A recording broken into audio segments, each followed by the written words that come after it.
Star Wars: The New Rebellion by Christine Catherine Rush. 1. He stood on the highest point on the planet of Almania, the roof of a tower built by the once powerful Jahar. The tower was in ruin, the stairs crumbling as his boots touched them, the roof littered with debris from battles years gone. From here, though, he could see his city, 1,000 lights spread before him, the streets empty except for droids and the ever-present guards. But he was not interested in looking down. He wanted to see the stars. An icy wind rippled his black cloak. He clasped his gloved hands behind him. The deathless head mask he had worn since destroying the Jahar hung on a silver chain around his neck. Above him the stars winked. Hard to believe worlds existed there. Worlds he would control. Soon. He could have waited in his command, stood in the observatory specially constructed for his needs, but for once, he wanted no protective walls around him. He wanted to feel the moment, not see it. The power of sight was so pitiful against the strength of the Force. He tilted his head back and closed his eyes. No explosion this time. No bright flare of light. Skywalker had told him of the moment when Alderaan died. I felt a great disturbance in the Force, the old man had said. At least, that's what Skywalker told him. This disturbance would not be as great, but Skywalker would feel it. All the young Jedi would feel it too, and they would know that the balance of power had shifted. But they wouldn't know that power had shifted to him. To Queller, master of Almania, and soon, lord of all their pitiful worlds. The stone walls were damp and cold against Bacchus's unprotected hands. His polished black boots slipped against the crumbling steps, and more than once he had to balance on a precarious ledge. His silver cloak, perfect for a brisk stroll across the city, did not protect him against the winter wind. If this experiment worked, he would be able to go back to Telti, where he would at least be warm. The remote's metal casing was cool against his fingers. He hadn't wanted to give it to Queller until the experiment was over. Bacchus hadn't realized, until a few moments ago, that Queller would wait for the results here, at the sight of his enemy's triumph and their eventual deaths. Bacchus hated the towers. It felt as if something still rattled in their walls, and once, when he was in the catacombs below, he had seen a large white ghost. Tonight, he had climbed more than 20 stories, and had almost run the first flights until it became clear that some of the steps wouldn't hold his weight. Queller hadn't summoned him, but Bacchus didn't care. The sooner he left Almania, the happier he would be. The stairs twisted and finally he reached the roof, or what he thought was the roof. A stone hut had been built to protect the steps, but the hut had no windows or doors.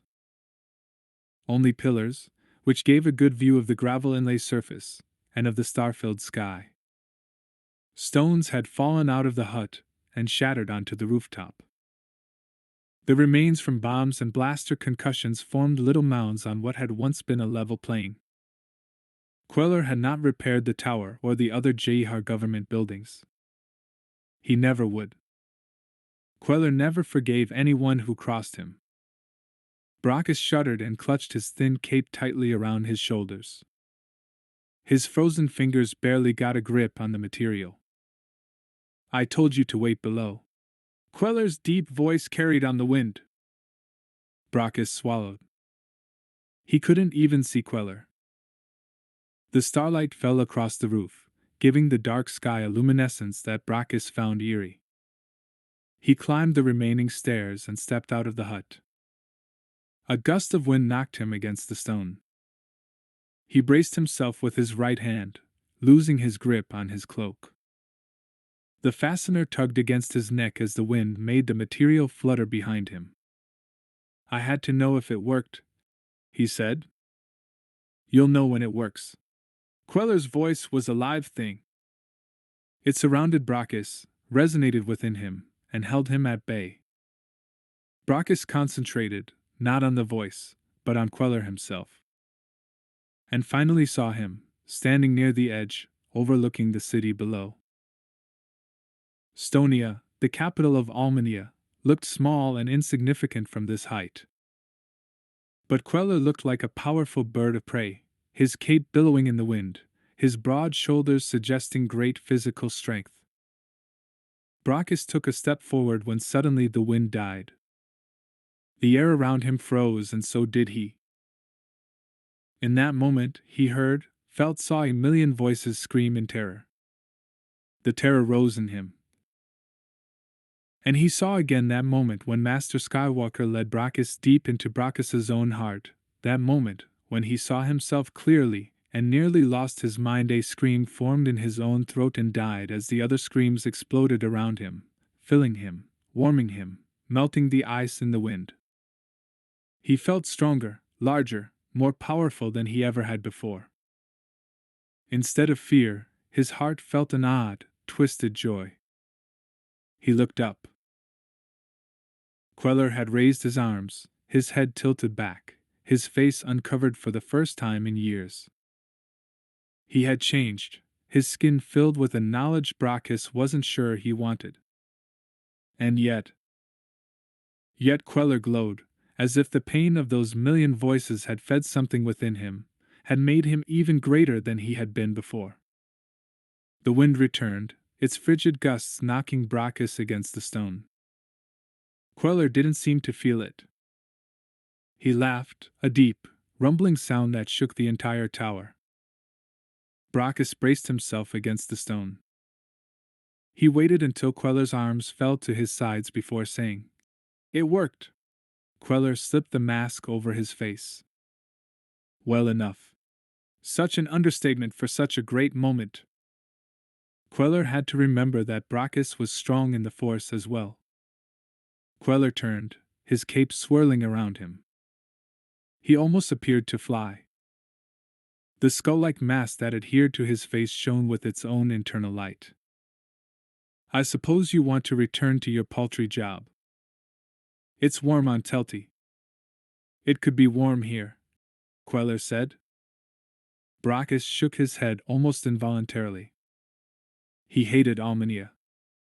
"Your problem is that you do not understand the power of hate," Queller said, his voice soft.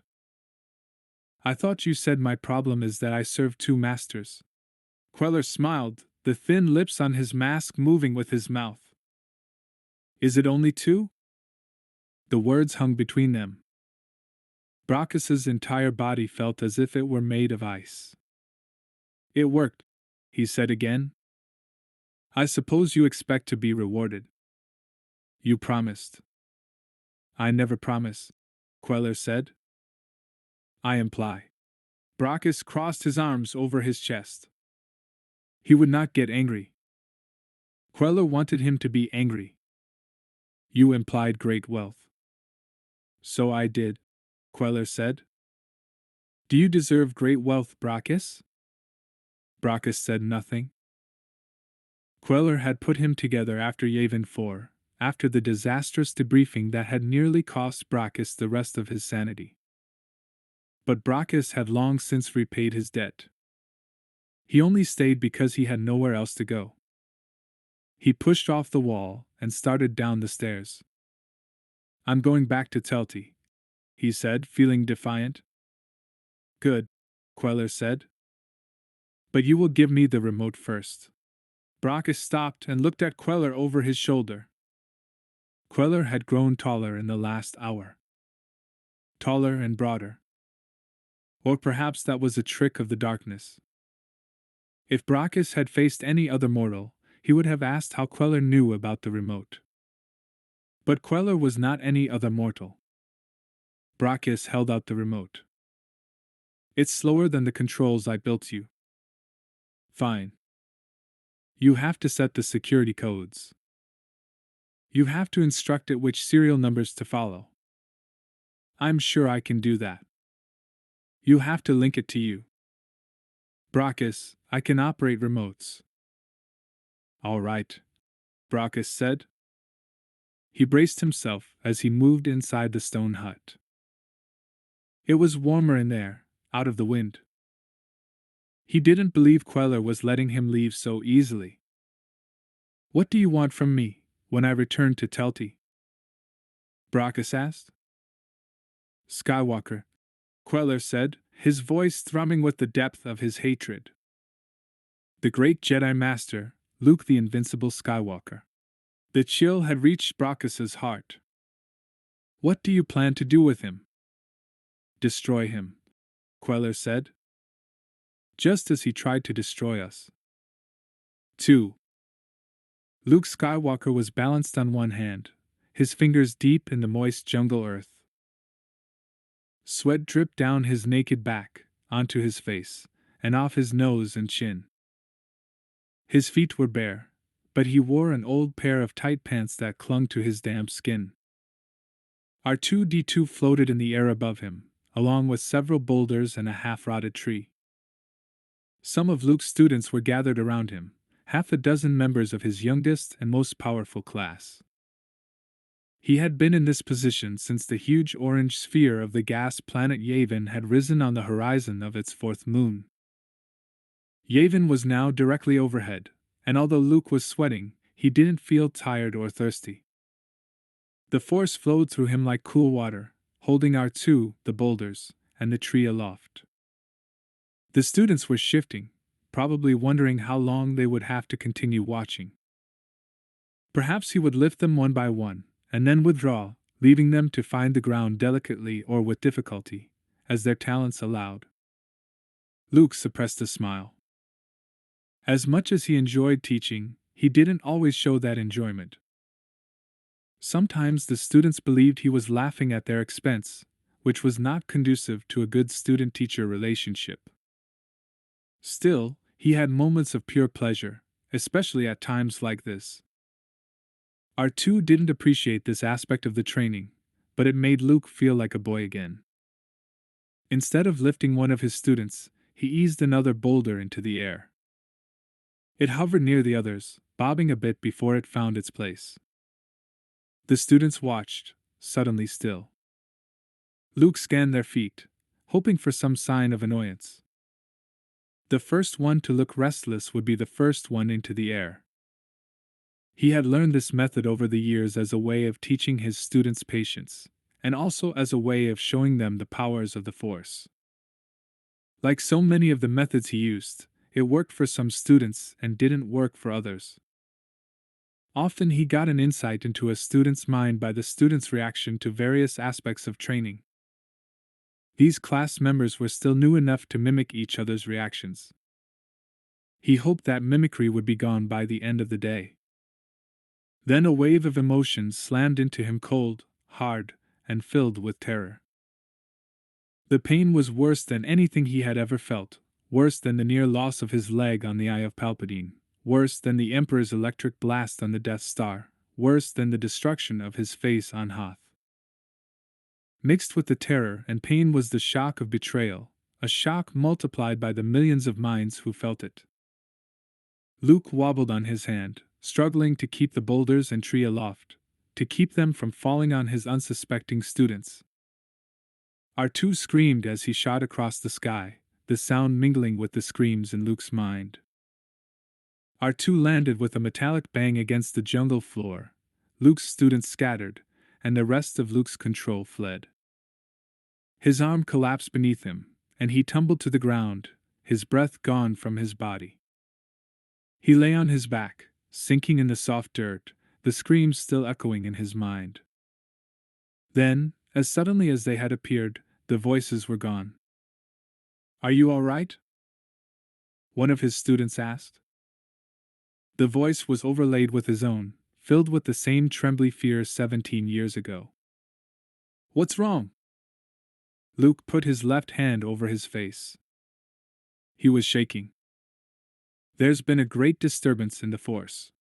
He wondered how they could fail to feel it, how he had failed to feel something even stronger, all those years ago. As if millions of voices suddenly cried out in terror and were suddenly silenced. Then, he whispered. Another Death Star? But he expected no answer. Ben's comforting presence had left him before the Jedi Academy, before Grand Admiral Thrawn. Luke closed his eyes, feeling for the location of the disturbance. He found a great emptiness where a moment before there had been life. The residue of pain, the deeply held surprise, the shock of betrayal, remained like an echo of a shout over a canyon rim. Master Skywalker? The voice belonged to one of his most promising students, Elisa, a young woman from Coruscant. Master Skywalker? He waved his right hand at her. His back hurt from the force of his landing, his chest ached from the lack of oxygen, and his heart ached from the magnitude of the loss. Somewhere in the distance, R2 whistled, a mournful sound. He had to sit up, to show them everything was all right, even though it wasn't. Master Skywalker? Her voice merged and blended with the echoes in his head. He opened his eyes. In the shade of his shaking hand, he saw Leia's face, scorched and blood-covered. He reached toward her, and then she was gone. It is the future, you see. The destruction did not come from Coruscant. He would know if Leia died. Or Han. Or the children. He would know. R2 whistled again, impatient this time. Find R2, he said.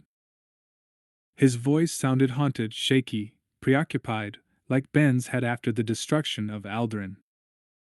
Feet snapped twigs around him as 3 students left in search of R2. Or as they ran from Luke and his sudden, startling loss of control.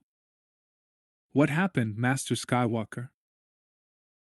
Elisa was crouched beside him, her small, slender body hunched against an unseen enemy. She had been a surprise, a native of Coruscant, born after the Emperor's death, her force abilities untainted by the poisons around her. She was young. So very, very young.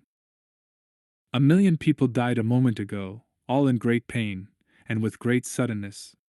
He pushed himself up on his elbows. A vast evil had returned to the galaxy. That much he knew. And it threatened Leia. He knew that too. For now, the days of teaching were over. He and R2 had to leave immediately for Coruscant. Leia Organa Solo, Chief of State of the New Republic, adjusted the belt on her long white gown. She took a deep breath.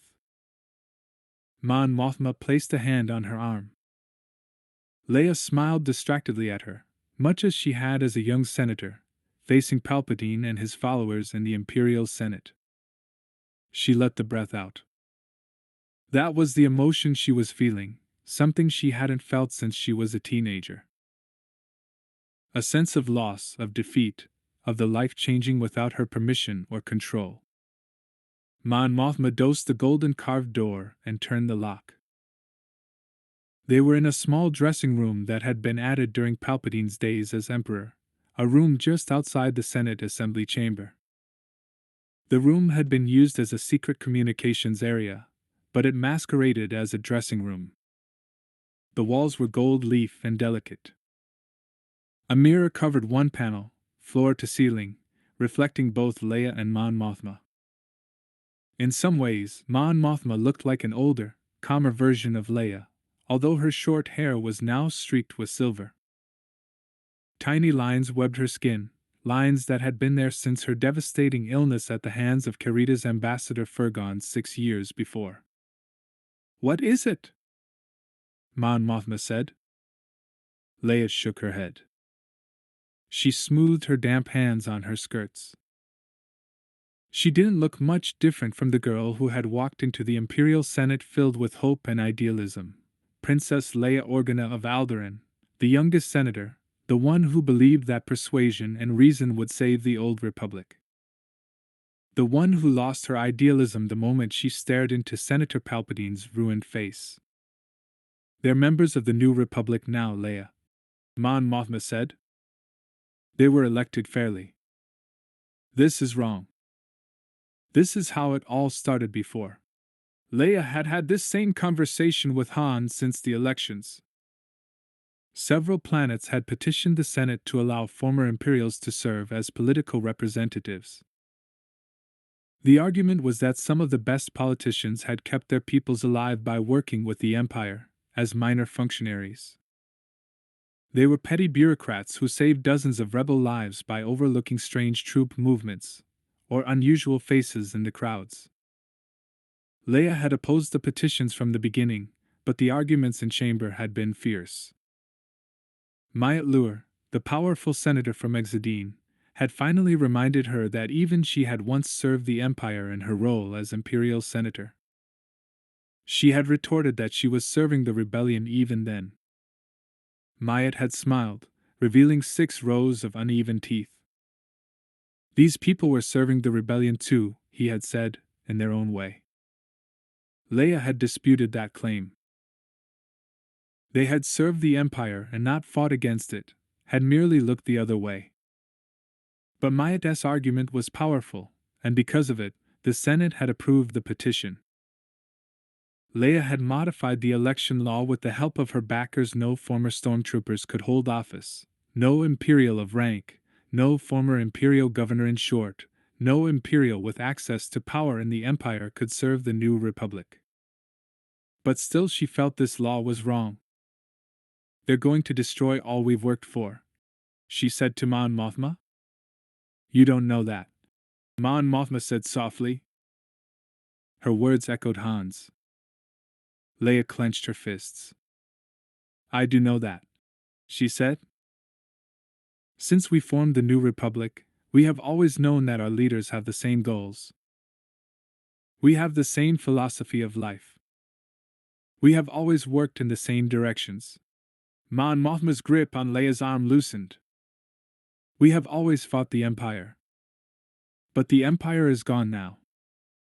Only bands remain. Someday we must move beyond the rebellion and into true government. Part of that, Leia, is accepting those who lived under the Empire but did not serve it." Leia shook her head. "It's too soon." "Actually," Mon Mothma said, "I think it isn't soon enough." Leia tugged at her skirt. She had even worn her hair in the long outdated style, braids wrapped around her ears, in defiance of the new Senate members as a sign that Chief of State Leia Organa Solo was once Leia Organa, Princess, Senator, and Rebel leader. Han had kissed her roughly before she left their apartments, and had grinned at her. "Well, Your Worship, does this mean I get to go back to being a scoundrel?" She had laughingly pushed him away, but his words echoed even as Mon Mothma spoke. Perhaps Leia was the problem. Perhaps she was not willing to move forward. Perhaps she was the one unwilling to let go of the past. "All right," she said, straightening, a leader once more. "Let's get on with this." Mon Mothma did not move toward the door. "One more thing," she said. "Remember that whatever tone you set at the opening remarks of this Senate will be the focus of the debate for years to come." "I know," Leia said. She reached for the door when a wave of deep cold smashed into her. She froze. Voices screamed, hundreds, no thousands of voices, so faint she could barely hear them. Then she saw a face form on the golden door, a white face with black, empty eyes.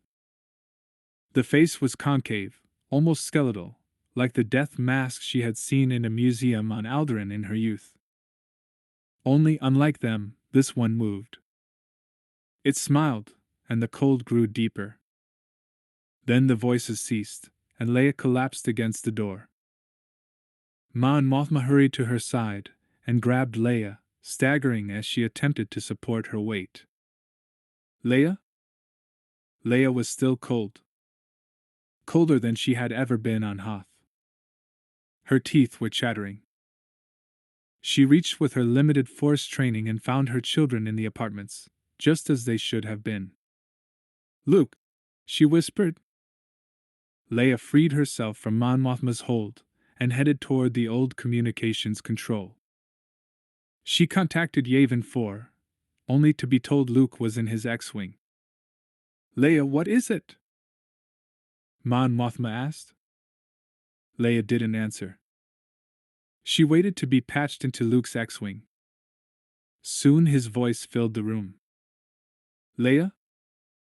He asked, as if he had been worried too. I'm fine, Luke, she said, relief filling her.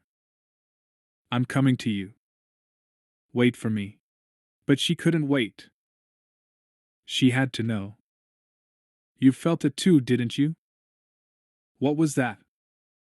Alderaan, he whispered, and that was all she needed to know. The image of Alderaan filled her mind, Alderaan as she had last seen it on the Death Star, beautiful and serene, in the seconds before it was smashed to bits. No, she said. Luke? I'll be there soon, Leia, he said and signed off. She wasn't ready for him to disappear so soon. She needed him. Something awful had happened, like the destruction of Alderaan. And she had felt it. What happened, Leia? Mon Mothma put her arms around Leia. Leia's shivering had stopped. Something terrible, Leia said. She reached out, touched the cool gold door, straightened, and stood. There's death in that chamber, Mon Mothma. Leia dash. Luke is coming here. He felt something too. Then trust him, Mon Mothma said. He'd know if you were in immediate danger. But he hadn't known. He had been as relieved to hear from her as she had been to hear from him. Her mouth was dry. Send someone for Han, would you? Mon Mothma nodded. I suppose you want to put off the opening session. More than anything. But Leia straightened her shoulders, rubbed her cold hands together, and checked her braids a final time. No, she said. You were right. I have to be careful of the message I send. I'm going in. But let's double the guards this afternoon, and step up security on Coruscant. Also, get Admiral Akbar to scan for anything unusual in nearby space. What are you afraid of? Mon Mothma asked. Alderaan flashed before Leia's vision at the moment of explosion, a flare of brilliant, horrible light. I don't know, she said. Maybe a Death Star, or a Sun Crusher. Something that could destroy us all. 3. Han sat in the back corner of the smoke-filled room. He hadn't been in this casino since he won the planet Dathomir in a game of sabacc before he married Leia. The casino had changed hands at least 15 times since then. Now it was calling itself the Crystal Jewel, a misnomer if he'd ever heard one, but it looked no different. The air smelled of damp decay mixed with smoke and alcohol. A mediocre band played Tatooine blues with a decided disinterest. All around him, conversation rose and fell with the fortunes at the sabacc tables. He clutched a pale blue gizzard ale, which he had snatched off a servo droid. Han's companion, Gerald, had disappeared a few moments ago, searching for the bar. Han wasn't sure if Gerald would be back. Han was watching the sabacc game at the nearest table, where a Godo was betting all it owned. As it slid the chips across the table, it shed piles of gray hair. Most Godos had learned to control their shedding. This one had to be extremely nervous. Its companions didn't seem to notice. The brub, a large brown reptile, was scratching its knobby hide, leaving scales all over the floor, its tail knocking the mechanical base of a nearby servo droid. The two-armed SSDY was counting her cards, her claws making indentations in each. The tiny Tintin dwarf stood on its chair, its rat-like features focused on the pile in the center of the table. The dealer droids had been upgraded since Han's last visit. This dealer was bolted to the ceiling, but unlike its predecessors, it could slide down to table height and knock aside an unruly player. The dealer had done just that after Gerald left, and had riveted Han's attention. He had never seen such an aggressive droid before. Although he had to admit, they were needed in a place like this. The line was incredible. Gerald slipped back into his chair at the table. He had 2 drinks, both bright green. Neither looked appealing. Han wrapped his hands around his gizzard ale. "I'd have waited if I'd known you were buying." Gerald shrugged. He was a small man with narrow shoulders, and a face scarred from years of harsh living. Han had always envied Gerald's hands, though. They were smuggler's hands, with long, thin, tapered fingers, perfect for piloting, blasting, and those forms of gambling that required dexterity. "More for me," Gerald said. "The smuggler's credo." Han grinned. It had been too long since he'd been in a place like this. He probably wouldn't even have answered Gerald's contact if it hadn't been for Leia. She had looked like that sharp-tongued princess he'd rescued back when he'd been an equally sharp-tongued scoundrel. Sometimes he missed that part of himself more than he cared to admit. Han slid his chair back so that it hit the wall. He wore a blaster at his hip, having learned almost before he could walk that no sane man entered a place like this without protection. Besides, he didn't really know the reason behind Gerald's visit. "I don't believe you came to Coruscant just to buy me a drink," Han said. He didn't bother to mention that the Gerald of old would never have bought anyone anything. A lot had changed about his old colleague, including the price of the man's clothes. Gerald used to wear shirts until they fell off him. This one was made of a dyed green gaberwool, a singularly ugly garment despite its obvious newness. "I didn't," Gerald said. He downed one green drink, coughed, wiped his mouth, and grinned. His teeth glowed for a moment before he licked the liquid off them. "I came to tell you about an opportunity." This was rich. An opportunity. For Han Solo, hero of the Alliance, husband, father, and family man. "I've got opportunities," Han said, and immediately wondered what they were. "Yeah, sure." Gerald pushed a strand of hair off his pocked forehead. "I gotta admit you stayed legit a lot longer than I would have thought. I figured 6 months with the princess, and you and Chewie would be back on the Falcon, heading for parts unknown." "There's enough to keep me busy here," Han said. "Busy, maybe," Gerald said. "But it's a waste of talent if you asked me. You and Chewie were the best pirates I knew." Han slid one hand to his blaster and rested his fingers against the trigger. "I haven't been away that long, Gerald. I still don't con easily." "What do you want?" Gerald leaned close. His breath smelled of mint, ale, and cream candy. "There's money out there, Han. More money than we ever dreamed of." "I don't know," Han said. "I can dream of a lot." "So can I." Gerald's voice was so soft Han could barely hear it over the band. "And I can't spend all I got." "Congratulations," Han said. "You want me to propose a toast?" "You're not interested, are you?" Gerald asked. He had a curiously intent look. "Maybe I would have been years ago, Gerald, but I've got a life now." "Some life," Gerald said. "Sitting around all day, watching the babies while the little woman runs her own private empire."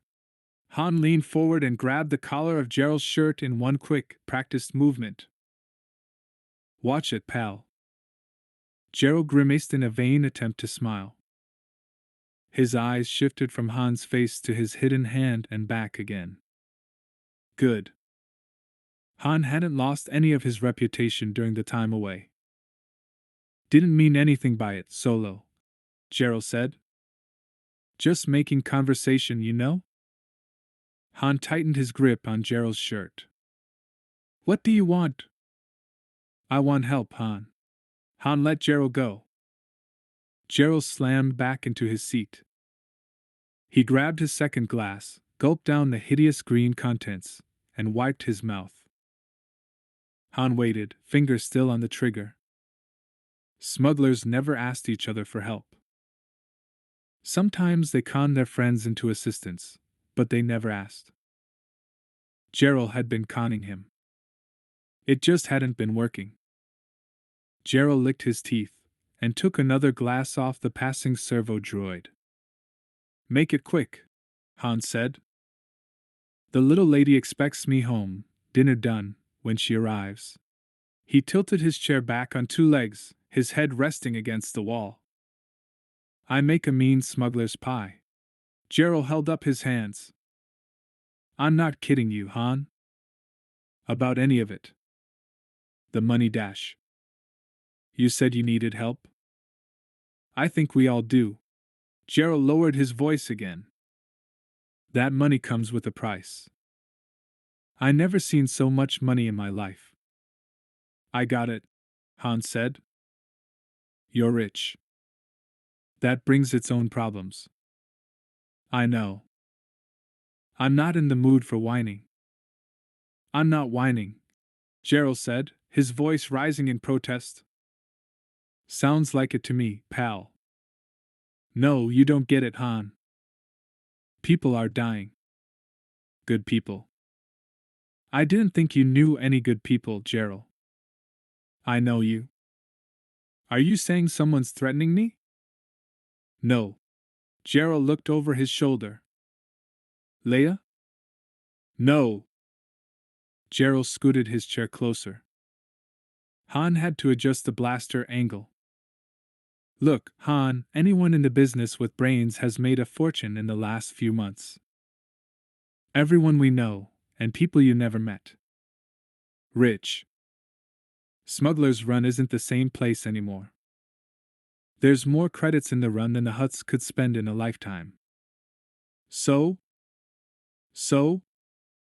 Gerald downed his last drink. So it all seemed wonderful at first. Then a few runners didn't come back. Stand up, folks. Like you and Calrissian. Han suppressed a smile. In the old days, he and Lando had been considered odd because they occasionally helped another smuggler in distress. Where were these runners when they failed to come back? Gerald shrugged. I didn't think nothing of it at first until I realized that the folks who were in the business for the adventure and for the money were the ones disappearing. It made me think of you, old buddy. Me? Well, I was thinking, maybe you and Chewie could see what's going on. Unofficially. Maybe. I've got a life, Han said. Gerald bit his lower lip, as if he were struggling not to speak. Finally he said, That's why I came here. You know people. Maybe you could find out what's going on. Unofficially. Since when does Smuggler's Run need legitimate help? It can't be legit. Gerald's stunned voice rose above all the other sounds in the casino. The conversation halted. Han grinned at the faces that turned toward him, all of them pretending disinterest and hoping for blood. He was half tempted to wave his blaster at them. You see something you don't like? Han asked the SSDY who was peering over the back of her chair at him. She shook her angular fur-covered face. He raised his eyebrows and scanned the rest of the room, silently asking the entire crowd the same question. One by one they turned away. Han waited until the conversation rose before continuing. If it can't be legit, why come to me at all? Because you and Chewie are the only ones I know who can go between Smuggler's Run and the Republic, no questions asked. What about Lando? Talon Card? Mara Jade? Card doesn't want anything to do with this. Jade's been with Calrissian, and you know about him and Nandreesan. Can't say as I do, Han said. He was lying. He knew of it, but he thought the matter had been settled years ago. Come on, Solo. Don't make this hard. Nandriasans had a price on Calrissians since the days of the Empire. It couldn't have been a big price. Everyone knows where Lando is. Calrissian's good at making friends, Gerald said. But he doesn't dare go into the run. And you think the problem is in Smuggler's Run? I think some answers might be there. Han sighed and let his fingers relax on the blaster trigger. How come you don't go after this yourself, Gerald? Gerald shrugged. There's no profit in it. Gerald, Han said, his voice low and menacing. Gerald took a deep breath and leaned as close as he could. Because, he said, his voice just above a whisper, I'm in too deep, Han. Way too deep. C-3PO stood outside the nursery, recovering. He had spent the morning with the twins, Jason and Jaina, and their brother, Anakin. This morning had been particularly difficult for 3PO. The children had planned their assault the night before. They had not done their homework on the origins of the Old Republic, and to distract 3PO, they had staged a small food fight. The distraction had succeeded. 3PO, covered with salthia beans and curdled milk, tried to discover how the food fight had started. He kept asking how food got into the nursery, although as the fight progressed, he bemoaned the children's lack of discipline. The lack of discipline became most evident when Mistress Leia and Master Sola left. They were indulgent parents. Winter, who had helped raise all three children from infancy, at least understood the value of discipline. Fortunately, she had arrived before Anakin located his slingshot. She had eased 3PO out the door and told him to rest. He had tried to inform her that droids did not need rest, but she had smiled at him knowingly. Long after she had shut the nursery door, he still stood outside it, perhaps confused by the order to rest, or perhaps unwilling to leave the scene of the latest disaster. The entry to the nursery belied the chaos within. The room was octagonal, with chairs resting against each small wall. It had once been a listening chamber off an important meeting room. The room was rarely used as more than a hallway. No one sat in the chairs, and the children did little more than skate across the marble in their stocking feet. The cleaning droid assigned to this wing had complained of streak marks more than once. A clatter in the hallway made 3PO look up. The clatter resolved itself into whirring footsteps. The door slid up, and a nanny droid glided in. Her 4 hands were clasped over her aproned stomach. Her silver eyes glowed and her mouth turned upward in a permanent look of good humor. C-3PO? Her voice was modulated for warmth. I am TDL 3.5. I am here to replace you as the children's nanny. Oh dear. 3PO looked over his shoulder at the nursery door. I was not informed of this. It is, the nanny droid said, an unusual situation, after all. A protocol droid caring for children? You have no synthetic flesh, no hug circuitry, and quite frankly, my dear, you are out of date. A few upgraded protocol droids have the programming to handle such a difficult assignment, but I assure you, 3PO said. I have served these children well. I am sure you have. The nanny droid was clearly humoring him. And I am sure you will be well rewarded for your service. But I am here to replace you. I have heard nothing of this replacement, 3PO said. Droids are never informed. I have a special place in this family. I cannot be dismissed like a rusting sanitation droid? The nanny droid clucked at him. Certainly we overrate our importance, don't we? I do not overrate my importance, 3PO said. I dare say I am the most humble droid I know. As you have told me quite often. Winter leaned against the door jamb, her tall frame filling it. Jaina peeked out of Winter's skirts. How can he be humble if that's all he talks about? Jaina asked. Hush, child, Winter said. Mistress Winter, 3PO said. I do believe protocol demands that if you're to replace me, you inform me first. You're getting rid of 3PO? Jason asked. He came to the door, his 7-year-old face a replica of Master Solo's. Really, Winter, you should know better. We pick on him, but that's only because we like him. I wasn't planning to get rid of him, Winter said.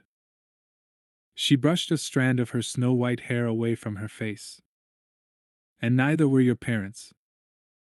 I was ordered specifically for this nursery, the nanny droid said.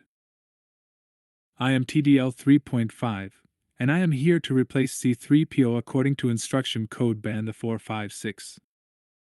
Banda? Winter asked. That's not a family code. It's not my fault, Anakin yelled from the other room. I don't think he liked it when you decided he was too old for the little lost Banda cub, Jason whispered to 3PO. Really? 3PO said. That story outlived its usefulness years ago. Why, just last week, I heard Master Solo express relief that none of you children wanted to hear it anymore. 3PO, Winter said, caution in her voice. She stepped beside him. Forgive us, TDL 3.5. Apparently one of us was exploring areas of the shopping net that he wasn't supposed to. All the more reason for proper supervision, the nanny droid said. Under my charge, children behave with the utmost decorum. An outdated protocol model like the one you have guarding the children obviously cannot control them. You need experience, Dash. Yes, you do. Winter crossed her arms over her chest. Have you ever reared force-sensitive children before? Children are children, the nanny droid said. No matter what their special talents. In my experience, oversensitivity can be related to a lack of discipline. Dash. I thought you hadn't, Winter said. 3PO has done well with the singular challenges these children have presented him. All in all, I believe a nanny droid would be a disaster, both for the children and for the adults. Are you dismissing me? The nanny droid asked. You were ordered here by a child, Winter said. That was someone else, Anakin yelled from inside the room. Jaina put her hands over her mouth. Jason went back into the nursery. Anakin, no sense lying about it. The code gave you away. And now we can't use it anymore. I should say not, 3PO said. Imagine children with access to the shopping nets. What will they think of next? Something equally outrageous, Winter said, her gaze still on the nanny droid. The droid hadn't moved. TDL 3.5, you have no place here. I am dismissing you. Forgive me, mistress, the nanny droid said. I do believe you're making a mistake. How exceptionally rude, 3PO said. Mistress Winter has charge of these children. Dash. I'll handle it, 3PO. Winter was smiling now. I will make note of your complaint, she said to the nanny droid. It will go into the file. The nanny droid made a soft sound of disgust. Then her body swiveled, and she rolled out of the anteroom, the door sliding shut behind her. File? 3PO asked. I didn't know you kept files. I don't, Winter said.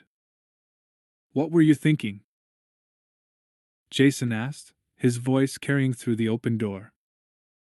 The hollow was pretty, Anakin said. Winter smiled at 3PO, then started for the nursery to settle the building dispute. Anakin's life was once saved by a nanny droid, you know. He might have been simply wishing for the security of his babyhood. I am not Dash. Anakin started and then stopped as if his voice caught in his throat. 3PO hurried into the nursery. Anakin's face had gone white. What is it? Winter asked. Jason and Jaina had frozen in place. Their eyes widened, and then, in unison, all three children began to scream. 4. Queller strode across the hangar, his boots clanging on the metal. Technicians prostrated themselves before him, their gloved hands extended on the webbing. He walked so close to the group on the left that the hem of his cape brushed their skulls. The Death's head mask adhered to his skin, giving him comfort, giving him power. I need a ship, he said, his force-strengthened voice echoing in the large room. It was empty except for 3 TIE fighters in various states of repair. Prepared, my lord. His faithful assistant, Femin, rose to her feet. Her long black hair hid her unnaturally pale face. With a flick of her head, she flipped the hair aside, revealing coal-blackened eyes and blood-red lips. She had made her own face into a death mask that looked less realistic than his. Queller nodded. No one else moved. Brachis? Gone, my lord. He wasted no time. He said he had your permission. You didn't check? Femin smiled. I always check. Good. Queller caressed the word. Femin straightened beneath his praise, as she always did. If she weren't so capable, he would. He let the thought fade. No distractions, not even of the pleasant sort. Any reports from PYDYR? 1,000 people are imprisoned in their homes, as per your command. She said. Destruction? None. The word hung between them. He allowed himself to smile, knowing that the expression chilled even his hardest followers. Excellent. Loss of life? She clasped her hands behind her back, taming her silver cape and outlining her willowy form. 1,651,305, my lord. Exactly as planned, he said. To a person. You'll be investigating? I always check, he said, throwing her words back at her. She smiled. The expression softened her face despite her attempts otherwise. Permission to accompany you? For a moment, he hesitated. She had been with him from the beginning. This part of the plan had been as much hers as his.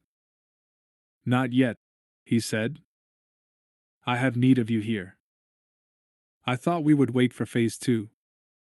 Oh no, he said, purposely gentling his tone. The wheels are rolling. Better to maintain momentum than to lose advantage. Remember? Vividly.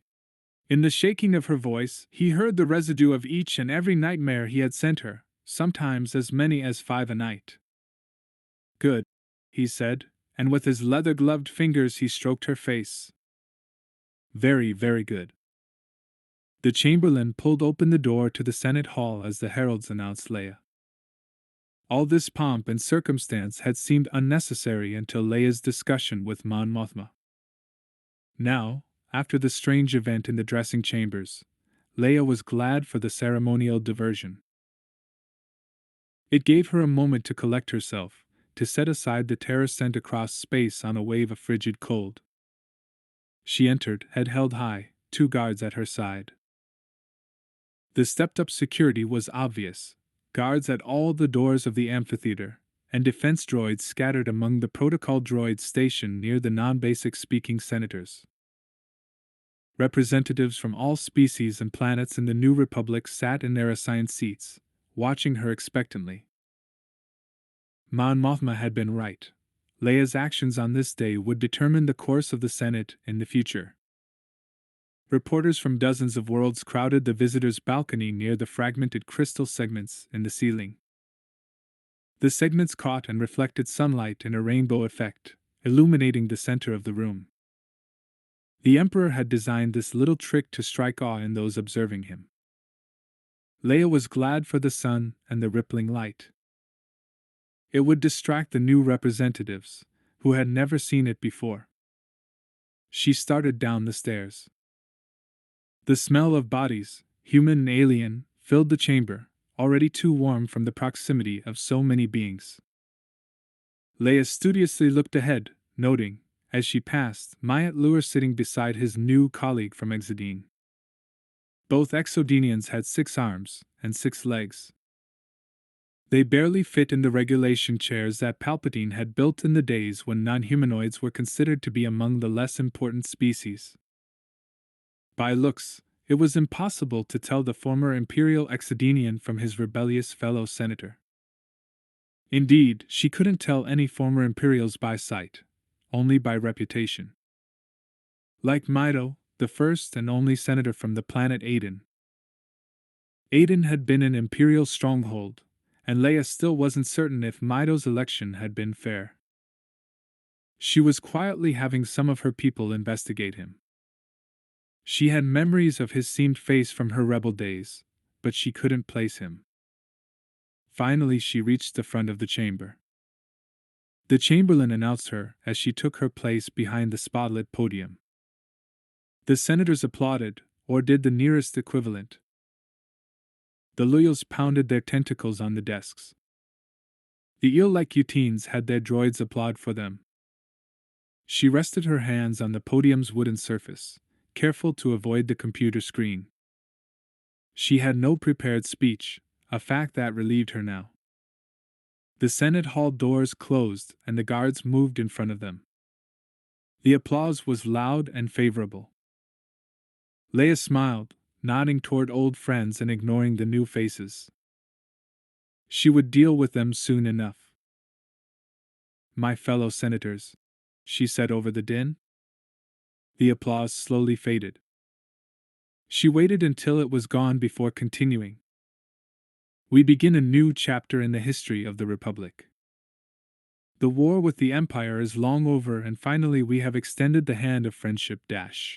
An explosion rocked the chamber, flinging Leia into the air.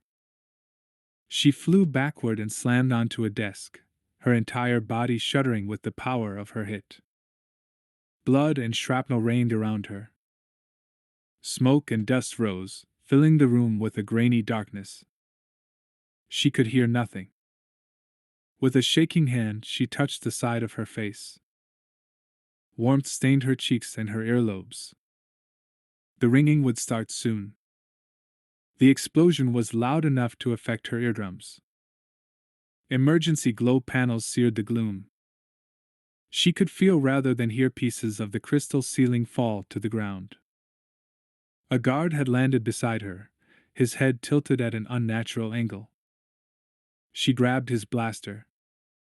She had to get out. She wasn't certain if the attack had come from within or from without. Wherever it had come from, she had to make certain no other bombs would go off.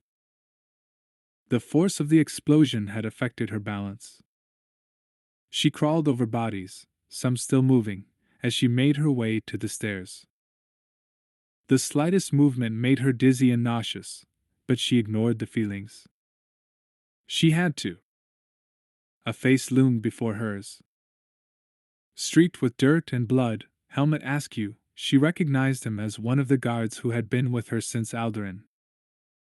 "Your Highness," he mouthed, and she couldn't read the rest. She shook her head at him, gasping at the increased dizziness, and kept going. Finally, she reached the stairs. She used the remains of a desk to get to her feet. Her gown was soaked in blood, sticky, and clinging to her legs. She held the blaster in front of her, wishing that she could hear. If she could hear, she could defend herself. A hand reached out of the rubble beside her. She whirled, faced it, watched as Mito pulled himself out. His slender features were covered with dirt, but he appeared unharmed. He saw her blaster and cringed. She nodded once to acknowledge him, and kept moving. The guard was flanking her. More rubble dropped from the ceiling. She crouched, hands over her head to protect herself. Small pebbles pelted her, and the floor shivered as large chunks of tile fell. Dust rose, choking her. She coughed, feeling it, but not able to hear it. Within an instant, the hall had gone from a place of ceremonial comfort to a place of death. The image of the Death's Head mask rose in front of her again, this time from memory. She had known this was going to happen. Somewhere, from some part of her Force-sensitive brain, she had seen this. Luke said that Jedi were sometimes able to see the future. But she had never completed her training. She wasn't a Jedi. But she was close enough. And anger flowed through her, deep and fine. She let her hands drop. The tiles had stopped falling, at least for the moment. She beckoned Mido and anyone else who could see her. If she couldn't hear, they couldn't either. And they all had to get out. She glanced up once. The blast had made several holes in the ceiling, big, jagged, gaping holes in the crystal inlay. All of the tile put in by the Emperor had come loose and was falling like hail across the hall. Other senators were standing. A few ancient protocol droids were lifting chunks of debris and pushing them aside, apparently in an attempt to get someone underneath free. Myatt Lewis Jr. Senator was already halfway up the stairs, his 6 legs and long tail blocking the exit for half a dozen other senators. Of Lure, she saw no sign. The guard took her arm and gestured forward. She nodded, shook him free, and kept moving. She expected more blasts and got nervous each time one failed to happen. This attack was unlike any she had ever felt. Why hit the Senate Hall once and then quit? She slipped on broken tile, almost fell, put out her left hand to brace herself, and found it in something squishy. She turned, and saw that her hand rested on one of Myatt Lure's 6 legs. It had been blown away from his body. She scrambled toward him, hoping that he was alive, shoving aside rock, tile, and marble as she searched, and then stopped when she found his face. His eyes were open and empty, his mouth half closed over his 6 rows of teeth. She ran a bloody hand along his torn cheeks. Myatt, she said, the word rumbling in her throat. He didn't deserve to die like this. She hated his politics, but he was a good friend, a decent friend, and one of the best politicians she had ever met.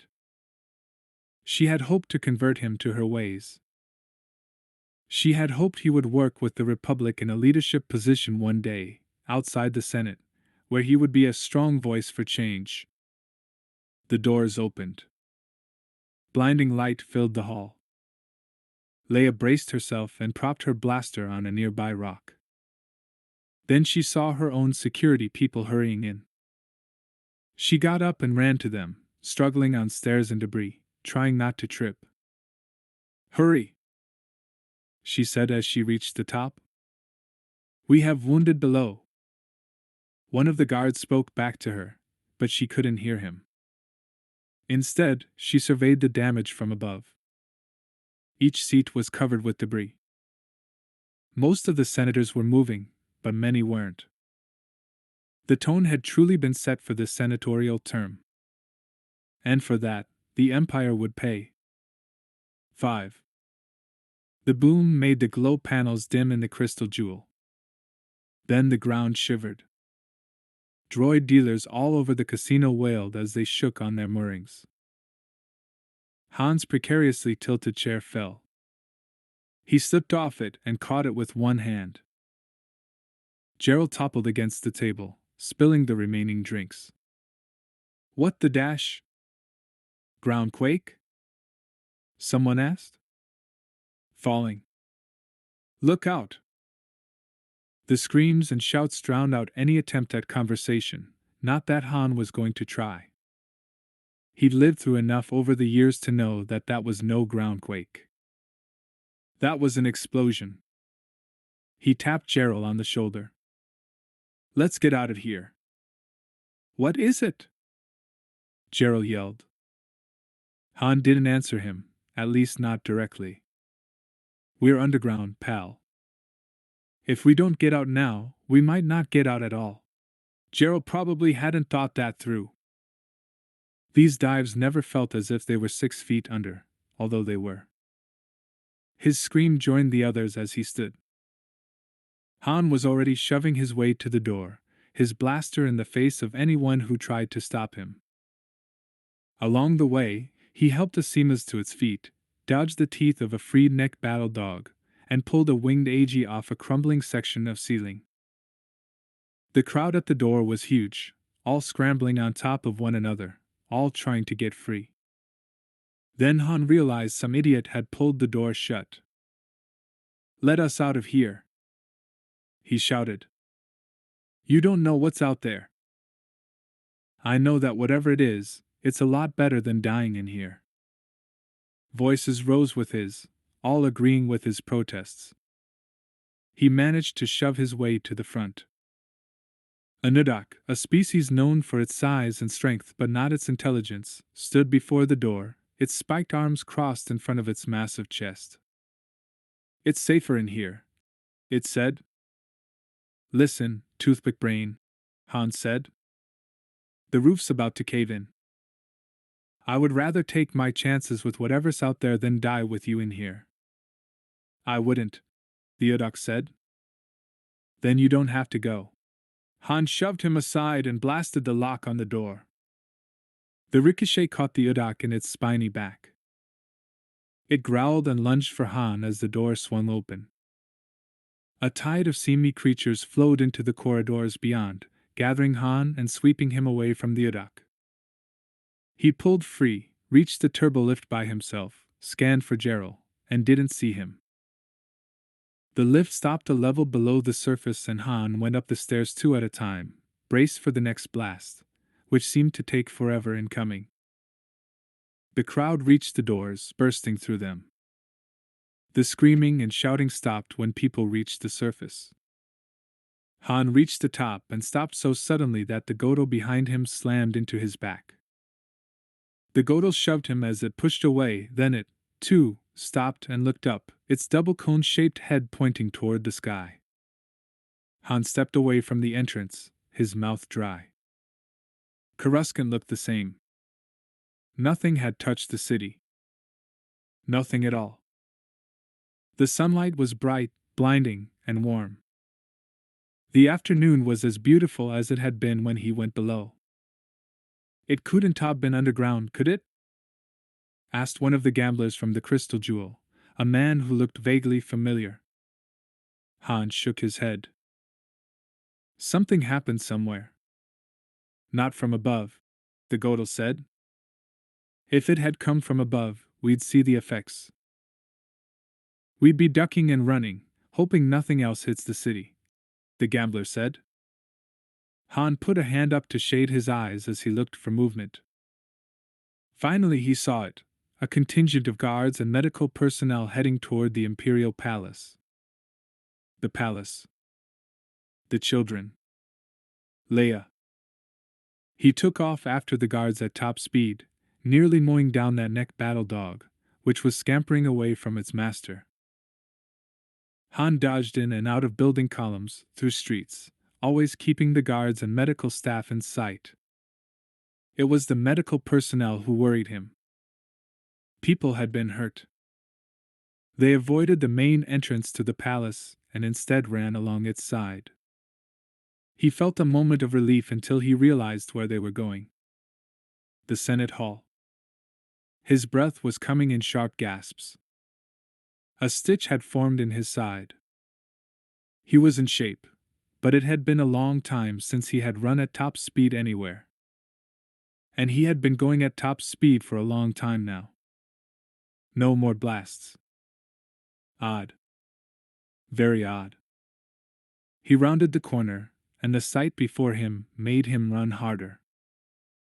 Senators were scattered across the lawn, covered with dirt and several different colors of blood. A black ichor trailed from the senator from NYNY. All three of his heads were tilted backward. If he wasn't dead, he was close. Mon Mothma was bent over another senator, talking carefully. Han stopped long enough to tap her shoulder. Leia? He asked. Mon Mothma shook her head. She looked 10 times older than she had that morning. I haven't seen her, Han. He dodged the wounded, even though she shouted his name again. He knew what she would say. Exactly what Leia would say in this instance: don't go inside. Let the trained personnel deal with it. But his wife was missing. He'd find her himself. The large marble entrance was filled with dust, blood, and more bodies. Some were stacked against the wall like cargo. As he passed, he realized those were droids. They weren't even full droids, only pieces, arms in one corner, legs in another. He saw dozens of golden body parts and didn't want to think about the possibility of 3PO being among the shattered. The blood and dirt had made the floor slippery. He slid across part of the floor, finally stopping when he reached the entrance to the hall itself. All the doors were open, the emergency glow panels were on, and dust hovered in the air like a sandstorm on Tatooine. From inside, he heard wailing, moaning, and voices crying for help. Other voices mingled in the din, calling for assistance or giving orders. The medical personnel he had followed were already inside, as were dozens of guards and security people. A huge bomb had to have gone off here to do this kind of damage. Bigger than anything he had seen outside of a space battle. And this bomb couldn't have come from space. The outside of the building was fine. This one had to have come from within. Then he saw Leia, drenched in blood, her white gown, white no longer, ripped and stuck to her frame. One braid had come loose and hung down her back. The other was half undone, her beautiful brown hair tangled and matted as it fell along her face. She had her hands beneath the secondary bumps on an unconscious Lubabum. 2 guards supported its feet. She limped as she moved backward, favoring her right leg. Han hurried to her side, placed his hands beside hers on the Lubabum's ridged skin. I've got it, sweetheart, he said, but she didn't seem to hear him. He bumped her slightly with his hip, and she let go. The weight of the Lubabum made him stagger. He didn't know how she had supported it.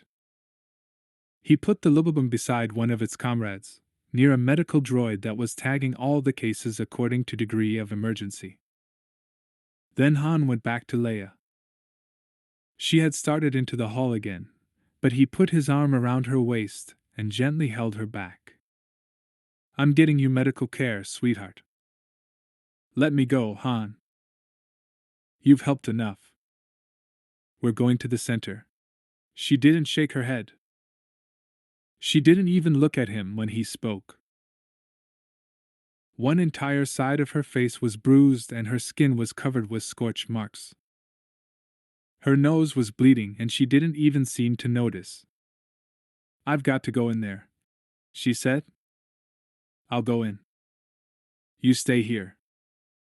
Let me go, Han, she said again. She can't hear you, one of the medical droids said as it passed. A concussion of that size in an enclosed space damaged everyone with eardrums. She couldn't hear? Han gently turned her toward him, trying not to let his fear for her show on his face. Leia, he said slowly. Help is here. Let me take you to the medical center. Beneath the dirt, her skin was pale. It's my fault. No, sweetheart, it's not. I let the Imperials in. I didn't fight hard enough. Her words chilled him. We don't know what caused this. Come on. Let me get you help. No, she said. My friends are dying in there. You've done all you can. Don't be stubborn, she said. I'm not the one dash. He bit back the words. He couldn't stand here and argue with her. She couldn't hear. She'd win. He scooped her into his arms. She was light and warm. You're coming with me, he said. I can't, Han, she said, but she didn't struggle. I'm fine. Really. I don't want you to die because you don't know when to quit, he said as he stepped past the wounded. Either her hearing was coming back or she could read lips. I'm not going to die, she said. His heart was pounding against his chest. He cradled her close. Lady, I wish I were as sure of that as you are. Gerald stopped running when he reached the hangars. He had seen activity all around the flight bases, but he figured it wouldn't reach his ship yet. He was right. Although he probably didn't have much time. He had left the ship, the Spicy Lady, in the far corner of the hangar, behind two larger ships. The Spicy Lady was small but distinctive. Brown, shaped like the Millennium Falcon crossed with an A-wing, she was of Gerald's own special design. She was built for carrying cargo, but if things got difficult, he could jettison the storage unit and let the fighter ship move on its own. The fighter could be remote operated. He could lead a pursuer on a wild goose chase with the fighter while in reality he was on the storage ship with all the cargo. He had only had to use that scenario once, and fortunately he'd been able to recover the fighter part of the ship later. He was never so relieved to see anything in his life. He had to get off Coruscant before they put a clamp on space travel. And they would, once the source of that explosion was located. He had to get back to the run before anyone noticed he was missing. He was afraid someone already had. This part of the hangar appeared to be empty. Odd. If he were in charge of Coruscant, he would close down access to and from the planet immediately. But the New Republic did things democratically, not logically. He only hoped he had piqued Han's interest enough. They wouldn't have another chance at a conversation. He hurried across the platform to his ship. Then he dropped the ramp and climbed in. It felt strange to enter an empty ship. Usually he traveled with Silas, a Celestin. They had started in the business together. Silas was supposed to cover for him while he was gone. The Spicy Lady smelled of cool processed air. He had left the interior pressurized, a mistake he didn't usually make. This time it didn't matter though. It would be easier for him to leave. He would pilot out of the storage section. Safer. If the Coruscant command gave him any troubles, he would separate the sections and let them worry about the fighter while the storage unit escaped. He had just slid into the pilot's chair when he heard something behind him. He stiffened but did not turn. He might have been mistaken about the sound. No. There it was again. The hollow inhale of someone breathing through a mask. Gerald swallowed. As he turned, he put his hand on his blaster. Two stormtroopers faced him, blasters already trained on him. Where do you think you're going? One of them asked. The voice was unrecognizable through the helmet's mouthpiece. Then Gerald realized they weren't stormtroopers. They were wearing his cargo. He recognized the battle scorch on the helmet on the right. They must have come on the ship wearing other clothing. They had put on the stormtrooper uniforms to scare him? He wasn't afraid of stormtroopers. At least, not stormtroopers wearing his own hull. I think it's high time to leave Coruscant, don't you? Gerald asked. He wished he knew whom he was addressing. We plan to leave, the other trooper said, after you tell us your business here. I was visiting an old friend, Gerald said. Strange time to be visiting, the first stormtrooper said. Strange time to be helping yourselves to my equipment, Gerald snapped. It's ours ultimately, the second stormtrooper said. You don't want to get caught wearing those on Coruscant, Gerald said. We won't get caught, the first stormtrooper said. He nodded his helmet toward Gerald. Put down the blaster. Gerald shrugged and let go. I wasn't going to use it anyway. Tell us again why you're on Coruscant. Why are you? Gerald said. Did you have anything to do with that bombing? We'll ask the questions, said the second stormtrooper. Gerald swallowed. His head was woozy from exertion on top of too many drinks. It was his ship. He should be able to find a way out of this. I was following a lead. A lead, said the first stormtrooper. I thought you were visiting an old friend. Where'd you think I was going to get the lead? From Han Solo, husband to the leader of the New Republic? They had followed him. He wasn't going to be able to talk his way out of this one. He grabbed the control console, but too late. A well-placed blaster shot hit his hands. He screamed as pain burned through him. He clutched his hands to his stomach and looked at the troopers. What do you want with me? He asked, voice shaking. To silence you forever, said the first stormtrooper. And then they did. 6. Luke had seen the medical center near the Imperial Palace this full only once before, and that had been in the days after the Empire attack that had forced the New Republic leadership to lead. A long time ago now, but it felt close, with all these wounded around him. Wounded waited in reception areas just like guests, while medical personnel found beds for them, or moved them to more specialized wings of the medical center. Luke walked among them, feeling more shaken than he had when he learned of the attack. Familiar faces, some gray with pain, others so scarred he could barely recognize them, looked away from him. The attack had to have been horrible. He had been worried when he approached Coruscant, and all the defenses were up. He had had to get special clearance from Admiral Akbar. No one could raise Leia, and it wasn't until he had spoken to Mon Mothma that he had known why. As he strode through the hallway to the recovery areas, something grabbed him around his booted leg. He looked down to see Anakin clinging to his thigh. Uncle Luke, Anakin said, his face upturned, his blue eyes tear-streaked, his eyelashes gummed together. Luke bent down and picked up the boy, even though, at 6, Anakin was getting too big to be held in this way. Anakin clung to him so tightly that Luke could barely breathe. Is your mother all right? Luke asked, not sure he wanted to hear the answer. Anakin nodded. Then what is it, little Jedi? Luke kept his voice soft, soothing. And suddenly he knew. His own words had brought it clear to him. But before he could say anything, he heard his name. Jason and Jaina were running toward him, looking as ravaged as Anakin.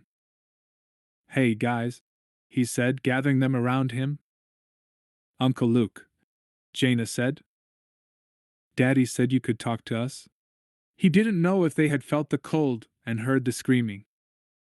Many of his students hadn't. But his students weren't as talented in the Force as the children. Or maybe the children had felt some impact from the explosion. Whatever had happened to them, though, had traumatized them in a way the other adults weren't able to deal with yet. Come on, he said. He led them to a bench alongside the metallic wall. A medical droid passed without giving them a second glance. Did we do it? Anakin asked. Do what? Whatever he had expected, it wasn't this. Hurt Mama. Luke set Anakin back on his lap. Jason and Jaina squeezed beside him. They had obviously discussed this. Luke suppressed a sigh. Raising Force-sensitive children was more a trial than anyone had thought. Each time something new came up, he found himself wishing he could talk with his Aunt Beru. She had managed with him despite his Uncle Owen's hostility, on a planet so far away that no one knew about it. Except Ben. She had probably talked with Ben. How could you have hurt your mother? Luke asked. All three children started to speak at once, hands moving, arms waving, voices raised in concern.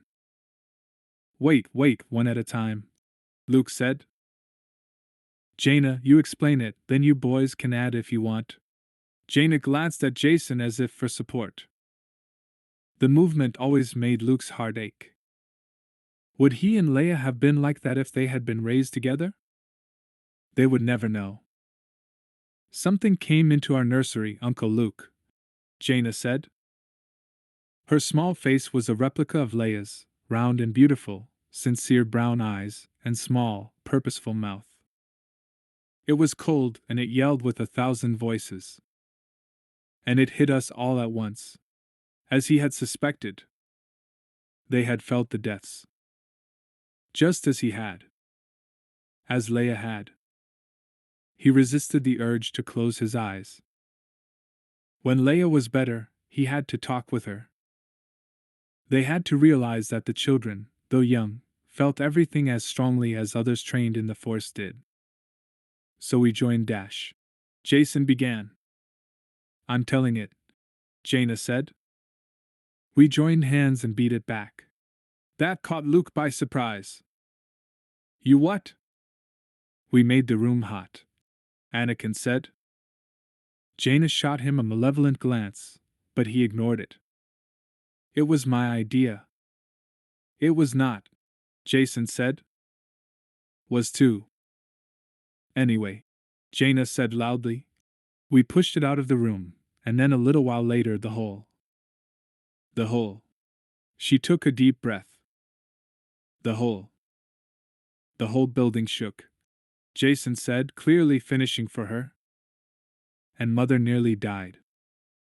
And sometimes, Anakin said softly, when I don't plan it, something I do hurts somebody. Luke nodded. A lot of things he had done had inadvertently hurt someone. If he hadn't bought R2 and 3PO, his aunt and uncle would still be alive. But if he hadn't, he wouldn't be sitting here now, with these precious beings beside him. But he couldn't explain that. It would sound patronizing. Ben hadn't tried when Luke returned from the ruined farm. Luke shouldn't try either. They would learn it on their own. What you felt, Luke said, was something pretty terrible. Somewhere in the galaxy, thousands, maybe millions, of people died at one time. I felt the same thing, that deep cold, and all of their pain. Did Mom feel it? Jaina asked, her voice still quivering. Luke nodded. And a few of my students on Yavin 4 felt it too. That's part of being a Jedi. When something destroys life on a grand scale, we feel it as if it happened to us. Because, in a sense, it did. It ripped the fabric of the Force for just an instant. The children's faces were serious. Jason's mouth was set in a thin line reminiscent of Han's when he was angry. Sending heat to that cold place was brilliant, Luke said. I wish I had thought of it. It's like sending love to a place that's only known hate. We can't go back in time and make those lives reappear, but we can help the people who have felt the loss heal. Or make the people who caused it pay, Anakin said. The bloodthirsty one. Luke put his hand on his nephew's, knowing that he would always have to give this boy special attention. He understood what Leia had been doing in naming Anakin after her father. She had been trying to reclaim a good part of her past, but the name made Luke give extra attention to the recklessness behind Anakin's fierceness. Recklessness that Anakin shared with his uncle at times. If we're not careful, Anakin, Luke said, That kind of vengeance will make us turn to the dark side. Then we are no better than those who fail to value life. Anakin looked away, a slight flush staining his cheeks. Look at me, children. Luke spoke firmly. He wanted their full attention for this next. You did the right thing creating warmth. Your actions had nothing to do with the explosion that hurt your mother. Nothing at all. You promise, Uncle Luke? Jason asked. His voice was quivering too. He tried to be tough, just like his father, but beneath he was one of the most sensitive hearts Luke had ever met. And that too was like Han. I promise, Luke said. He gathered the children close and hugged them. They squeezed him back. He held them, letting his own warmth comfort them, as he thought about the conversation. The children were on to something. But they had it backward.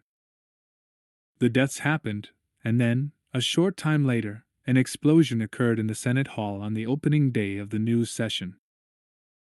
If the events weren't related, then that was a startling coincidence. And the older he got, the less Luke believed in coincidence. Come on, he said when the children started squirming. Let's go see your mother. The children slid off the bench, and he let them lead him to a large room. Leave it to Leia to insist that she was not given any special treatment. 5 other senators filled beds in the room, with curtains between them. Leia's was at the far end. Her curtain was open. Han sat beside her, while Chewbacca stood at the foot, holding his paws together, as if this were a state function and he didn't know how to dress. A medical droid placed medication on Leia's bedside table, then disappeared through the pulled curtain beside her. Winter was sitting in a chair beside the wall. When she saw Luke, she smiled. Sometimes he wondered if she had special powers besides her fantastic recall. She rarely let the children out of her sight, and yet they had found him at exactly the right moment. Luke, Han said as he stood. Leia's been asking about you. She turned her head then on its pillow. Her face was a mass of bruises and cuts. Even though she had clearly been in the Bacta tank, she still wore bandages on her hands indicating serious injuries that needed several more tendings. Oh, Luke. Her voice was unusually loud. I'm glad you're here. Luke sat beside the bed. Me too. She frowned slightly. I don't think she understood you, Han said. She can't hear. Luke glanced at Han. He seemed remarkably calm. They say her hearing will come back in a few days. It was the strength of the explosion. Han smiled tightly. It's been rather humorous, actually, watching the medical staff deal with 100 deaf patients. No one is following instructions. His tone implied there was no humor in it. In any of it. Luke had already gotten the statistics when he landed. 25 senators dead, 100 more wounded seriously, and another 100 bruised. That didn't count the support personnel or all the destroyed droids. Any idea what happened? Winter stood. I think children, she said. We've been here long enough today. Dad, Jaina wailed. She took his arm. They always make us leave when the conversation gets interesting. I'm not going, Anakin said. Chewie growled at him. Anakin ran to his sister's side. That's telling him, Chewie, Han said, but it sounded more like a reflex response. Go with Winter, kids. I'll be back to tuck you in. They hugged their mother goodbye, and left without further protest, which made Luke wonder if they wanted to stay as much as they pretended. The last day or two had been very stressful for them. He would have to talk with Han about their fears before he left.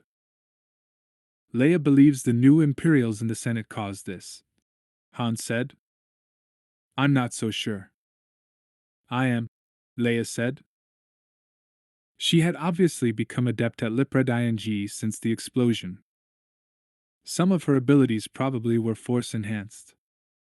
Luke would have to test that theory later. What do you think happened? Luke asked. An old buddy of mine surfaced at a convenient time, Han said. I was with Gerald and the crystal jewel when the explosion happened. A decoy to keep you away? Maybe, Han said. Or maybe he was trying to warn me and was too late.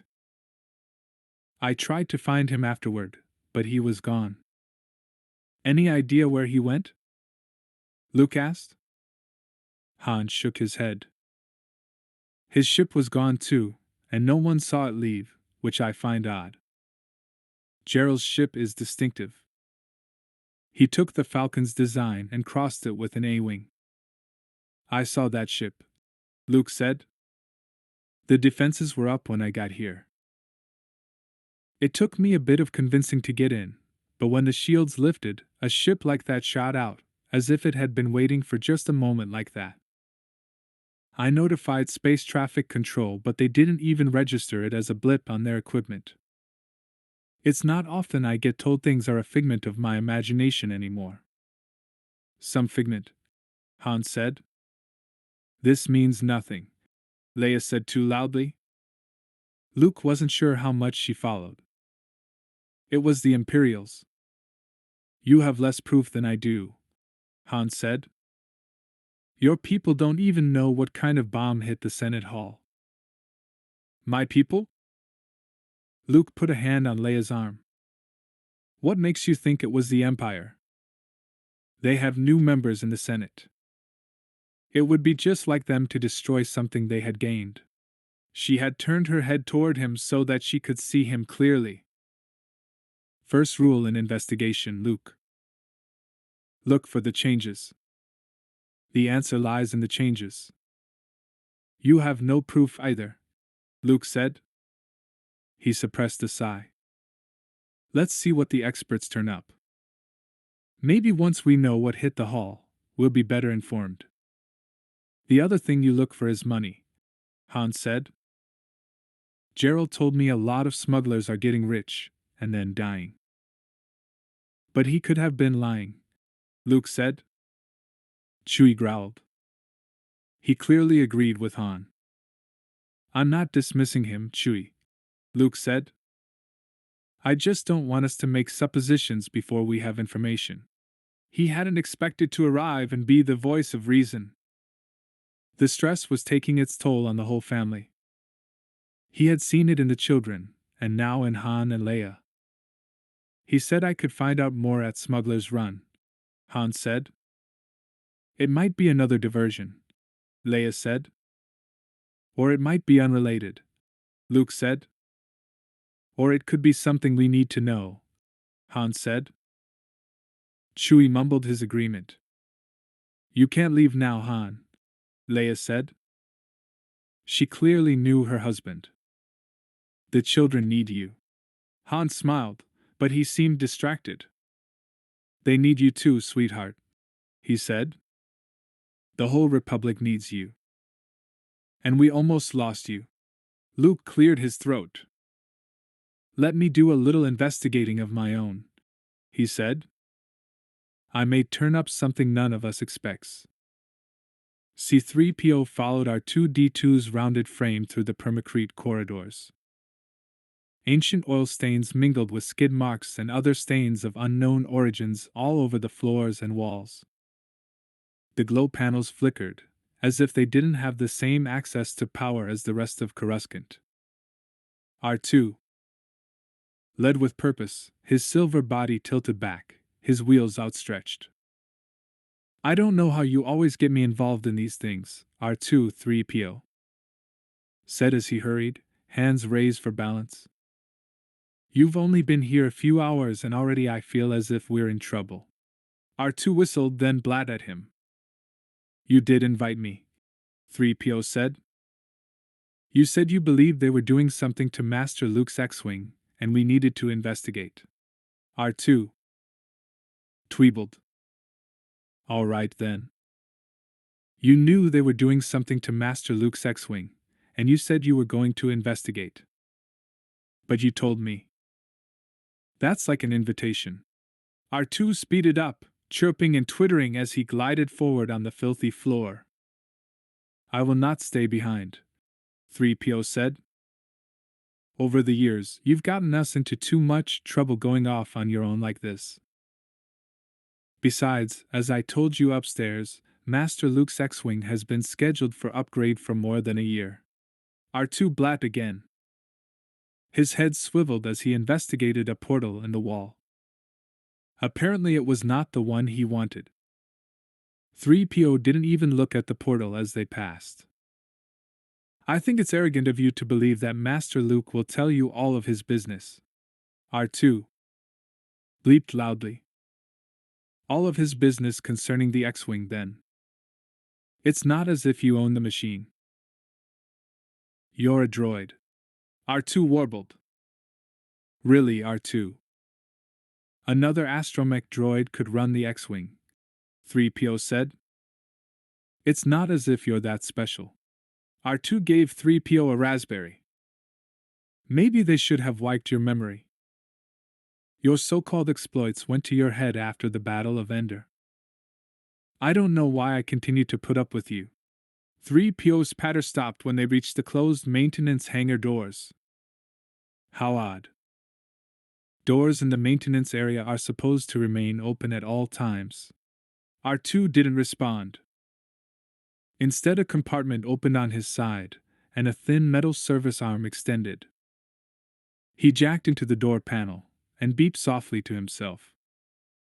3PO peered through the small square transparent steels. Ships and parts were scattered all over the floor. Droids worked carefully, supervised by Clopirians. Clopirians were short, squat gray creatures, with a series of tentacled limbs running along their sides like filaments. They had hands at the ends of many of the limbs. Their necks could extend as well. Their physical makeup and their talents around all things mechanical made them among the best mechanics and engineers in the Republic. R2 bleeped. 3PO turned away from the transparent steel. Of course it's a routine maintenance order, 3PO said. I don't understand why you're so surprised. All of the X-Wings have been upgraded in the last few months. R2 bleebled some more. I'm sure Master Luke did know of it, 3PO said. I'm sure they notified him. Really, R2? You get upset about the strangest things. R2 whistled repeatedly and rocked on his two wheels. I will not ask Master Luke down here, 3PO said. We don't even know what they're going to do to the X-Wing. R2 whistled louder, a piercing shriek that echoed in the enclosed space. R2. The clank of his rocking treads added to the shrillness. Yes, I understand that you have a bad feeling about this, 3PO said. But Master Luke didn't, and he is the expert on feelings. At that moment, the maintenance doors opened. A Clopirian stood behind them, 6 of its tentacles crossed over its squishy chest. You want to explain to me why you're illegally jacked into our computer system? It asked. R2 removed his jack and pulled his service arm inside its case. We meant nothing, 3PO said. Our master had sent us here to check on his ship. We couldn't get in and my counterpart here was trying to open the door. That's the door panel, the Clopirian said, pointing with a 7th tentacle at a small panel on the other side of the maintenance doors. Oh dear, R2, 3PO said. I told you not to touch anything. The Clopirian's bulbous eyes narrowed. All right, you two. Get inside. We're going to check your hardware. It grabbed 3PO and R2 with 4 of its tentacles and pulled them in the maintenance bay. The metal doors clanged shut behind them. 50 Clopirians stared at them. Dozens of droids stopped work to watch. R2, 3PO whispered. I have a very bad feeling about this. 7. Queller stood on the sandstone streets of Pydyr, his legs spread, hands clasped behind his back. The air was warm and dry with a touch of salt, reminding him that an ocean loomed over the artificially created hills. In the arid heat, the death's head felt like a mask. He was sweating beneath it, destroying its delicate calibration with his skin. He couldn't remain on Pydyr long. The mask, a finely tuned instrument, only worked properly in certain environments. This wasn't one of them. He hated to think of what it was doing to his face. But if he was uncomfortable, the troops were as well. The stormtrooper uniforms, cleaned up and repaired, looked fine. Menacing. The memories of the Empire were embodied in the white suits and the elaborate helmets, memories of power he hoped to arouse. Image was everything, as Pydyr once knew. The empty streets spoke of wealth. The sandstone blocks wore down after only a few days. The Pydyrians had a special droid designed specifically for street care, another designed for building wash. Pydyr's wealth was the stuff of legends, its aristocratic class the inspiration for stories told all over this section of the galaxy. Almania had envied Pydyr for generations. But no more. Pydyr was his. The quiet was eerie. All he could hear was the sound of booted feet brushing against sandstone. The troopers were investigating each building, making certain no one remained. He had half expected the stench of bodies decaying in Pydyr's harsh sun, but Hartzig, the officer in charge, had been thorough. Pydyr's aristocracy was dead, its bodies disposed of within hours. But the moon's wealth remained. And he needed it. His timing couldn't have been better. He tried to smile, but his skin slid beneath the mask. The lips still adhered, though.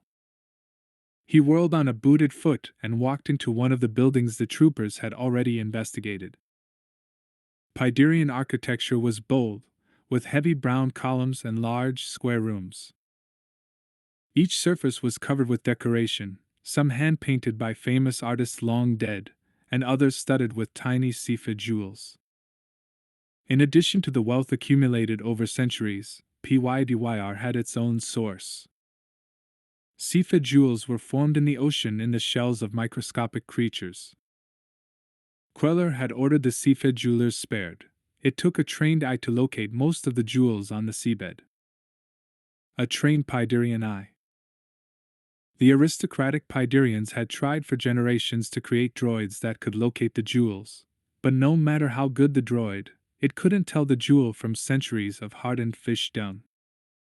He walked to a column and ran a gloved finger over the ridged jewels embedded in the baked surface.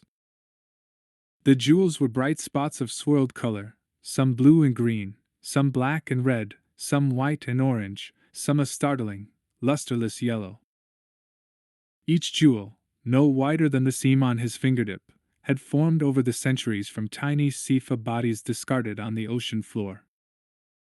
The column alone held 2 years of materials cost for him at the rate he had been spending it.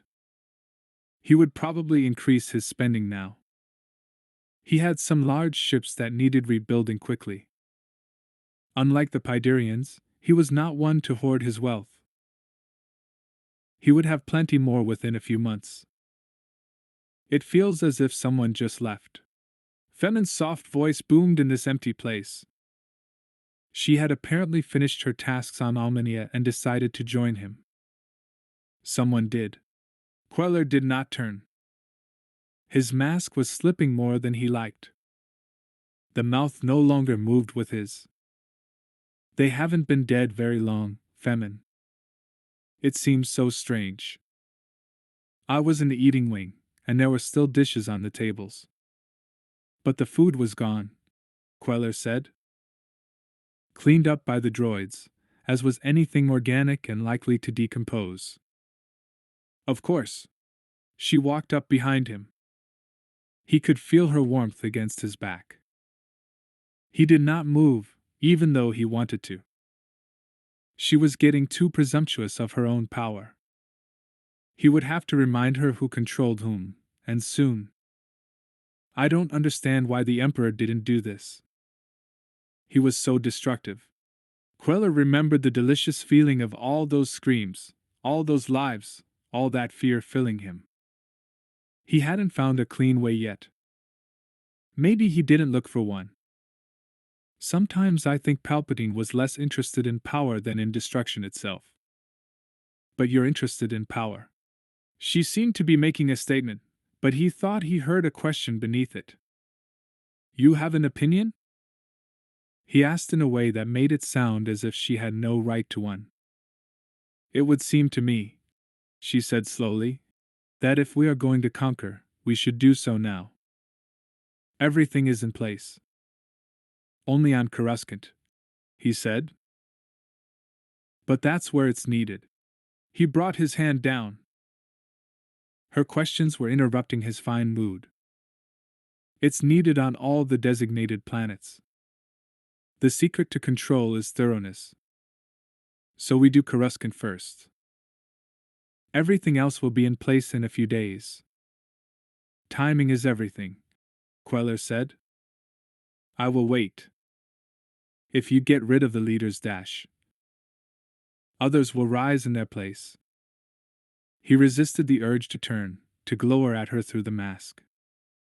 The mask wasn't working, and he didn't want her to see his face. Sweat dripped off his chin onto his linen shirt. Is that why you're trying to get rid of Skywalker? He hesitated, unsure how much he wanted to reveal himself to her. Then he said, Skywalker's sister leads the Republic. How do you know she survived the attack on the Senate Hall? She survived, he said softly. So go after her. I am. He clenched his fists, careful not to let his temper show on such a fine, successful day. I most assuredly am. The ship hung in space. Lando Calrissian peered out the cockpit on the Lady Luck. He was alone on this trip, having dropped Mara Jade off at the Minus cluster to run some errand for Talon Card. Lando didn't like their continued association, but he had no real right to complain and he wasn't sure he wanted that right. Still, the last few weeks with Mara in the floating cities of Calamari had been delightful. He hadn't seen her in a long while. He had enjoyed her company, and only a few times had longed for solitude. He had the solitude now, but he no longer wanted it. At the moment, he'd give anything to have someone to consult about the ship spinning slowly in front of him. It looked familiar. At first he had thought it was the Millennium Falcon. Then he realized that the Arakid concussion missile tubes weren't just missing. They hadn't been there at all. Something had been built to fill the area and that something was long gone. He had only seen one other stock light freighter that so closely resembled the Falcon, and that had been the Spicy Lady. Although the Spicy Lady had a modified A-wing where the missile tubes had been. An A-wing that could fly on its own. A separate ship for escapes and escapades. Lando hailed the Spicy Lady, his heart pounding. Spicy Lady, this is Lady Luck. Are you in distress? Over? No response. The ship looked abandoned. Only he had never known Gerald to leave the Spicy Lady for long. Gerald had invested his personal fortune in her, and used her to make more money. He never let her drift. Even when he was in the A-Wing, he made certain she looked powered up so that no one would board without major preparation. Spicy Lady, this is Lady Luck. Over. Lando swore under his breath. This was supposed to be a simple trip. He didn't like flying solo. He had a new astromech droid that Mara had bought with profits from their most recent shared venture, but even with the modifications, the droid wasn't a lot of help in a situation like this. He scanned the Spicy Lady for life signs. None. She was dark. Life support wasn't even functioning. He sighed. He couldn't board her. He didn't want to leave the Lady Luck without good cause. Instead, he checked to see if the spicy lady had slave circuitry. He doubted it. Most smuggling vessels avoided slave circuits, which allowed remote control of the ship from other ships. But business had changed since Lando entered it. A few suppliers were requiring slave circuits. And Gerald was still hip deep in the business. He might be dealing with some of those suppliers. The Lady Luck's computer beeped at Lando. The spicy lady not only had slave circuits, she had fully rigged slave circuits. First break I've had all day, Lando said. He linked the spicy lady's internal holocams to the Lady Luck's and surveyed the interior of the ship. It looked like an Almania windstorm had gone through the public sections. Supplies floated in the zero-gravity environment. Blaster scars seared the couches in the wreck area. The oxygen masks were broken, the emergency equipment destroyed. Lando panned through the public areas. He knew that Gerald wouldn't allow holocams in the storage compartments. Lando's mouth was dry. The discomfort he had felt when he first saw the ship was growing. Except for the blaster scars in the rec room, he saw no signs of battle. No real destruction, only the kind made when someone or several someones searched a ship. Still, the tension in Lando's shoulders was growing. Finally, he brought the spicy lady's cockpit up on his screen. And then he let out the breath he had been holding. Gerald floated, his body bumping against the controls, the viewport, the ceiling, the floor. Judging from the hole in his chest, he had been hit with a weapon at very close range. Lando closed his eyes and rubbed the bridge of his nose with his thumb and forefinger. An old friend shouldn't die like that. Especially not in the rear end of nowhere with no one to guard his back. Then Lando frowned. Gerald usually had a Celestin with him. Silas. Had Silas taken the A-Wing? For help? That made no sense. He would have been back. Unless he was followed. But Lando had seen no other vessels in this corner of space. Very few ships went back and forth here. There was nothing to smuggle. Lando himself wouldn't have been here if Mara hadn't had to meet Card. The Republic had little interest in the primitive planets nearby, and the Empire had abandoned hope of uniting such diverse peoples. The Empire had long ago abandoned hope of anything. Something nagged at the back of Lando's mind. He had seen something in that debris. Something that didn't belong. He opened his eyes as he panned away from the cockpit, searching, scanning the debris at close range until he found what he was looking for. In the galley, banging off one wall and ricocheting into another like a puck in null hockey, a stormtrooper helmet floated. A helmet so clean it reflected the emergency glow panels. Stormtroopers. This far out. Perhaps Lando had been wrong about the Empire. With a flurry of movements, he rigged up the rest of the slave circuitry. He towed the spicy lady to his mining operation on Kessel and then inspect the interior himself. Maybe he could see what Gerald had been into. Lando had a hunch he wouldn't like what he was about to find. 8. The surviving senators filled the Emperor's audience room in the Imperial Palace. The senior senators, the ones who clearly supported the Republic, were mingling with one another and talking about substantive issues. Leia stood beside the buffet table that lined one wall. She wasn't interested in her colleagues. She was watching the junior senators, many of them former Imperials, argue. Her hands still hurt from the burns she had sustained in the blast, but otherwise she felt fine. Except for her hearing.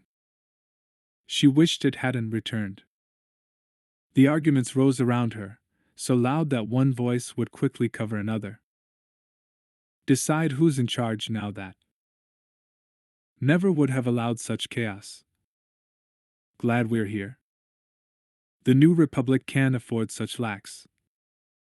She didn't need to hear more than a few snatches of conversation to know what was happening. Here, at least among the junior senators, the blame for the destruction of the Senate Hall was going to fall on her government.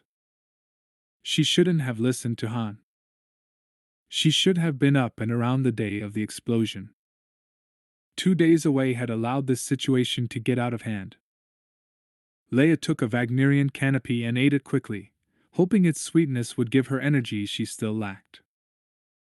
The doctors said she needed time to recover, that she had nearly died, but she had made it through serious wounds before. This time, she suspected, part of the problem was her attitude.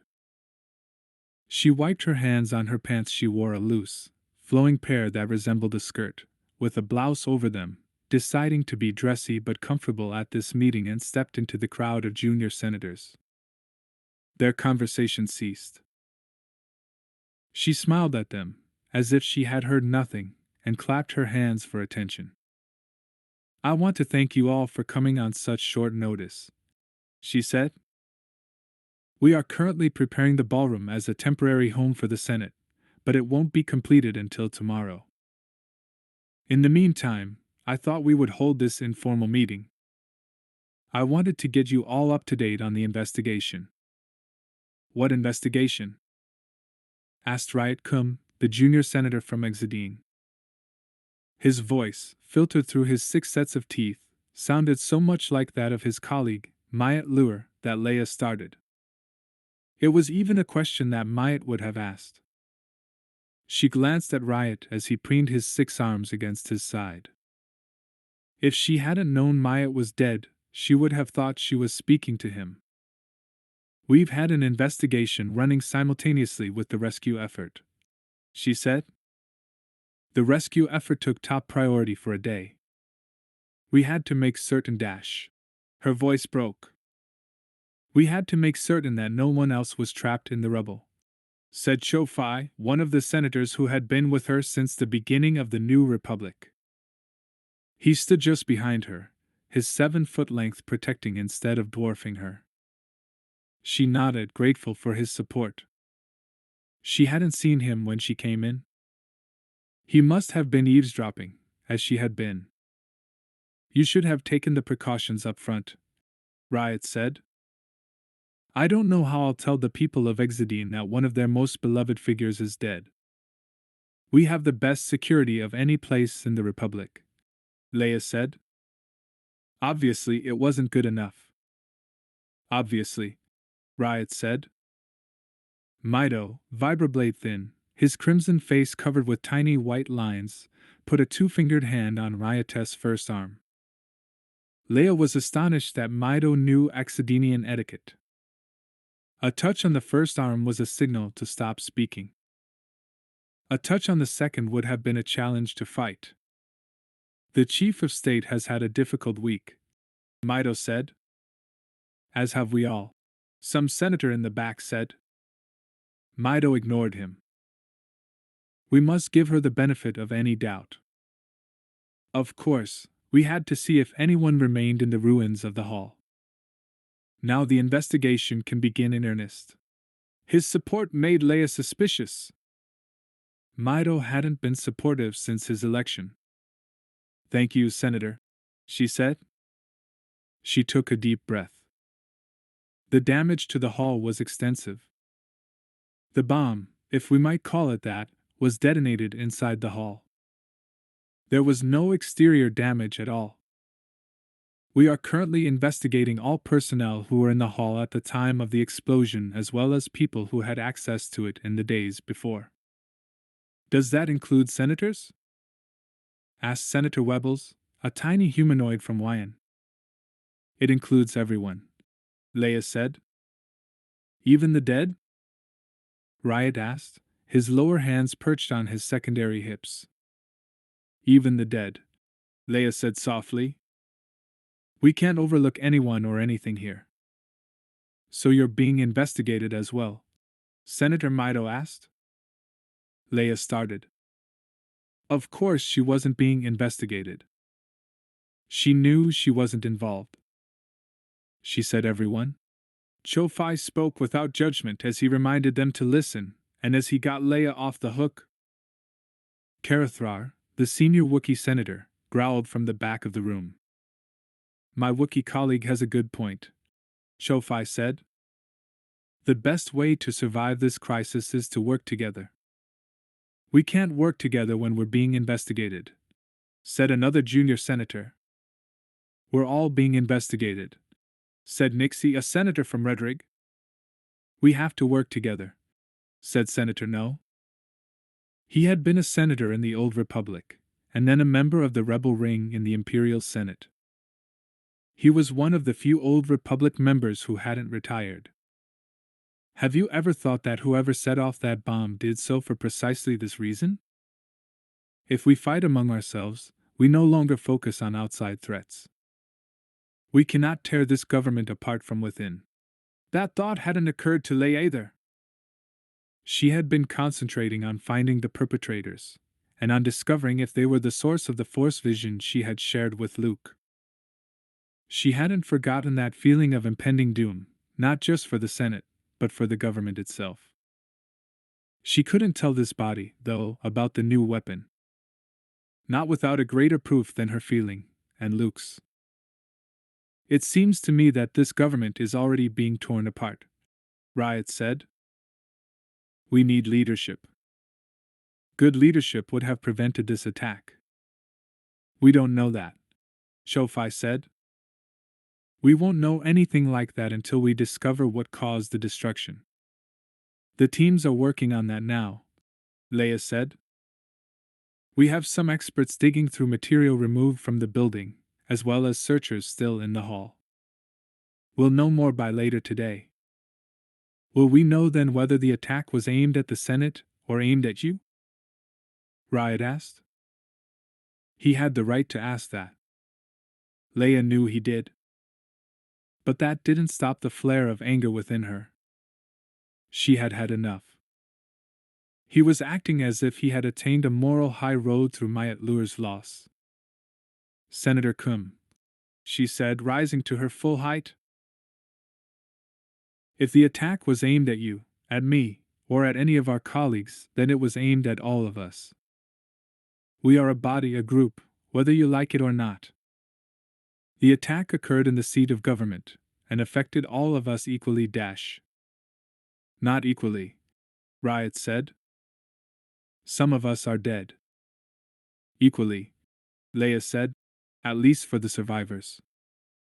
Now you can work with us and help the New Republic. Or? He had stepped forward despite Mido's restraining hand. Are you threatening me, Leia Organa Solo? That wouldn't be good for unity, now would it? Leia asked. It certainly wouldn't, Mido said smoothly. Perhaps it would ease my colleague's mind if we had a separate investigation going, as well as the official investigation. With two teams, we might get better results. Or we might confuse the issue, Leia said. So you're opposed to a separate investigation? Mido's tone implied that she had something to hide. Of course not, Leia said. I just don't like expending unnecessary resources.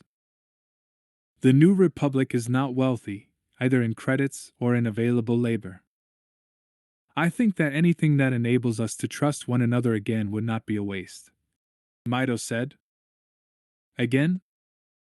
Leia thought, but did not voice it. She obviously doesn't like the idea, Riot said. They had forced her into this. She should have expected it. She took a deep breath. We're a governing body, she said. Let's vote. I thought this was an informal meeting, Cho-Fi said. It was an admirable ploy to delay the vote. An informal meeting is still a meeting, Mido said. Leia suppressed a sigh. They had outmaneuvered her. It would be hard to take a vote without their consoles, without the electronic count, or computer backup. But a voice vote would work if someone counted the votes and tallied them to the proper senators. It also had the added benefit of making each voter accountable in front of the others. She sent one of the pages to get an official tally sheet. When the page returned, she scanned the sheet, her gaze stopping each time it hit a dead or seriously wounded senator.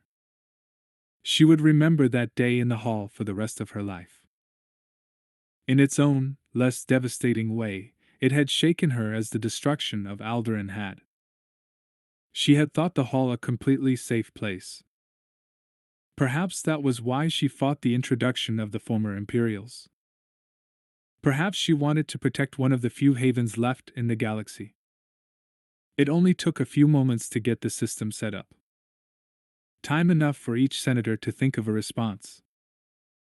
The question we are putting to the vote is this: should we have an independent investigation team? Your vocal response must be yes, no, or abstain. She took a deep breath, then called on the first senator. Both she and the page recorded the vote as it occurred. A protocol droid also listened, double-checking the tally. She had expected the vote to go in her favor. At the least, she expected to break the tie on a close vote. But as she ran through the list, skipping the missing and the dead, she realized that her voting bloc, which had been the majority, was now in the minority.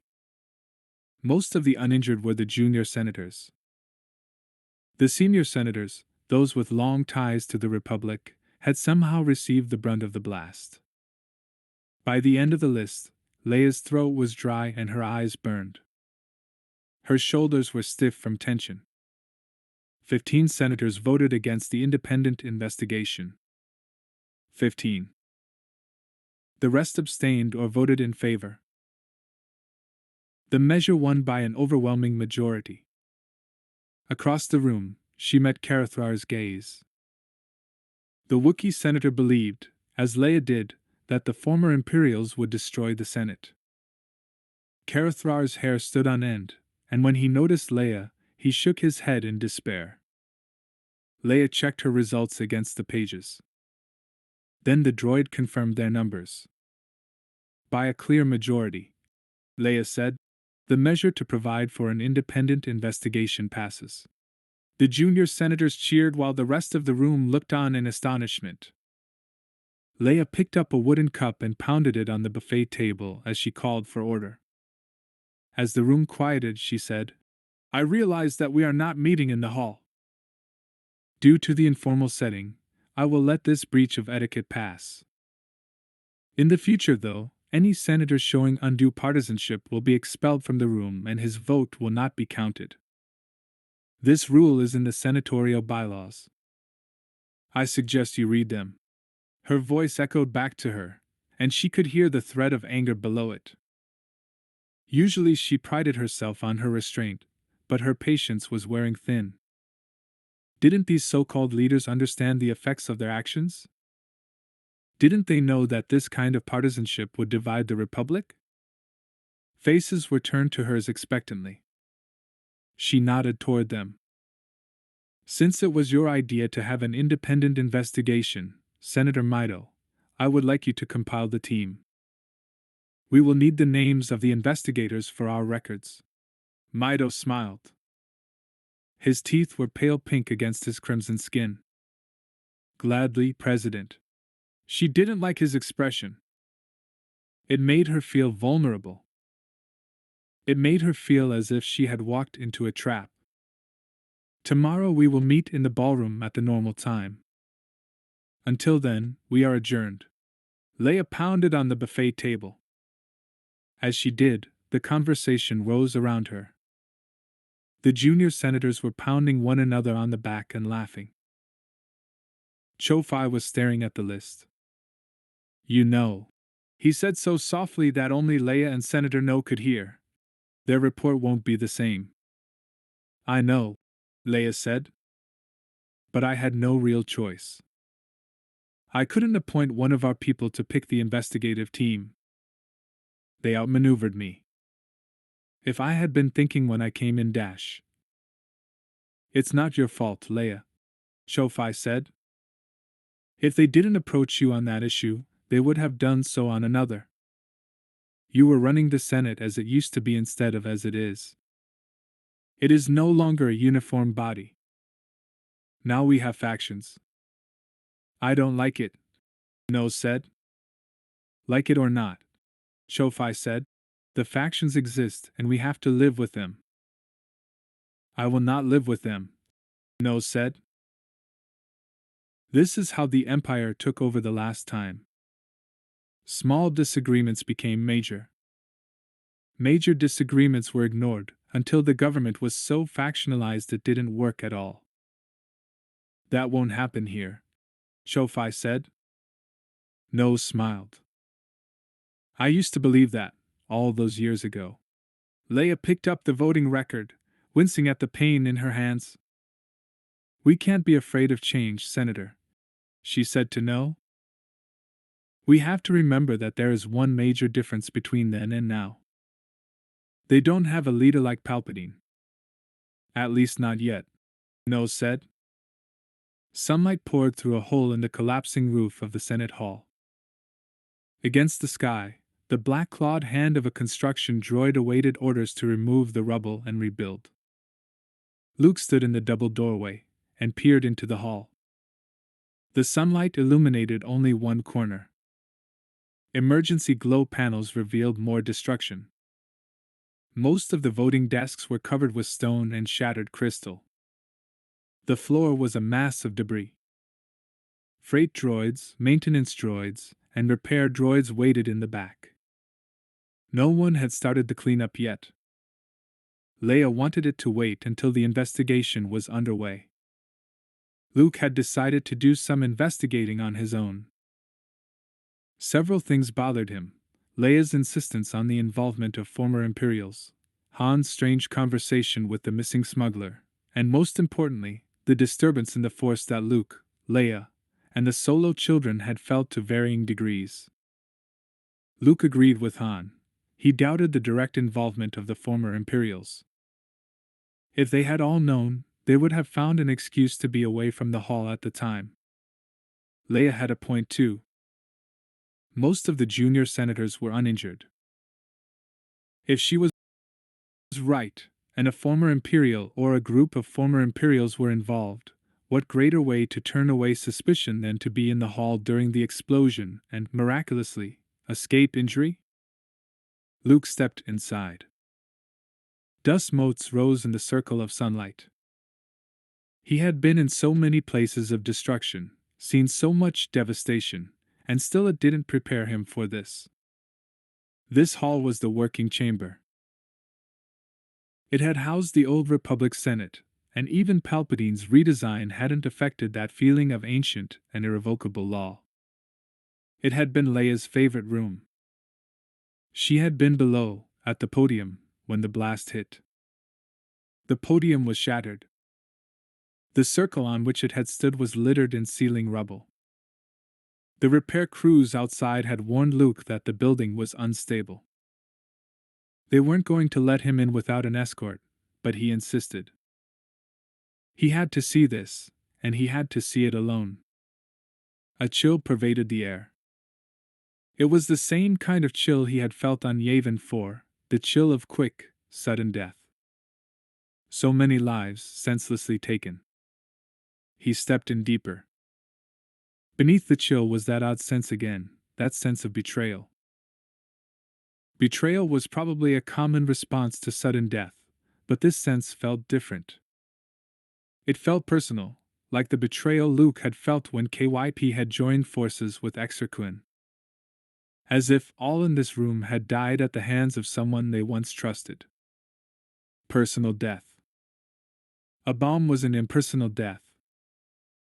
He closed his eyes, let the force flow through him, and felt for the pockets of coldness. Voices swirled around him, remembered voices, calling for help, shouting instructions. Shouts for friends, wails of the dying.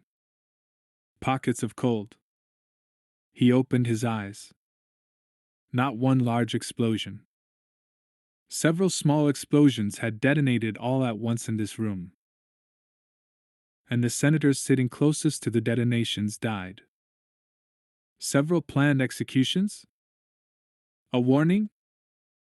Or a destruction of the hall that went awry? He couldn't tell. But now he had something to tell Leia's investigators. They should stop the search for one big cause, and search for several small ones. Rubble fell from the ceiling, clattering onto the ruined floor.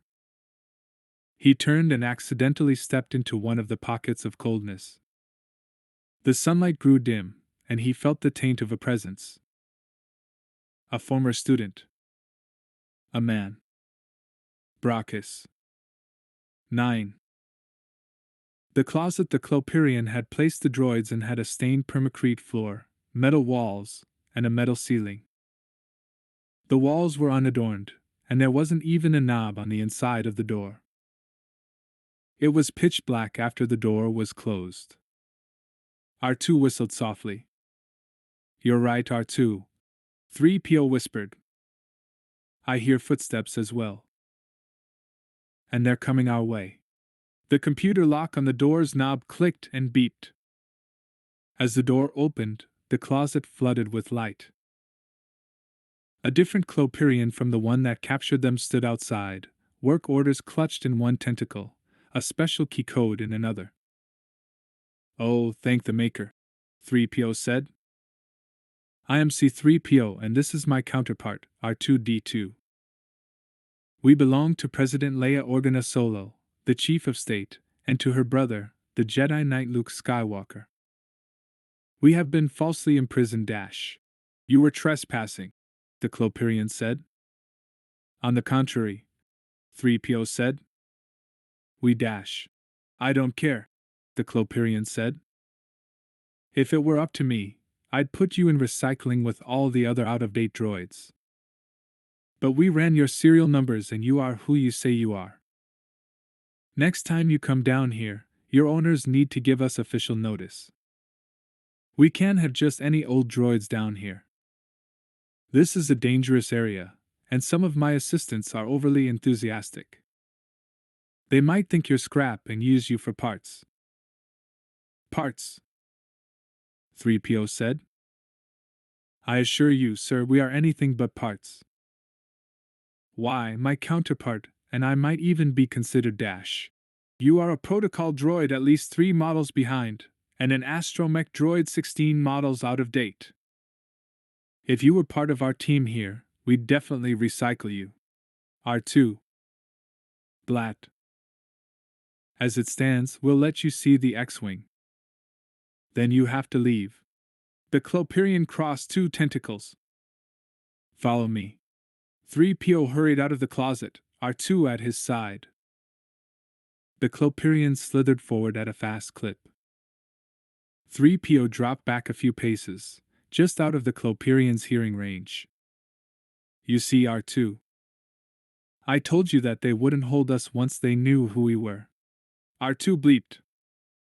"Well, it doesn't seem odd to me," 3PO said. R2 blurbled. "All right," 3PO said. "I admit they could have checked our serial numbers quicker. But the point is, R2, that they did. Although I do admit, things could have gone badly. Recycling. And I thought the scrap heap for out-of-date droids was just a legend." R2's head swiveled as they walked, and the tiny holocom in his unit flickered. He was filming. "I don't believe you have permission. R2 bleebled so loudly that the Clopirian turned. "Is there a problem?" it asked. 3PO glanced at R2. "There is no problem," 3PO said.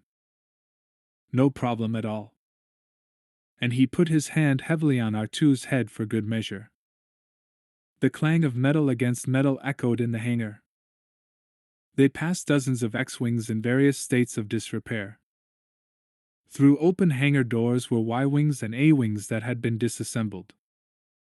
And in a final hangar, new craft glistened, cleaning droids polishing the luminescent metal. Finally they stopped. The Clopirian pointed to a battered and scarred X-Wing in pieces on the hangar floor. R2 moaned.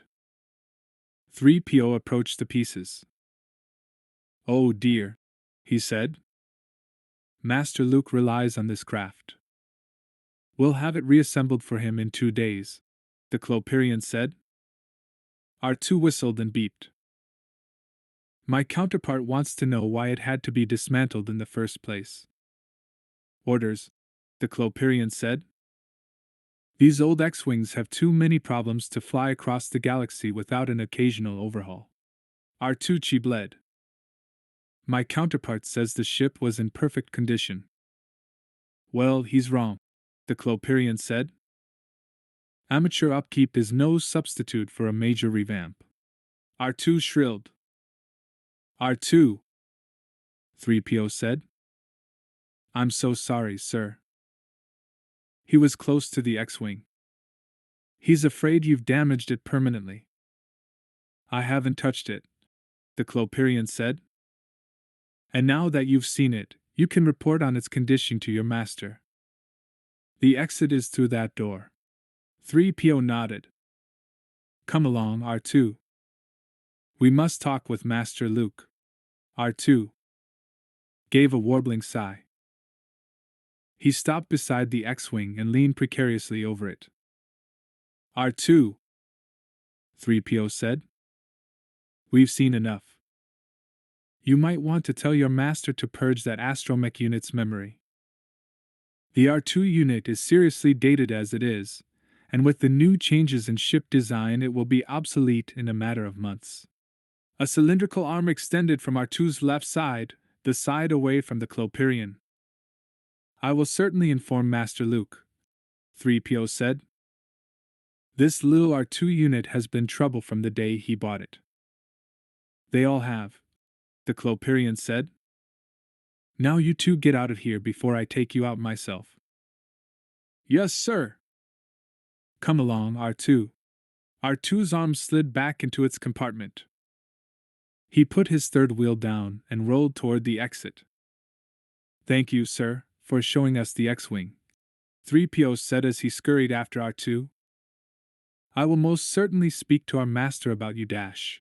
And then he stopped as the bay doors closed behind them. R2 let out a long, pitiful wail. I think you're overreacting, R2. The X-Wing isn't dead. It's merely disassembled. 3PO hurried down the corridor. R2 beeped as he kept up. Erase its memory?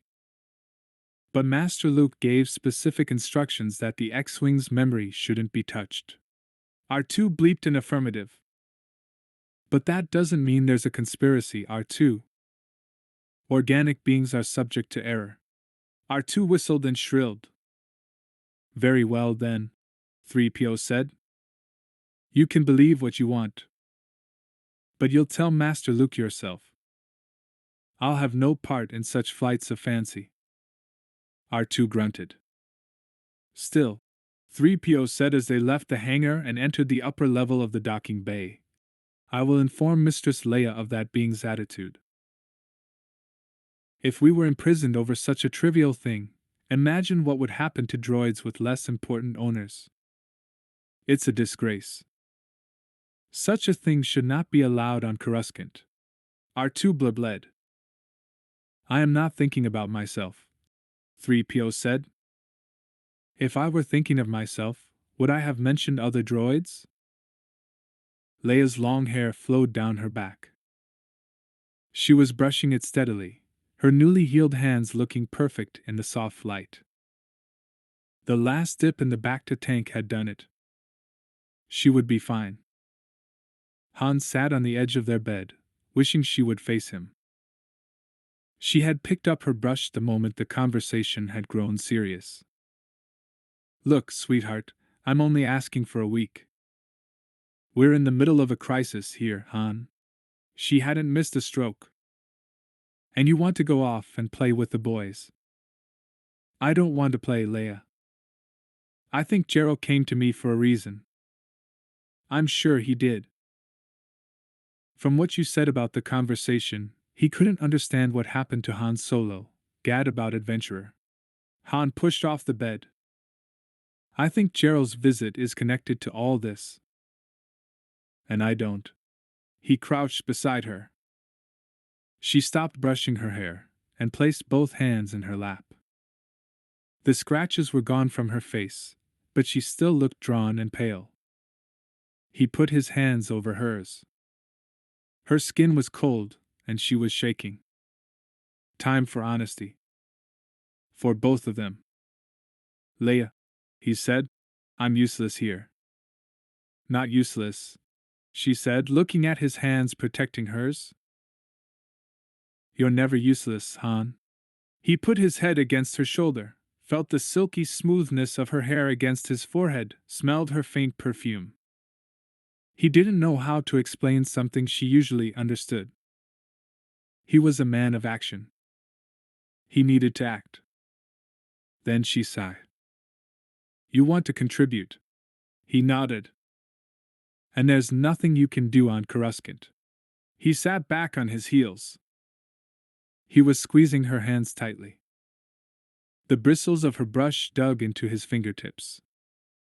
I've already done what I can do, Leia. I've followed Gerald's trail. He left with the last wave of ships and all the confusion. Then escaped when the shields went down for Luke to enter. Gerald apparently talked to no one but me. He didn't even have any friends here except me. He might have had nothing to do with the attack. Han nodded. I know.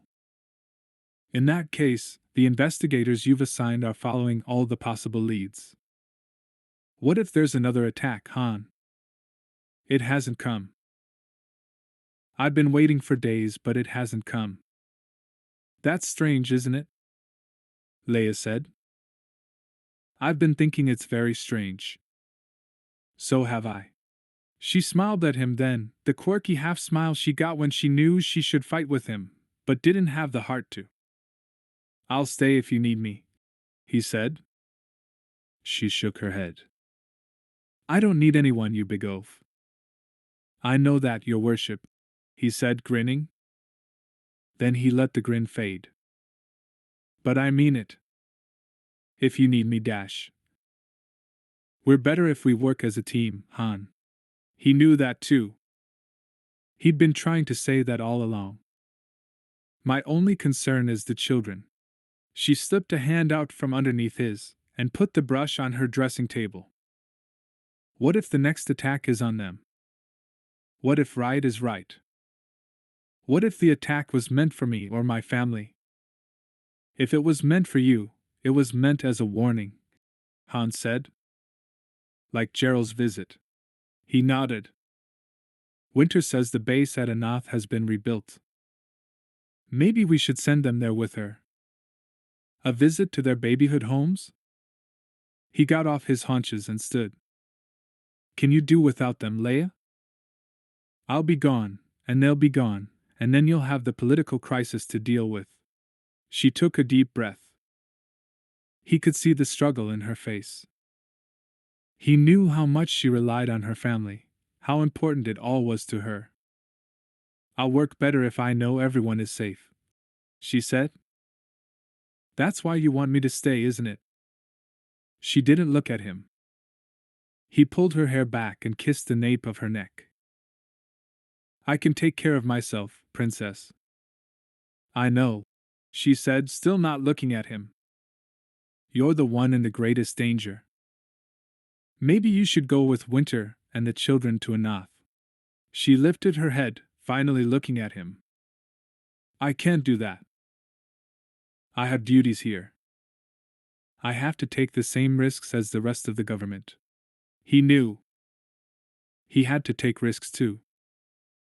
Protecting him and forcing him to remain on Coruscant would be as bad as making Leia go to Anath.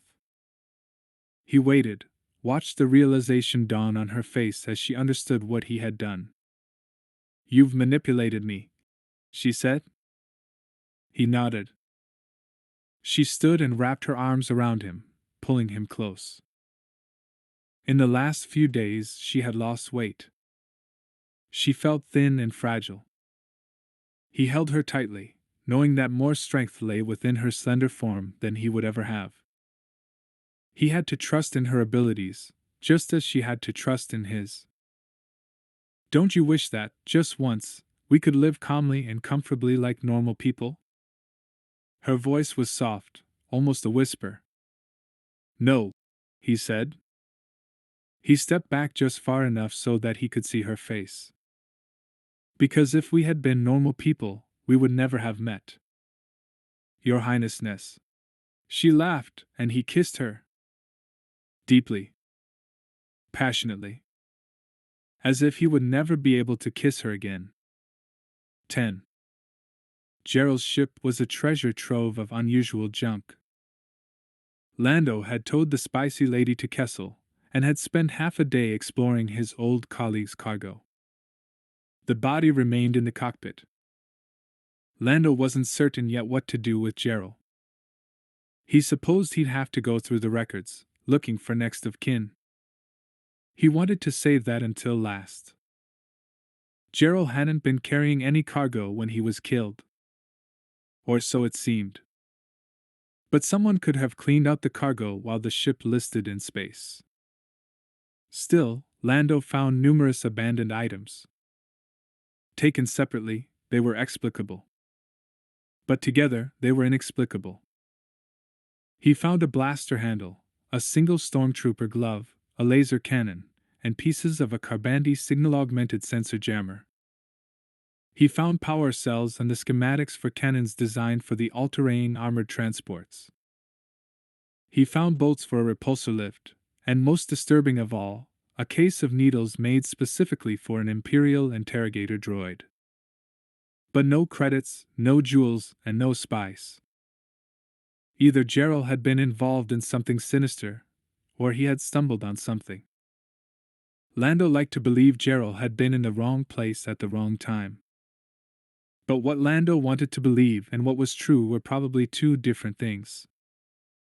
So he almost decided to take the spicy lady back into space and set her free.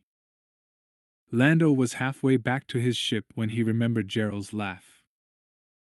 It had been a hearty, deep, almost choking laugh. Lando had thought Gerald was going to laugh himself to death the day he smuggled Lando out of Smuggler's Run. Right under Nandreesen's nose. "OU," Lando had said. Gerald grinned. "No, pal. And someday I'll collect." Big. But he never had. And now it was too late.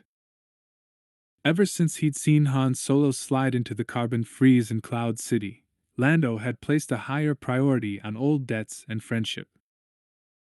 The old Lando would have walked away, sent the spicy lady back where he had found her, and forgotten the whole thing. The new Lando sighed, bypassed the main hatch, and walked to the cockpit. The cockpit on the spicy lady was an exact replica of the Millennium Falcon's. It comfortably fit 4 humanoids, and was tall enough to accommodate a Wookiee. Blaster scars had left rips in the seats, and had charred one of the viewports. When Lando turned on life support, Gerald's body had fallen between the pilot's seat and the wall, crumpling like discarded clothing. Lando bent over the body. Blaster at close range, just as he had thought. Gerald's eyes were open, and filled with terror.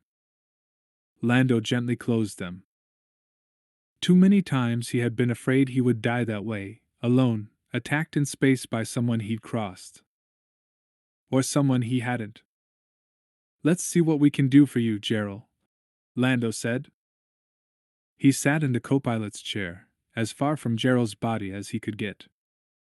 Then he logged on to the spicy lady's computer.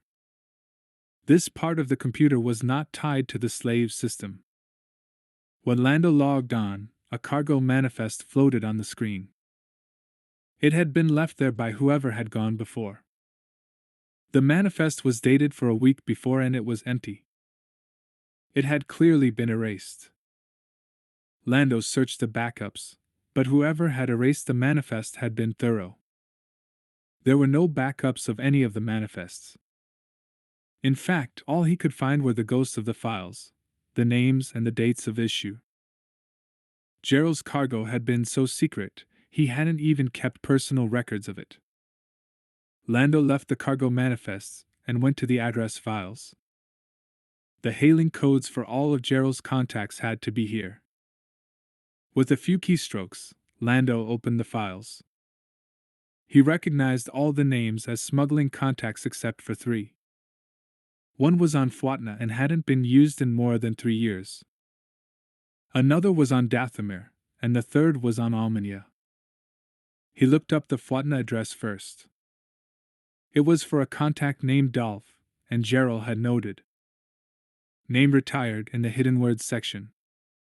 From Lando's cursory examination of Gerald's system, it seemed that Gerald deleted unusable information. Lando made a note of the name, the out-of-date address, and continued searching.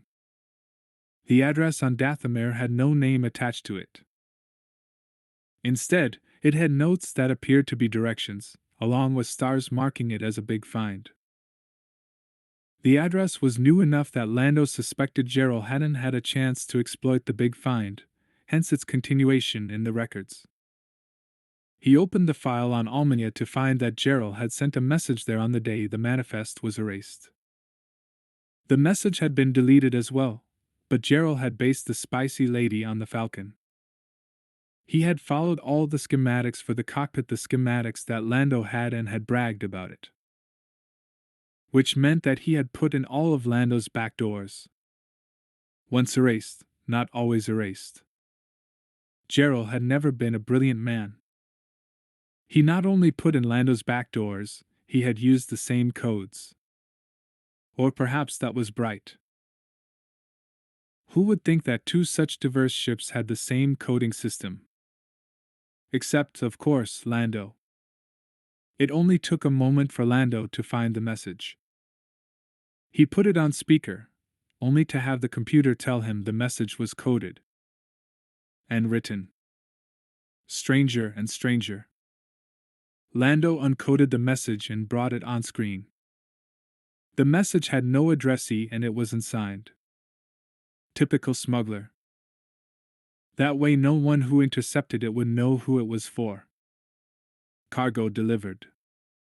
Fireworks spectacular. It was followed shortly thereafter by another message. Solo knows. We can count on his involvement. Then nothing. Those were the last messages Gerald had sent. Lando copied them to his own computer.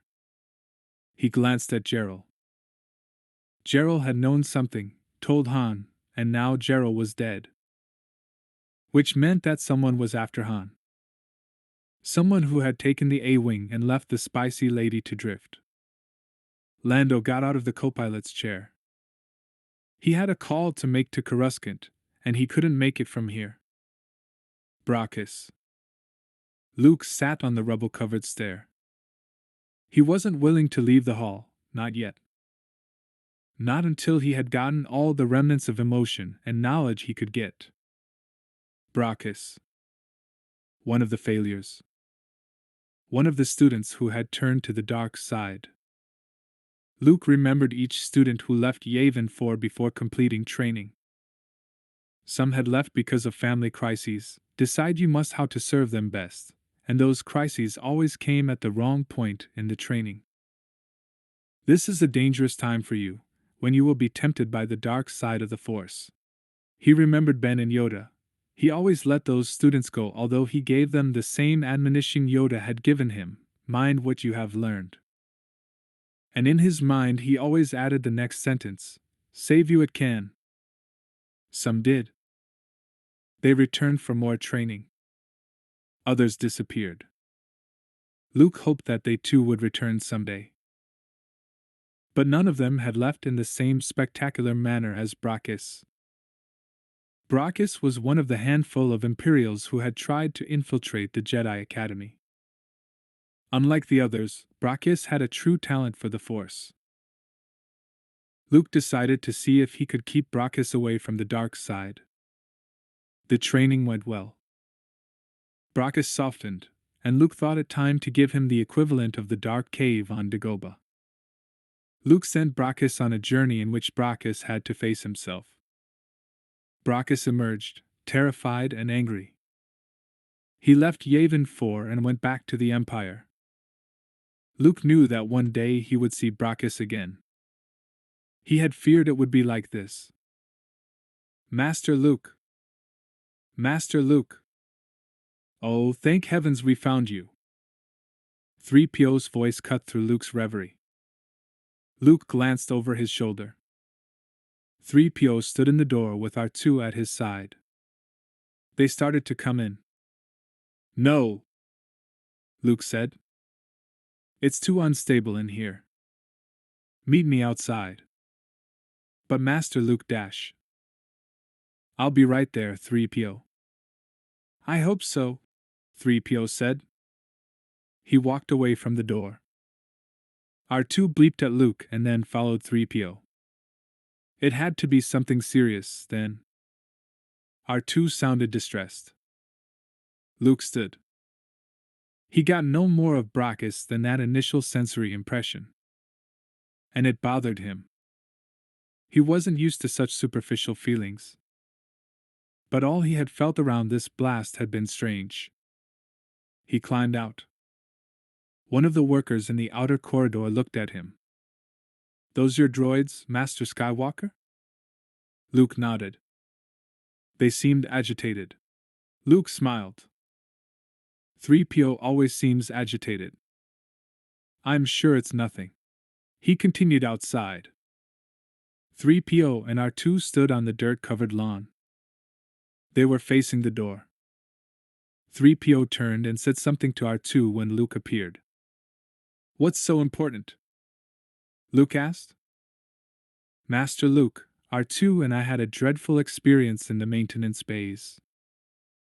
R2 insisted that we go down there, and we were taken prisoner by this horrible Clopirian who seemed to have no idea who we were. I wouldn't have brought this to you, sir, but R2 insisted. He said you needed to know dash.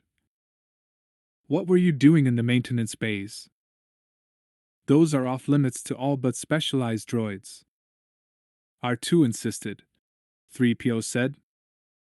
He's been behaving quite badly. In fact, the language he used in front of the Clopirian, well, it made my gears freeze if you get my meaning, sir. And dash. R2? Luke asked.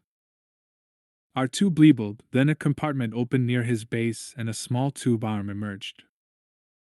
Luke held out his hand, and R2 dropped several tiny chips into it.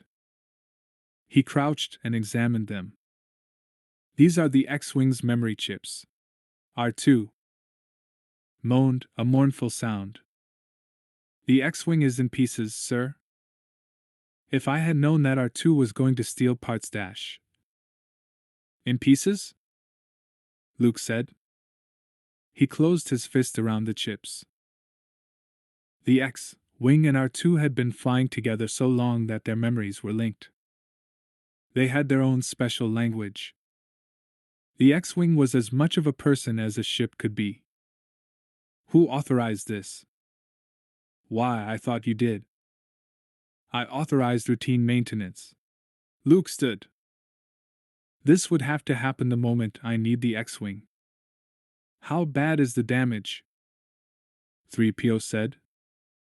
There is no actual damage. R2 beeped and squawked. Aside from the pieces, 3PO said. Luke's grasp on the chips was tight. It sounds more like they're rebuilding the X-Wing. Why else remove the memory chips? R2 whistled in affirmative. I know nothing about technical matters, sir, 3PO said. It just seems to me that routine maintenance is routine maintenance, at least on Coruscant. Which is why they imprisoned you. Luke shook his head. I don't like the sound of any of this. We didn't exactly appreciate it either, Master Luke. Why, if I hadn't told them that we belonged to you and Mistress Leia, we would still be in that closet. And 3PO's golden body shook in an imitation shudder. We'd have had our memories wiped and our bodies sold for scrap. R2 moaned. Good thinking on your part, 3PO, and yours too, R2. Luke gave the memory chips back to R2. Keep these safe. I'll see about the condition of the X-Wing. We'll get it back together in no time. But he wasn't as sure as he sounded.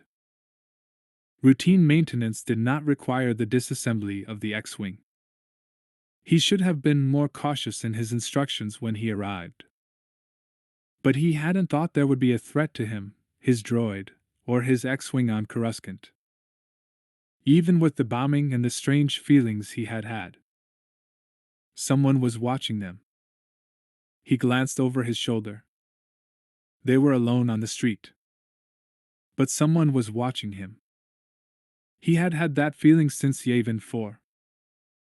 Someone was watching, planning, and outguessing him. It was time to regain control. Come on, R2, Luke said. Let's get our X-Wing. With all due respect, sir, 3PO said, I would prefer not to return to that den of iniquity. I think it better if I return to my duties. Luke nodded. 3PO, tell Leia about your adventure, and tell her about the X-Wing. Tell her that dash. Then he stopped. Better to tell her in person. In person he could communicate the depth of his unease. Tell her that I will speak to her before I leave. Very good, Master Luke, 3PO said, and toddled off toward the Imperial Palace. Luke disagreed. It wasn't very good. But it was the best he could do. For now. 11. The Inner Council met in the ambassadorial dining area. It was another large, gold-leafed room, filled with decorations that dated from the Emperor's reign. Leia couldn't wait for the investigations to end so that she could rebuild the Senate Hall. The temporary offices only reminded her how much she missed it. The room had an antiseptic smell, probably from a recent cleaning. She had decided on this room as a meeting place at the last moment, and planned to continue random room choices until the murderers were caught and the Senate could return to normal business. She didn't want anyone to have days to plan another attack. Leia sat at the head of the table, and the other members of the Inner Council surrounded her. 3 of her most valued friends had died in the attack. 1 had died in the medical center. She missed them. Han had been right about the gaps in her life. She had sent the children and Winter off that morning to Anath. Han was gone, and she knew it would only be a matter of time before Luke left too.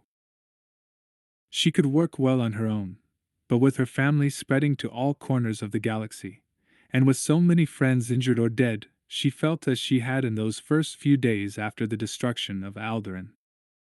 All alone with only herself to rely on.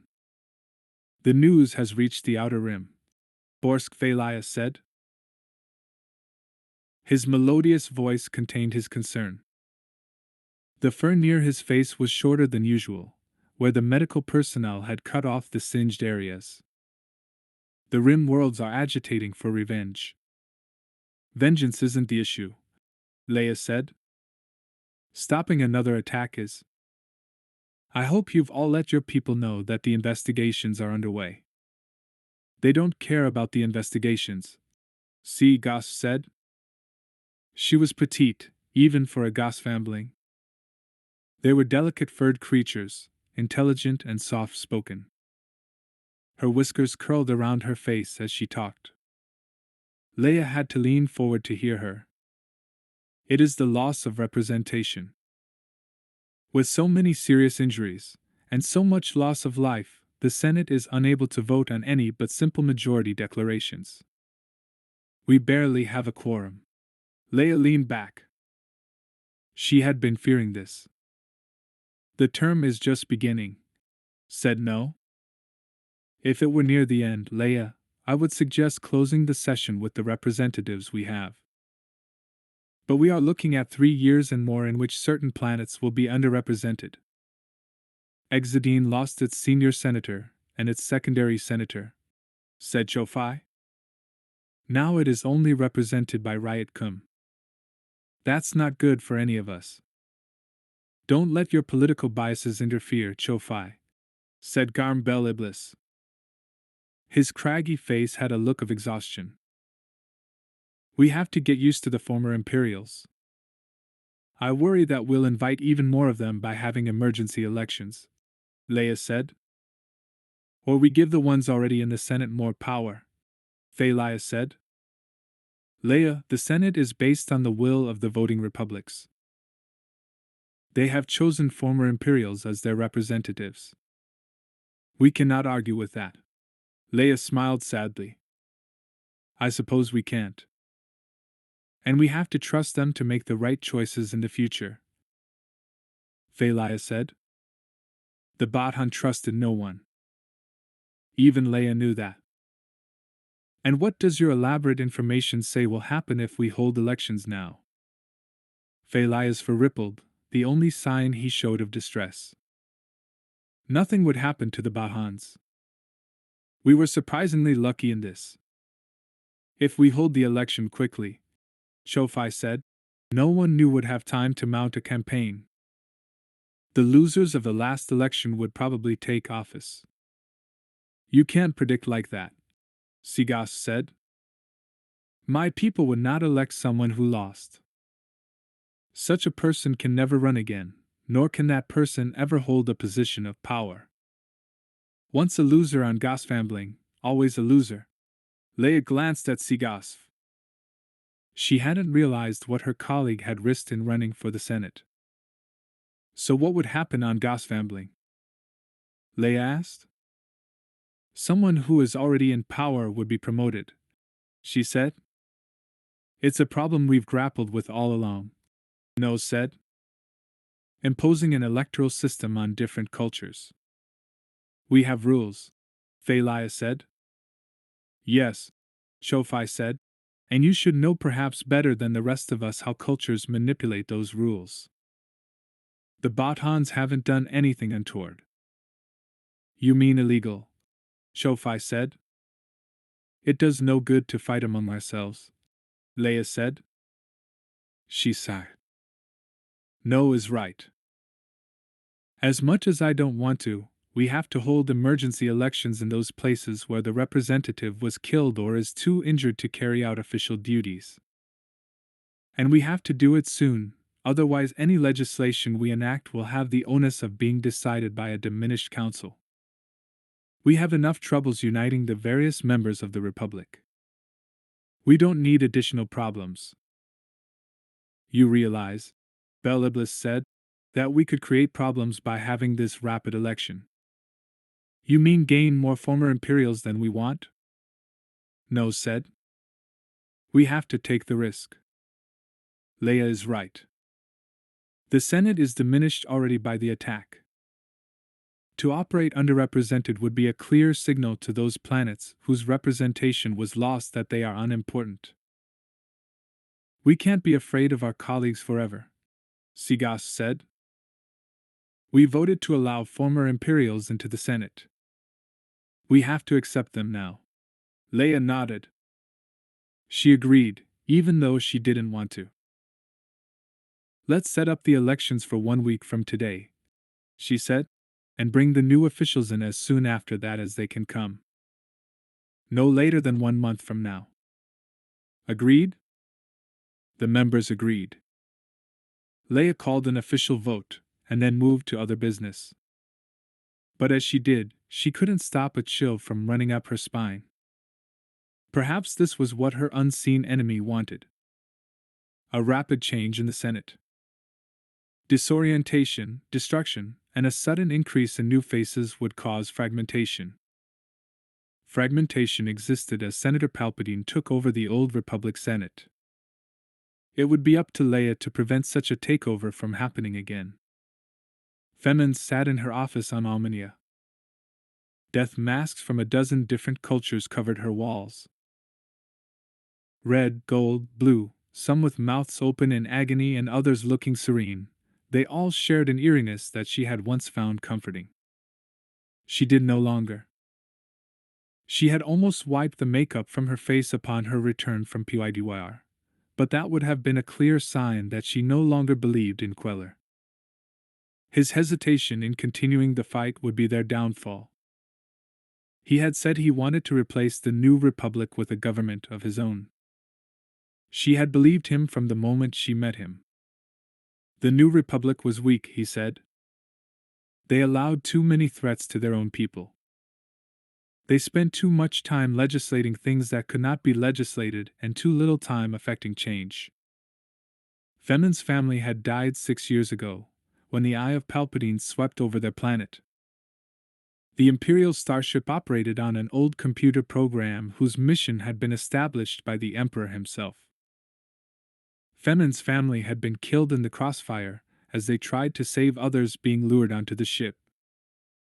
Sure, the New Republic eventually stopped the Eye of Palpatine, but too late to save Femin's loved ones. The New Republic allowed too much Imperial equipment to remain on conquered planets.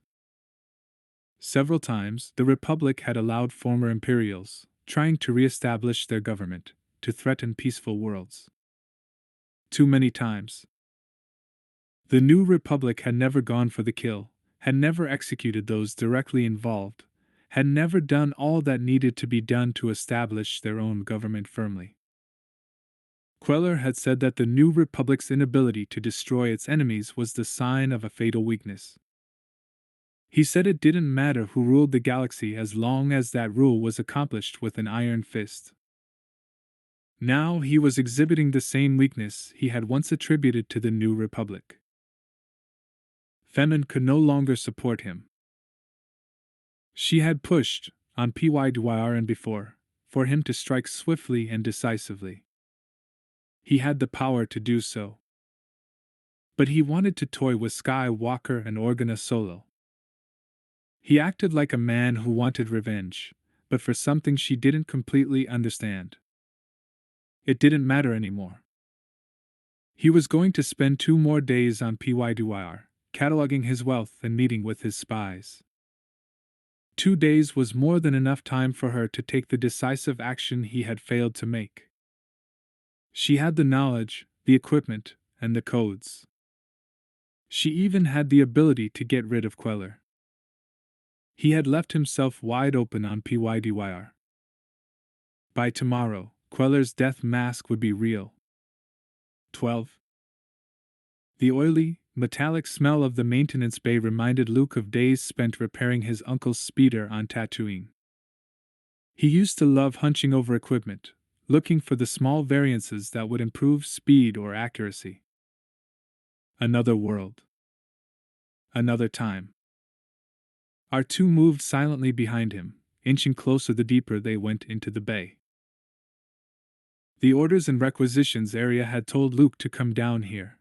All they had been able to confirm was that his X-Wing was receiving routine maintenance as requested. The main bay was empty except for several disassembled X-Wings. R2 wheeled his way toward the double maintenance doors and whistled. "All right, R2," Luke said. "I'll go there if I can't find anyone. But let's wait." His patience was rewarded a moment later when a young blonde Manet boy, really in mechanic's clothing, sauntered out of the back. He was wiping his hands on a formerly white cloth when he saw Luke. "This is a restricted area," the boy said. He wasn't much older than Luke had been when his aunt and uncle died. "I know," Luke said. "I was sent by orders and requisitions. Apparently you have my X-Wing down here." The boy shrugged. "If we do, we're working on it. It'll be done as soon as we can get to it. It's not supposed to be here. You'll need to take that up with orders dash. Look!" Luke stepped into the light, his Jedi cloak flowing behind him. "I don't have time for this kind of runaround. I need the X-Wing this afternoon. I was told it's in pieces dash. Then you won't get it until it's done. I'm sorry.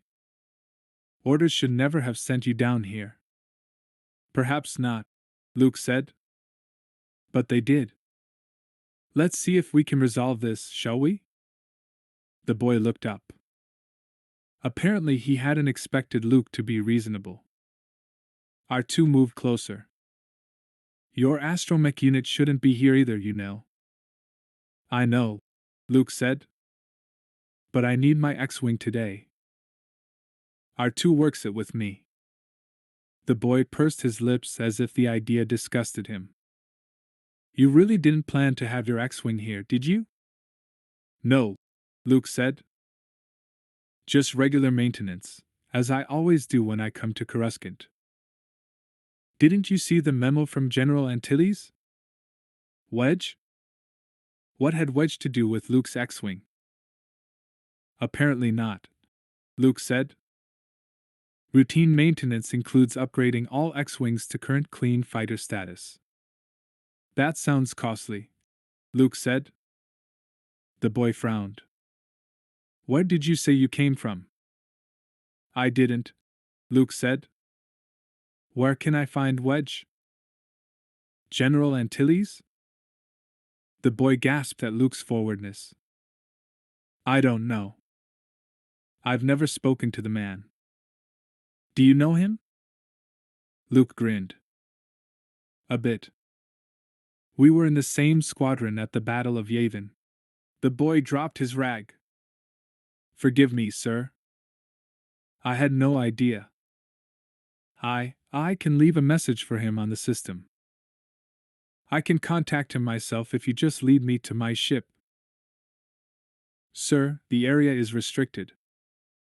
We've been through this before, Luke said.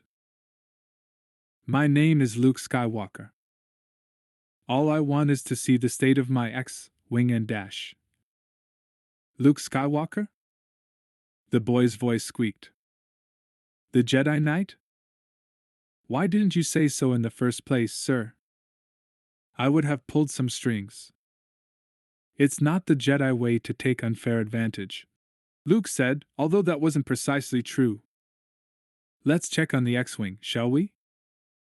The boy punched up some codes in the computer, then wiped his hands on his brown mechanic's pants. If you'll follow me, sir. Luke crossed the main bay. R2 followed. You might want to leave your astromech unit here, sir. The equipment in the new X-Wing bay isn't droid-friendly, at least for our 2 units. Will he be in any danger? No, sir, but the Clopirians don't really like our 2 units. He noticed that the first time he was down here. Apparently he was imprisoned for a while. Imprisoned? The boy glanced over his shoulder. Forgive me, sir, but you can't imprison a droid. The boy thought Luke was being dramatic. Luke folded his hands over his robe, rather like Ben used to do. He's more than a droid, Luke said. Just like my X-Wing is more than a tactical fighter. The smell of X-Wing cleaning solvent was strong inside the new bay. More X-Wing pieces were scattered about some already reassembled ships. The new ships were streamlined. The long nose cone remained the same, but the area in the back that housed the astromech droids was gone. The hair tingled on the back of Luke's scalp. Tell me about General Antilles' order. It came down last year, sir, after the prototype of the new X-Wing arrived here. The new design works better in battle. It combines the computer system and the astromech unit into one complete system. But that was tried a long time ago, and they discovered that if the unit broke down, the pilot was in grave danger. The boy shrugged. They've overcome that bug, sir. The changes in droid and computer technology just in the last 6 months have been astonishing. We can do things that we've never been able to do before. Where have you been that you didn't know about this? Yavin 4, Luke said, suddenly feeling old and out of touch. I teach there. HM, the boy said. He led them around another disassembled X-Wing to the back of the bay. You're overhauling all X-Wings in this way? Luke asked. Yes, sir. We've also combined some similar systems on other starfighters. The boy's enthusiasm was charming. Luke remembered feeling that way about new technology himself once. How can the Republic afford this? The boy shrugged. Clearly, financing was not his business. I don't know, sir, but we've been doing it for more than a month now. Keeps us all busy, I'll tell you. I haven't had more than a day off since the changes began. He stopped in front of a maintenance platform. The X-wing on it was almost unrecognizable as a starfighter. R2 moaned softly as though mourning for a dying friend. Luke bit back his irritation. How long will it take to reassemble the ship? Sir? The boy sounded startled. I need it this afternoon. Is that possible? They just started on the computer system, sir. We can have it to you for the next day, maybe more. I don't want the changes made, Luke said. How long to reassemble it as it was? I'm afraid we can't, sir. General Antilles' orders. He says the old X-Wings aren't stable enough for space use. Mine's fine, Luke said. I'd like it shortly. I'm sorry, sir. Forgive me, Luke said, feeling the inevitable wave of frustration he felt whenever he had to pull rank. I'm going to be leaving on diplomatic business for my sister, Leia Organa Solo, the Chief of State. I would like to use my X-Wing. I need it this afternoon. The boy peered into the workings of the ship. I'm really sorry, sir, but they've already taken out the memory and the astromech hookups. The socket is still there, but we have nothing to hook it to. If they're running true to form, the pieces have been recycled already. I have the memory chips. My R2 unit picked them up earlier. The boy wrung his hands together. Sir, if you'd look at the interior. That had been precisely what Luke hadn't wanted to do. He was afraid he'd see an old friend gutted and nearly destroyed. He climbed onto the edge of the bay and peered in. The entire astromech area had been pulled and disassembled. Even though Luke hadn't worked extensively on an X-Wing since the Battle of Endor, he recognized a mess when he saw one. The X-Wing was already half converted. He patted the ship's sides, and R2 moaned again. Put her back the way you found her, Luke said to the boy. But Sir Dash. I'll deal with General Antilles. You just fixed my X-Wing. Sir, we can have it for you when you need it. Luke nodded. I realize that. Get me an older X-Wing, one you haven't upgraded, and I'll put the memory chips in that. It'll have to do for this mission. The boy looked chagrined. I'm sorry, sir. We disassemble the X-Wings when they arrive. It's quick and easy. We don't have any that you can use. Surely there are some on Coruscant. Luke's voice trailed off at the boy's expression. Nothing in the New Republic ever ran smoothly. When something finally did, it turned out to be a problem. I can give you a substitute X-Wing, the boy said, but it will be one of the new ones. Your chips won't work, and neither will your astromech unit. Will R2 fit in the new X-Wing? The boy shook his head.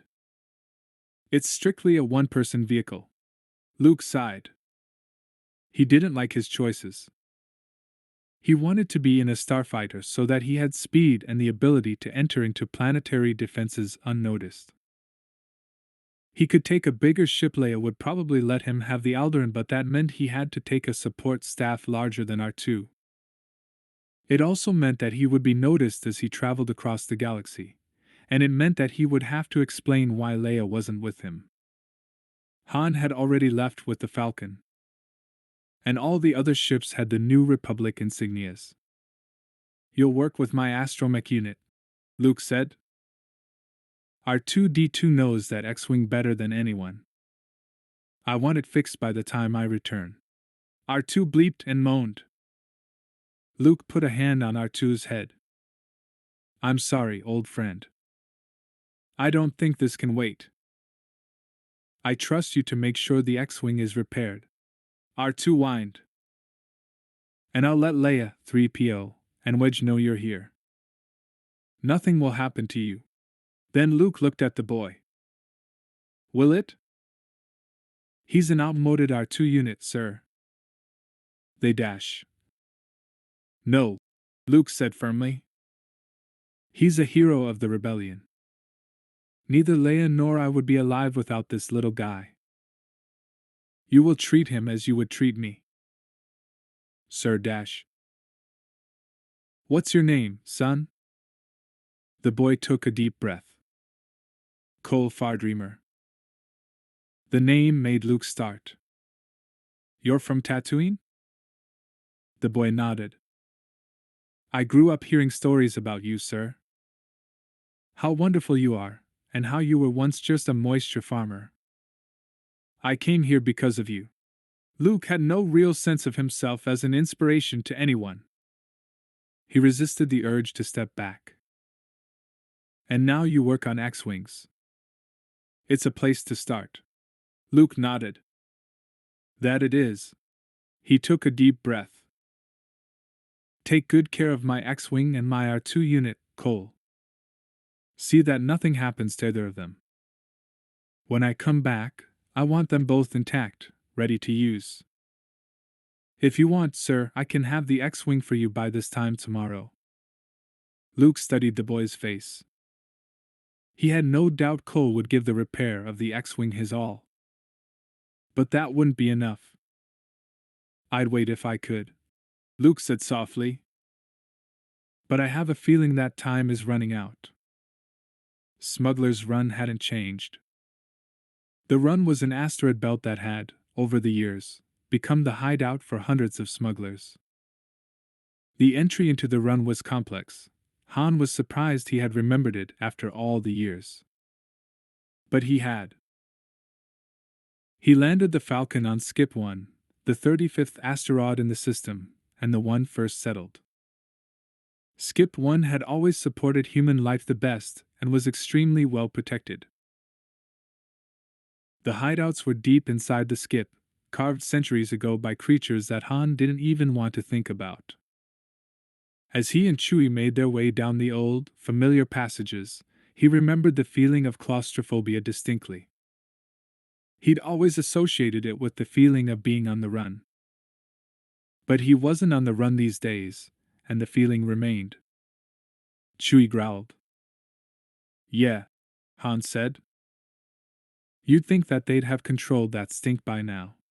The corridors smelled of sulfur, rancid meat, and rotting flesh. The stench had always been a part of the run. Chewie complained about it each and every time they came. The source of the odor was a greenish-yellow ooze that ran down the center of the corridors and into the main trading areas.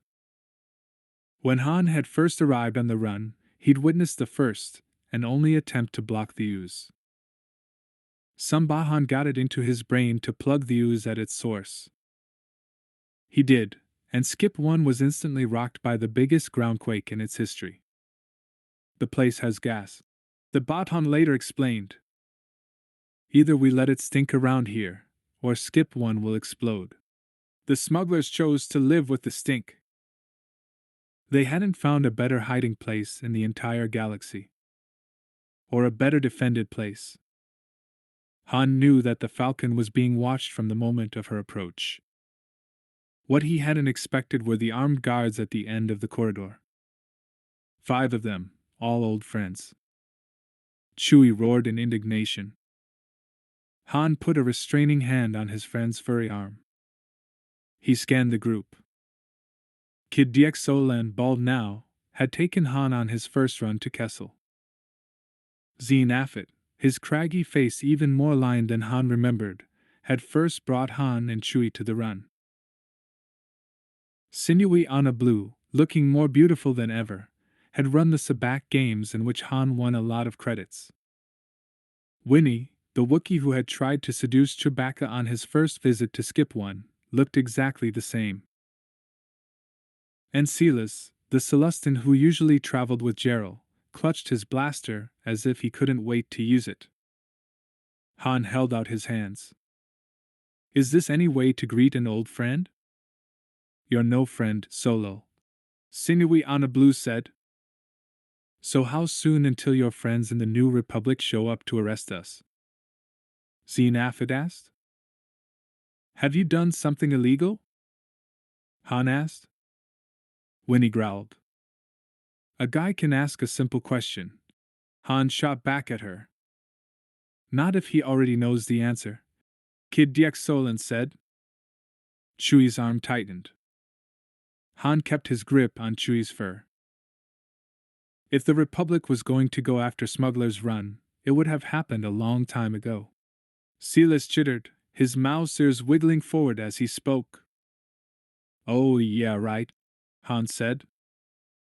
As if there is a list for you guys to finally rise to the top of. You're overestimating your importance, Silas, don't you think? Winnie roared. Chewbacca roared back. Stop it, Chewie, Han hissed. No need to bring personalities into this. Chewie grumbled. Han understood Chewie's frustration.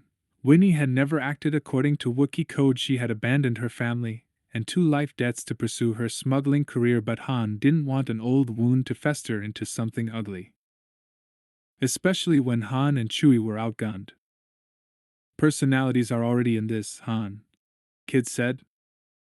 You left us a long time ago. You have no right to come back here. I have as much right to be here as you do, Han snapped. And when did it become a privilege to be on the run? I seem to remember when most of us here were struggling to leave. The run's a different place, Blue said. Sure smells the same, Han murmured. They moved closer to him. Zine poked Han with his blaster.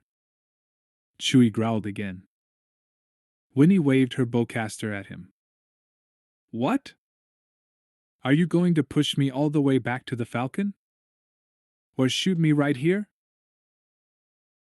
Han grabbed Silas's blaster and pulled the short humanoid toward him. I'm here on the invite of your partner, buddy. You want to bring him over here? Silas let go of the blaster and chittered, loudly and angrily. Han raised his left hand, the one without the blaster, in self-defense. Hey, how was I to know he's not here? I figured he was coming right back. Silas shoved Han, still chittering. The shove was surprisingly hard, considering that the Celestin only came up to Han's waist. Chewbacca growled and grabbed Silas by his collar, lifting him off the ground. Put him down, Chewie. He's upset. He's got a point, Zine said. Gerald went to see you and never came back. Now you're here. Silas kept chittering. He was swinging wildly with his arms and legs. Chewie held him an arm's length away Chewie's arm. Silas looked like an angry pinwheeling mouse. You guys know me. I don't double-cross people and I don't murder them in cold blood. Han was beginning to get angry now. I came here because Gerald said there was trouble. You came here because Gerald told you about the money, Kid Diexolan said. Winnie moaned a caution. Han raised an eyebrow. First I'm an enemy of the run, and then I'm after your money? Which is it? Chewie barked softly. I think paranoid is too mild a word, Han said. What are you guys hiding? See? Zine said. I told you he was here for the New Republic. Sinewy Anna Blue elbowed Zine. It's a legitimate question. Put Silas down and we'll talk. Chewie shook his head. Silas tried to swing at him, and succeeded only in making Chewie's hold on his collar tighter. Put him down, Chewie, Han said. Chewie yelled. I said put him down. Han didn't want to fight everyone. Chewie held Silas over the ooze and dropped him. Silas screamed, an ear-piercing whistle that had the Wookiees covering their ears. Silas landed, splashing ooze everywhere, doubling the stench. Han backed up, while the other smugglers angrily wiped greenish-yellow goo off themselves. Silas sprang out of the ooze and yanked his blaster out of Han's grasp. "Hey!" Han shouted. Chewie grabbed for the blaster, but it was too late. Silas fired. 13. Lando waited most of the night, and it felt too long. He tried to sleep, but his mind kept feeding him dreams. Dreams he didn't like. Memory dreams, mostly, of Han in the carbon freezing chamber. "What's going on, buddy?" Han asked over and over. Lando tried to tell him that Vader had betrayed them all. But Lando couldn't speak. And then the dreams would shift to Chewbacca's hands on his throat, repeating over and over in Wookiee that Lando could have prevented this. Lando could have prevented. He sat up on his cot, the thin gold thermal blanket gathered around his thighs. He was cold despite the perfectly adjusted temperature. This particular nightmare hadn't come to him in a long time, but he remembered its effects vividly. It always left him cold, shivering with the most intense cold of his life. And the chill came from within. He felt as if he'd been shoved in carbon freeze and left to die. Lando glanced at his screen. No responses from Coruscant. He'd left messages for Han, Chewbacca, Leia, and finally for Winter. Repeated messages of urgency, and he received no response at all. Usually someone got back to him. He had also tried Yavin 4, figuring Luke would know where everyone was, but all he got was Streen, who made certain the academy ran smoothly in Luke's absence. Streen said Luke had left rather suddenly for Coruscant, but didn't know why. Lando had left Luke several messages after that. One key to his X-Wing, which got bounced back to Lando over the vagaries of interspatial communications, another at Coruscant, and another at the Imperial Palace. Then he tried Mon Mothma, Admiral Akbar, and Wedge Antilles. He'd even left a general message for any member of the Coruscant Inner Council. None of those was answered either. Someone should have answered him by now. The hair stood up on the back of his neck. His teeth were chattering. He got out of bed, slipped on his thickest, warmest robe, and poured himself a cup of hot Aether protein drink. He wrapped his fingers around the cup to gain additional warmth. Then he sat in front of the computer, trying to quell the low-grade panic his dream had left him with, and called Mara Jade. She answered with such immediacy that he was startled. He had half expected her to have disappeared as well. She was in the cockpit of Talon Card's ship, Wildcard, his Vornskers partially visible behind her. She grinned as she answered his hail. "Can't be away from me even a few days, huh, Lando? Each moment seems like years, Mara," he said, knowing he had to keep up his side of the banter, even though his mood was anything but light. "You can do better than that," she said, suddenly serious. "What's wrong?" "I've been trying to raise Han and Leia for almost a day now, and I can't," he said. He no longer tried to keep the worry from his voice. He braced his wrists on the desk so that she couldn't see his hands shaking. "In fact, I can't raise anyone on Coruscant." "That's not a surprise," she said. His spine stiffened. She wasn't smiling. "You've been busy with something, haven't you?" she asked. "Big news, then." News he should have heard. "Don't toy with me, Mara." "I'm not, Lando. It's been the buzz of this sector, at least." "What has?" "The bombing of the Senate Hall." Her lips formed a thin line. Behind her, Card came into the cockpit and paused as he saw Lando on the screen. Don't worry. From all I heard, Organa Solo only had minor bruises, and Han wasn't anywhere near the hull. And Luke? Wasn't on Coruscant at all when it happened. But a lot of people died and even more were injured. It's played havoc with the communications array. She glanced over her shoulder. Card sat down beside her. Lando's mouth was dry. It was, as he had expected, something bad. How bad yet he wasn't sure. I thought you said the destruction was at the Senate Hall? She nodded. But everyone's been trying to contact Coruscant. From political problems to inquiring about relatives. The volume of calls actually knocked part of the array offline. It's been a mess with business, Card said. I expect it has, Lando said. But traffic is getting onto Coruscant? Card nodded. Not the place I'd want to go now, Calrissian. From what I hear, they're all waiting for another attack. Could have prevented. Fireworks. Solo knows. Fireworks. You all right, Lando? Mara was giving him her concerned look from clear across the galaxy. You said Han is all right? She nodded. Who did this? If they knew, Card said, Coruscant wouldn't be in such an uproar. Lando? Mara asked. Lando frowned. Talon, what's Gerald been up to these days? Card leaned back in the chair. Then he glanced at Mara. She shrugged. I haven't worked with Gerald in 2 years, maybe more. You're not answering me, Lando said. I think you should make a trip to the run, Card said. I can't go to the run, Lando snapped.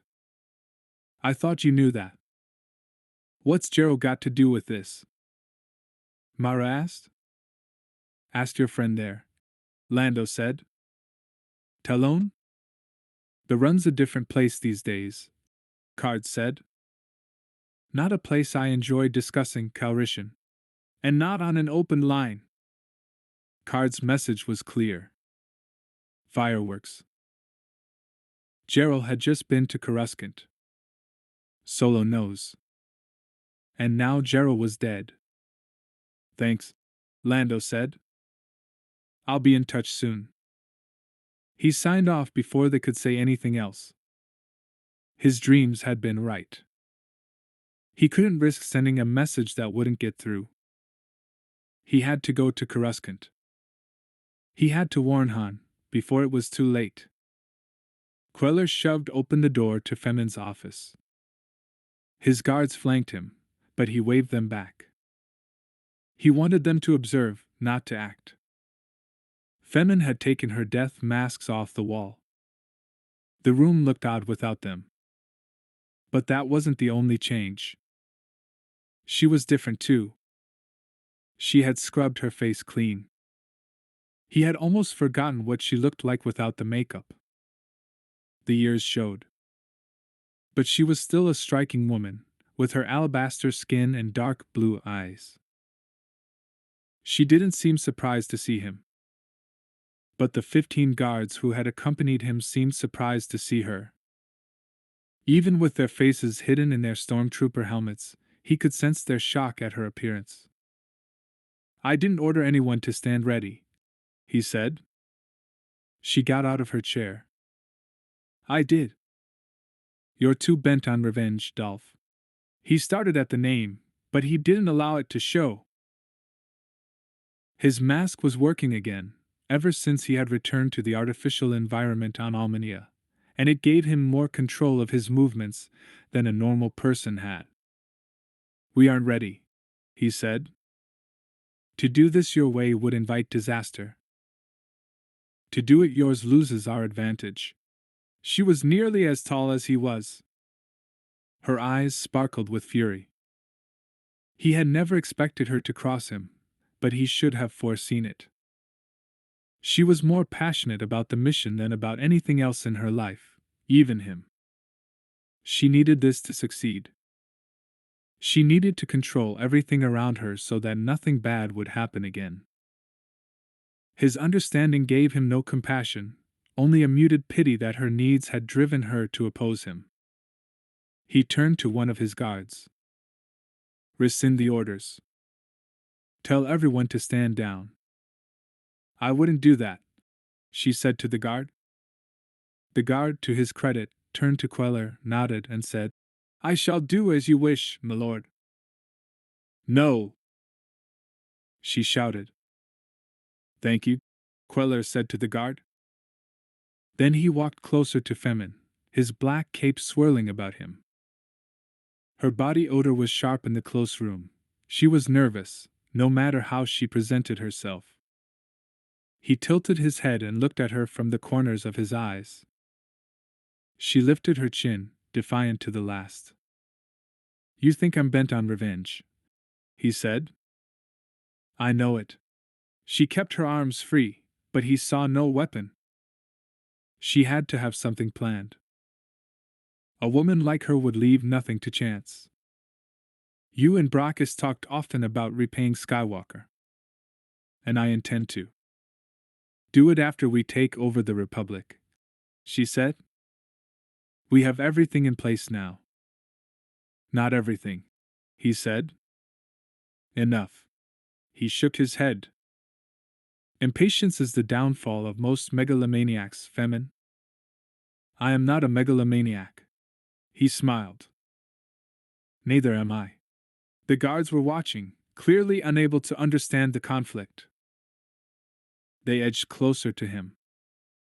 I have studied the history of this galaxy, Femin, Queller said softly. Have you? History is old, dusty, and unimportant, she said. I'll take that as a no. His smile grew. He kept his voice low, infusing it with as much charm as he had. History, Femin, provides lessons. Lessons in living, lessons in dying. Lessons in the way this galaxy works. I know how it works, she said. Do you? He put a slight threat into his tone, and she almost flinched. Almost. Then she nodded. I do. He reached out and tucked a strand of her long black hair behind her ear. Then you know, he said tenderly, why I fight Skywalker. Revenge, she said. He did something to you and Brachus long ago. I don't need history for that. Ah, but you do. He let his hand drop. I've had my revenge. Conquering Almania was my revenge. I know clean ways of killing, Femin. Why do you think I spent a week torturing the leaders of the Jehar? Information. Her voice was husky. He shook his head. Revenge, sweet. My revenge for their slaughter of my family and the destruction of the place I loved. I thought the Jehar should have a small taste of the pain they caused. I think you should notice that I have not tortured anyone since. You found better methods, she said.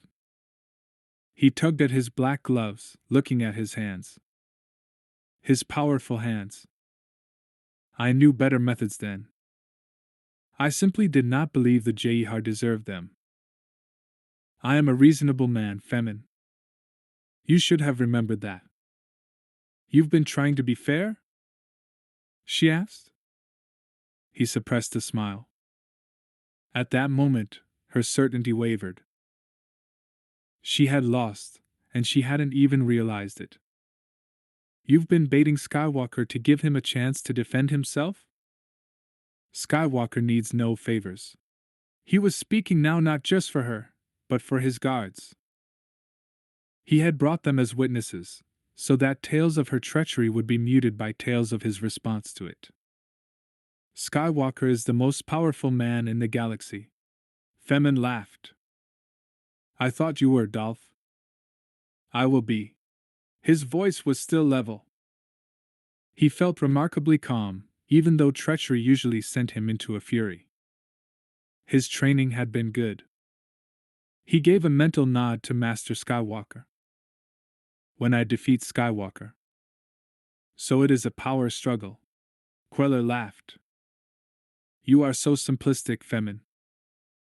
You lack intellectual complexity because you have not studied. He glanced at the guards. They were watching intently. One of them had loosened his grip on his blaster.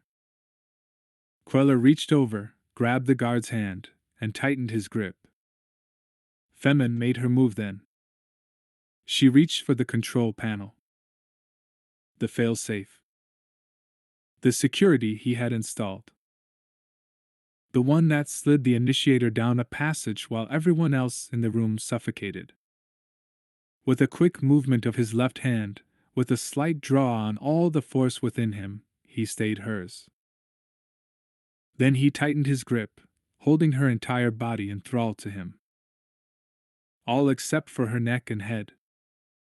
What you don't know, he said calmly, as if he were not controlling her at all, is that the history of this galaxy is a history of the Force. The Old Republic was guarded by the Jedi Knights, who believed in decency and honor. But they became complacent and allowed Palpatine, who had found a dark power in the Force, to overtake them. He ruled as Emperor and over time, forgot the lesson of his own life.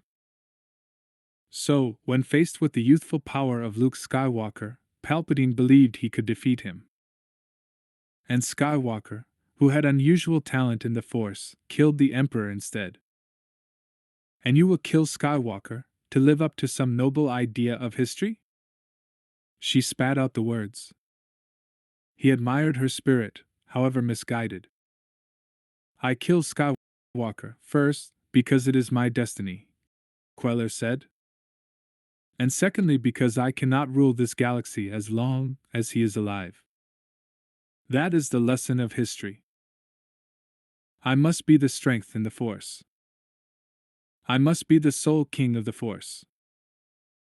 To do that, I must defeat the Jedi. I must defeat Skywalker. You are a fool, Queller, she said. No, I am a patient man. He smiled. I also dash. He reached out with his right hand, stopped neck high, and clutched his fist dash. Control dash. She gagged, unable to get air, her eyes widening. She couldn't even claw at her throat. Her body shook as she struggled to break free of him. The Force dash. He squeezed his right hand as tight as he could. The snap of her neck echoed in the closeness of the room. Then he let her go and she crumpled to the floor, a person no longer. Only flesh, bone, and memory. He stood over her. I will rule this galaxy, he said. Then he looked up at all the stunned guards. Best you remember that. 14. The shot ricocheted off the blaster-resistant walls. Han leaped out of the way, but not quickly enough. The shot nicked his buttock, then bounced off the wall in front of him. All the smugglers yelled, and everyone dived for cover.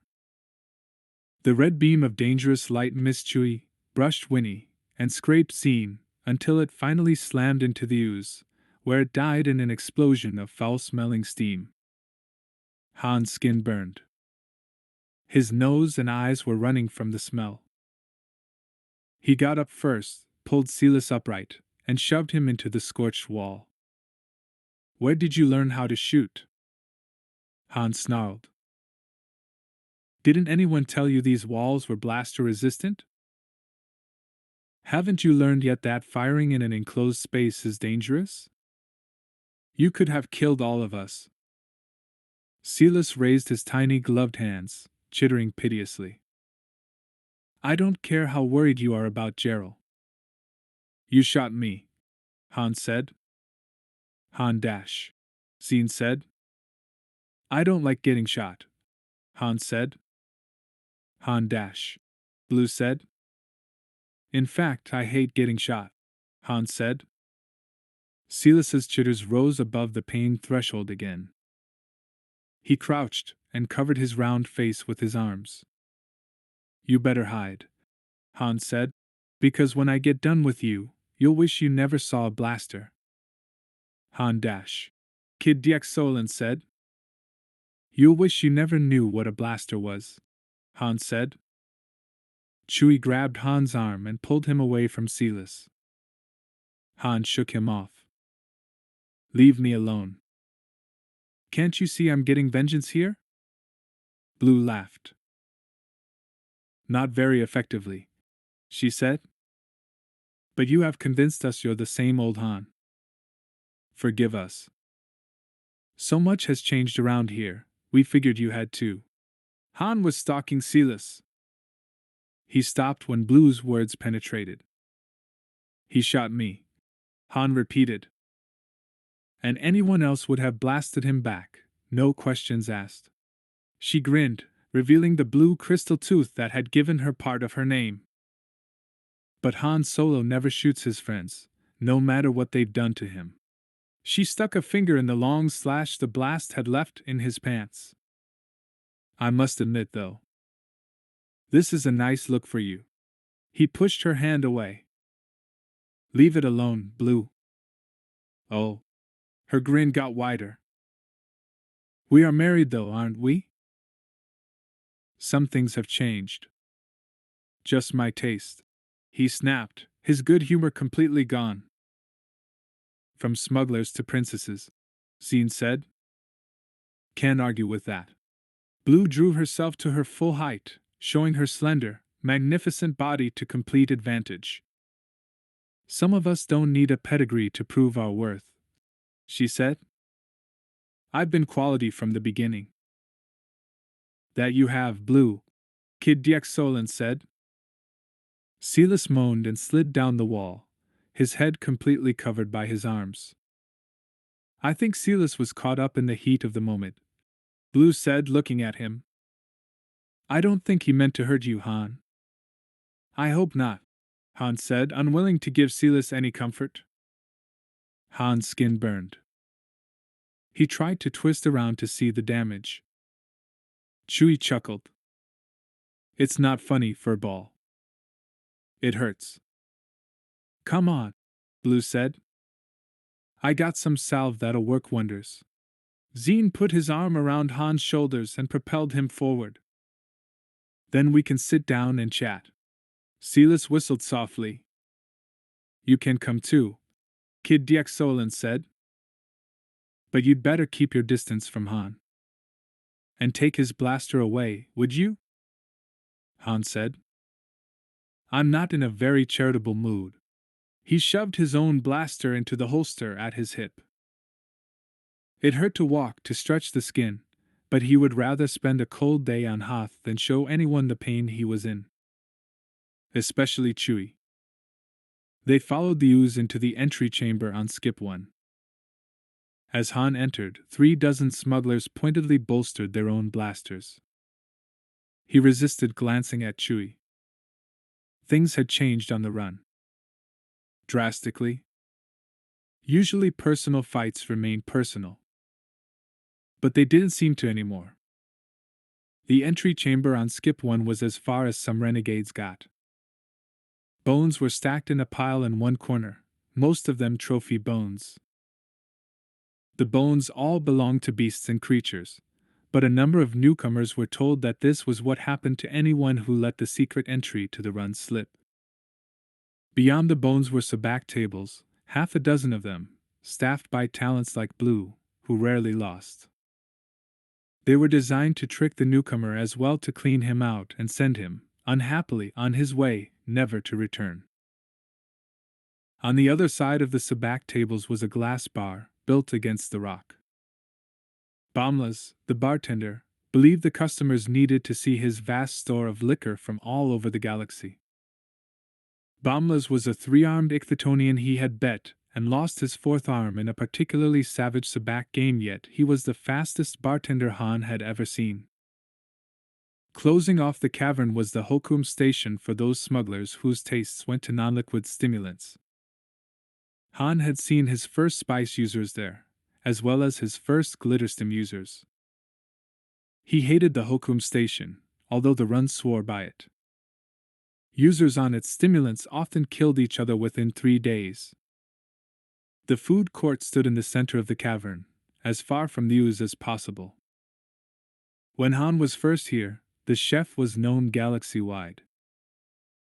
She was killed in a hot grease duel with another chef. Han's palate still missed her. "Who's cooking these days?" he asked. Blue wrinkled her nose. "The former cuisine artist at the court of Hapes." "Zay food, it must have a delicate flavor, no?" Kid said. "They don't talk like that on Hapes," Han said. "He does," Zine said. "He claims he was the favorite chef of the Queen Mother." Han grinned. "Did he have a recommendation from Isolde?" "What?" Han shook his head.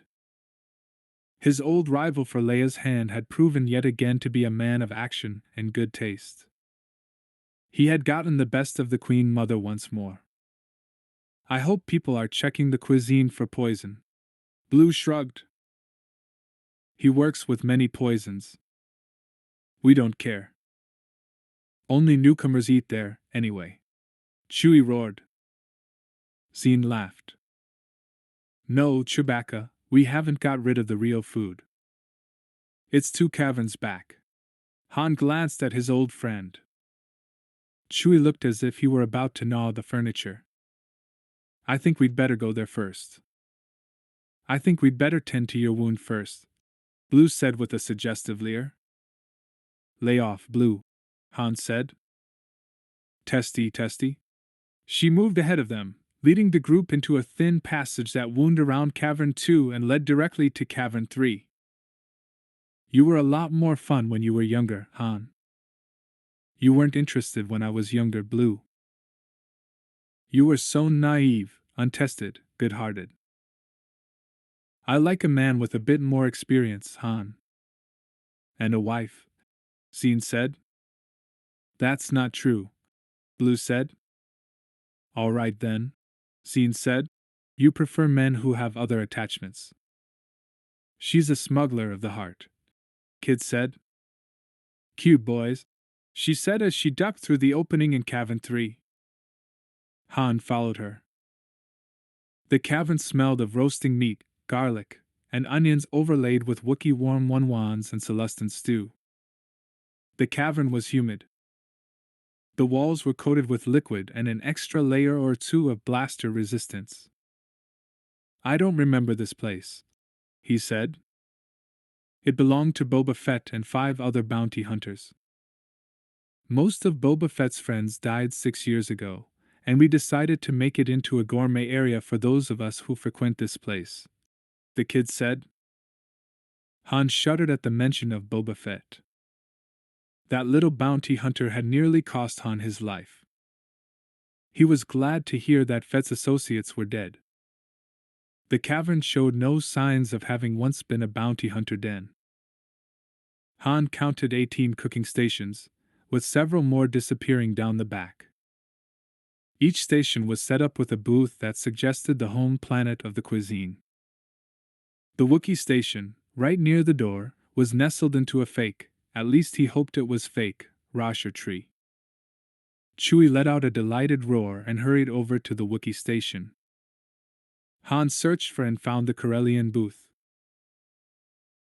It looked like something out of Treasure's Ship Row, a bright red, green, and purple tent with an equally gaudy Corellian roasting meat on a spit outside. Han didn't recognize her, but she recognized Han. That wasn't a surprise. Most Corellians had heard of him, it seemed. And he didn't like it. He liked to know who he was talking to. "Slumming, Solo?" she asked as she carved him several slices of meat. "Dining," he said, holding out his hand for the plate. The food smelled wonderful. He hadn't had a Corellian meal in since before the twins were born, at least.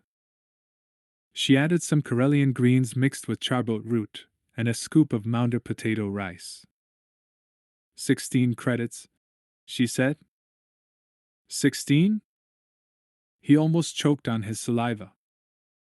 This would cost half a credit on Corellia. She grinned. Been a long time since you've been home, hasn't it, Solo? He let the remark pass.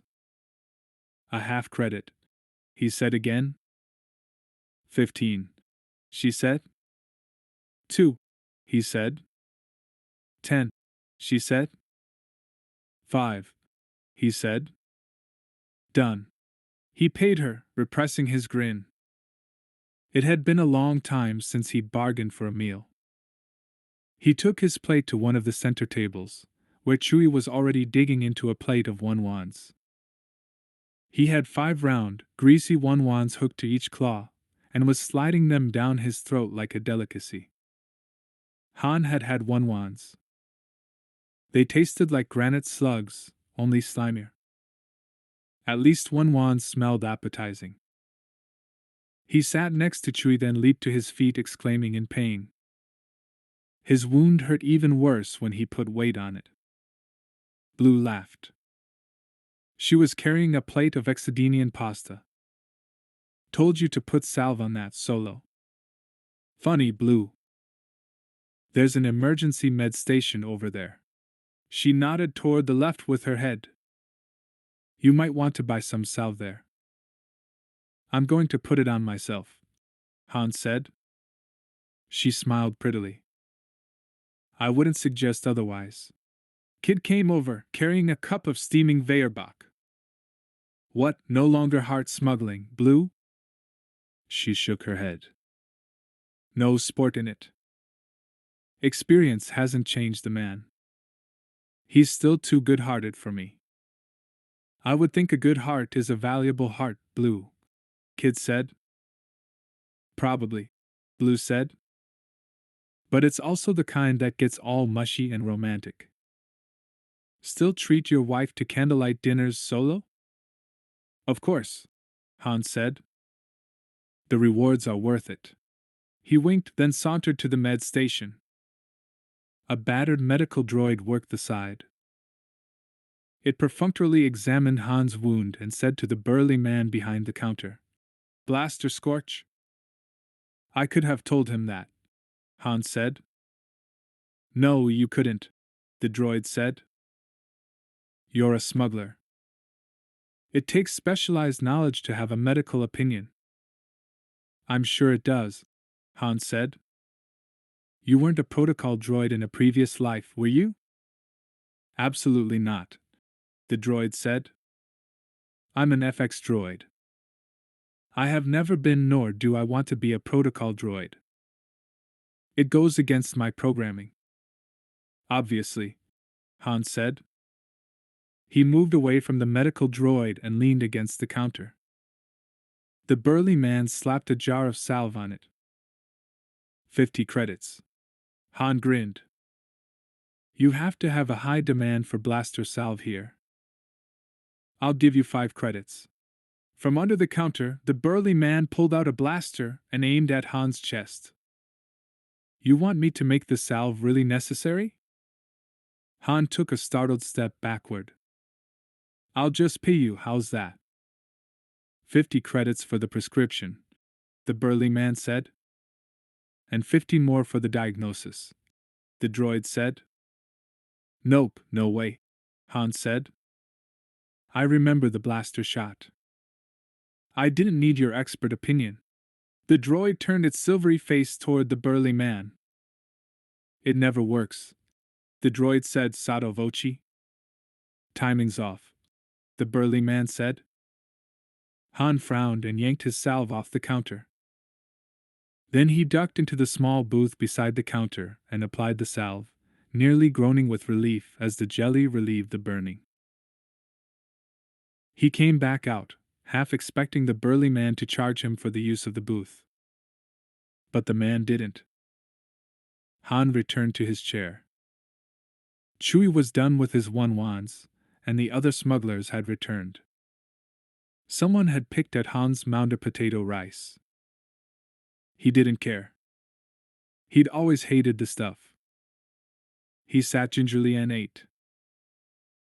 The food was delicious, better than anything he'd had in a long time. Or maybe it was just the atmosphere, the humid cavern, the voices swearing at each other in 100 different languages. You said you were here on Gerald's invite, Kid said. Han shrugged. He said there's money to be made.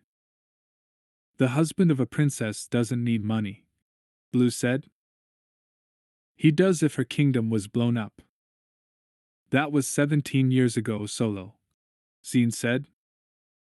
Was it? Han said. You apparently don't get news here, Winnie rumbled. All right, Han said. So you've heard about the bombing on Coruscant. The Senate Hall isn't an entire kingdom, Kid said. You gonna buy her a new one?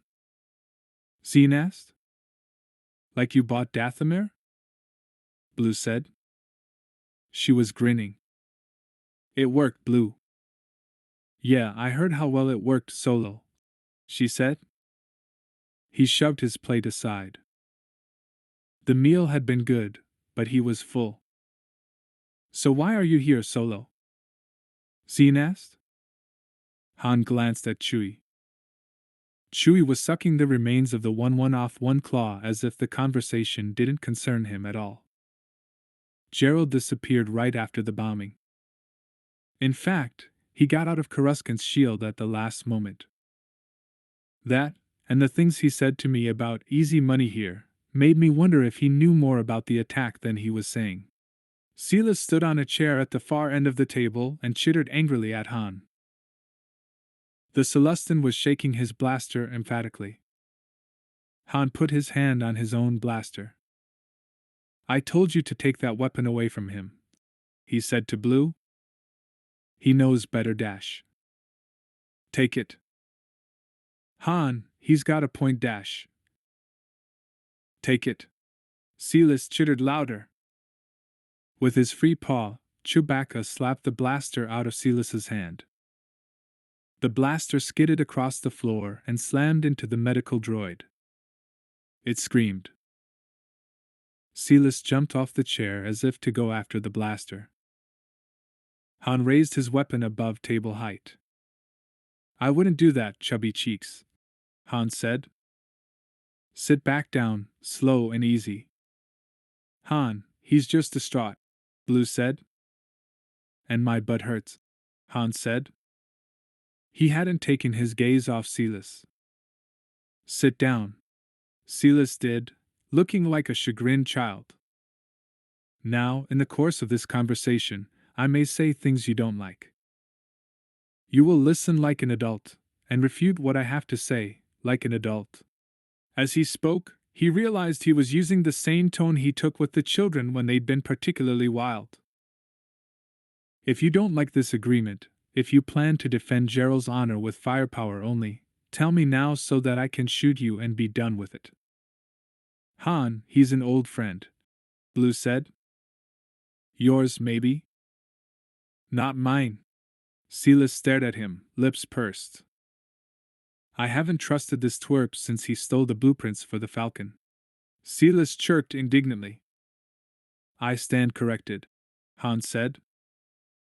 Since the day Lando told me this twerp stole the blueprints for the Falcon. The details don't matter, pal. The fact remains that you're not honest. None of us is, Blue said. Chewie roared. Oh, please, Blue said. Save it for someone who believes it, Chewie. Leave him alone, Han said. He leaned forward. I don't want Silas shooting at me again.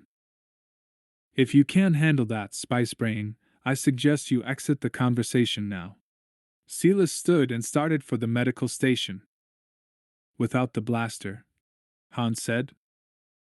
Silas chittered at him, but left the cavern. You didn't make him happy, Zine said. He could tell you more about Gerald than any of us. Somehow I doubt that, Han said. Brockus's last known address was on MSSD. MSSD was a small planet near the rim worlds that had once been a major Imperial stronghold. The Empire had theoretically abandoned the place after the truce at Bakura, but Luke knew for a fact that many Imperials still used MSSD for rendezvous. But not recently.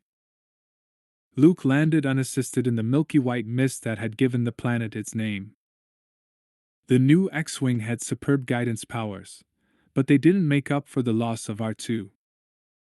The landing strip on MSSD was in one of the few areas where the constant milky whiteness burned off by midday. Although somehow it hadn't this midday. Luke hated to think that this might be what the records meant by burned off. The mist was pale, waist-high, and damp. The dampness sent a chill through him. Most of R2 would have been lost in the murk. This was where the new X-Wings had their biggest failings. Luke flew well enough alone, but landing here, on a planet he had never seen before, without any companionship, seemed wrong. He felt oddly defensive, as if he had no one to watch his back. He hadn't realized how much he counted on R2 for the little things, wry observations, quick fixes, and companionship. Cold Fardreamer had better have the old X-Wing in tip-top condition when Luke returned. A group of buildings rose out of the mist, tall and gray and steely. They had an Imperial seal on them, but time had worn the seal down, made it less ridged, which made it less threatening. The buildings looked abandoned, but he couldn't be certain. He half hoped he would find Brachus here, but he had no sense of the man. And by now, he would have. He would have known, through the Force, about the presence of someone else with such a natural talent. Luke thought often about Brachus at odd moments, really, and strangely, at times when he thought about Ben. Ben had had a wistfulness, a touch of regret, to him, when he spoke of Darth Vader, as if Ben had a certain responsibility in losing Anakin Skywalker to the dark side of the Force. Don't want to lose you the way I lost Vader. Those words had reverberated for Luke as Brachus ran to his ship, as he escaped Yavin 4, as he tried to flee himself. Was amazed how strongly the Force was with him. I took it upon myself to train him as a Jedi. I thought that I could instruct him as well as Yoda. I was wrong. The chill Luke felt echoed the frigid cold he had felt on Yavin 4 when all those voices were silenced. It mirrored the cold he had felt in the destroyed Senate Hall when he felt the taint of Brachus's presence. Luke had tried to bring Brachus into the Jedi way. He had tried to turn him away from the dark side, thinking that once Brachus saw the good in himself, he would understand that being a Jedi was so much better. Was wrong. Instead, Brachus had fled, and early reports showed he fled here, to the officers who had sent him to infiltrate the Jedi Academy. Luke hoped to find some trace of Brachus on MSSD. He had actually hoped that Brachus had gone on to live a quiet life, much as Obi-Wan had in his years on Tatooine, guarding Luke Skywalker. But Luke got no sense of Brachus at all. Although something on MSSD could be dampening Luke's Force abilities, much as the Ysalamiri did on MRYKR. But Luke had felt a physical effect from the Ysalamiri, and he felt none here. None at all. Except the cold, damp mist. And that, in itself, was odd. His files on MSSD had shown that the Empire had done its usual planetary abuse on MSSD. They had ripped out essential plant life, made the natives work in the crystal swamps, and had a large colony of slave laborers constantly building buildings that were not needed. But he had no records of them destroying the local wildlife. Which meant that something else was keeping the wildlife at bay. And that something else had to be him. He touched his lightsaber, then glanced at the X-Wing. Its upper-level wings were visible above the mist. It looked undisturbed.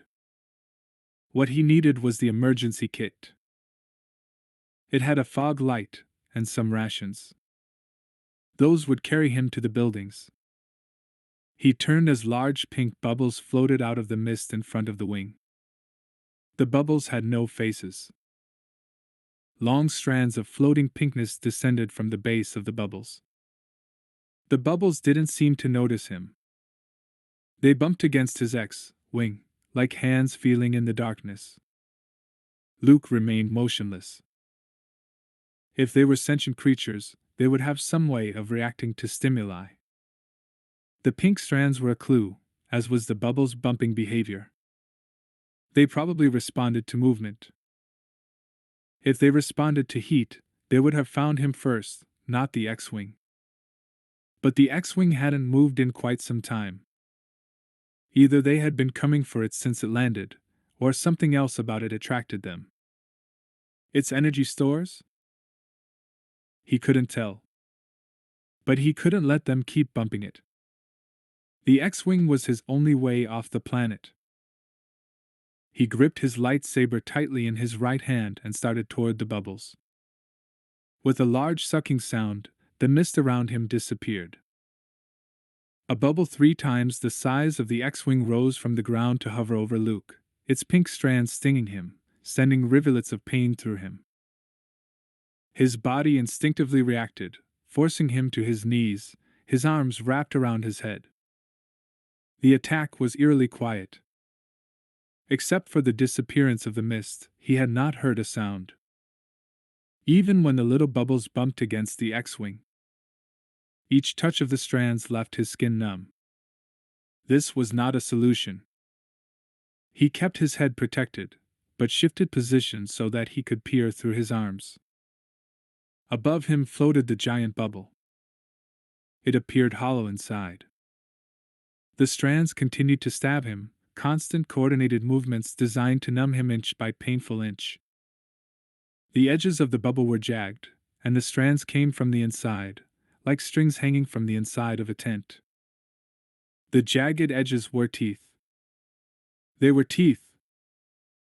The bubble stung its prey until it couldn't move, and then raised it into the hollow part of the bubble and chewed. Luke's lightsaber hummed on with a rush of power. He swung his arm upward, slicing off half a dozen strands. They fell around him like live wires, stinging him each place they touched. His muscles felt odd, as if he hadn't used them before. But he kept slashing, moving as quickly as his wounded body would let him. The bubble's only reaction was to sting him harder.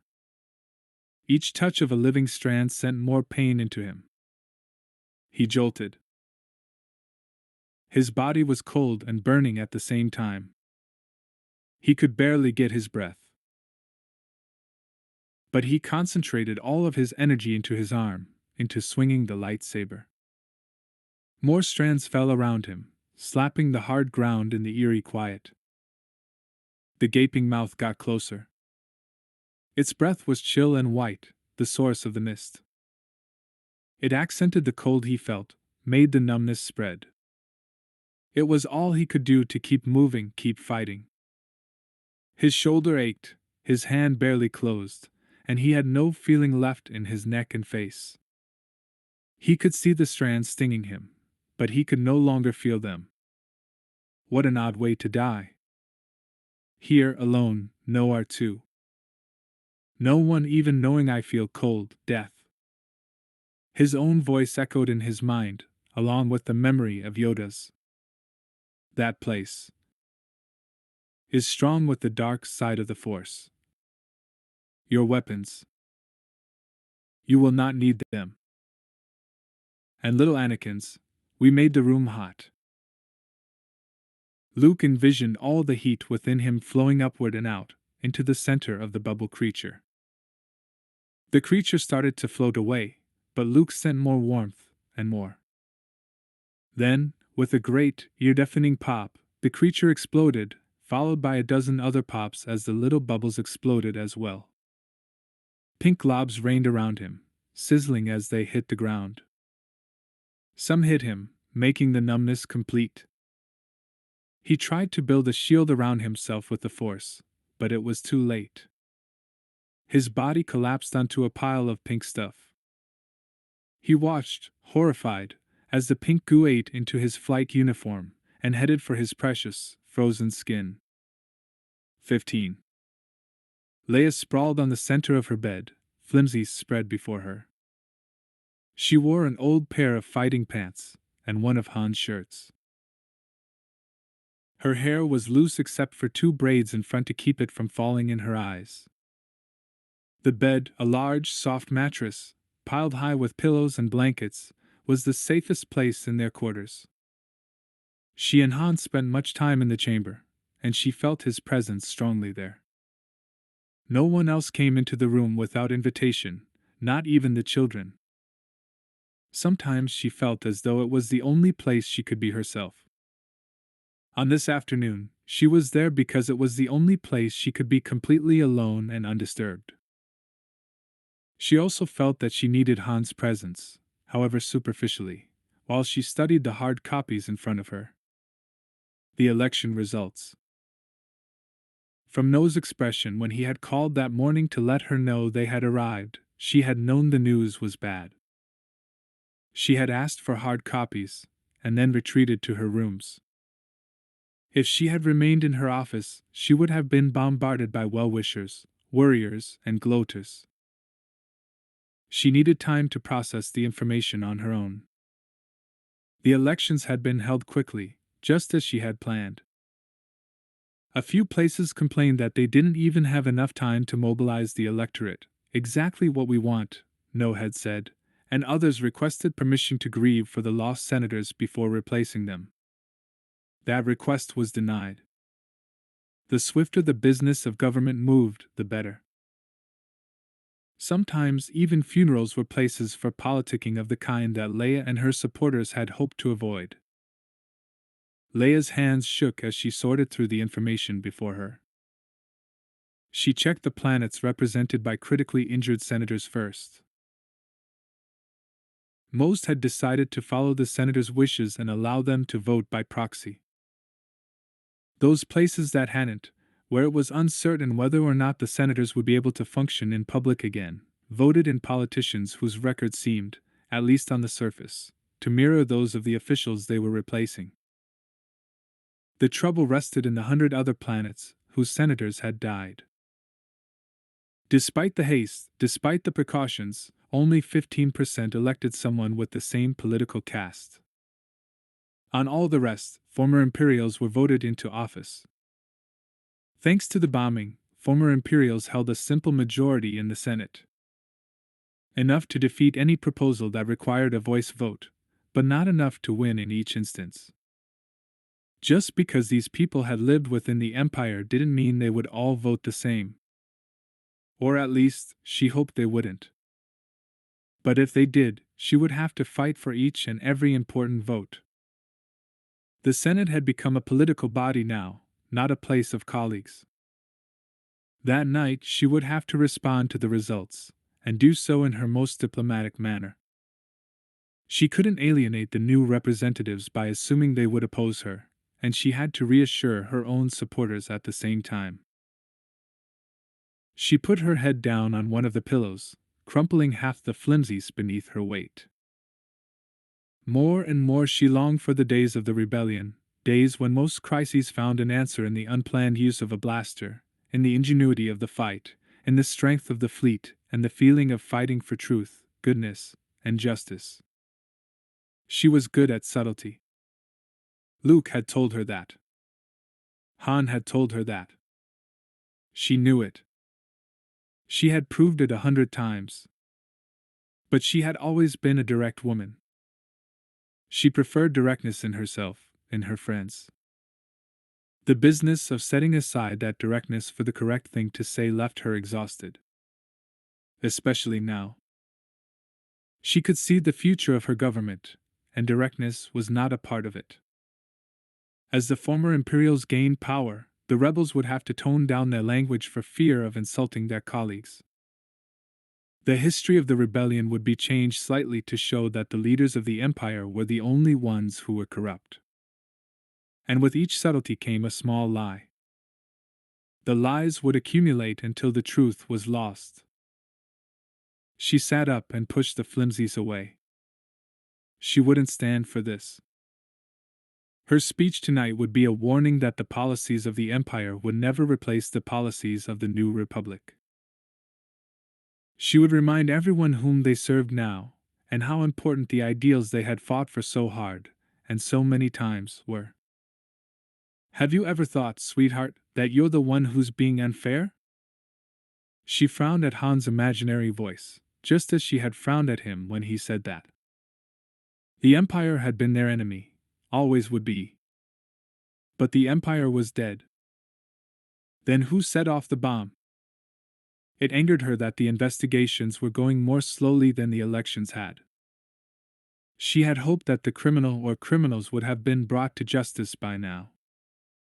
But it seemed the more she studied this, the more out of control she was. The secret to using your powers, Leia, is to let go of what you know. Let the Force guide you. Luke's voice was as clear as if he were in the room. Several giddy times, in his exercises, she had parried all the attacks of the Seeker remote while blinded. She had fought in a number of battles, feeling the Force flow through her and guide her. Luke claimed that she had done the same in diplomatic situations, although she had not felt that way. Perhaps she would have to do that now. She pushed herself off the bed. Letting go of those emotions was harder than anything she had tried. Since she was 18 years old, she had fought the Empire. It had destroyed her home, murdered her beloved father, and given her a twisted birthright from an evil man, a birthright she had tried to cleanse by naming her youngest son after that evil man's good side. She had been tortured, shot, and wounded in explosions. She had lost friends over and over again to the Empire. And now she was expected to coexist with them. Someday we must move beyond rebellion and into true government. Mon Mothma's words. Perhaps Mon Mothma was the person to move them to true government. She had laid the foundations. Her strengths were in persuasive abilities, and in her talent at looking long-term. Leia rubbed her hands on her torn military pants. She was unwilling to give up any symbol of her rebellion. The rebellion had replaced all that had existed before. The Empire had destroyed her home and friends. The rebellion had given her a new home, new friends. The Empire had murdered her family. The rebellion had given her a new family. She couldn't abandon that. She couldn't let go. For if she let go of her hatred for the Empire, she might lose the love she had found in the rebellion. Mon Mothma had the ability to set those passions aside. But that had been part of the reason she had stepped down. Our leadership must be strong and dynamic. We need someone like you, Leia. Strong and dynamic. Full of passion. Full of anger. Fear, anger, and hatred belong to the dark side. How many times had Luke told her that? And where was Luke? Chasing some phantom. Just as Han was. Her children were on Anath, winter with them. Whenever Leia needed guidance, the people closest to her were gone. The house computer bonged. Her irritation flared. I told you that I didn't want to be disturbed. Just so, madam, said the house computer using Han's voice but not his syntax. Leia's irritation fled in the face of her amusement. Anakin had been messing with the controls again. But you have a persistent visitor who claims that he is here with a dire emergency. He threatened to disassemble my circuits if I did not contact you. Really? She said, unable to reconcile the words with the voice. Does our mysterious visitor have a name? He claims to be one Lando Calrissian. Anakin not only had tampered with the computer's voice, he also had tampered with its memory. The computer should have recognized Lando's name at least. Good thing the little mechanical wasn't home, or he'd get a hearing from Leia. Of course, he would just blame Jaina, who often wasn't completely blameless in all of this. The difference was that Jaina meticulously covered her tracks. "Let me see a visual," Leia said. A holographic projection of a man hovered before her face. He wore his trademark cloak, his dark smuggler's boots, and a flashy satin shirt. His black hair was cut close to his head, but that was the only change Leia saw. Except for the frown not hidden by his carefully trimmed mustache. "Send him in," she said. She left the bedroom and went into the living suite. Lando's practiced flirtations were, for the most part, a thing of the past, but Leia scrupulously avoided any situation that would give him an excuse to flirt with her. The main area of the living suite had been redecorated on Jason's whim. He had complained that none of the chairs was comfortable, something Han had agreed with, and the two of them scoured the Imperial Palace for more suitable seating. Now none of it matched. "Comfort is more important than looks, Mom," but it was all well used. While she waited for Lando, Leia stood in front of the puce couch that Winter mercifully had covered with a white duvet. He burst through the door and glanced around, almost as if he didn't see her. "Where's Han?" "No." "Hello, Leia, how's the galaxy's most talented princess?" "No. You're looking beautiful today." If she hadn't seen that expression before, she would have thought this Lando was an imposter. "He's not on Coruscant." "Can I help you, Lando?" Lando shook his head. "We've got to find him, Leia. It's critical." A frisson of fear ran along her spine. "Tell me, Lando. I've been trying to reach you for days. The communications array has been overloaded since the bombing." "I know." Lando put his hands behind his back and paced the room. His expression was as dark as it had been in the carbon freezing chamber that horrible, horrible day when Han had nearly died, and Lando learned that Vader had betrayed him. "Where's Han?" "You tell me what the problem is first." He stopped pacing and glanced at a painting Jaina had done when she was 2. Even though he was staring at it, he didn't seem to be seeing it. "I found a smuggler's ship that belonged to an old colleague of ours. It was abandoned and had clearly been sabotaged. The smuggler was in it. He'd been slaughtered." The fear that had run along Leia's back had moved to her stomach. "He had just come from Coruscant. And when I checked his logs, I found these messages." Lando gave her a small handheld computer. She tilted it toward the light.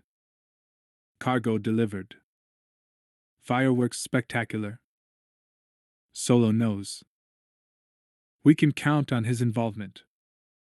She handed the computer back, careful not to show her sudden shakiness. "Whose ship did you find this on?" "A smuggler named Gerald." "Did you know him?" "Han left a few days ago looking for him." Leia sank into the puce couch, letting its softness enfold her. "Why do you think this is an emergency, Lando?" "Gerald was killed because of this message, and Han is mentioned." "You think Han might be next?" "What do you think, Leia?" "I'm concerned about the fireworks. Han would never be involved in something like that."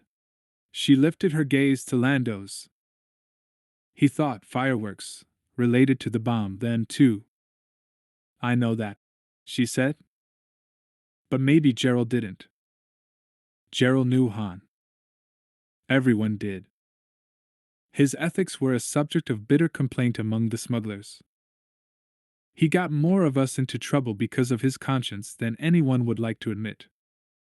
And saved more of you because of it, too." She bit her lower lip while she thought. Han thought Gerald was connected to the bombing. He was right. Han's hunches are usually good. She nodded.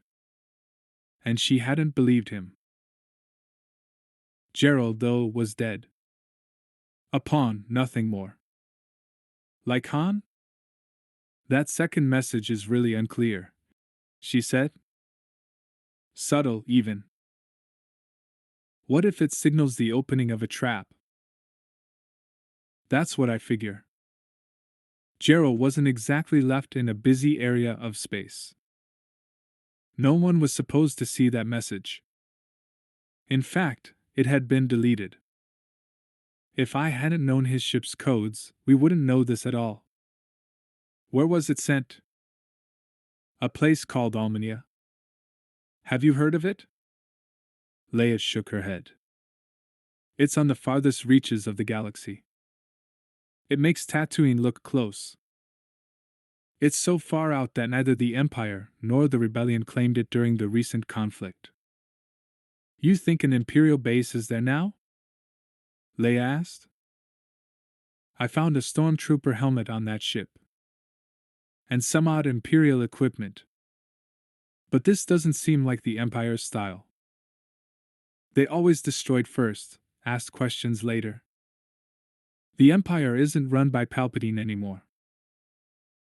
Or Vader.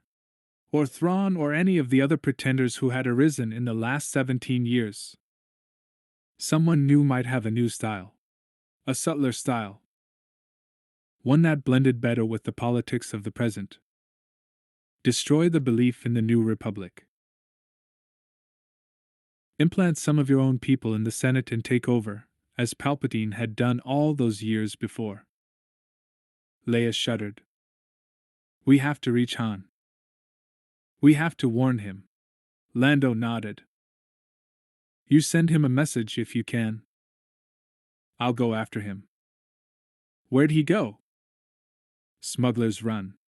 Lando sank into the couch beside her. What's the matter, Lando? He took a deep breath. I can't go to the run. A rather nasty character named Nandreason has a price on my head. Leia felt the air leave her body. If Lando couldn't go, she'd have to send someone else. But whom? From Han's description of the run, no one but a select few people knew how to find it.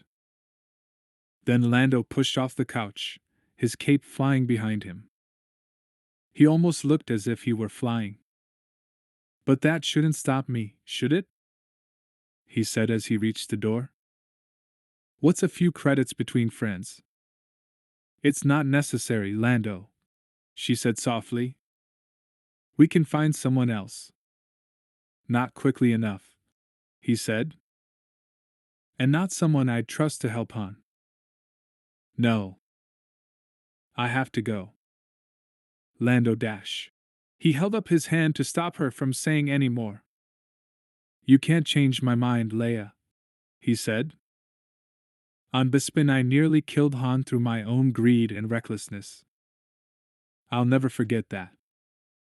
You helped rescue Han. You've worked well for the New Republic. I think you've more than made up for that moment. I'll never make up for it, Leia, he said, looking more serious than she had ever seen him. Then he grinned, the wide rogue's grin that someone must have taught every shady character who once visited Smuggler's Run. But no one can stop me from trying.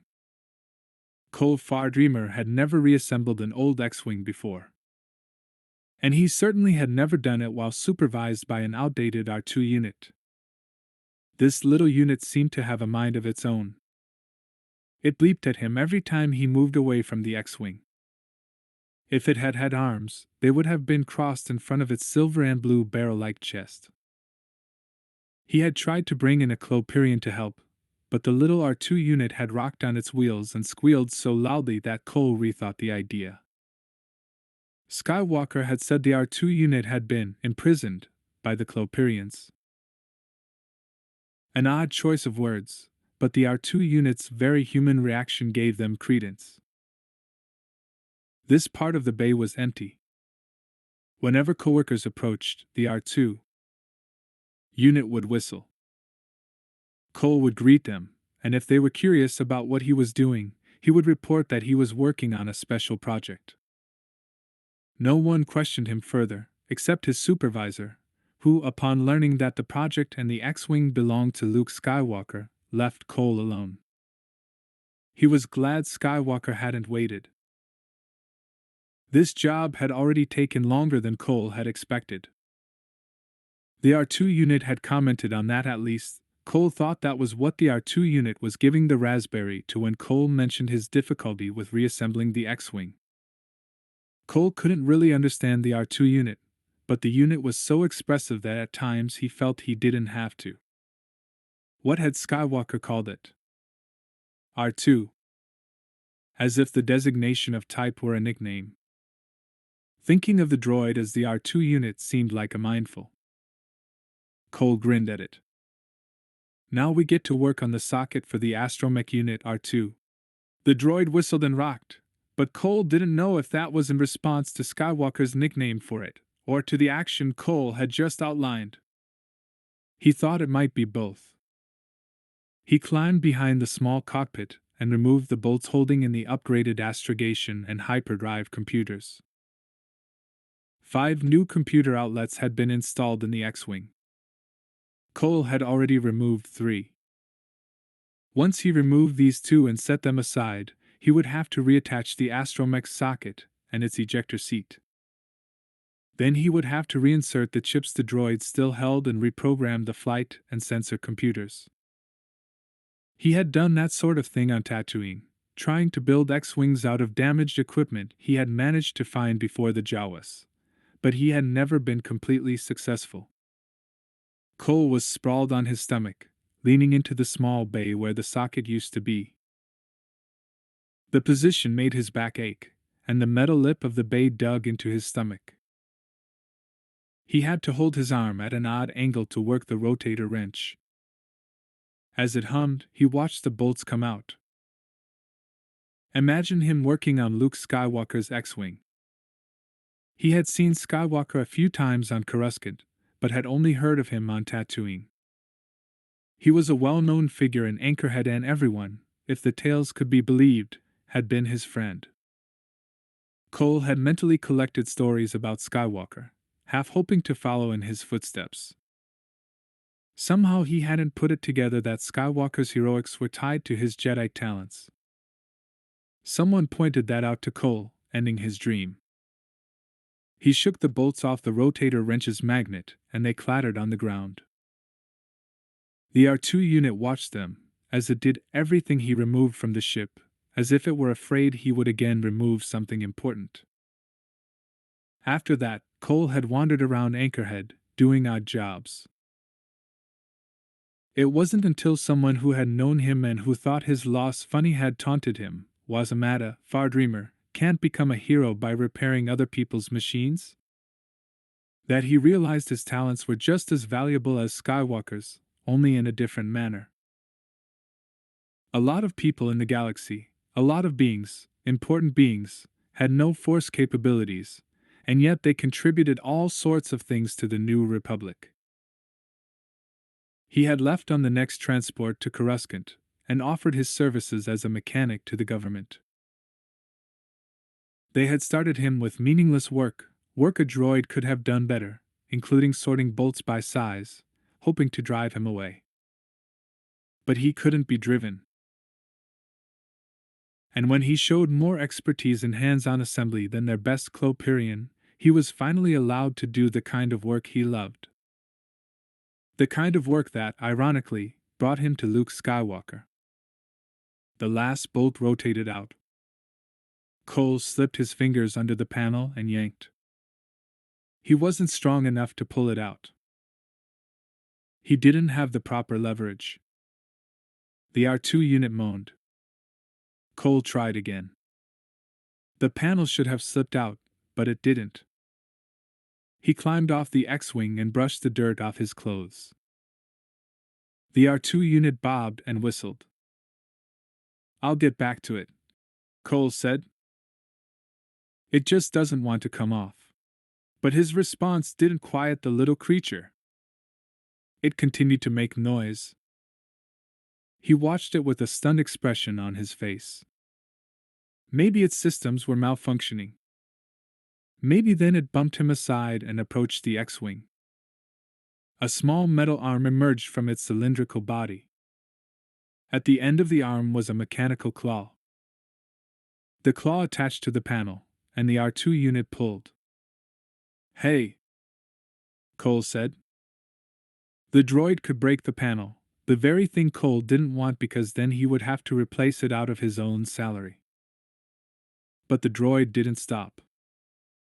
The panel popped away from the fitting, leaving a 5 centimeter gap. Then the droid swiveled its head 180 degrees to face Cole. The droid jabbered something, clearly trying to communicate. Cole wondered if Skywalker could understand everything the creature said. Probably. He had the Force to help him. Okay, Cole said. "Let me check it out." He balanced precariously on the platform beside the X-Wing. There was barely enough room for him and the R2 unit and peered behind the panel. A green and blue Imperial insignia stared back at him. He whistled and glanced at the droid. It looked at him wisely. No wonder Skywalker valued this little being. He pried some wires and chips away from the insignia and went cold. The insignia was part of the new computer system, buried within the internal workings, unseen except by those who assembled the system. Cole couldn't tell if the device was unique to Skywalker's X-Wing or not. It would take some research to find out. Research he would have to do, because he recognized the device in the computer system. He had seen it in some of the remains on Tatooine, had watched one of his friends die by switching it on. The Imperial symbol hid a detonating device of unique capability. The device remained inoperative until a certain command code had been spoken or entered into the attached system. Then, without skipping a beat, the energy polarity in the system would reverse, overload, and the detonator would go off, creating the largest possible explosion with the equipment at hand. Cole's hands were shaking. Skywalker had been right not to take this X-Wing. If he had, he would have died. 16. Skin. You will. Luke thought he heard Yoda's voice. He listened very carefully, but the words kept fading in and out. Lucky. R. Just as his consciousness faded in and out. He was warm for the first time in what seemed like forever, but he couldn't feel anything against his skin. It was like floating in 0G, only without the movement. He was stationary and touching nothing. How very, very strange. He had never been without the sense of touch before. No, you. I. His eyelids were closed, but the texture of the darkness had changed. Instead of seeing nothing but blackness, he now saw that light brown color he would see when he closed his eyes in Yavin 4's bright sunlight. Feeling. Smells, too, were fading in and out. He thought he caught the scent of the meat stew his Aunt Brie used to make when ships brought meat into Anchorhead. The meat wasn't all that fresh, so she stewed it for 2 days and dished it out as if it were as precious as the moisture they farmed. In time. The voice had the same qualities as Yoda's, but wasn't his. The same deep, androgynous quality existed, but the twisted syntax that marked Yoda was missing here. The speaker knew the language well. Luke's ears simply weren't working. They kept skipping words like a malfunctioning droid. He concentrated, reached for the Force, found it, and heightened his senses. Bubbles. Sizzling. Pink goo against his skin. He forced his eyes open, his heart racing. A woman in her late 70s looked down at him, her wrinkled features breaking into a smile. She had been beautiful once, still was, if truth be told. Her hair was silver and her eyes were the brightest blue he had seen since the memory failed him. "Don't worry," she said. "You'll be all right." Actually, he heard her say. "Don't be and right," and parsed out the rest by reading her lips. Not many people survive the mistmakers, and I've never seen anyone live who was as covered in their slime as you were. It was touch and go for a while there. Her smile softened. You're lucky I have a back to tank. He came fully awake then. The back to tank was across the room, its water still holding traces of the pink slime. That stuff had to be really potent for it to last in a back to tank. The room had other medical equipment from several different cultures. Through an open door, he saw a regular living area, complete with kitchen. Another door led into still another room that he couldn't see. All of this he noticed without turning his head.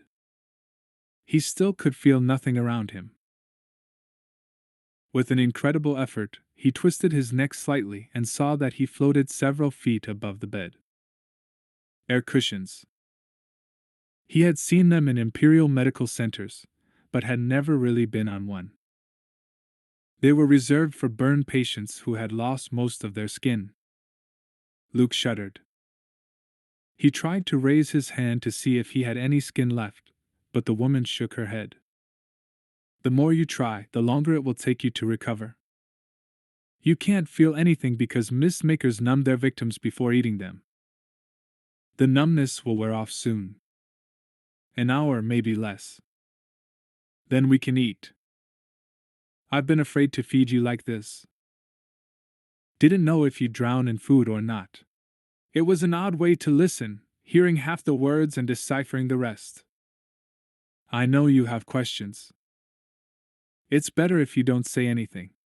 The woman grabbed a chair, pumped its base so that the chair rose to Luke's height, and then she climbed in. I'll answer what I can. He blinked, conveying, he hoped, his gratitude. You're lucky I heard you land. I was hoping dash. She caught herself, shook her head as if she were self-censoring, then said, Never mind what I was hoping. I came to investigate, and saw the mist-makers floating around the ship. I was about to turn around when that mist-maker exploded. Her eyes widened with the memory. Luke heard the sound, reverberating in his head, the amazing pop. That had saved his life. Nice work that, she said. You'll have to tell me how you did it. Those things are even resistant to blaster fire. His hearing was slowly coming back. He could make out more words. He also thought he could feel the air currents blowing on his back. I ducked. Slime went everywhere. Good thing I was far away, or I might have gotten covered. When I stood again, I saw you. Thank you, he whispered, or tried to. His lips didn't work. Shush, she said. IDV left you there if I weren't already wearing my protective gear. Would have been nothing I could have done. By the time IDV gotten my gear and come back, you'd been dead. Luck. That's all it was. And she was trying very hard not to take any credit. He would ask her about that later. Let's see. What else would you want to know? She frowned and tugged at a silver ring on her right hand. You've been here the better part of a day, and your X-wing is fine. Some small stains on the hull where the slime hit it. Nothing more. He cleared his throat. Feeling definitely was coming back. He felt as well as heard the sound. She shrugged. And me, I suppose. You'll want to know about me. She waved her left hand at the room. Stole most of this stuff when the Imperials left. I should have left a long time ago myself, but dash. Her pause was too long. That self-editing thing again. It's home. No matter how terrible, there's no place like home, right? He didn't know. He was glad he didn't have to answer that. Tatooine was home, but he would never live there again. Although he wasn't certain if his answer would have been the same if Aunt Beru and Uncle Owen had lived. All this stuff has come in handy, she said. I can take care of myself, for the most part. Never had a run-in with the mist makers like yours, though. Never seen anyone else do that and survive. The air currents were warm. That was what he had felt as he had first woken up. Because he wasn't wearing anything else. Not pants, not a blanket, nothing. He tried to cover himself, but his hands just flopped beside him. She laughed. Don't worry, son. I've seen it all and more. I had to uncover you to get you in the tank. And I thought it might be better if we waited for modesty until we were sure you were healed. His mouth was dry. Parched, as if he had been in the desert instead of in the mist. He licked his lips. Water? He whispered. This time the word came out. And he realized he had feeling in his mouth, of all places. Nope.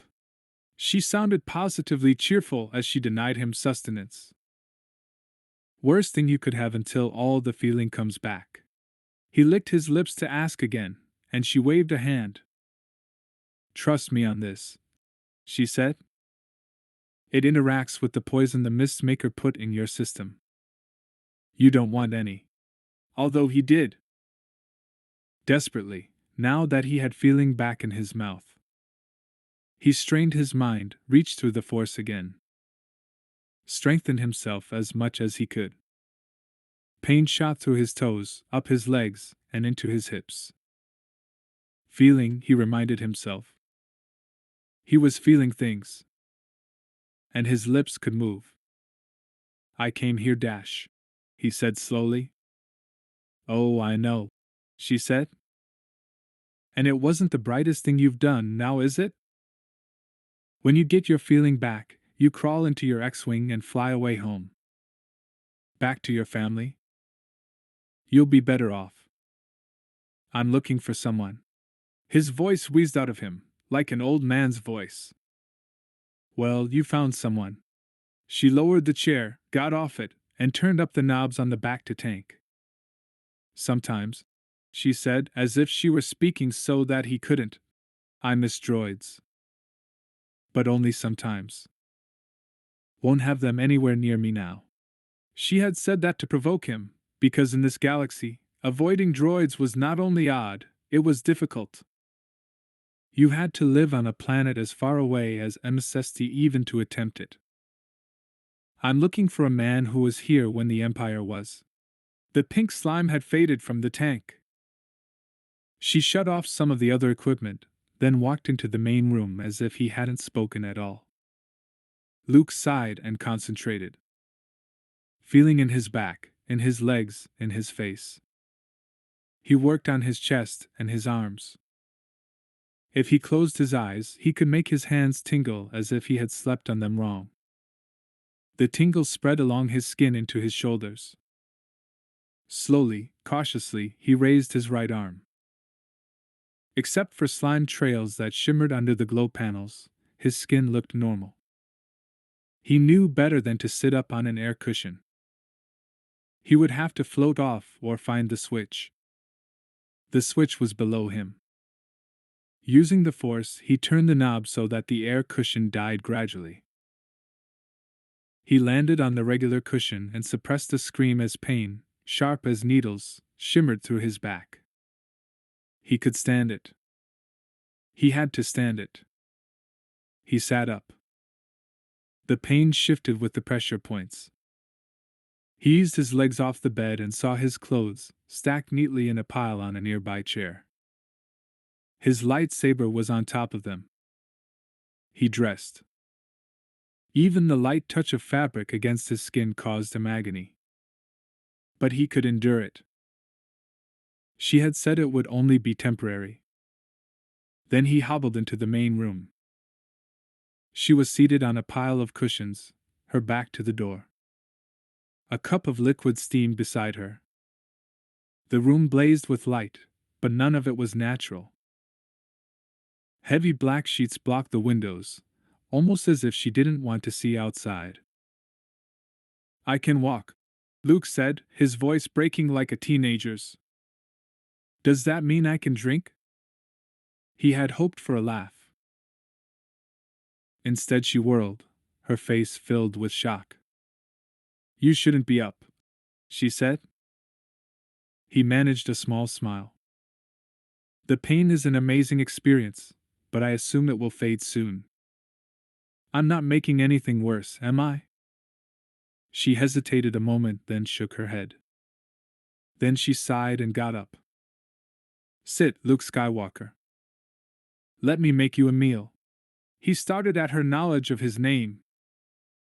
1,000 rationalizations came to mind. She might have probed his X-Wing. She might have recognized him from long ago news holes, but he suspected none of those reasons was right. You know why I'm here. She nodded, her expression miserable. My son told me you'd come. This time Luke did sit down, ignoring the pain that shot from his thighs to his chest. She was Brachus's mother. And she had saved Luke's life. He wasn't a bad boy once, Luke Skywalker. Really, he wasn't. He was this bright, wonderful baby. He fairly glowed with life. She stepped into the kitchen, her hands busy as she spoke. It was as if talking about her son made her restless. Then they came. The Empire. She nodded. They came into my home, looked at my boy, and they could use him. Him. A baby. And they took him from me. Luke stood, about to go comfort her, when she started moving again. They let him come back for visits. But he never smiled after that. Not really. Not the kind that reached his eyes. She turned on the hydroprocessor. It made a quiet whirring sound. They took something from him. She turned, leaned on the counter, and looked at Luke. You tried to give it back to him, didn't you? At that academy. You tried to bring my baby back. Luke was chilled. The Empire had taken Brachus away as a baby, knowing that he was force sensitive. No wonder Brachus couldn't face himself. The loss of self, of goodness, of warmth, was deeper than Luke could ever have guessed. I tried, Luke said. I failed. He came here after that, but he didn't stay. The wrinkles on her face seemed to have grown deeper. He told them at the Imperial site all that you did, and it ate at him. I'd never seen him have a conscience before. It angered him. She spoke the last softly. Angering a man like Brachus could be deadly. And then they had no more use for him here. So he left. He said he had skills he could sell. I didn't hear from him for a long time after that. Until recently. When he said you would come here, looking for him. The pain was subsiding. So was the thirst. Luke stood. He wants you to find him, Luke Skywalker. She twisted her hands in front of her. I think you should go home. Forget him. Nothing good can come of this. Whatever was good in my boy died a long, long time ago. No, Luke said. It didn't die. It's just buried real deep. And would be harder to get to than it would be with almost anyone else, because Brachus's foundation in the dark side was never his choice, as it had been with Anakin Skywalker. The choice had been made for him, before he even had conscious thought. You know where he is, don't you? She nodded. He told me. He wants you to come. But you're a nice man, Luke Skywalker. I can't send you there. My son wants to kill you. I know, Luke said. I've been in danger before. Not like this, she said. Oh, Luke Skywalker. Not like this. There were always abandoned sleeping quarters on Skip One. But they were abandoned for a reason, and the reason was never a good one. Han shoved the door open for the room he would share with Chewie.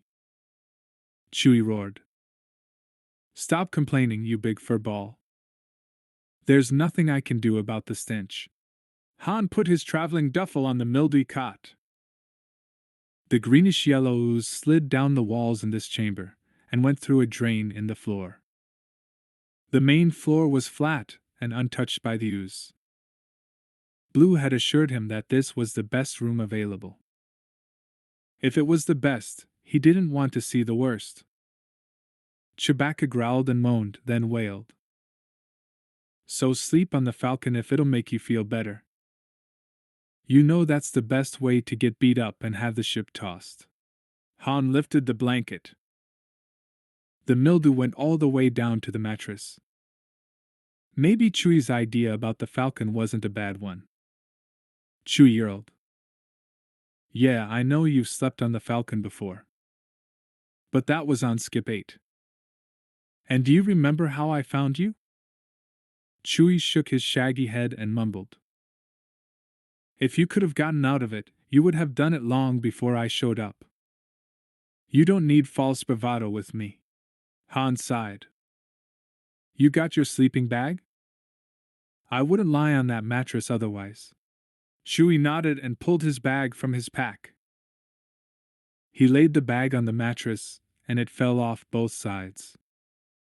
Chewie growled softly, but didn't address his remarks to Han. Han ignored him anyway. On principle. One night, maybe two, in this place. Then they could leave. But he didn't want to stay on the ship, partly because other smugglers believed that a guarded ship was a valuable one, and partly because no one would approach him on the Falcon. Now that his presence was known on Skip 1, he might see some interesting visitors. Okay, Chewie, let's settle in, Han said. He loudly pulled his bag out of his duffel while Chewie searched beneath the cots for listening devices. He collected 3 before looking at the walls. Pitifully. His fur would get coated with the ooze.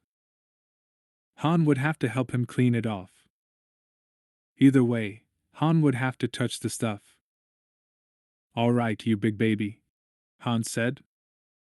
He tossed his bag at Chewie, who folded and unfolded it, making the plastic rustle noisily. Han stood on the nearest cot, half closed his eyes, and stuck his fingers in the ooze. It felt as disgusting as touching the evil war on Crusade Station. The ooze was warm and viscous. He knew it would take days to get the stench off his fingers. As he carefully searched the walls and ceilings, he found 4 more listening devices, some of them rusted. He still pulled them free. Then he made Chewie hand him the other 3. Chewie mimed stomping on them, but Han shook his head. He took the devices into the hallway, and threw them into the next room. That way, the devices would get some ambient sound, and Han wouldn't have to search through the ooze again before they left. He washed his hands in the well down the hall, paying particular attention to his fingernails. As he went back to the room, he was startled to see the door still open. He pulled his blaster before going inside. There, Chewie had his bowcaster pointed at Silas. The little Celestin had his gloved hands in the air. He was quiet. His wide eyes were shiny with fear, and his big ears were bent forward in defensive position. Nice work, Han said to Chewie as he came in and closed the door. You know, Silas, it's easier to assassinate someone after he's fallen asleep. Silas chittered pathetically. Yeah, right. I'll believe you're on a peaceful mission when my butt stops hurting. Han kept his gaze on Silas, and leaned against the door. Want to tell us why you're here? Silas nodded. His chittering was rapid, and Han hadn't had much use for Silas since the Battle of Endor. He glanced at Chewie and saw that Chewie wasn't getting it all either. I'm not going to kill you until you're finished, Han said. It's in your best interest to slow down. The folded flesh above Silas's mouth wiggled. His lower lip protruded. He continued to speak, but much slower. Much slower. This time, Han caught it. Or he thought he did. Let me get this straight, he said. Gerald told you to shoot me when I arrived so that everyone would think we're enemies? That way, no one would follow you, and no one would notice that you were talking to me? Do you buy this, Chewie? Chewie growled for some time. The language is a bit harsh, but his meaning is clear, I think. Han nodded. It was a stupid idea. Try again, Silas. Silas took a step forward, chittering as he moved. Han's blaster whipped into place, his finger very tempted against the trigger. Stay where you are, pal. I'm short-tempered today. Silas froze, then raised his hands again. He chittered, slowly, and Han began to listen. I'm in too deep, Han. Way too deep, Gerald had said. Silas was confirming that, in his own panicked way. What did you say they're smuggling? Imperial equipment? That ruined junk that the Jawas gathered on Tatooine? Han frowned. That made no sense, certainly not at the prices Silas was quoting him. I don't understand why you and Gerald are complaining when it's making you rich. Silas glanced at Chewie. Chewie shrugged. Okay, I agree, Han said.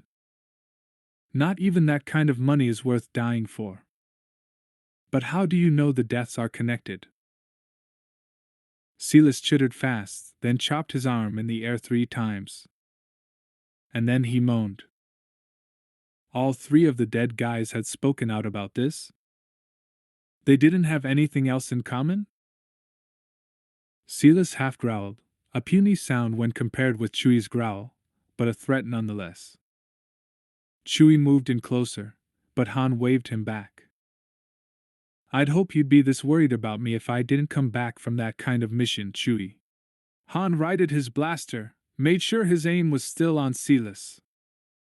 I need to think about this. Silas had essentially confirmed Gerald's story, but he had added some details. Most of the folks on Smuggler's Run were selling junked-out Imperial equipment at outrageous prices. And both Gerald and Silas claimed some were dying because of it. Han still didn't know how that tied into the bombing on Coruscant, but he knew it did. Somehow. The fact that Gerald hadn't returned added some veracity too, as well as the stupid plans Silas had made. Gerald was always doing things like that to mislead others. Silas had attacked Han so that everyone would think they were enemies, and wouldn't realize they were talking together. It did make a curious kind of sense. Han lowered his blaster. Chewie moaned. It's okay, Chewie, Han said. I think we can trust the little guy. For the moment. Chewie lowered his bowcaster, but kept a tight grip on it all the same. What do you think I can do? Han said. Silas chittered softly. I think you have a better chance of discovering who's paying for the equipment than I do. Silas shook his head, speaking all the time. Resources? You have all the resources here. You're the ones dealing with the buyers. Just take it a step further.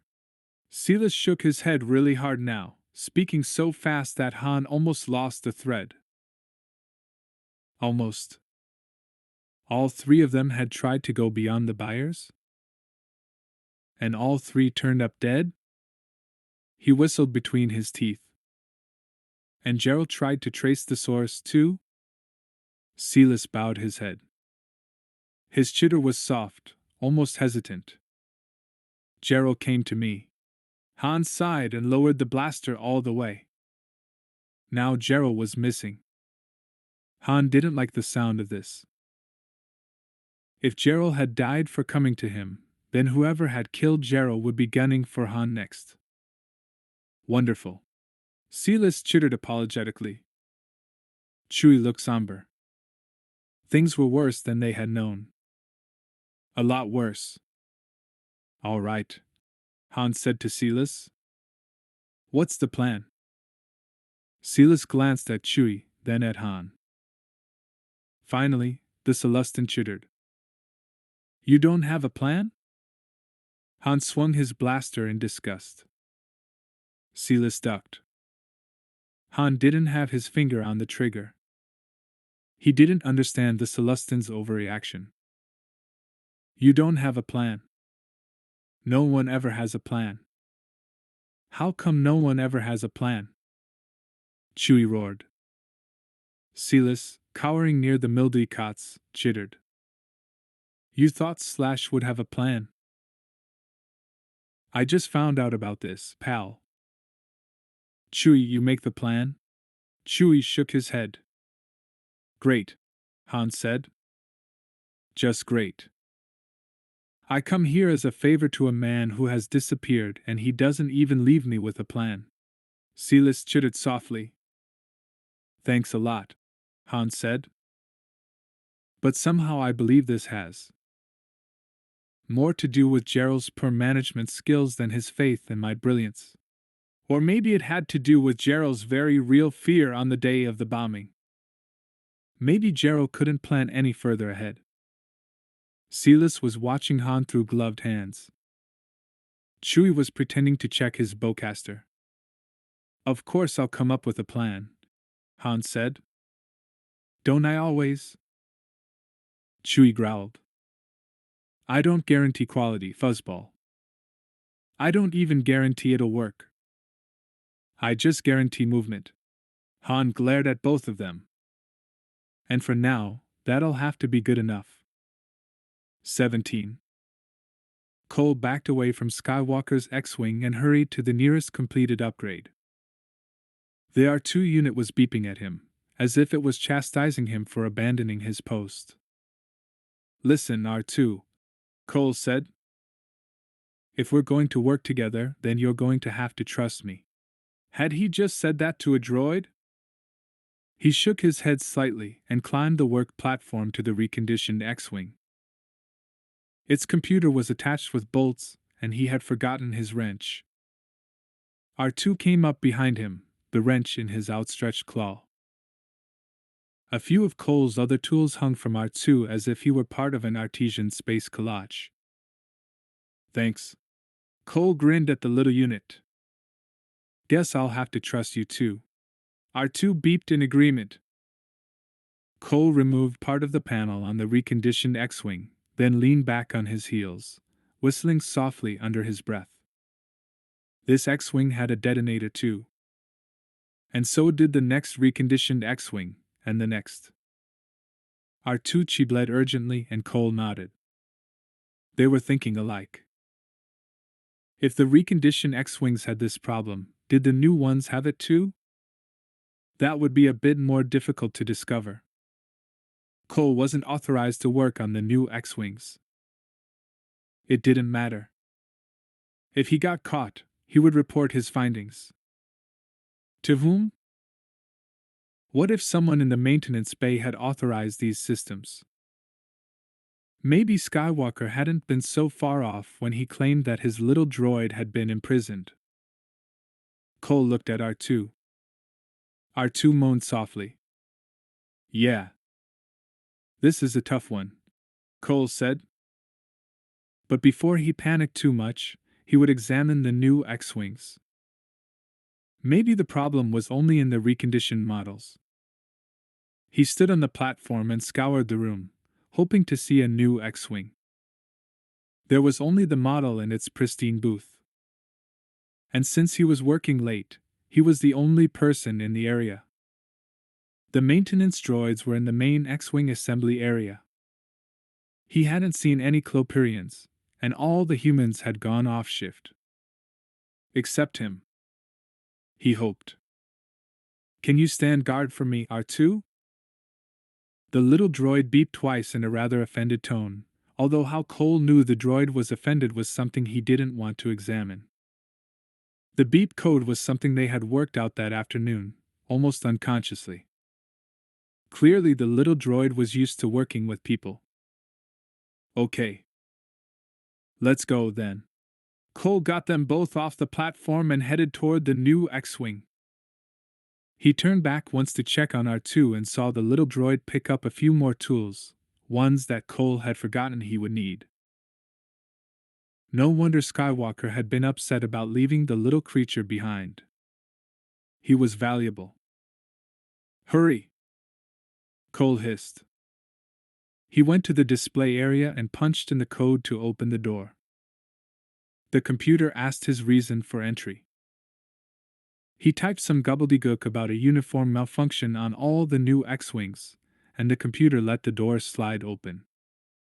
His hands were shaking. He didn't know how long it would take before the guards or some of the supervisors would show up.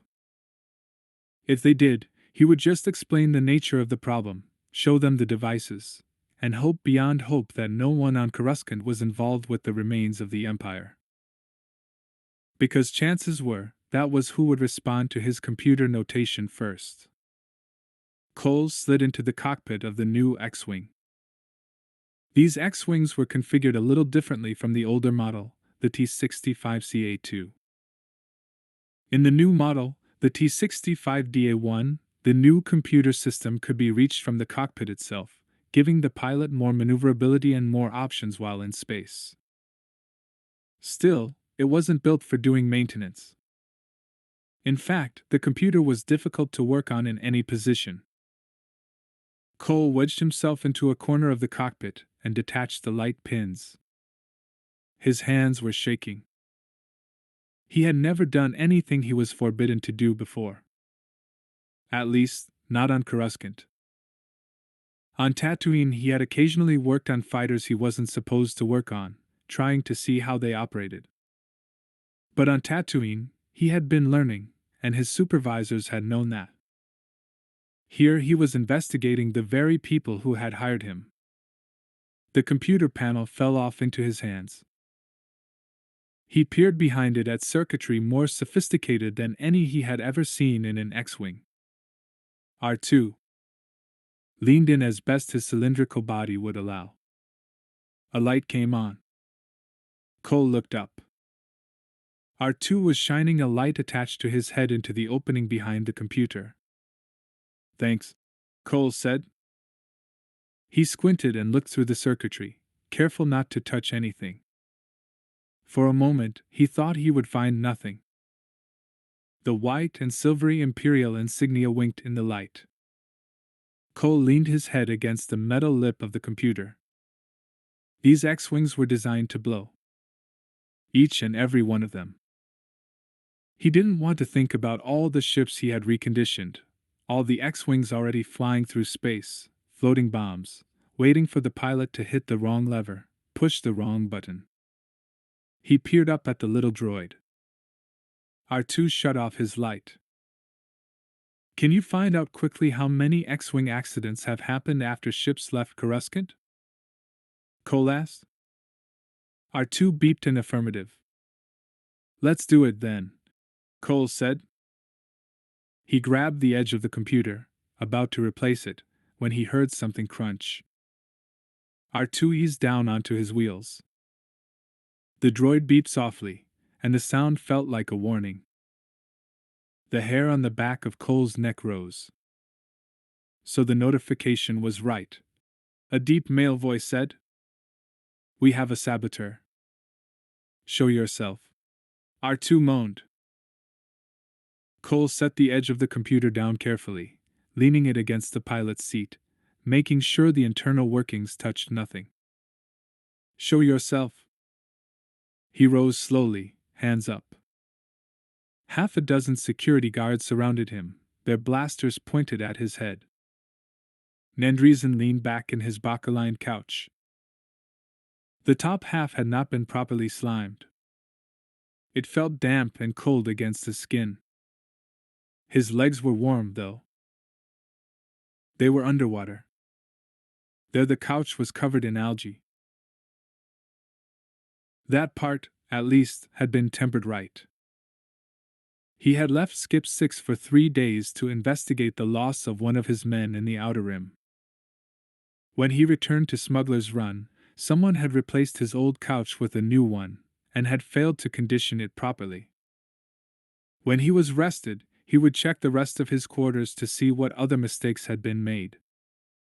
So far things seemed fine. The air was so humid that it was almost visible. Tiny gnats gathered in a cluster, and Almanian sweet flies swarmed on the far wall. The sweet flies were nearly ripe enough to eat. His mouth burned, just thinking about it. The lilies had bloomed on top of the pond, and someone had scraped the algae to one side, probably for later conditioning. Bubbles rose in the middle, exploding into the air with the stench of sulfur. Home. It felt good to be here. In a little while, he would go for a swim through the caverns and see if anyone had disturbed both his egg clusters and his treasure hoards. First, though, he had business to take care of.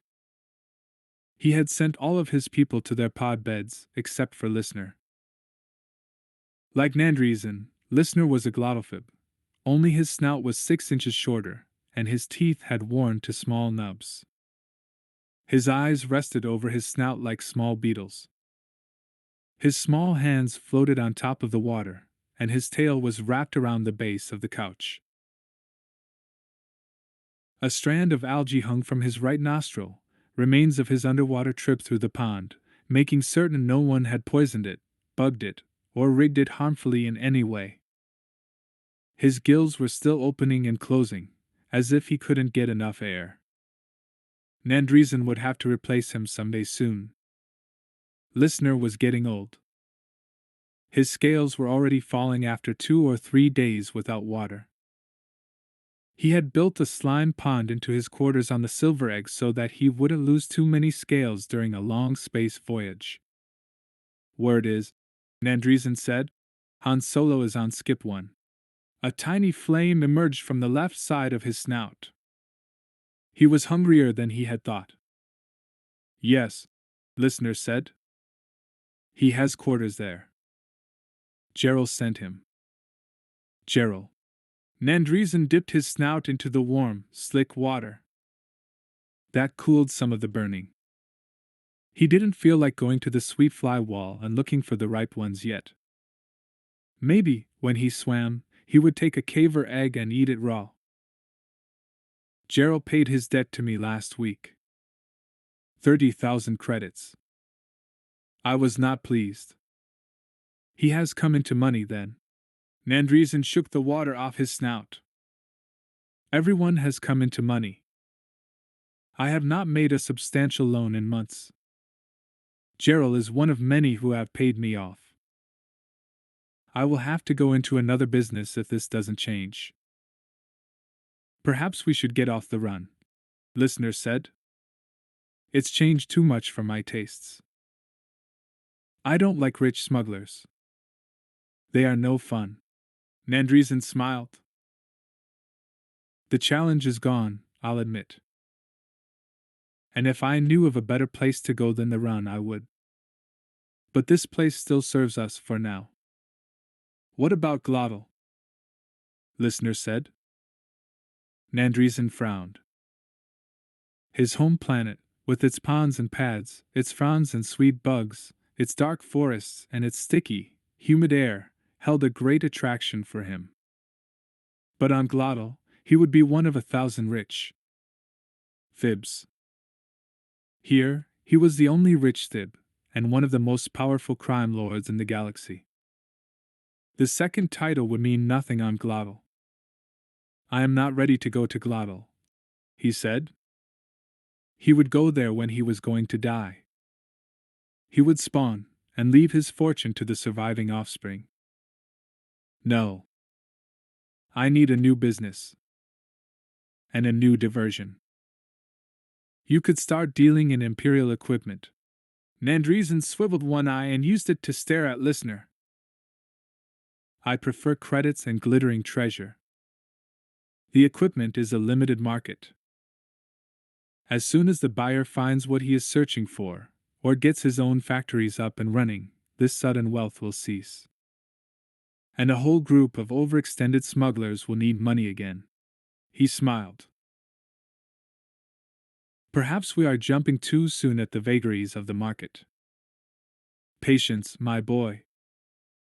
Patience is the watchword of the wise. Listener slipped deeper in the water and swam to the far side of the pond. The hump of his spine rose above the surface, and scales flaked off into the algae.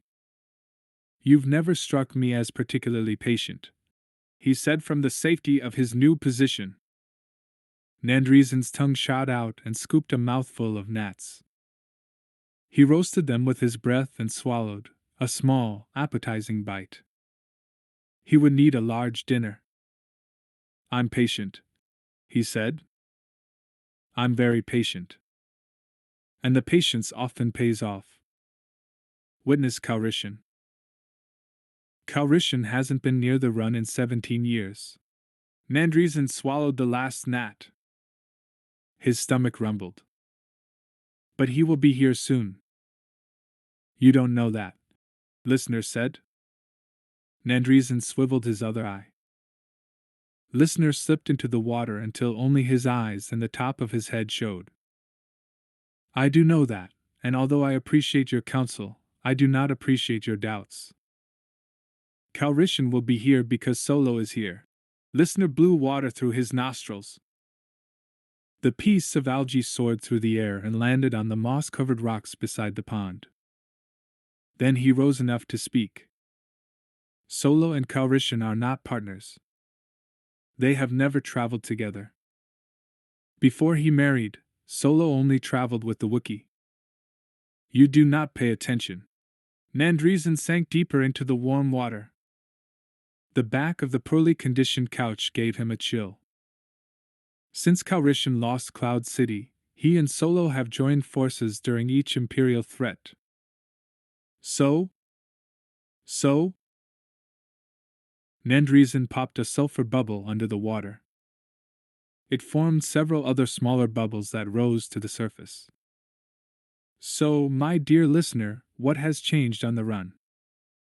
Listener's mouth opened wide enough to swallow a whole shore of lily pads.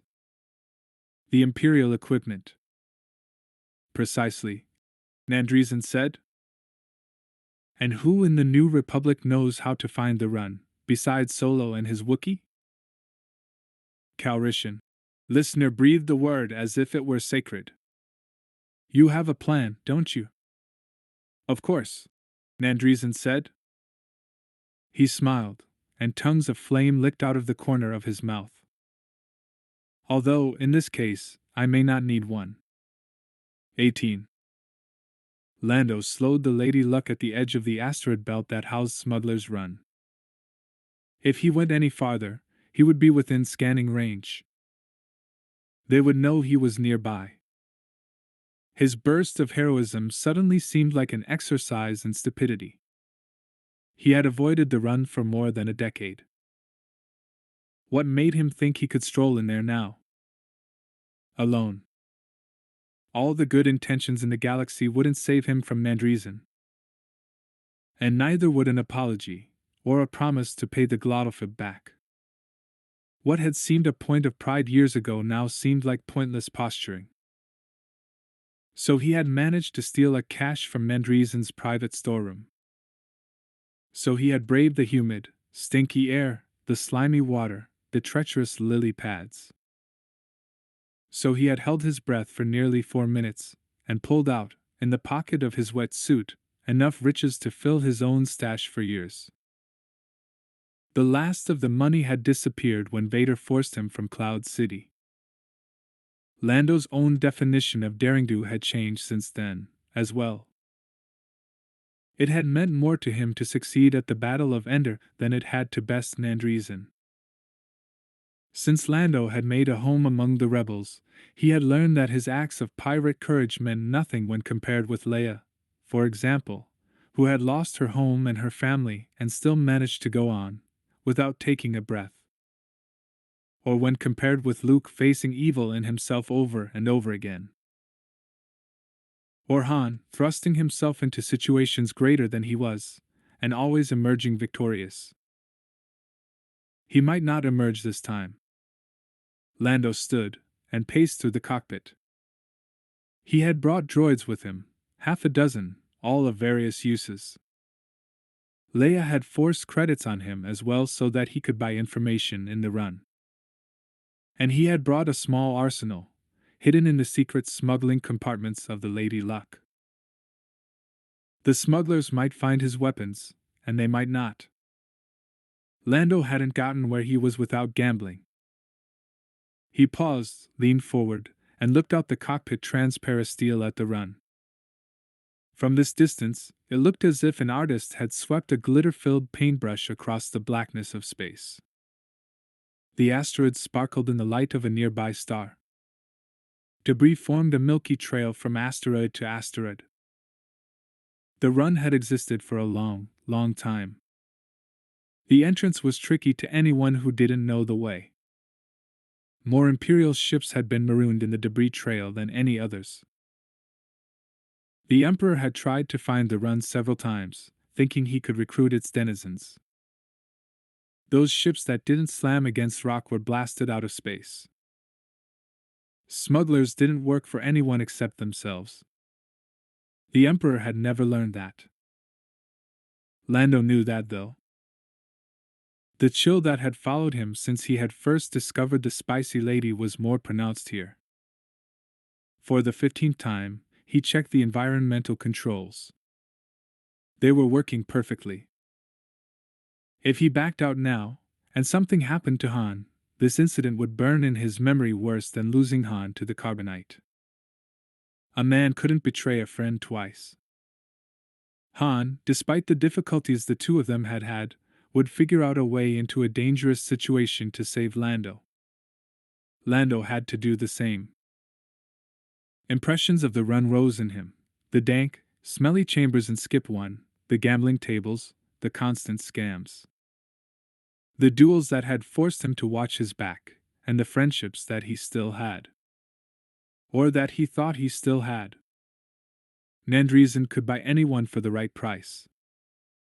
Anyone except Han. All Lando had to do was find Han, warn him, and get out. The first two might not be difficult. The third would. But Lando's mission would be accomplished, and that was all that mattered. Still, a man was foolish if he didn't allow himself a backdoor. He punched in a coded message, sent it to Mara, and sent a duplicate to Leia, with instructions to forward it to Mara. That way, his back door was assured. Then he sat back in the pilot's chair, strapped himself in, and aimed the Lady Luck at Smuggler's Run. He burned the engines high, giving the ship tremendous speed. As it headed toward the run, he bent under his console, took his all-purpose laser wrench, and removed the panel. He pulled 3 chips, pocketed them, and watched as the power to all the ship's vital areas failed. The Lady Luck was disabled, and hurtling toward the run. He punched the communications console, and sent the run a copy of the Luck's legitimate cargo manifest, a smuggler's equivalent of Mayday. Luke landed the X-Wing on a wide metallic strip on the northern face of Telti. Domes rose around, metal domes on a barren, sand-blasted landscape. When he had first read about Telti, he had thought it would look like Tatooine, a desert planet, but as he landed he realized he was wrong. Tatooine was full of life. Creatures lived in the sand. Even the suns had a presence. But Telti was a moon. It had no atmosphere and no life of its own. The dirt covering the ball floating through space was just that dirt. And yet the moon was littered with domed buildings and metal landing strips. His computer showed him, as he landed, that a series of tunnels connected each building underground. He was reaching for his breath mask when the landing strips started to move. He glanced over his shoulder, an old reflex, to see R2's reaction. But R2 wasn't there. Luke had never felt more alone. He hadn't spoken to a living being since he had left Brachus's mother. She had given him directions to Telti, all the while warning him away from her son. Luke's entire communication with Telti had been computer to computer. The metallic moon had even sent his landing coordinates directly into the navigation unit. Luke had tried to reach Brachus, and on each instance was told that voice communication with the moon was blocked. Purposely. Visitors seldom came to Telti, and were not welcomed. Even though that message had been sent, however, Luke had had no trouble with his own entry. He hadn't really expected it. Brachus was waiting for him. Luke wanted to know why. Something was going on here, something bigger than a failed student-teacher relationship. Brachus was working for someone the Empire, probably, and his duty was to lure Luke Skywalker into a trap. Luke would be lured. He wouldn't be trapped. The landing strip continued to move forward, conveyor belt style, inching slowly toward a nearby building. Luke could lift off at any point. This movement was not part of the trap, but part of Telti's day-to-day operations. One side of the dome ahead of him rose, flattening against itself like a fan. There were no lights inside, just as there had been no lights on the landing strip. But Luke could sense a presence. Brachus. Not inside the dome, but on Telti. Waiting. If Luke could sense Brachus, it would only be a matter of moments before Brachus could sense Luke. If he didn't already know of Luke's arrival, then perhaps Luke would have some answers. He certainly hadn't received any when he had called up information on Telti. New Republic sources claimed that Telti was an abandoned mining colony, its wealth completely destroyed by Imperial exploitation. A factory remained. It apparently did some business with the New Republic. The most information Luke had received on the moon had come from Brachus's mother. She had said that Brachus finally had real work. She had been afraid that Luke's presence would destroy any chance for Brachus's future. Luke had thought she meant that he might kill Brachus. Now he wasn't so sure. He turned on the X-Wing's front-running lights. They worked as a spot illuminating the interior of the dome. It was empty, but it looked like a bay big enough to house dozens of ships. Landing platforms were recessed into the floor. Beyond those was an open door. And no movement. None at all. The sensation of bareness continued. Except for Brachus, Luke felt no other life. No plant life, no animal life. Nothing. Not even insect life. He breathed deeply, running through a few mental calming exercises he taught at the academy. Clearly his expectations had been different. Clearly he had expected more life here than just Brachus. That should have reassured him, but it didn't. The metal runway pulled the X-Wing into the building, and with a loud grinding, the door closed. Luke did not look back. He had made his choice. He would continue with it. As the door closed, lights came on all through the bay. Some illuminated the platforms from below, others from above. A bank of glow panels lit on the ceiling, and a hissing told him that the atmosphere had changed. He checked his monitors. The air was breathable now. He pushed up the canopy of the X-Wing. The air was warmer than he had expected, and smelled faintly of metal, rust, and grease. The rust surprised him. He would have expected nothing like that. As he levered himself out, he felt as if he had been in this room before. Then he realized that he had been in one just like it on Anchorhead as a boy, back when Jabba the Hutt had tried a few legitimate businesses. He had sold land speeders, and Luke had gone with his Uncle Owen to buy one. Jabba's lackeys had put the land speeders in a large room and placed display lights on them, lights that shone on the clean patches only, and hid the dents and dirt and flaws. Uncle Owen had not bought anything that day, saying that all the speeders had had their ID numbers sanded off. It was years later that Luke realized the speeders had to have been stolen. Weeks later, Luke and his uncle had returned. Jabba's business was gone. All that remained were the platforms and the lights. It bothered Luke that no one approached him. A normal droid factory would have sent a sales representative by now. Brachus again. Both he and Luke knew this would be no normal visit. Before Luke dropped to the metallic floor, he closed the X-Wing's canopy and set the safety seals. They wouldn't do much good against a determined saboteur, but they would deter a droid.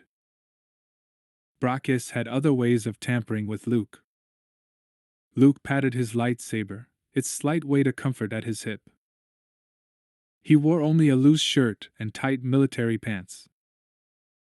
His cloak remained in the X-Wing. He wanted no diversions here, and with this much equipment, a flowing cloak could easily snag on a metallic edge. His mouth was dry. He had expected a confrontation. He hadn't expected no greeting at all. But Brachus was still Empire. He liked games. He always had. Luke took a deep breath and headed for the open door. He was probably being watched. Brachus would note each of Luke's movements, from the patting of the lightsaber to the ceiling of the X-Wing. He would know that Luke was uneasy in this place. At the mouth of the door, Luke paused.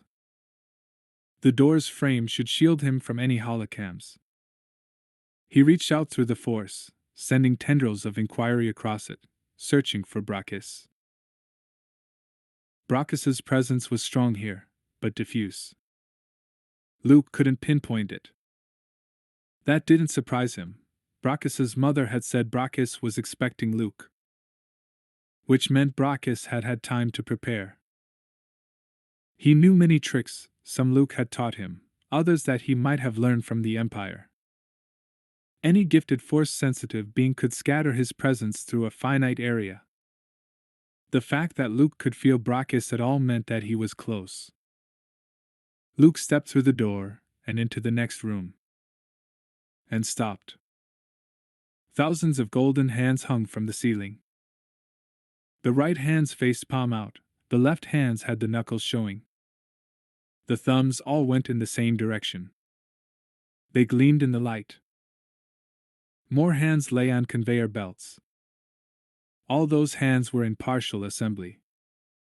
Some had open forearms revealing equipment not unlike the equipment in Luke's right wrist. Unattached fingers lay beside the conveyor belts, and golden arm sockets waited attachment to golden shoulders. 3PO might have started life in a place like this. Somewhere in one of these domed buildings, the domed heads of the R2 units were assembled.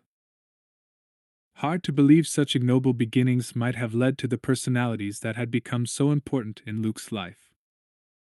The room was eerily silent. The belts were off, the atmosphere controls made no noise, and there was no movement. The hands hung like stalactites with a hint of life. Luke glanced at the ceiling. The arms were resting in metal runners, and were not attached to anything. His relief was palpable. "Hello?" he said. His voice echoed off the metal around him, returning in tiny, tinny sounds. To Heine. "Hello?" He had no idea where to go from here. He wouldn't follow the ghosts of the false Brachus in search of the real one. Brachus probably wanted to lead him through room after room like this, one filled with legs, another with torsos, to make some kind of point. A point Luke would only learn when he reached Brachus himself. "Hello?" Luke called again. He would remain here, near the open door to his ship, until he got a response. Even though it felt as if one would never come. 19. Brachus tracked Luke 4 ways, with the surveillance equipment he had installed all over Telti, with the computer system, with a group of specially designed gladiator droids that silently flanked Luke, and with the Force. His Force sense was the most reliable. Luke's presence felt as if someone had tossed a boulder into the compound of Brachus's world. Although Brachus had known Luke was coming, he still wasn't prepared for the strength of the disturbance. Brachus stood in his communication center, in the dome of the protocol droid building. Experimental droid parts hung from the rounded ceiling, eyes that listened, hands that saw, mouths that grasped. The eyes were his favorites. They didn't need a droid at all. They tracked everything that happened in a room, and they sent all communications forward. They also had the added benefit of spooking most creatures that used their eyes for sight. Brachus wasn't certain how to use the eyes yet, but he would figure something out. He was good at this. Telti had brought forth his creative powers. If only Queller had allowed Brachus to work the factory without using his Force abilities. Queller had promised that Brachus would have nothing more to do with Almania. But Queller's promises never held, especially with Brachus. Queller felt that Force-experienced warriors were rare, and he aimed to use each one in his power. The most talented one he had was Brachus. So Brachus got to lure Skywalker into Queller's trap. Brachus sat. The chair molded to his shape and braced him. On the screens before him, he watched 10 Luke Skywalkers shout hello into an empty room. Empty except for the overstocked droid hands. Even the mighty Skywalker had looked surprised at that. He hadn't changed. And he should have. It had been years. Brachus had heard that Skywalker had almost died on board the Eye of Palpatine.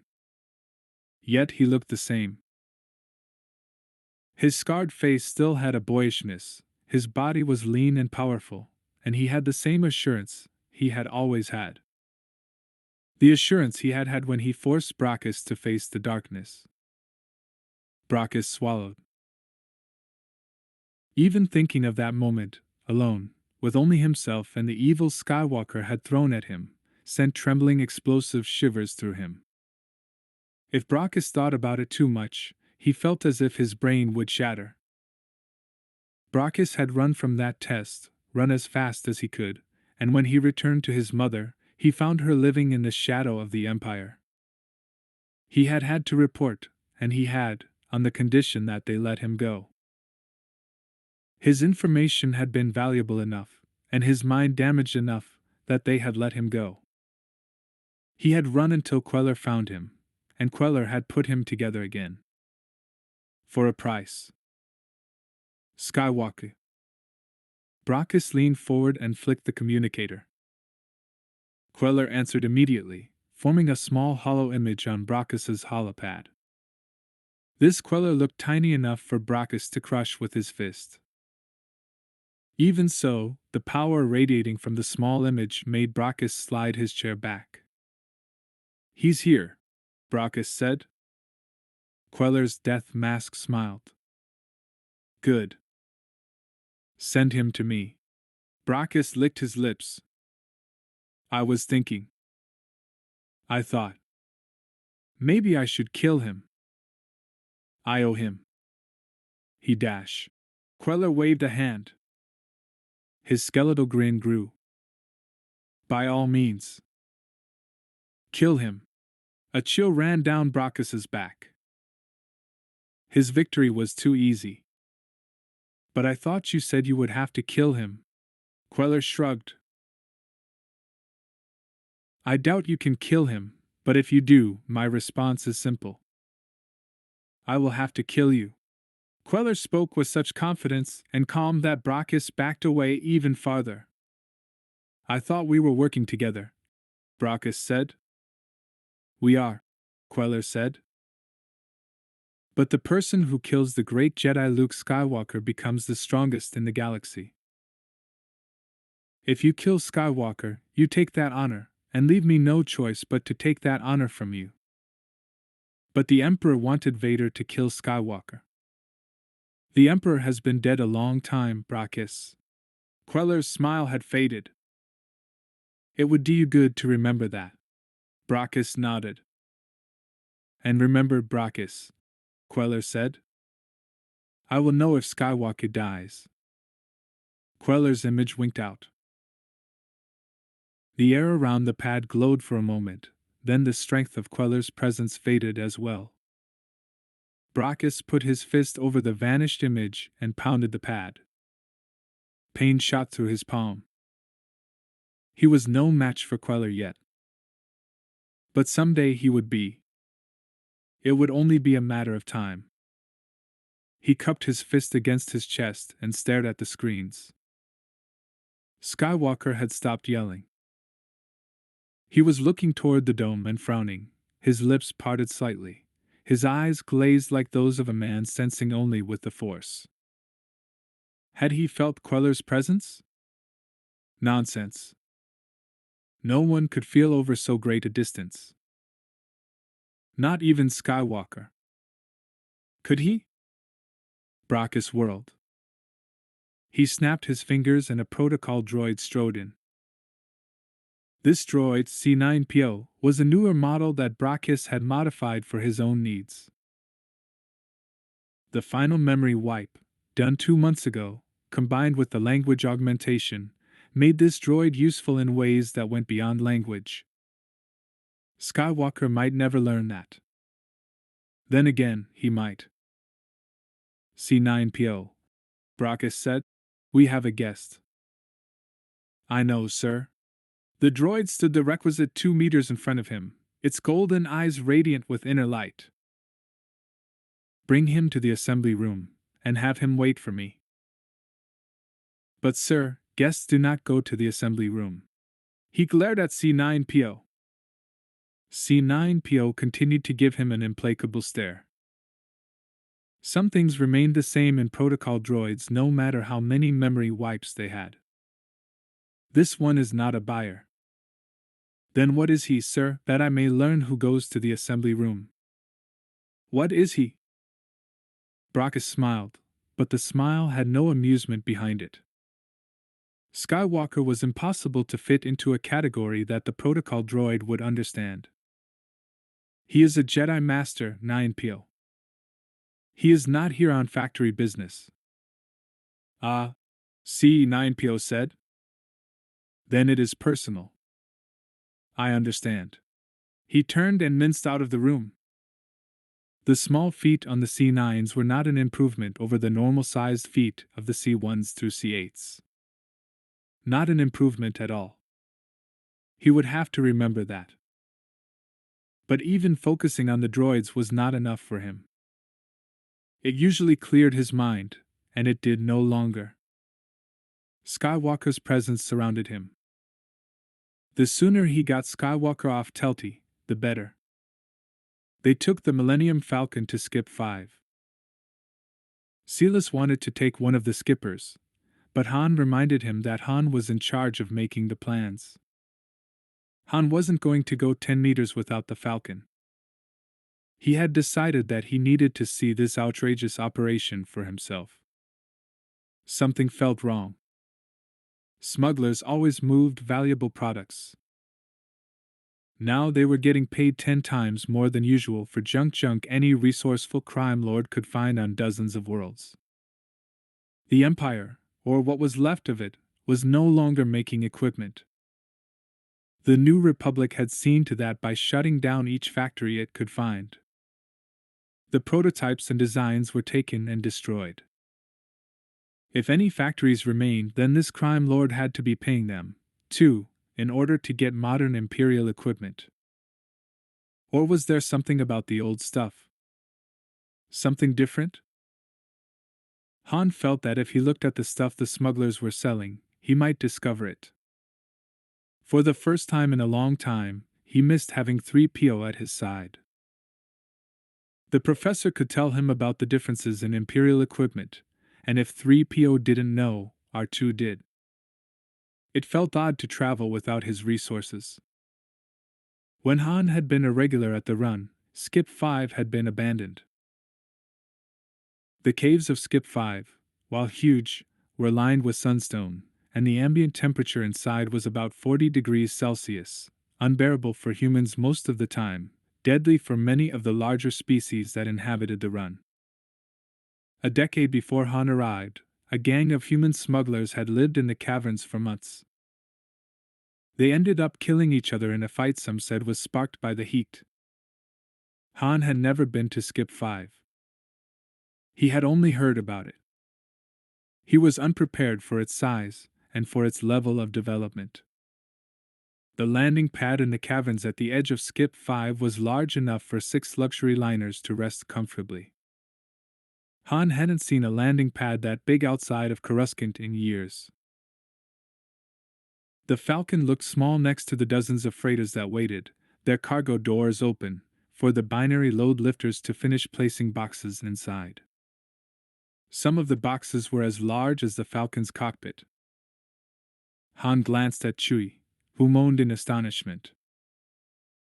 Silas, who had been sitting behind them, chittered excitedly. Boxes could carry anything, Silas, Han said. I want to see what's inside. Silas chittered again. Han ignored him. He knew that no one would voluntarily open a box for him, especially now that he was perceived as legitimate. But he wanted to see the packing rooms and the workstations. He still didn't entirely believe that smugglers had voluntarily pooled their efforts to supply this mysterious customer. He had a hunch that only a few worked together. The rest made a play at it and delivered the real goods personally. He would discover who was working Skip 5 and who wasn't. Then he and Chewie would follow the ones who were conspicuously absent. He hoped one of those smugglers owed him an old debt. Then he could solve the mystery of the client without a personal meeting. You two stay here, Han said to Chewie. I'll be back. Chewie growled. We've been through this, Han said. I'm not going to leave the Falcon unguarded here. And I'm not going into the skip with Silas alone. Silas chirped. Just because your explanation's plausible doesn't mean that I should trust you, Han said. He slipped out of the pilot's chair. If I'm not back soon, Chewie, get out of here. Chewie roared. I mean it, Chewie. Chewie shook his furry head and moaned. Yeah, I know. A life debt, Han said. So why doesn't that mean you'll listen to me? He grabbed his blaster. Protect the Falcon, Chewie. I'd rather rely on my own wits than be trapped on Skip 5 forever. Got that? Chewie mumbled under his breath, but he turned back to the control panel. Silas grabbed Han's shirt and chittered.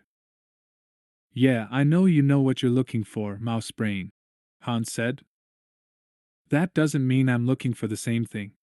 He shook Silas's hand free and left the cockpit. Chewie already had the ramp down, and Han disembarked.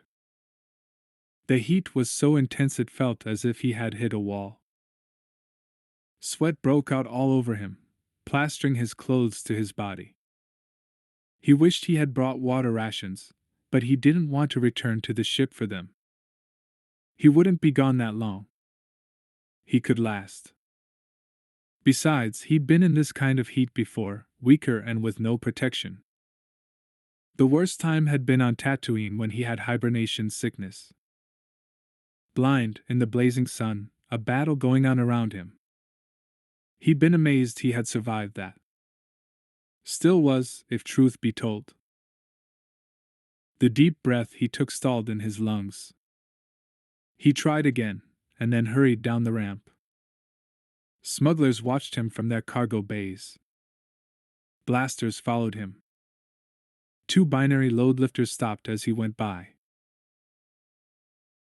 Near the droids and the running spacecraft, the heat intensified. And this was a relatively open space. Inside it would be worse. He slipped through the door and into a narrow corridor. The sunstone walls here were sealed with a coolant cover, and the temperature dropped several degrees. Han took the moment to wipe the sweat from his face and to breathe deeply. He also checked his blaster, uncertain how well it would work in the heat. It checked out fine. Plan to use that? Han looked up. A slender human with golden curls falling past his shoulders sat on a desk built into the wall. He wore mesh pants and no shirt. His chest was covered with tattoos. His hand rested on the desktop. Han couldn't see the man's fingers. They probably covered a blaster. Just making sure it worked in case I needed it, Han said. That your ship outside? Yeah. Han kept his tone neutral. He wasn't sure if the man was friend or foe yet. Awful small for a cargo ship. She's a great freighter, Han said. Sure, the man said, his tone full of disbelief. Han made himself take a breath. You have a problem with my ship? No, the man said. It's just this bay is usually used for larger ships. Ancient equipment goes to the other side of 5. Well, no one explained the rules to me until now, Han said. Next time I'll go to the other side. The man lifted his blaster and rested it sideways on his knee. There won't be a next time, pal, until you tell me your business. A friend sent me here to inspect the cargo. He hired my ship to take his stuff off the run. Your friend got a name? Han lowered his blaster into position as well. Sealess. He's a Celestin whose partner disappeared on him, with their ship. Heard about that, the man said. He still hadn't moved his blaster. But he hadn't moved his finger near the trigger either. Been happening a lot lately. Smugglers disappearing? Not coming back. The man shrugged. Guess they make their killing and get out of the business. I thought there was no out of this business, Han said. The man tossed his hair over his shoulder. People get out. They retire, they leave. It's normal. Smugglers just like to be romantic. And they hate to think about getting old. It's just not as much fun as it was when they were young. And now that there's some money flowing, well, who can blame them? You don't look that old, Han said. I'm not retiring neither. Then what are you doing here? I've never seen guards on Skip 5 before. Of course, he'd never been on Skip 5 before, but the man didn't have to know that. Never said I was a guard. The man slid off the desk. Just thought maybe your ship was too close to mine. Wanted to see what you were about before I loaded up. Which ship is yours? Han asked. The one you parked beneath. Han glanced over his shoulder. He had parked beside the only bulk freighter on the landing pad. The freighter dwarfed the other ships, with its square armored build. The Falcon had slipped right under the freighter's rear hold. How'd you get that thing into the run? I didn't, the man said. His tone didn't invite any more questions. Han didn't need to ask any. Gerald was right. The run was a different place these days. In the past, no smuggler would have stolen another's vessel. Now, it seemed, that was something to brag about. Han was happier than ever that he had left Chewie on the Falcon. So, he said, you going to let me through here or not? The man shrugged. I never tried to stop you. You did a good imitation of it. Han growled and slipped into the corridor. He was getting rusty. He was so used to Coruscant that he had never once questioned the man's role as guard. Smugglers didn't use guards unless they were their own. He had to clear his mind, get back into the old habits, the old ways. The new ways might get him killed on the run.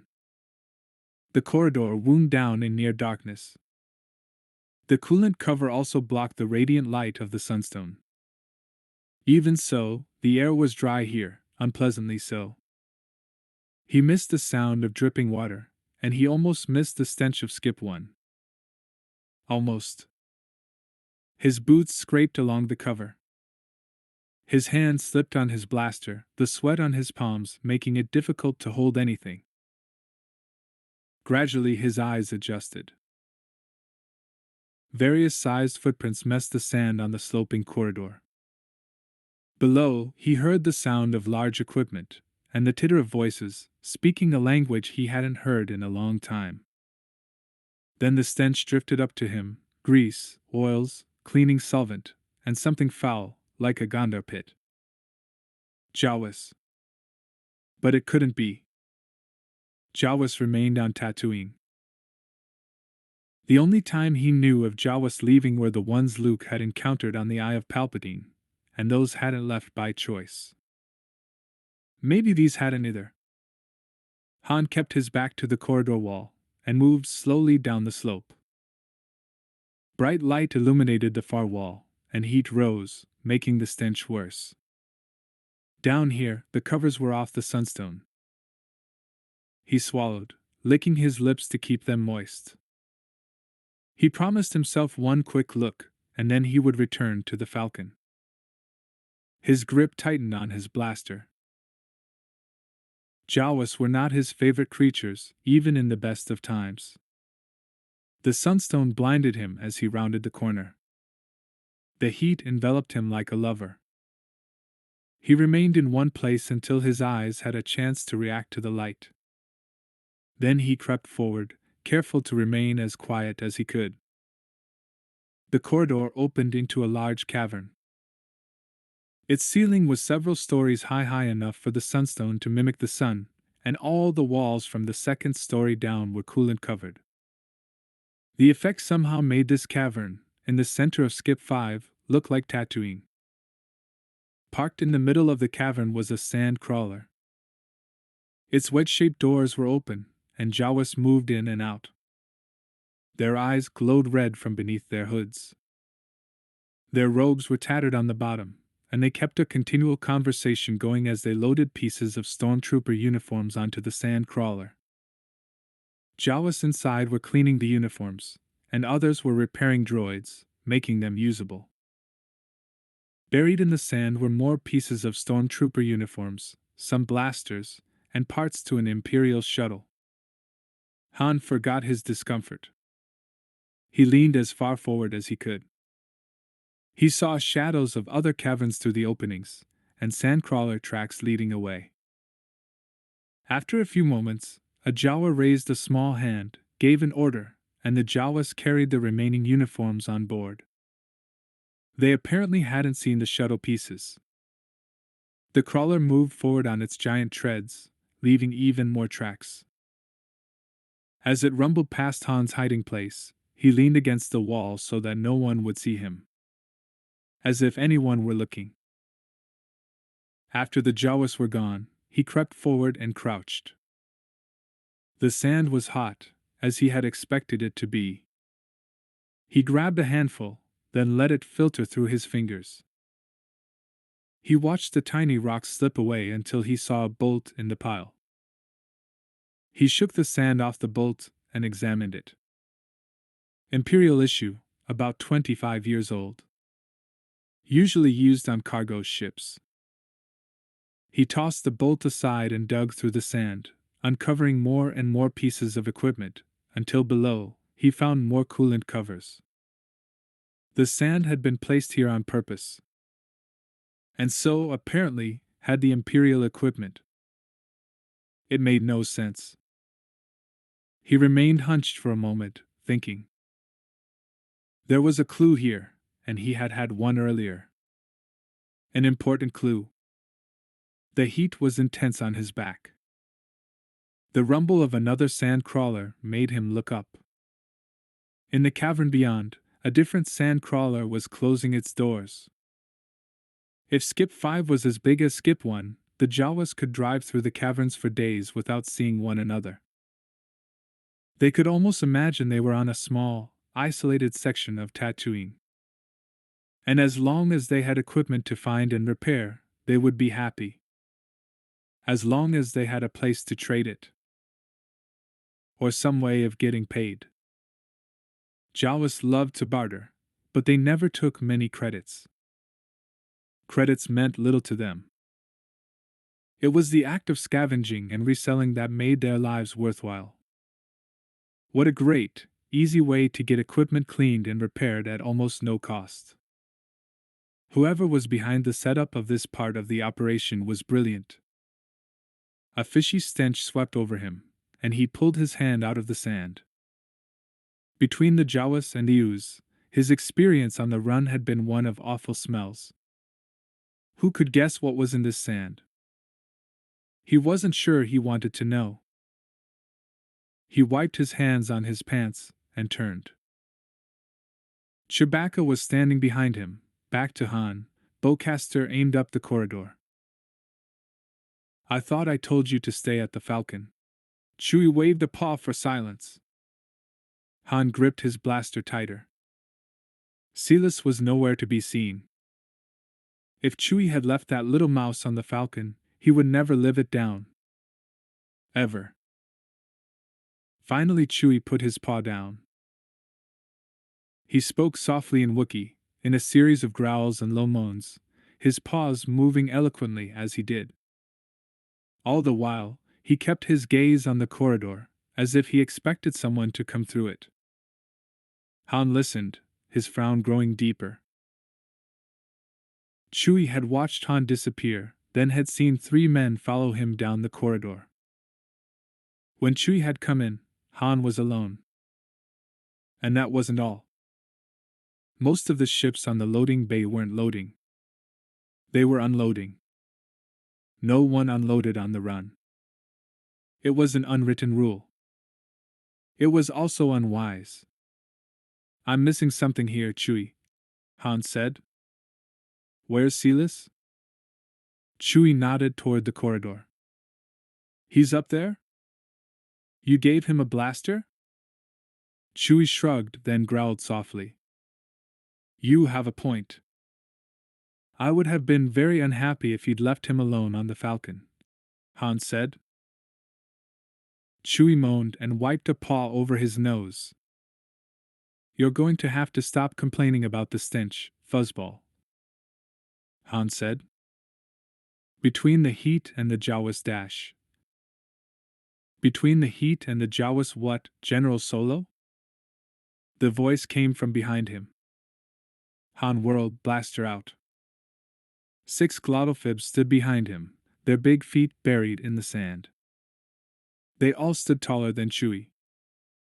5 of them held swamp stunners on him, the stub-nosed weapons covered with mud and dried algae. Han had been hit with a swamp stunner once, and the pain had been so intense, he never wanted it to happen again.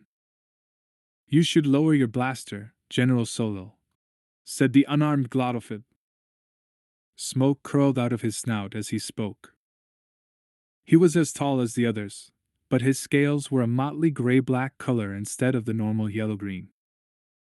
His tiny green hands were clasped over his elongated chest. Else someone might think you were threatening us. You wouldn't threaten us, now would you, General Solo? Han didn't glance over his shoulder, but he knew from experience that Chewie had his bowcaster down and was facing them. Han had never fought 6 glottophibs before. Even with a Wookiee on his side, the odds were poor. You have me at a disadvantage, he said. You seem to know who I am, and I have no idea who you are. Nonsense, General Solo. How many glottophibs have you encountered in your career? Enough to know that you all look different, pal. And I've never met you. He was stalling, they both knew it. The only glottophib of any repute was Nandreesan, who had a stranglehold on Skip 6. I rarely make such a serious oversight, General Solo. The glottophib smiled, and as it did, a tiny lick of flame emerged from its nostril. My name is Listener. I work for Nandreesan. He's heard that the concubine of the great Princess Leia is on the run, and he would like to meet you. Han's finger edged toward the trigger. The comment was supposed to make him angry. He knew that. And he was even angrier that it had. I'm no one's concubine, he said, unable to stop himself. Chewie growled a warning. I'm her husband. Ah, yes, the glottophib said. Human customs are so perverse. I have never understood the proprietary needs of your people. Better for the gene pool to leave eggs where any wandering male can fertilize them. You didn't pull swamp stunners on me to discuss mating habits. Out of the corner of his eye, Han glanced at the cavern beyond. The sand crawler's door had closed. It would be coming toward him at any moment. No, I came to invite you to skip 6. An invitation made with 5 swamp stunners isn't an invitation, Han said. It's an order. The glottophib's smile grew. Another lick of flame, longer this time, extended from its right nostril. I suppose you would see it that way. Our customs differ so much. But we do ask out of kindness and polite interest. We get so little news of the new republic. It would be nice to hear some directly from the husband of one of the great leaders. Chewie's growled warning grew louder. This time, Han bit back the angry response. Leia was a great leader. Put down the swamp stunners, call off your goons, and maybe I'll come with you. Ah, General Solo, I can't make such drastic changes on the strength of a maybe. Flame arced out of the glottophib's left nostril. Each fire blast added to the heat in the cavern. The sand crawler was nearly to the cavern door. The floor was shaking. The glottophibs didn't seem to notice. Okay, Han said. Put down the swamp stunners, call off your goons, and Chewie and I will follow you to skip 6. We have no landing pads for conventional ships, General Solo. Then maybe Nandreesan should come to me. I have rooms in skip 1. Han backed up slowly. Now, if you'll excuse me, I have business to finish. Not so quickly, General Solo, the glottophib said. No business is as important as ours. The sand crawler entered the cavern. The glottophib turned toward it, as if it surprised him. Han pushed against Chewie.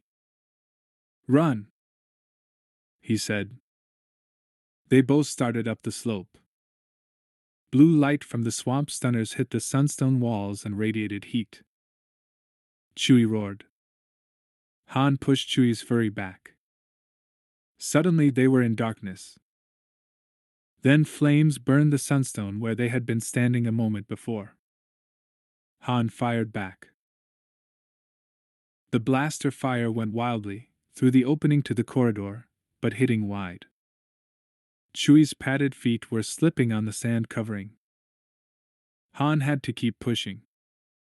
The glottophibs were getting way too close. Another roar of flames seared the wall next to him, burning off the coolant covers. The air was searing hot. This way.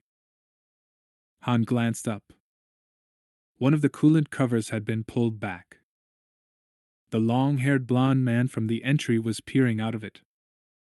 Hurry up, the man said. We only have a moment. Chewie roared in protest. More flames hit the wall beside them. The coolant cover stayed on this time, but radiated red with the intense heat.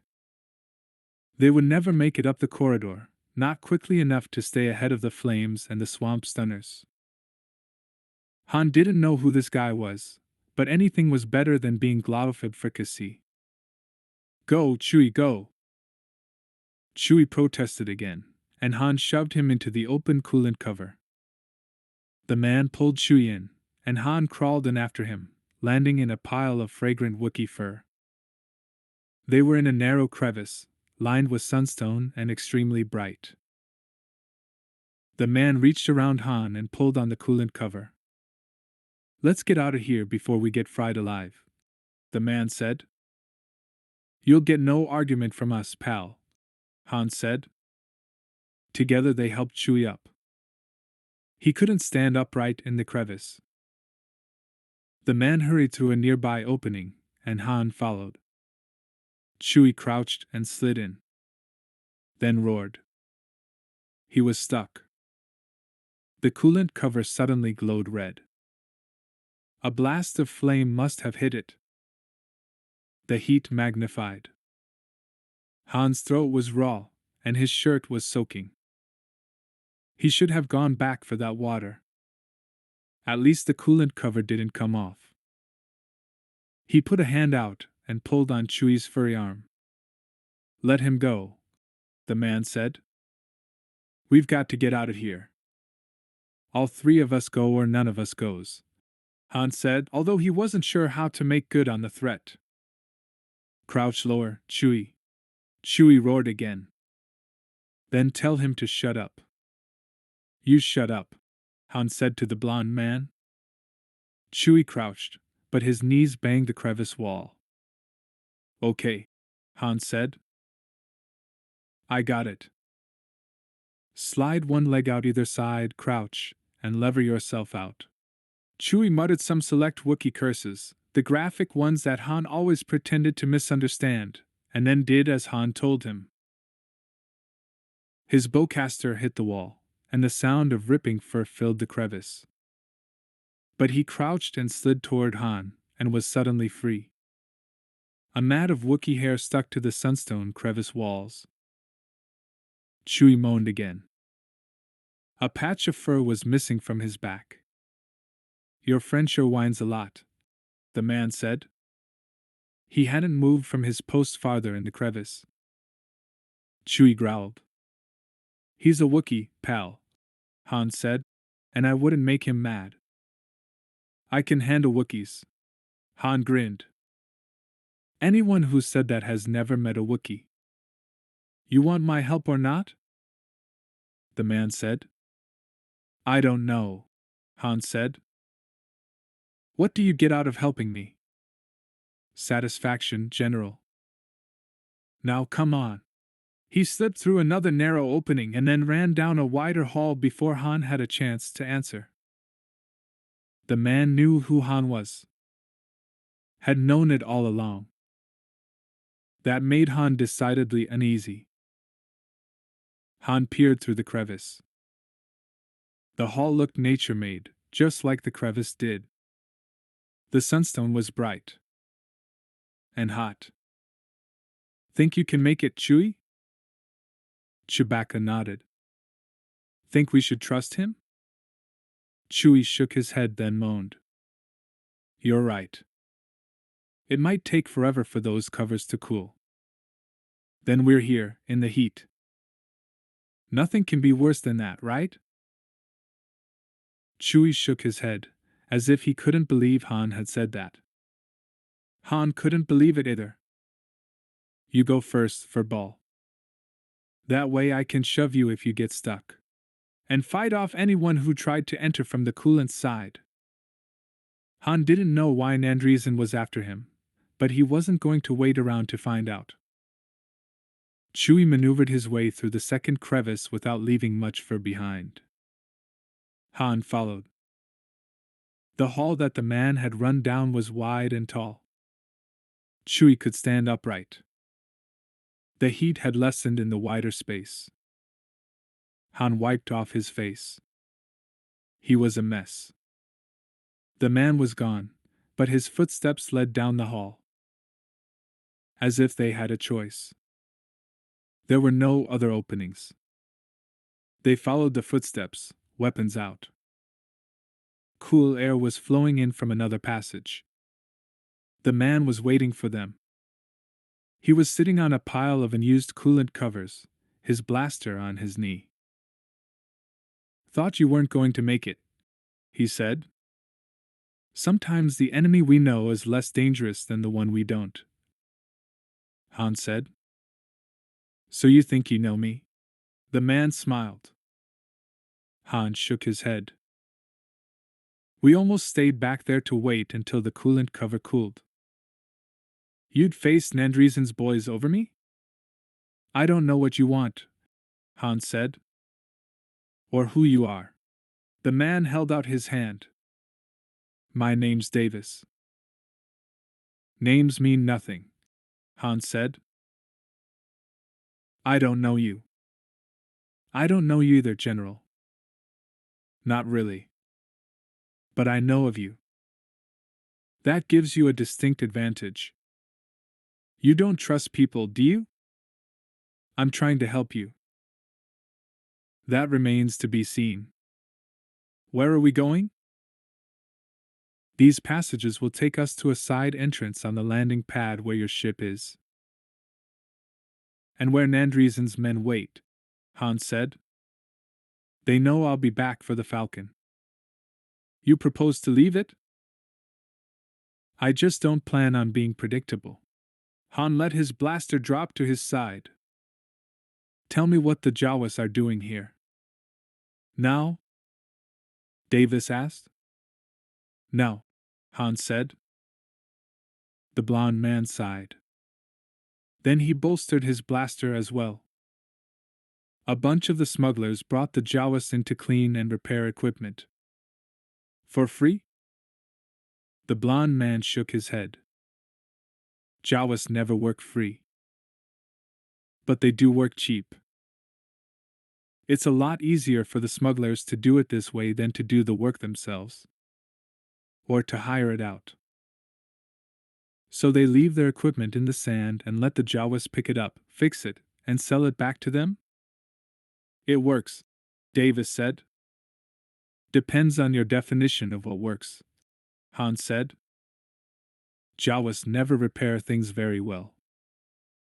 But they do sort the working equipment from the useless stuff, and even that is valuable to the folks around here. So who's buying this junk? Han asked.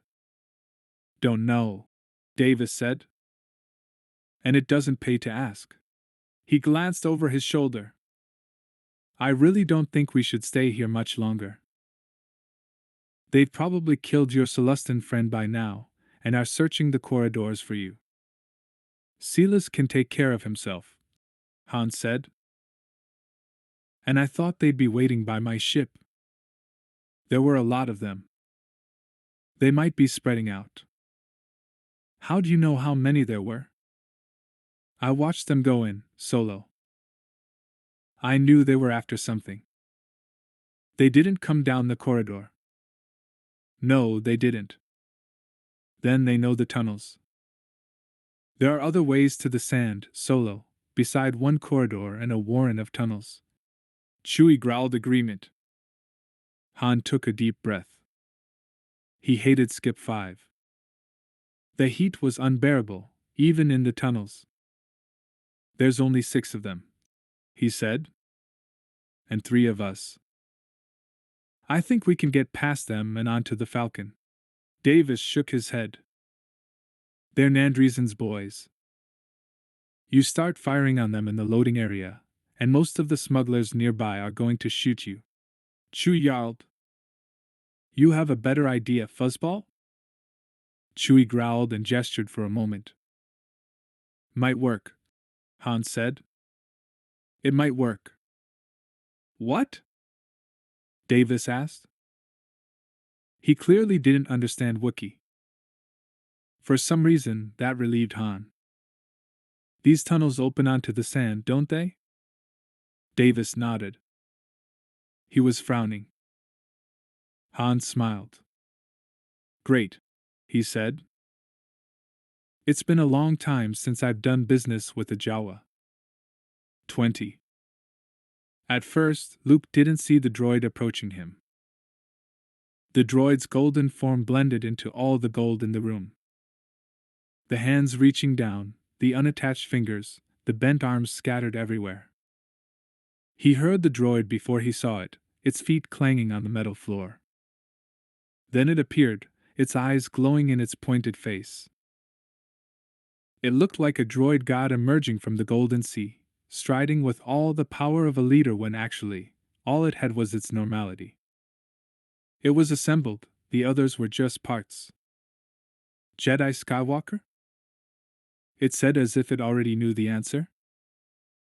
Its voice was modulated on the same frequency as 3PO's, but it lacked the slightly frantic, slightly nervous edge that 3PO always seemed to have.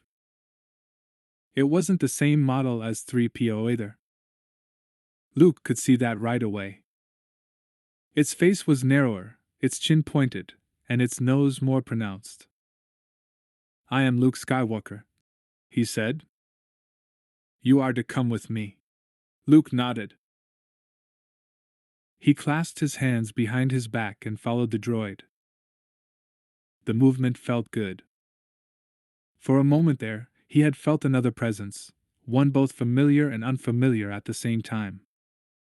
Almost as if a friend had become someone else.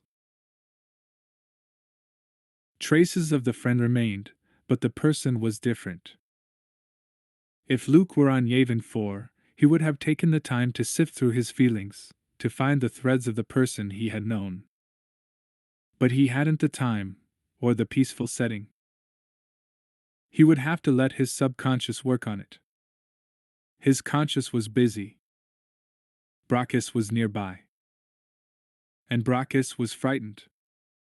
The droid led Luke past the stalled conveyor belts. It seemed unconcerned about the unattached limbs lying all around it. "What is this place?" Luke asked. "This is the protocol hand and arm testing facility. We're working on new hands that will give the fingertips sensitivity and the knuckles greater flexibility. We have made startling innovations in droid technology in the last year, innovations that will serve any function for which a droid can be used." The droid's speech sounded like a spiel, as if it were designed to sell droids to a buyer. "Do you normally handle sales?" Luke asked. "Oh no, I'm just a protocol unit, Jedi Skywalker. I do escort guests through the facility from time to time and have been programmed to answer questions." "How long has Brachus been here?" The droid swiveled its golden head toward Luke. "I don't know, sir. My memory has been wiped many times." Luke suppressed a shudder.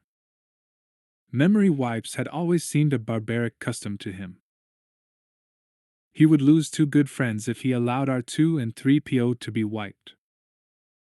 This droid might have had more of a personality, once. At least it confirmed that Brachus was here. The droid led Luke through a door, and into a room filled with golden legs. None of the feet had been attached. They were sitting on the floor like unused shoes, small poles sticking up for attachment to the ankles. The legs were hanging from the ceiling, much as the arms had, and they had a frighteningly mobile quality to them. It felt as though the legs would go marching off on their own if someone attached the feet. "This is the leg and foot testing facility for protocol droids," the droid said. "I can see that," Luke said. "You don't have to give me the regulation speech. Just answer a few questions as we go." "As you wish, Jedi Skywalker." Luke ducked beneath a set of low-hanging legs. "How big is this facility?" "The protocol unit occupies this building, Jedi Skywalker." "No," he said. He tapped a leg with his finger. It felt cold, and hard and lifeless. "The droid manufacturing plant." "The plant encompasses the entire moon, Jedi Skywalker. We make each and every type of droid." "Is there one you would like to see in particular?" Luke shook his head. "This part of the factory seems empty. We have just received a large order for MD-10s. Most of the units are occupied in the medical droid centers." "10s?" Luke asked. "I've only seen MD-5s. The 5s are an older, less efficient model. MD-SIXS were used briefly by the Empire. MD-7s through 9s were prototype droids, used only in small sectors. When the MD-10s came about, they revolutionized the medical droid areas. We manufacture 10s exclusively now. Again, part of the speech. The droid led him through another door. This opened into a room full of heads. Golden heads with dark eyes. The heads were stacked one on top of the other, like rubble. Their mouths were partly open, as if they were trying to speak. Or to scream. A number of the heads were hollow, the backs removed. Chips, droid brains, and on-off switches hung in packs from the ceiling. Doesn't this place give you the creeps? The droid swiveled its head toward Luke. Jedi Skywalker, we have made innovations in droids, but none that would give a droid human emotion. You know as well as I that human emotion in a droid would ruin its usefulness. Luke remembered the arc of R2's very expressive scream and 3PO's nervous chatter. He found them extremely useful. Besides, the droid continued, we must all accept where we come from. That much was true. His own struggle in accepting Darth Vader as his father was a case in point. He didn't like the subject matter, or how far he was getting from his X-Wing. Where are you taking me? We are going to the assembly room. It is quite an honor for you to see the room. Most of our guests never do. Luke wasn't sure if he felt honored or not. He could still sense Brachus, though. Brachus was closer, and he was getting his fear under control. Luke couldn't quite tell if the fear was of him, or someone else. Brachus had never been afraid of him in the past. How far is the assembly room? Not far, Jedi Skywalker, but we shall be leaving the public areas. You must not touch anything as you pass it from now on. Luke nodded. That wouldn't be hard. He almost felt as if he were walking in a droid graveyard, seeing the skeletal remains of friends long gone. The droid avoided a main door, and opened a door beside it. Luke hadn't even noticed that door until the droid touched it. The door had blended in with the metallic walls, and some heads were stacked near enough to it to hide the door's knob. They stepped inside. The lighting was thinner here. The air smelled of hydraulic fluid. The walls were unfinished. Shelves rose from floor to ceiling, holding smaller droid parts, all painted golden for the protocol droids. Fingertips, knuckle joints, chips were all filed according to number and type. As Luke passed a shelf of eyes, they all flickered on. The corridor was suddenly filled with golden light. Those are for the newest model protocol droids. They are motion detectors as well, and sensitive to the body heat of sentient life. Despite its memory wipe, the droid seemed to have retained its sense of pride.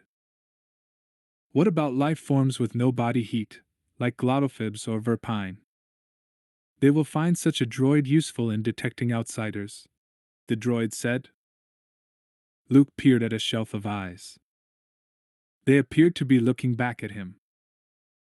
Their shape was no longer round, but oval. The eyes are made here? He asked. The backs of the eyes moved as he spoke. A small filament flickered with each word. They weren't just motion detectors. They were bugged as well. What an odd property, and one he didn't entirely understand. Why would eyes need to hear? Protocol droids had hearing devices. Of course, the droid said. All parts are made here. It noticed Luke looking at the eyes. Come along, Jedi Skywalker. We must not be late. He hadn't known until that moment that they were on any kind of time schedule. Since the eyes were sensitive to both motion and sound, he couldn't sweep one into his pocket. He would simply have to put it into his memory, and think about it later. As he and the droid moved beyond the eyes, the glaring lights shut off, leaving only the dim overhangs. The shelf's contents became more and more mysterious as he moved by. Chips with numbers, wires that were color-coded, tiny pieces of metal wire. Nothing as interesting or as unnerving as the eyes. Eventually, the shelved walls widened. The corridor became a long, narrow room. The shelves rose above a bank of computers. No chairs stood in front of the computers, and the touchpads were well above waist high. They were designed for someone to operate while standing. Designed for droids. So far, Luke had not seen a living being in this place, and the only one he felt was Brachus. Brachus was closer now. He had regained control of himself. The droid walked in tiny, mincing steps. It was easy for Luke to keep up. He asked no more questions, and the droid volunteered no more information. When they reached the end of the room, the droid opened the door. I am not allowed to go into the assembly room. Only specialized droids may be near that equipment. Master Brachus awaits you. I will be here to escort you to your ship when you are finished. Luke thanked him, which made the protocol droid bob in astonishment. Then Luke stepped through the door. The assembly room had a 3-story opaque dome. Glow panels ran along the dome's supports and reflected off the opaque covering, making the room as bright as daylight. Stacked conveyor belts emerged from the wall, angled in from every direction, and met at a tube in the middle. The tube was clear and large enough to fit a probe droid. Only oversized droids, like a binary load lifter, would not fit inside that tube. The tube disappeared into the depths of the building. The floor was clear, and Luke could see the droids below, most shut off, all completely assembled, probably awaiting final checks before being sent to fulfill whatever orders were made. The conveyors were off. The room was silent. Except for Luke's breathing. And for Brachus's. Brachus stood between 2 conveyor belts. The size of the room made him look small. He wore a silver uniform and matching silver boots. A silver lightsaber hung from his waist. Luke had forgotten how stunning Brachus was. Brachus's blue eyes pierced anything they looked at. His nose was straight, his skin flawless, and his lips thin. Leia had once called him one of the most handsome men she had ever seen. She was right. Master Skywalker. Brachus's tone held no respect. He stood his ground. If Luke wanted to bridge the distance between them, he would have to do it himself. Brachus. Luke let the calmness of the Force flow through him. You never completed your training. You didn't come all this way to discuss that, Brachus said. Indeed? Luke clasped his hands behind his back.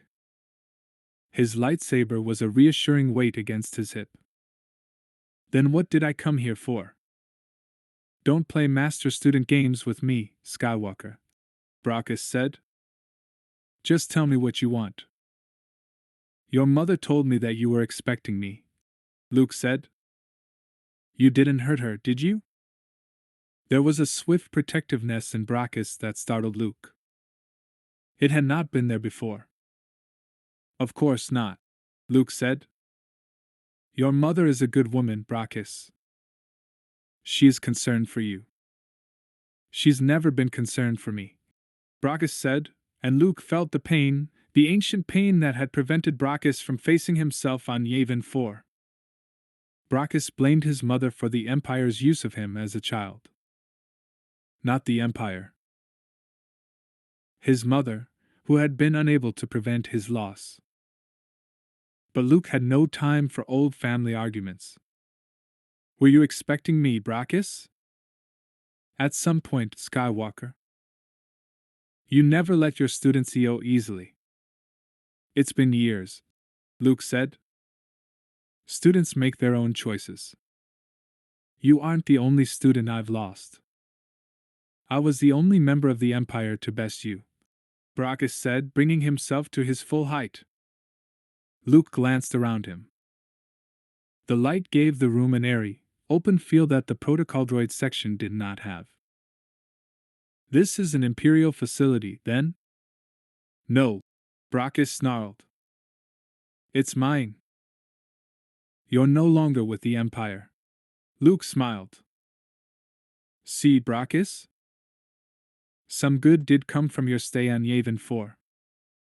I'm not with the Empire any longer because the Empire no longer exists, Brachus said. There are still enclaves, Luke said. Brachus waved a hand in dismissal. Powerless groups who cannot let go of the past. I have a new life here, Skywalker. I don't need you. I never said you did, Luke said. But you have a talent in the Force, Brachus, a talent that needs nurturing, not the hatred grown on the dark side. I no longer use the Force, Skywalker. Then why do you still carry a lightsaber? Brachus's hand fell to his side and clutched the saber, then let it go, as if he had just realized what he had been doing. What do you want, Skywalker? Luke took a step forward. The conveyor belts hemmed him in. He could only go toward Brachus or turn his back on Brachus. Two tragedies have happened recently. In the first, millions died all at once. The second was a bombing on Coruscant that killed a number of senators. In both cases, I got a sense of your presence. You're connected somehow, Brachus. I need to know how. Brachus shook his head. I live here now. I have legitimate work, and I make good money running this facility. I no longer work for the Empire. I never said the Empire was involved with those events. I'm not even sure what happened in the first instance. I thought perhaps you could help me. Brachus narrowed his eyes. Why should I help you? Because there's still a spark of good in you, Brachus, buried beneath all that the Empire taught you. In the end, Darth Vader returned to the light. So could you. Brachus's chin trembled. His lips parted, and he took one involuntary step backward. For a moment, Luke could see the young Brachus, the child Brachus, the one buried deep beneath years of dark side training, the one Luke had nearly reached on Yavin 4. Then the glimpse vanished. Brachus's face became a mask. It was as if doors had closed to that distant part of himself, as if he were not just walling it off from Luke, but from himself. With a snarl, Brachus pulled his lightsaber from his waist. A bright red flame soared from it. Brachus ran toward Luke and slashed as he moved. Luke's lightsaber was in his hand instantly. He parried Brachus's thrust, smashing Brachus's light blade against a nearby conveyor belt. Sparks flew. Brachus recovered, slashed again, and Luke blocked the hit. The lightsabers hummed and clanged as they clashed. Thrust, parry, thrust, parry. Luke matched Brachus movement for movement. Somewhere in the last few years, Brachus had gained strength. Brachus tried a series of small thrusts, little movements designed to be parried, and then he arched the lightsaber in one great circular movement. Luke didn't move quickly enough. Brachus's lightsaber seared Luke's shirt, narrowly missing his skin. Luke then matched each movement of Brachus's. The assembly room was hot with the sparks from the lightsaber blades. The edges of the conveyor belts glowed with the heat. Luke concentrated on each of Brachus's movements, deciding to defend, never to attack. Brachus swung his lightsaber from left to right, going for Luke's unprotected sides. Luke blocked each attack. The swings got fiercer, the movements sloppier. Brachus was no match for Luke, but he was a good, strong fighter, and they would both be exhausted before this match ended. Then Luke felt a blast of fear. He glanced up in surprise.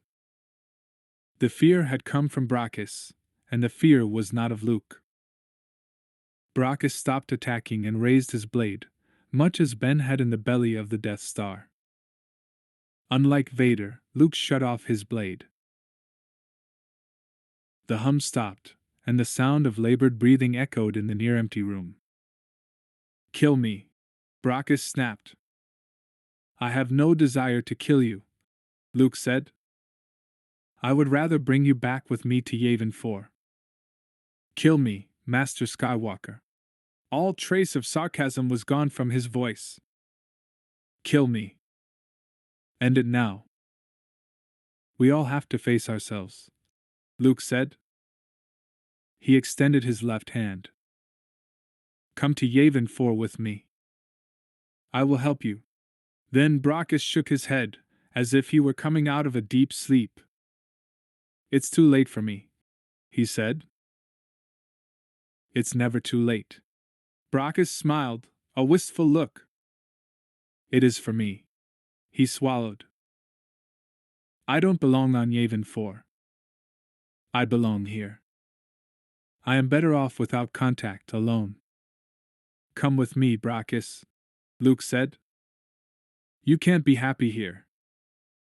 "Happy?" Brachus said. "No. But I am satisfied. I can be creative here. And that is enough." He bolstered his lightsaber. "I was paid to get a message to you. That's why you've been following my trail. You're supposed to go to Almania. The answers you want are there." "Who wants me in Almania?" Brachus shivered. The movement was fine, almost invisible, but Luke felt it as well as saw it. Brachus wasn't afraid of Luke. He was afraid of the person who had sent Luke the message. The person who wanted Luke in Almania. "If I were you, Master Skywalker," Brachus said, "I'd go back to Yavin 4. I'd forget about everything else. Turn into Obi-Wan and retire. Leave the fighting to those who are ruthless. They'll win anyway." Then he turned and walked out of the room. Luke clipped his lightsaber to his belt and waited, hoping Brachus would return. But Brachus didn't. Luke started to follow, and then stopped. He couldn't help Brachus. Not yet. Brachus had again turned down his offer to return to Yavin 4. But Brachus was getting closer. Brachus would come eventually. The Brachus who had stopped fighting, the Brachus who had spoken this last, was the Brachus Luke was trying to save. Luke had never seen such defeat in a man. Or perhaps that wasn't defeat speaking. Perhaps Brachus was giving him a hidden message. Perhaps not. Almania. Luke had never heard of it. But he knew that he had to go there. Or die trying. Brachus felt the door close behind him. He leaned on the metal wall in the utility tunnel and let himself shake. Never again did he want to be between Skywalker and Queller. Never again. The line was too fine to walk, and Skywalker was adept at reading him. Skywalker had almost convinced him to return to Yavin 4. In the space of a conversation, Brachus nearly had abandoned everything. For Skywalker. Never again. If Queller let him, he would renounce the Force. He would go on to make droids, to live the kind of life his mother wanted for him, a quiet life, lived in obscurity. It was the best he could hope for as long as Queller and Skywalker were in the universe. He was not as powerful as either of them, and he knew it. He put a hand over his face. Queller had wanted him to move with finesse, to make Skywalker want to go to Almania. Instead, Brachus had warned him away. His feelings got too confused around Skywalker. It was almost as if Skywalker could turn him with a few words, a glance, an idea. In the end, Darth Vader returned to the light. So could you. So could you. But something had compelled Vader away from the dark side. Rumors were that something was Skywalker. If that was the case, then Skywalker was more powerful than both Queller and Brachus gave him credit for. Brachus had gone into the meeting wanting to kill Skywalker. By the middle of it, he had begged Skywalker to kill him. How humbling. How humiliating. Master Skywalker still controlled him. And he had warned the man away from Almania. If Skywalker didn't go, what would Queller say? What would Queller do? Brachus wasn't sure he wanted to find out. 21. Cole let the laser wrench fall from his hands. It landed with a clank in the X-Wing. He faced the security guards, none of whom he recognized, and said, "My name is Fardreamer. I work here." R2 had inched closer to the X-Wing. He moaned. "Only Clopirians are authorized on the new X-Wings," said the Clopirian guard. It was holding 3 blasters in its tentacles. "Not exactly true," Cole said. "A number of engineers work on the X-Wings. I was supposed to check this one's computer system." "Who gave the order?" the Clopirian asked. "Luke Skywalker," Cole said. "President Organa Solo's brother." The Clopirian clucked. One of the human guards lowered his blaster. "Keep it on the suspect," the Mon Calamari guard said. "We have no proof of his statement. Besides, what would a hero of the rebellion be doing giving engineering orders?" the Clopirian asked. "When he believes someone is tampering with the equipment, he has the right to give orders," Cole said. He knew he was on a limb here, but he had to keep going. He had to talk them through this. They didn't look friendly with those blasters trained on him. He almost felt as if he were back on Tatooine in the days of Jabba the Hutt's regime. This didn't feel like Coruscant at all. "No one has been tampering with the equipment," the Clopirian said. "Someone has," Cole said. "Look." He nodded down toward the X-Wing itself. The Clopirian slithered forward. It peered inside. "I see nothing." "Then look again," Cole said. "There's a detonating device with an Imperial insignia inside the guidance computer." The Mon Calamari guard came over. It trained its huge eyes on the computer. "The Empire never announced its presence like this," it said. "Such a device would have no need of an Imperial insignia unless someone was trying to lead us astray. There are rumors that the new Senate members, the ones who are former Imperials, were behind the bombing," said another guard. "What if they weren't? What if someone just wanted to make it look that way?" The Clopirian prodded Cole with one of its blasters. "Who hired you to sabotage this X-Wing, human?" "No one," he said. "Skywalker?" "Luke Skywalker is a hero of the New Republic," Cole said. He could feel the shock down to his toes. "Skywalker is above reproach," the Mon Calamari said. "But he makes a good cover for this boy." "I don't need a cover," Cole said. "Stop, boy. The more you say, the more trouble you'll be in. We caught you in the act of sabotaging this ship." "I haven't done anything." His voice was rising. Through the corner of his eye, he saw R2 slowly move away from him. He had to keep talking, just so that they wouldn't notice R2. I just discovered the problem in a reconditioned X-Wing. I was checking to see if the same problem existed in a new X-Wing. So I checked the prototype. If I were going to sabotage a ship, don't you think I'd sabotage one someone was going to use? I have no idea what you would do, boy, the Mon Calamari guard said. He might have a point, said the slight woman guard beside the Clopirian. She had said nothing until now. We don't know if he's sabotaging or experimenting. R2 had ducked behind one of the other X-Wings.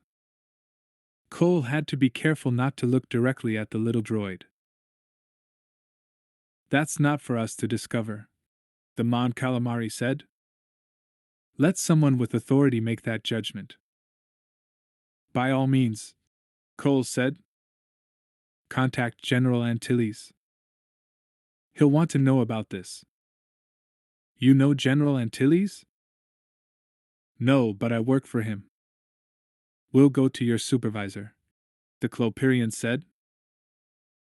I'm sure he'll inform us that you were not authorized to make these changes. R2 had reached the wall. His small arm came out, and he jacked into the computer. Luke Skywalker said that if anyone was to question me, Cole said, hoping that his half-truth wasn't obvious, I was to tell them to contact General Antilles. The Mon Calamari sighed. We cannot ignore this. We should, the Clopirian said. It's an obvious lie. Hey!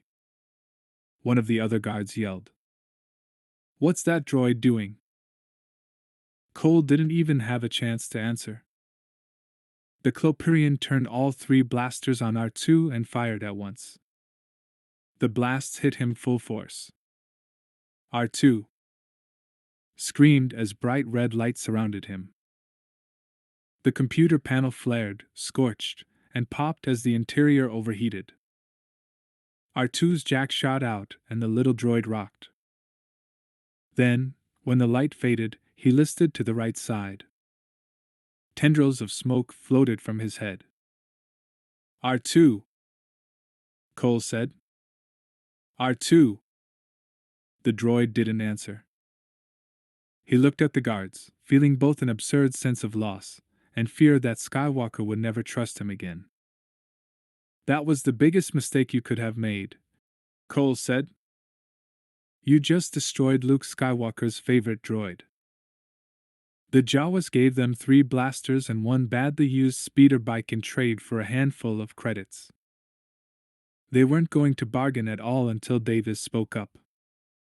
Then the Jawas launched into a heated discussion. Clearly, they were used to dealing with Davis. Han wasn't. He still didn't feel as if he could trust the guy. But he had no choice. For now. The speeder bike hovered well, but it was sluggish on low. It barely fit into the corridor leading back to the Falcon. Chewie kept one paw on the speeder's underside, guiding it through the corridor. None of them planned to mount it until they reached the tiny room where Han had first seen Davis. Then Han would use the speeder as a diversion so that Chewie could blast his way to the Falcon. Han doubted Davis would help them once they reached the loading bay. So he gave Davis the blaster that looked the most damaged. They had 2 blasters each, and Chewie had a blaster and his bowcaster. That would give them more firepower than the glottophibs, and the speeder would give them surprise. Han hoped. Han led the way up the corridor. The corridor had scorch marks from the glottophibs, and dried scales littered the floor. Han was glad for his boots. The scales dug into the soles like thorns. He couldn't imagine what would happen if they dug into his foot. Fortunately, Chewie's fur and the tough pads on the bottoms of his feet prevented any serious injury. The corridor was too hot and smelled of sulfur and dead fish. Han expected a glottophib to emerge at any moment, shoot them, and be done with it. Chewie clearly felt the same. His blaster was ready. So far, Han had seen no sign of Silas. The Celestin must have found a way around the Glotophibs. They've probably left, Davis whispered. I doubt it, Han said. Glotophibs were known for their tenacity. They were also known for their love of glitter. They hadn't been after material in the sand below. They had been after Han. And he wanted to know why. Finally, they reached the main corridor. It was dark. The door to the bay was closed. The dead fish smell was stronger here.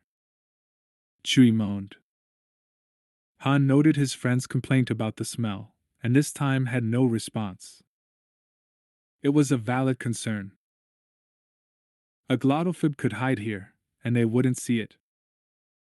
They couldn't surprise it, not with all the noise they had made coming up the corridor. Suddenly a light flared. Davis held a small glow rod and it filled the room like a fire. The walls were badly scorched, the stone desk shattered, but the three of them were alone. The glottophibs had to be waiting outside the closed door. Han glanced at Chewie. He was thinking the same thing. Chewie brought the speeder into the corridor. Han mounted it. The engine rattled beneath the seat. The controls were loose in his hands. Jawas could fix equipment all right, but they weren't great at fine-tuning. He sure hoped this thing went fast. If it didn't, they'd all be dead in a matter of moments. Give me a moment to scatter them, Chewie. Then go out firing. Chewie nodded. Davis said nothing. Chewie put a paw on the door. Han gripped the speeder bike's handles and revved it to low. Now, Chewie, he said. Chewie pulled the door open and Han turned the speeder bike on high. The engine rumbled between his thighs. Then the bike shot through the door, twice as fast as he had expected. Immediately he had to dodge a binary load lifter. He pulled upward, and narrowly missed the wing of an outmoded cargo ship. A large wall loomed in front of him, and he realized it was Davis's freighter. He pulled up again and circled as high as the speeder bike would let him. Over the roar of the engine, he heard voices, shouting and screaming. The glottophibs surrounded the Falcon. He dove the speeder down toward them, blaster in one hand, controls in the other, firing as he went. One glottophib shot a mouthful of fire at him, and Han twirled the bike. Ground, ship, sky, ground, ship, sky, and suddenly he was heading toward the glottophib again. The thib had to leap out of his way. Another thib fired a blaster, and Han fired back, hitting the thib in the mouth. It fell backward against the Falcon, and then Han couldn't see it anymore. The bike was still moving forward. He weaved between cargo ships, and rode under robotic arms. The front of the bike whacked a box, and the box burst open as he drove under it, showering him in Imperial blaster bolts. By the time he got the bike turned, he was halfway across the bay and no use to Chewie at all. He couldn't even see Chewie or the Falcon. Han gripped the handle and headed back toward the Falcon, flying under wedge-shaped freighter edges, and beneath open cargo doors. The piles of boxes he soared past were impressive. Many were open and revealed stormtrooper helmets, Imperial-style blasters, and other equipment. Smugglers were firing at him now, and many were shouting that he was crazy. The speeder was sputtering beneath him, but the controls still worked. He was able to dodge, but not for much longer. The glottophibs still surrounded the Falcon, but they were all facing him now, both breathing fire at him and shooting blasters. He rose, then dropped, then moved sideways to avoid all the shots. He was shooting too, missing often because he was trying to evade, but occasionally connecting. Blasters reflected off glottophib hide, He had been lucky to hit that first thib in the mouth. This would take precision shooting. Then one glottophib fell forward, a bolt from Chewie's bowcaster in its back. Another fell as well, another bolt in it. Davis snuck up behind the glottophib near the Falcon's secured door, tapped the thib on the shoulder, and blasted it in the mouth when it turned around. A shot from behind spun the speeder bike. It looped around the edge of the Falcon. Han fought for control. If he didn't get it, the speeder would slam into the Falcon. He dropped his blaster and gripped the controls with both hands. He righted the bike and looked up as it was heading for the door into the caves. He pulled up and the speeder coughed. "Come on, you bucket of bolts," he muttered, slamming the engine with the flat of his hand. The speeder coughed again and flew above the doors, narrowly missing the rock walls. He whipped it around and saw a fifth thib dead at Davis's feet. Other smugglers were still shooting at him. Chewie was shouting, saying they should all board the Falcon. Han aimed the bike toward the Falcon when the engine coughed a third time. It sputtered once and died.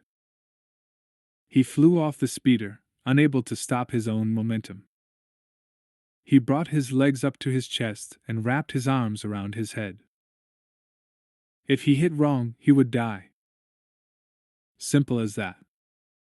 The metal ground loomed. He tucked as best he could, then landed, scraping his elbows, the backs of his upper arms, his knees, and his shins on the metal. He was shouting, Chewie was roaring, and blaster bolts zinged around him. A hand grabbed his armpit and pulled him to his feet. He could hardly move. "You okay, buddy?" Davis asked. Han nodded. The speeder hovered above him, almost laughing at him. Then a blaster bolt hit its engine and the speeder exploded. Flaming parts shot everywhere. Han and Davis ducked under the Falcon to prevent getting hit. It hurt to move. Chewie brought the ramp down. He stood on it and waved them in. Davis and Han ran up the ramp, blood flowing through the rips in Han's pants. "What about your ship?" Han asked Davis. Davis grinned. "Technically it's not my ship yet." "Great," Han said. They ran inside. Chewie was already bringing the ramp up. Han bolted for the cockpit. Chewie was following. "What about Silas?" Han asked. Chewie roared. "I don't care. We've got to find him before we go." "There isn't time," Davis said. "I'm not leaving him here," Han said. "Being noble will get you killed." "It hasn't yet," Han said. "Look for him, Chewie." But Chewie wasn't responding. Davis, find Chewie. Nothing. Han's hands were on the controls, his scraped elbows burning, his skin on fire. Through the cockpit transparisteel, he could see smugglers heading toward his ship. "I don't like this, guys," Han said. "Guys?" He turned. No one was behind him. He left the Falcon powering up and went into the corridor. There, the gray-scaled glottophib held Chewie and Davis at blaster point. Chewie's fur was smoking, and the edges were singed. Beside them, on the floor, was Silas. His tiny hands were bound together, and the rope then wound around him and bound his feet. Tape was inexpertly applied to his muzzle. Beneath it, he chit-teared. His words were muffled, but audible. He had said the Celestin equivalent of, "It's not my fault." 22. Leia hurried down the hall to the ballroom. She had hastily combed her hair back and changed into a formal pantsuit. She had been practicing with her lightsaber and a remote when the call came in, an urgent meeting of the inner council to be held immediately. She had changed and run down the hall at top speed. Even then she would be late. And Leia Organa Solo was never late. Mido had called the meeting. He had been elected to the inner council a few short days ago by an overwhelming majority of senators. 2 other former Imperials had also been elected to fill the vacancies left by the bombing. Mido was within his rights. Any inner council member could call a meeting. But junior members never took such authority upon themselves. It was just not done. Tradition would have to give way now to the new order, unless Leia got tradition written into the procedures of the inner council. Yet another thing to do. Another thing she didn't have time for. She skated around a corner and arrived at the ballroom. The doors were closed. She was late. She made herself take a deep breath. Mido had notified her last, and made it impossible for her to be on time. That had thrown her off balance, as it was intended to do. So had his calling the meeting. But she wouldn't let him see any of her emotions. He wouldn't win on petty political maneuvering. Leia smoothed her hair back and adjusted her tunic. Then she waited until her breathing was regular. She shoved open the double doors and stepped into the ballroom. The room was too large for an inner council meeting, although it would do well for the full Senate. The council met on the platform usually reserved for the live musicians. A table had been set up, again without her orders. Mido sat in her chair at the head of the table. Formal seats had not been assigned here. He never would have been able to do that in the old chamber. But here he could plead simple misunderstanding. And if she sat in a different chair, she acknowledged his rise in power. She would not do that. Much as she hated these games, she would have to play. The conversation stopped when she entered. No was in his usual position beside her chair. So was Sigosf. Both looked uneasy. Leia nodded at them, then let her gaze meet Mido's. His eyes sparkled in his crimson face. The white lines on his skin seemed brighter than they ever had before. I am aware, Senator Mido, Leia said, that your people's political customs differ from mine. But we run the Senate, the Inner Council, and the government of the new Republic on the precepts of the old Republic. It would do you good to learn those precepts. I'm afraid I don't understand, President. His voice was smooth, his features guileless. Leia climbed the stairs leading to the chairs and table. She put one hand on the back of his chair and smiled down at him. I thought perhaps it was your ignorance that caused this. The chief of state is always informed first of any meeting.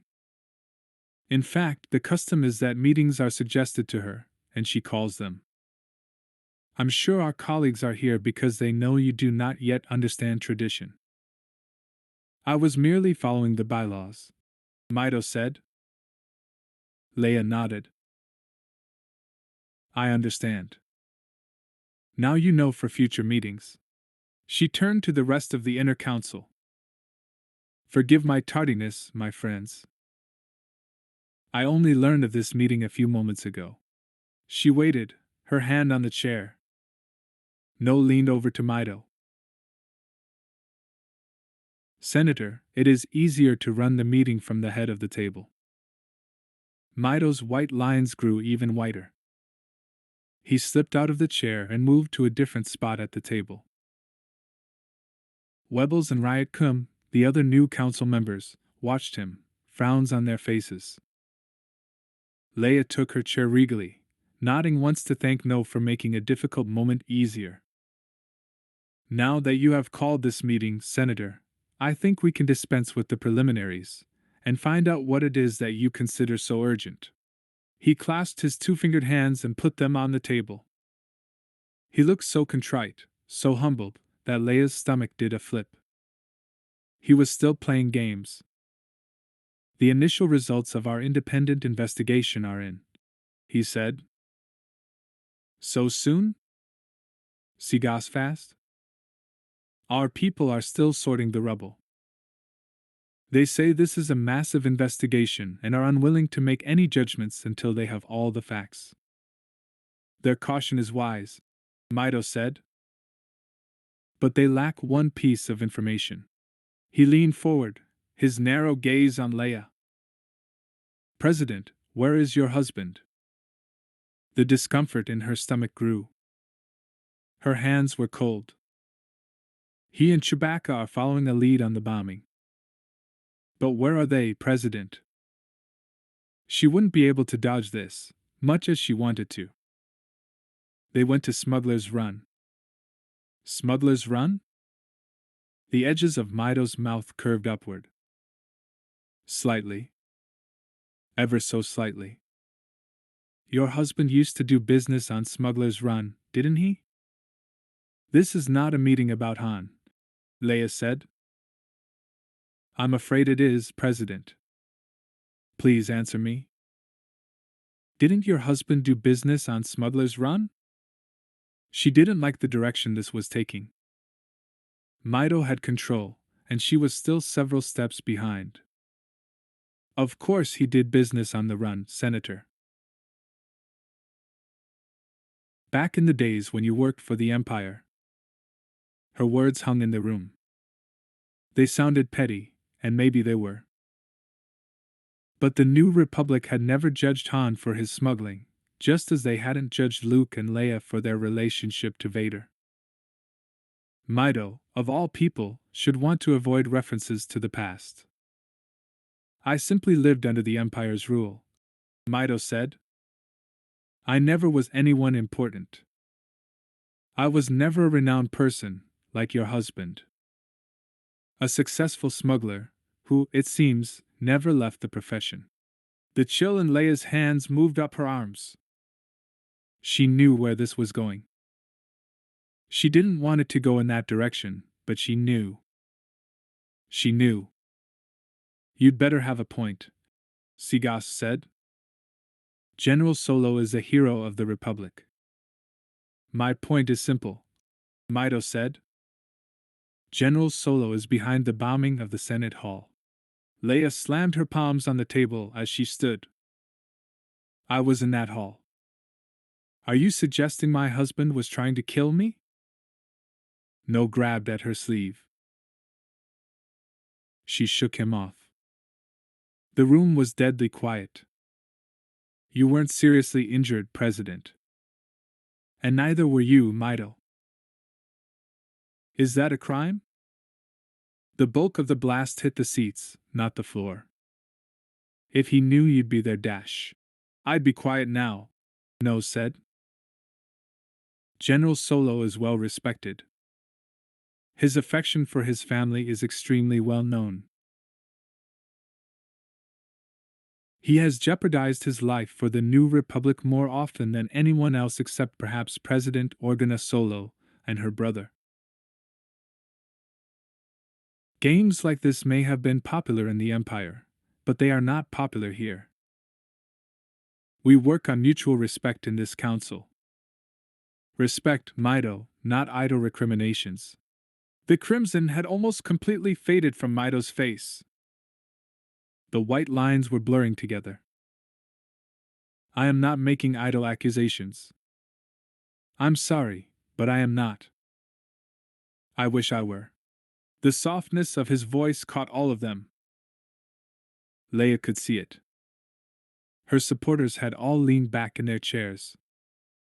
You said this is a preliminary report, No said. You cannot have proof. But I do, Mito said.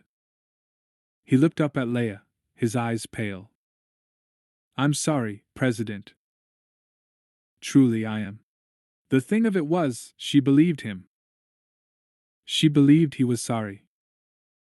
Perhaps she could feel his regret through the Force, or perhaps he was sending it through his body language. She didn't know. Slowly she sat down. Mido passed out several copies of a single sheet of paper. My people intercepted this message. I have sent it to your personal computers. You can verify its authenticity through your own systems. Leia took the paper. Her hand was shaking. Cargo delivered. Fireworks spectacular. Solo knows. We can count on his involvement. Lando had betrayed them again. Over the years she had learned to trust him, but that trust had always felt awkward, always slightly misplaced. No. Lando wouldn't betray Han. What had he said? That he'd never make up for betraying Han. Ever. The information must have come to Mido some other way. There's nothing here that says Han is involved with the bombing, she said. This was sent by a ship called the Spicy Lady just as it was leaving our section of space on the day of the bombing, Mido said. The Spicy Lady is owned by a smuggler named Gerald, who was seen in Solo's company at the time of the bombing. Shortly after Gerald left, Solo left, ostensibly in search of him. It looked bad. She had known it looked bad when Lando showed it to her. She should have done something then, but Lando had assured her he had everything under control. This isn't proof, No said. This is suspicious, said Raidkum. I would suggest that we put out a notification for Solo's arrest. We can't do that, Sigas said. He's a hero. He's a traitor, Mido said. He's my husband, Leia said. He would never do anything to harm me. Someone is trying to set him up. She clasped her shaking hands in her lap. What else does your report say? We have only preliminary results, President, Mido said. His voice was still gentle, still filled with apology. He accused her own husband of trying to murder her and to destroy everything they all had worked for, and he was acting sorry for her. What are those results, Senator? Leia's voice was cold. That there was more than one detonation point. We know that, Leia said. Our results say the same thing. Have you anything besides this message that links my husband to the scene? He was seen with Dash. Have you? No put his hand on Leia's. She shook him off. Have you evidence that he planted a bomb? Have you evidence that Gerald is involved in this bombing?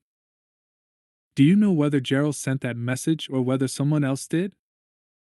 Can you prove that this isn't some scheme to get my husband or to divide us? Leia, No said softly. This seems conclusive to me, Mido said. It is not conclusive, Leia said.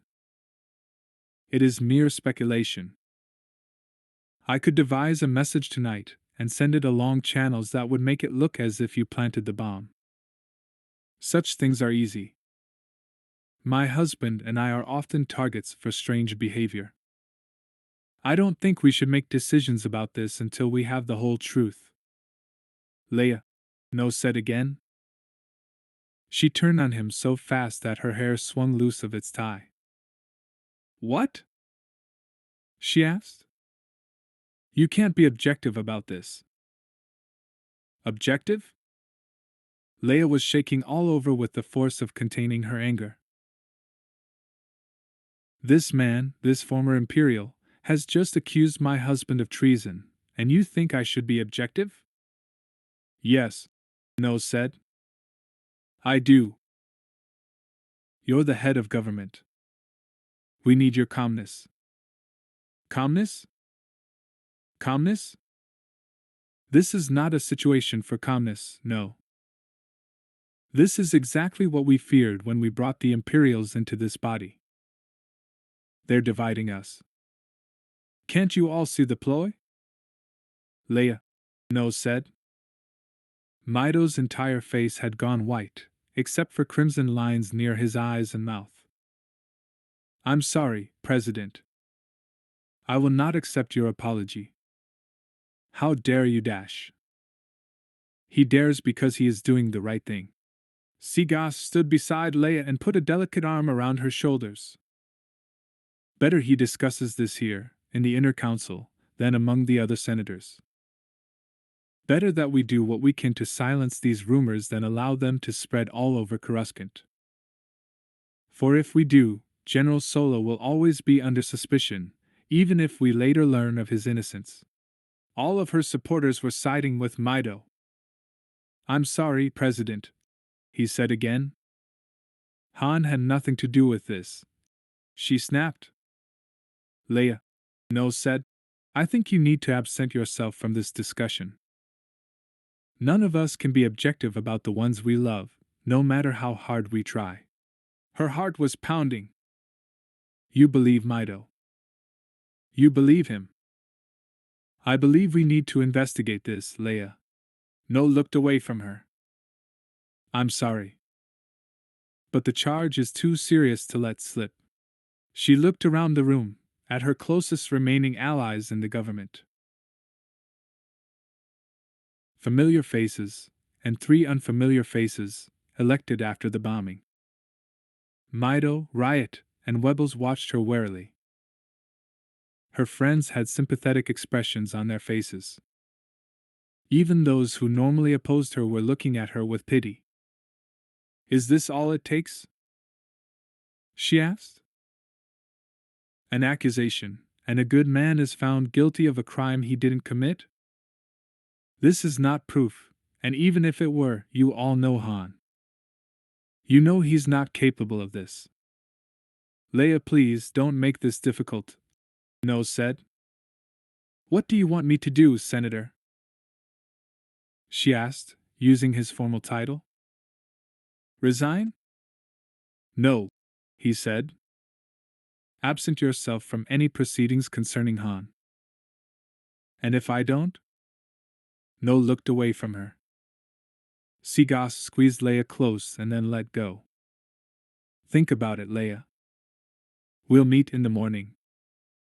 By then this news won't be quite as shocking. The news isn't shocking, Leia said as she stood. What's shocking to me is your willingness to believe it. Forgive me, President, Mido said. But whoever planted that bomb had to have access to the chamber. Very few people had such access. The person who set the bomb will be one we trust. I can guarantee that, just from the circumstances. And I think when you're calm you'll realize that too. Leia stood slowly, drawing upon all her regal training to stare down Mido. When I was 18 years old, I stood beside Grand Moff Tarkin as he gave one order from the depth of space and wiped out Alderaan, my home planet, with a single blast from the Death Star. Until that moment, I had believed the destruction of a planet in an instant was impossible. So don't tell me what has to be true, Mido. I am force sensitive. If my husband were to betray me or the Republic, I would know. And so would my brother, who is a Jedi Master. We still don't know what happened in the hall that day. And until we do, we can't be certain if a friend betrayed us, or if someone tested a new weapon. But if I were you, I would stop making baseless accusations now. Such accusations will only divide us. And now, more than ever, we need to be unified. She met everyone's gaze individually. Borsk Phalia was leaning back in his chair, his eyes bright. Bel Iblis wasn't looking at her. Cho-Fi was studying his hands. Seagas's whiskers were trembling, and she wouldn't meet Leia's gaze. No was the only one of her friends who smiled at her, in an attempt to reassure her. They would not do any more than they already had. She could count on them to hear the evidence, nothing more. Leia nodded once. This meeting is adjourned until tomorrow morning. By then, she said, I expect answers. Not accusations. Concrete information. Am I clear? Leia didn't give them a chance to respond. She turned and walked out of the room, holding herself as proudly as she could. But once she was alone, she let the shaking overtake her. It had begun. The unity she valued above everything except her family was shattering. Just as she had known it would. As the Lady Luck landed on Skip 1, Lando visually scanned the docking bay for the Millennium Falcon. The Falcon had features that were obvious even next to the same model Corellian stock-like freighter. Lando saw none of those. Blast Solo. It would be like him to be gone by the time Lando decided to do the heroic thing. Still, Lando wouldn't be able to track him any other way. He hoped Han was all right. The Lady Luck bounced her way onto the surface. Landing without slave circuitry, and only relying on outdated tractor equipment was more of a risk than he had thought it would be. He cursed and resisted the urge to run a check on his ship. When the ship stabilized, he went to the cargo door and opened it from the inside. Sinewy Anna Blue stood outside, one hand on one slender hip. She looked good in her shorts and tightly tied shirt, a little older, but no wiser. He grinned. He had always been unable to resist Blue. That cargo list was one of the most embarrassing I've ever seen, she said.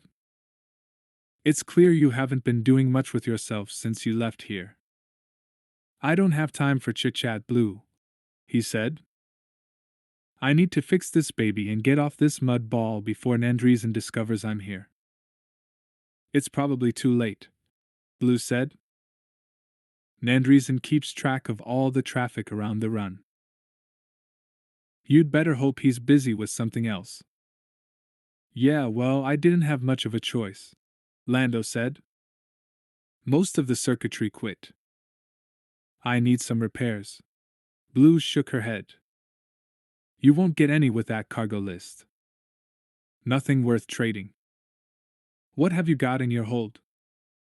Nothing. I've been out of the business a long time. She grinned. That's right. You went legit. Just like Solo. So be straight with me, Lando. You here to be with your old buddy? I'm here because the luck's down. He had to play this cool. Why were you asking about Han? Because he and that furball of a partner of his showed up a few days back. Figured you wouldn't be long behind. And since Solo rejected her, she's hoping for your blood. Kid DX Solen leaned his balding head around the door. How you been, Calrissian? Up and down. Yeah, heard about that gas mining on Bespin. Turning legit has its rewards, huh? I lost that little property to the Empire, Lando said. He ducked under the partially open door and stopped. 24 smugglers were at the base, blasters trained on him. He raised an eyebrow. You folks sure know how to make an old friend feel welcome. You're not a friend, Calrissian, Xenafit said. He was standing near the kid at the base of the ramp. You're here to spy on us. For whom? Whoever pays the most, the kid said. Don't accuse him of things when you have no proof, Blue said. I just want to get the luck fixed, Lando said, even though his excuse was beginning to sound lame, even to him. Yeah? Xen said. You know how it works around here. You don't have enough cargo to trade for Bandadung, let alone a repair. I know that, Lando said. But I have a lot of credits to offer. So why didn't you do that up front? Someone yelled from the side. Because, in my day, offering money to the run was the best way to show you didn't belong. Blue walked up the ramp and slid her arm through his. It's still that way, Lando, she said. Don't let them scare you off. I'm not, he said. But I do want to know if I can get repairs. It'll cost you, Zine said. 10,000 credits. 10,000? Lando pulled Blue closer. You don't even know what's wrong yet. Don't have to, Zine said. Figure you want to keep that ship away from Nandreesan's people. The 10,000 is just for protection. Lando snorted. As if you can protect me from Nandreesan. How many of his drones have blasters on me right now? None, the kid said. Nandreesan's got Skip 6. We don't let him near Skip 1. Right, Lando said. And you guys all work for free now. Lando, things have changed, the kid said. Not that much. Don't insult my intelligence just because I've been away, and I won't insult yours. I've got a legitimate problem with my ship or I wouldn't be on the run. So you find me the best mechanic around here, and I'll guard the luck myself. How much you willing to pay? As much as it takes to do this fast, Lando said. Then he frowned at Blue. She seemed convinced, even if no one else did. What were you saying about Solo? You know he's here, Lando. I don't see the Falcon. I didn't know you were looking for it. How else did he get here? Lando, don't play dumb. I'm not playing dumb, he said. You want to check my ship yourself? I haven't spoken to Han in a long time. I've been trying to set up a legitimate mining operation on Kessel. He pulled away from her and adjusted his cape. But if Han is here, I would love to see him. Chewie knows as much about the Lady Luck as he does the Falcon. He could help me repair her, and then I won't bother anyone. Blue studied him a moment, her magnificent eyes taking in all of him. Then she smiled slowly, seductively. You've always been a mystery to me, Lando. I like that in a man. You like anything in a man, Zine said from below. Don't believe any of that about Han. Lando's here for him. Something's going down. Lando shook his head. I know I'm not going to convince you, Zine, but at least Blue believes me. Just lead me to Han and I'll leave all of you alone. Zine blocked the edge of the ramp, his blaster pointed at Lando's heart. You're not going anywhere, Calrissian. You're wanted by Nandreesan, and you haven't been to the run in almost 20 years. That makes you an outsider. We don't like outsiders much. Lando's mouth went dry. I don't like having a blaster pointed at me either, Zine. You want to put that aside? No can do, Calrissian. Put down the blaster, Zine, Blue said. He's my responsibility. Fine, Zine said. You stay with him on his precious ship then. And we'll all wait for Solo to return. Then Calrissian can leave us in peace. What are you so afraid of me for, Zine? Lando asked. We don't need Nandreesan's people here, Zine said. Too late. The voice that had spoken before, the one Lando hadn't been able to place, spoke again. A Rex stepped out from the crowd. His slender, whip-like body blended in with the crowd, but his orange eyes blazed like a freighter's running lights. In his rope-thin hands he held a blaster, trained on Lando. You're coming with us, Calrissian. Nandreesan will be happy to see you. Another Rex stepped out from against the wall. Then another, and another, until 30 Rex surrounded the group of smugglers. Very happy, one of the Rex said. About 2 million credits worth. Wow, Blue said. If I'd known you were worth that much, I'd have turned you in myself. The sum startled Lando, too. It was only 50,000 last I heard. Come with us peacefully, the first Rex said.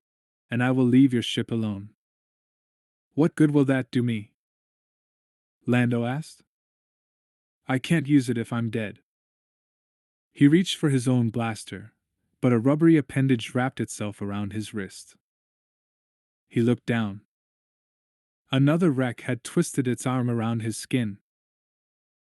Its slitted mouth opened in a Rex version of a smile. This wreck was female. Her purple eyes gave away her gender. I wouldn't try it, big boy, she said. You're still worth 1,000,000 credits to Nandree's dead. All right, Lando said to Blue. She was his only hope now. No more pretense. I've got to find Han. He's in big trouble. I'll say, the female Rex said. He's going to meet us on Skip 6. I'm sure your reunion will be a happy one. Blue backed away, holding her hands up. Sorry, Lando, she said. I never get involved in Nandreesen's business. Some friend you are, Lando said. I never said I was a friend, Blue said. Just an interested party. You never should have come here, Lando. Don't I know it? He said. 23. 4 new languages in the last day. 3 POs sat at his computer bay in the Solo's apartments. He had had no duties since the children left, and he was using the time to catch up on the new languages. 2 were from recently discovered planets, and 2 were new droid languages. That made 18 new droid languages in the last week, or 2.571 languages per day. The computer bay was near the children's quarters. 3 POs sat in the chair because Jaina had once insisted he do so. Anakin had pasted stickers of heroes of the Old Republic onto the bay walls. 3PO had asked him to remove them, but Anakin had forgotten, a word he often used when he meant that he did not want to. A tiny icon flashed on the corner of the screen. It was a small R2 unit. 3PO pressed the key with a golden finger, and the icon covered the screen. Then he pressed another key and the icon turned into a single blinking message. Emergency, emergency, emergency. There was a small code tagged onto the Y. 3PO opened the code, and binary covered the screen. The message was from R2. He was in the cargo bay with someone named Cole Fardreamer, and they were being accused of sabotage. The message was new, and it kept repeating, over and over. 3PO pressed 2 more keys. R2 was still online. 3PO started to send a message back when the screen went blank. Then nothing. R2 was gone. It amazed him how quickly the credits disappeared. Queller sat at his desk on Almania. The curtains were open, revealing the lights of the city below. The towers of the Jehar were black blotches against the night skyline. Emptiness. Ruins. A sign of Queller's tremendous power. But wealth supported power. He would have to strip PYDYR of its treasures and sell them on the open market. His agents were already sending out discreet feelers to the greatest collectors in the galaxy. If he could sell the homes of PYDYR as a set, the gems of PYDYR as another, and the clothing of PYDYR as a third, he would have enough credits to complete Phase 3 of the operation. Phase 1 was over, and Phase 2 was underway. Queller leaned back in his chair. His gloves were on the table beside the 5 small computer screens. His hands looked pale in the artificial light. A young man's hands. Not the hands of the most powerful man in the galaxy. Not yet. But soon. Very soon. A chime rang softly on his private line. He touched the screen in response. Brachus's face appeared. His blonde hair was tousled, and his eyes looked tormented. Brachus had faced Skywalker then. Queller knew the signs. So, Queller said, not waiting for Brachus to speak, he raised questions in your tormented heart. Brachus flinched. If Skywalker could tempt Brachus, a man who had loved the Empire with all of his twisted heart, he could tempt anyone. Queller had made the right choice. Destroying Skywalker and all who believed in him was the next step. Queller would not succeed without doing so. Is he your master now, Brachus? Queller asked. No. Brachus actually backed away from his screen. His image was smaller. Brachus seemed smaller. Then who is your master, Brachus? No one, Brachus said. His mouth was a thin line, his eyes full of terror and sadness. I won out this time, Queller. I'm done.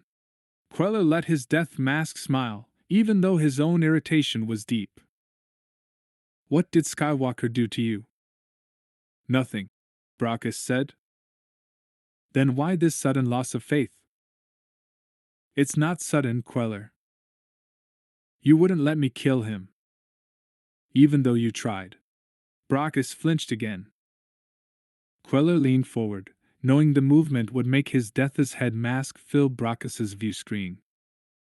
You tried and you failed, and Skywalker, out of the goodness of his Jedi heart, let you live. And now you are grateful to your old master, and you wonder how anyone could best him, and you are not certain whether anyone should best him. Am I right, Brachus? I hate Skywalker, Brachus said. Queller shook his head. You don't hate Skywalker. You hate the way he makes you feel. You hate yourself, Brachus. You hate what you've become. Brachus raised his chin. He says I could go back to the academy. He says I could abandon the dark side. He says Vader did. Of course Vader did, Queller said, his voice calm, even though he felt like shredding Brachus for even listening to Skywalker. Vader was dying. Skywalker was beside him. The Emperor was gone. Vader had nothing left. He had no power and no hope. He took what Skywalker offered. He had no real choice. Skywalker says he did. Skywalker was trying to take you into his power. Did he succeed, Brachus? Brachus crossed his arms. You can't tell? Queller smiled, glad he had not used the holo projector. He seemed bigger on the screen, more powerful, and he needed all that power at this moment. I think Skywalker could have taken you back if he truly wanted to, but he did not. He's not interested in you. You are nothing to him. You aren't even worth killing. Brachus flinched again. So Brachus had left himself open, made it easy for Skywalker to kill him. And the virtuous Luke Skywalker had not. Skywalker wants me, Queller said. He knows that to maintain his power, he must defeat me. He doesn't even know you exist, Brachus said. His tone had defiance in it. Just enough defiance to make him still useful. Oh, he knows, Queller said. You sent him to me, didn't you? I warned him away from you. Brachus's eyes widened even as the words left his mouth. He apparently hadn't planned on telling Queller that. Good, Queller said. Skywalker is more apt to come to me now. You did well, Brachus. Well? Brachus sounded stunned. Yes, Queller said. You did my work even better than I had hoped you would. Then I can stay here? Brachus stammered like a small child. He loved the factory. It gave him a peace that Queller found very useful. Is that what you want? Queller asked. Brachus nodded slowly, as if he was afraid to reveal himself to Queller. Then of course you can stay, Brachus. You have served me well. And you won't send anyone else here? Queller smiled. No one else needs to come. Telti is yours, Brachus. I will continue to subsidize it for you. And you will continue to work for me, as you always have. And we will never again discuss Skywalker, the Academy, or Yavin 4. Is that what you want? I want Skywalker to stay away. You'll always be alone there. Your Force talents will go to waste, but that will be your loss, Brachus, not mine. Your usefulness is done. And Skywalker? Brachus couldn't seem to let it alone. Skywalker must have made an impression. More of an impression than Queller was comfortable with. Skywalker is mine now, Queller said. Soon he will bother no one ever again. 24. The glottophib smiled at Han. Smoke seeped between his long yellow teeth, narrowly missing the walls of the Falcon. Well, General Solo, he said. We meet again. Han had to struggle to recall his name. You're outnumbered, listener. Chewie was still growling. His fur had stopped smoking, but there were missing patches where the flame the glottophib had used had burned through. His paws were up, just as Davis's hands were. Silas had scooted as close to the metal walls as he could get. I don't think I'm outnumbered, listener said. One deep burst of flame and your friends here will be of no use to you. And while I fry them, I can turn my blaster on you. Imagine, a hero of the rebellion forgetting his blaster. Han cursed. His blaster was in the cockpit. Such language, General Solo, listener said. And when I am here on a courtesy visit. Han kept his gaze on listener. He had to buy time. The Falcon was his ship. He would be able to get them all out of this if he only had a moment to think up a plan. It seems I'm always explaining manners to you, Han said. Threatening to kill my friends is not polite. I merely do this to protect myself, listener said. My boss would not understand if you refused his invitation. Chewbacca slowly unsheathed his claws. Their tips touched the low ceiling. Han kept his features impassive, so that listener wouldn't notice Chewie. What does Nandreason want with me? Listener breathed out slightly. Licks of flame caressed the gray scales near his nostrils. He doesn't want you, precisely. He is most interested in your position. He believes that he can help the New Republic. Oh, he does he? Listener nodded. He has information that your people might find of value. Chewie inserted one claw between the wall and the door to a secret cargo hatch. What kind of information? Han asked. Now, General Solo, if I knew that, I would tell you. But I am merely an assistant, an underling with no real power. I have been instructed to bring you to Skip 6 dash. And I told you before that I'll meet Nandreason on Skip 1. Chewie had inserted another claw. The process was painstakingly slow. Silas had moved even closer to Chewie's legs. Davis was watching listener's blaster intently. If Chewie didn't act quickly, Davis probably would. And then they would have a disaster. I must tell you the truth, General Solo. Steam came out of listener's mouth when he said, Solo. Nandreason does not like to travel to the other skips. The accommodations are, shall we say, lacking?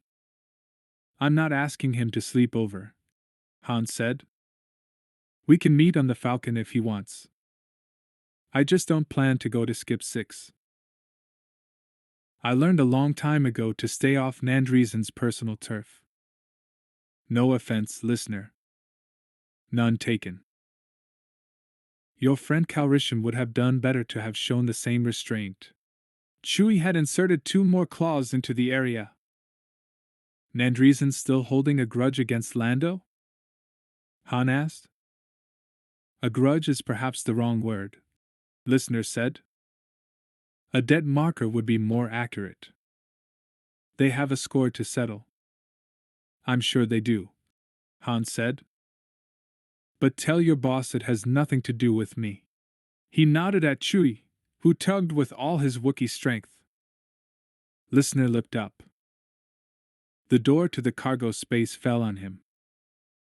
Flame blew out of his mouth. Chewie dodged to the left, Davis to the right, and Silas cringed. The flames scorched the wall and the top of Silas's head. Davis slammed into Han and they both went rolling down the corridor. Flames roared from under the door, heating the metal, burning Han's already damaged skin. He swore and grabbed the wall rungs, pulling himself off the metal. Davis ran, cursing, all the way into the cockpit. Chewie stepped on top of the cargo door, crushing listener. Silas was chittering and pounding his smoking head against the wall. Chewie reached down and pulled Silas against him, crushing the Celestine's burns against Chewie's furry chest. The metal flooring was glowing bright red, and the air smelled of burning flesh and seared glottophobe. The flames faded, and then went out. Han climbed across the wall using the rungs, careful to keep his boots off the metal floor. When he reached Chewie, he stopped, leaned down, and took the blaster out of Listener's motionless hand. The handle of the blaster was hot. Solo? Listener's voice sounded from below. Make your friend get off me. More flames licked out from under the door. Get off him, Chewie. Chewie shook his head and roared. Han trained the blaster on Listener. I'll be all right, Han said. Take Silas to the storage lockers and see if you can find the medical kit. We need to put something on those burns. Chewie roared in protest. Go! Chewie wrapped one shaggy arm around Silas and gripped the wall rungs with the other arm. Then he moved across the wall, just as Han was doing. Listener crawled out from under the cargo door. Web burn marks matching the pattern on the metal floor crisscrossed his chest and arms.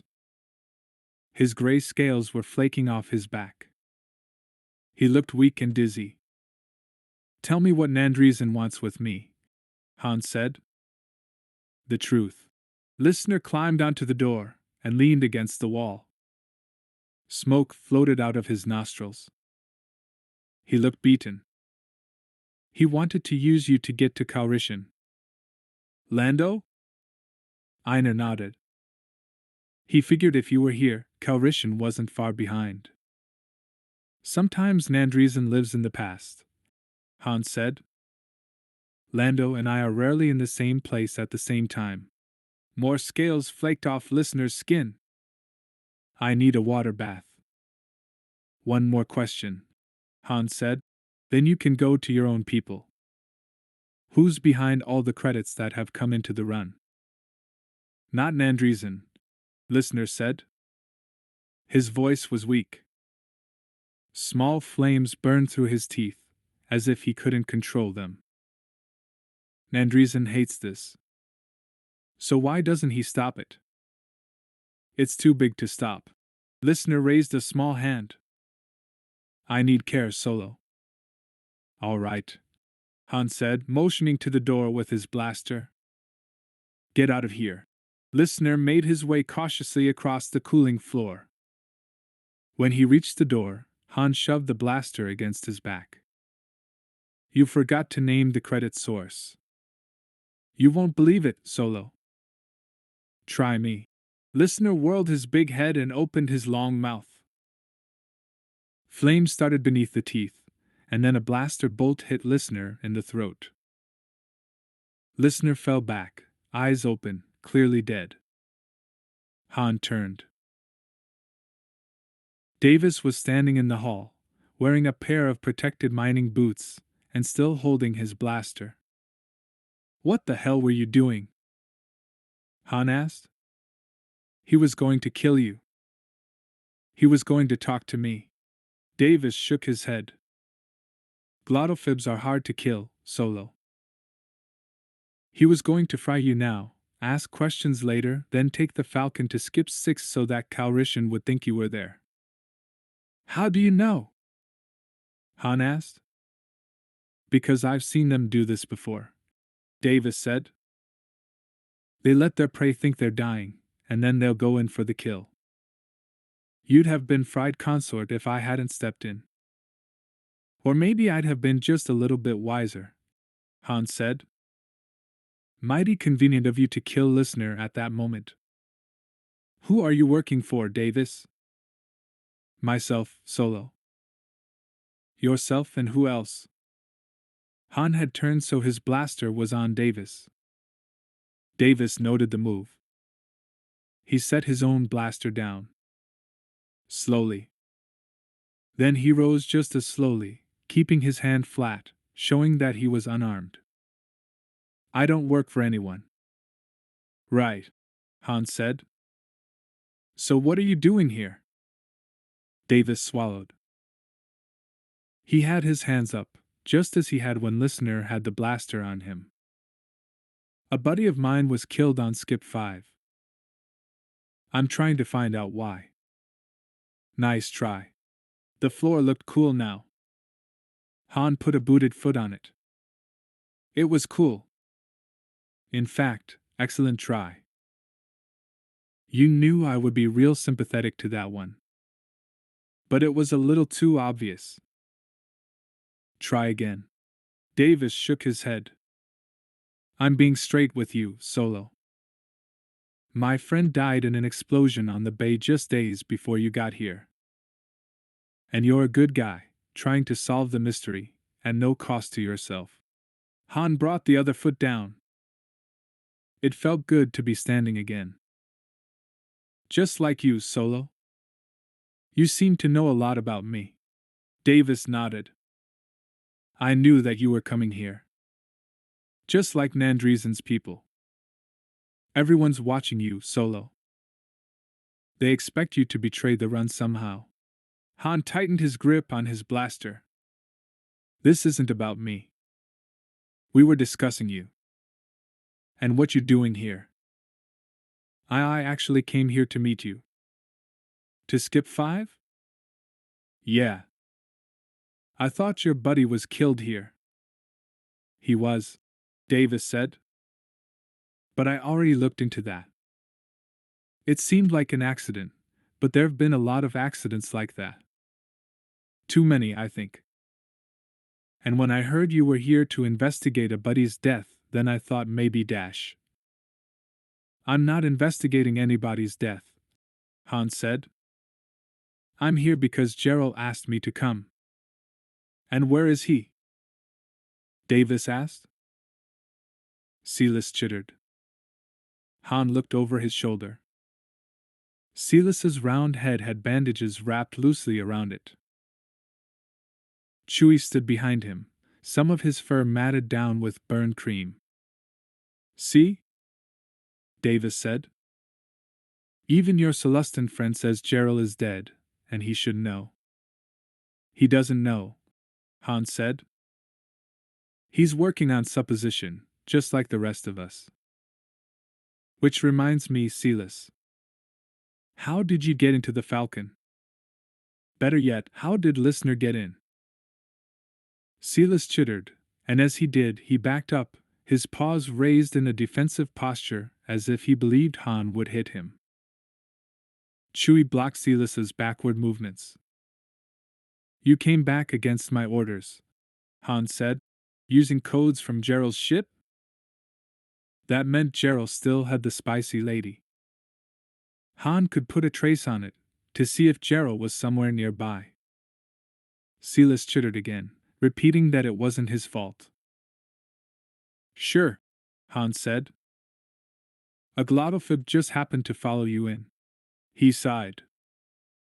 "This partnership isn't working out, Silas. Silas chittered some more. When we get to skip one, you're going to the infirmary, and I'm getting out of here. Let's not be so quick to decide that, Davis said. I would like your help. Oh, yeah, Han said. You have a murder to solve. I need a ship, Davis said. I want to hire yours. Han smiled. I haven't hired the Falcon out in years, kid. I'm not about to do it now. And you could find a less conspicuous ship. I want the Falcon, Davis said. I need the New Republic's support behind me. I need it if I'm going to take you to the supplier. Han studied him for a moment. Davis was young, but not too young.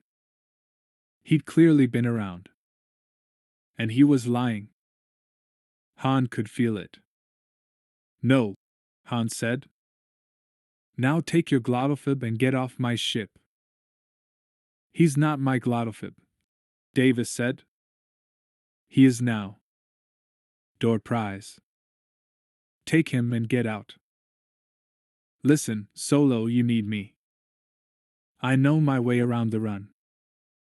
I've been here once or twice myself, Han said. Chewie and I do just fine. Now get off my ship before Chewie has to help you off. Davis opened his mouth as Chewie roared. Davis hurried toward Han. All right. I'll get off. But if you change your mind, dash. I won't, Han said. He hit the control panel, and the door slid up. Davis started to leave. Remember your friend here. Davis flashed an angry look at Han, then grabbed Listener by one limp arm. Davis dragged the dead glottophib off the Falcon. Han waited until the glottophib's large feet were through the door before closing it. Silas was staring at him as if Han had just given away every credit he had ever owned. I know what I'm doing, Han said. Silas chittered softly, then went into the cockpit. Chewie followed. Han holstered his blaster, trying to cool his temper. He didn't need any reminding about their situation.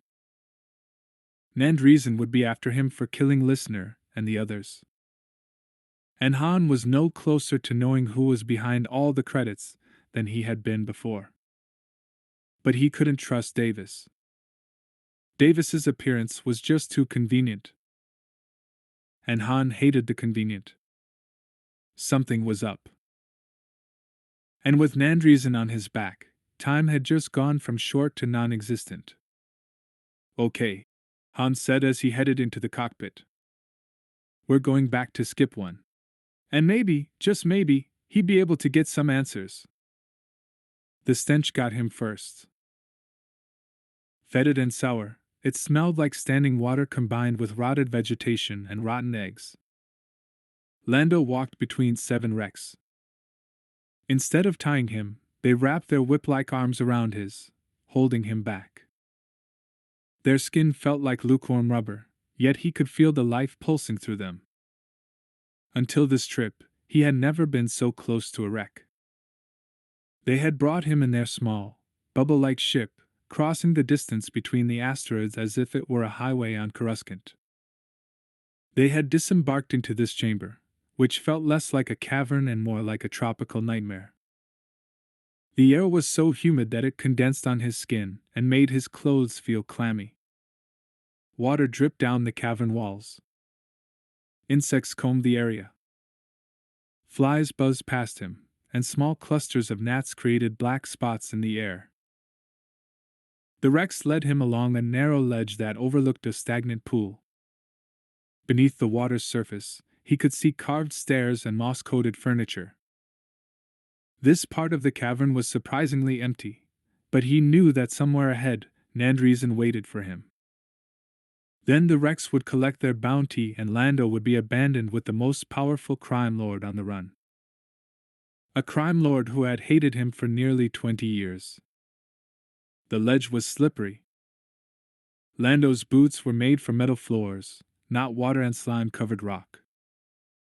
The Rex helped him keep his balance, but if they let go, he might fall into the green-coated water. The thought made him shudder. They rounded a corner and were suddenly in a closed chamber. Chairs were carved into the rock on the walls. Flies the size of Lando's thumb clung to the ropey moss on the wall closest to Lando. More gnats hung in the air, and a group of water bugs skated across the surface of the water. The sulfur smell was stronger here, and it mixed with the faint tinge of ozone. Nandreason sat at the far end of the pool. Algae grew inches deep in the water around him, and giant lily pads covered his scaly body. The rocks on the wall behind him had singe marks. Nandreason hadn't changed. His long green snout had fingernail-sized scales, and his eyes were too close together. The knobs on his forehead gave him a quizzical expression. His tiny hands floated on the water surface, beside the lily pads. The scales on his chest were golden because they were wet. He appeared to be sitting on a couch under the water. Calrus Sashin, Nandreason said with a smile, letting steam rise from his mouth as he spoke the sibilants. You look prosperous. I look like I'm wrapped in rubber vines, Lando said. Bravado at all costs. Nandreason didn't need to know that Lando's heart was pounding double time. Ah, yes, my faithful Rex. Nandreason nodded at them. Lando could feel them back away from him. They were apparently afraid of the flames that could shoot from his mouth. Toss Calrissian in the drink and go back to your ship. Your credits will be waiting for you. No dash.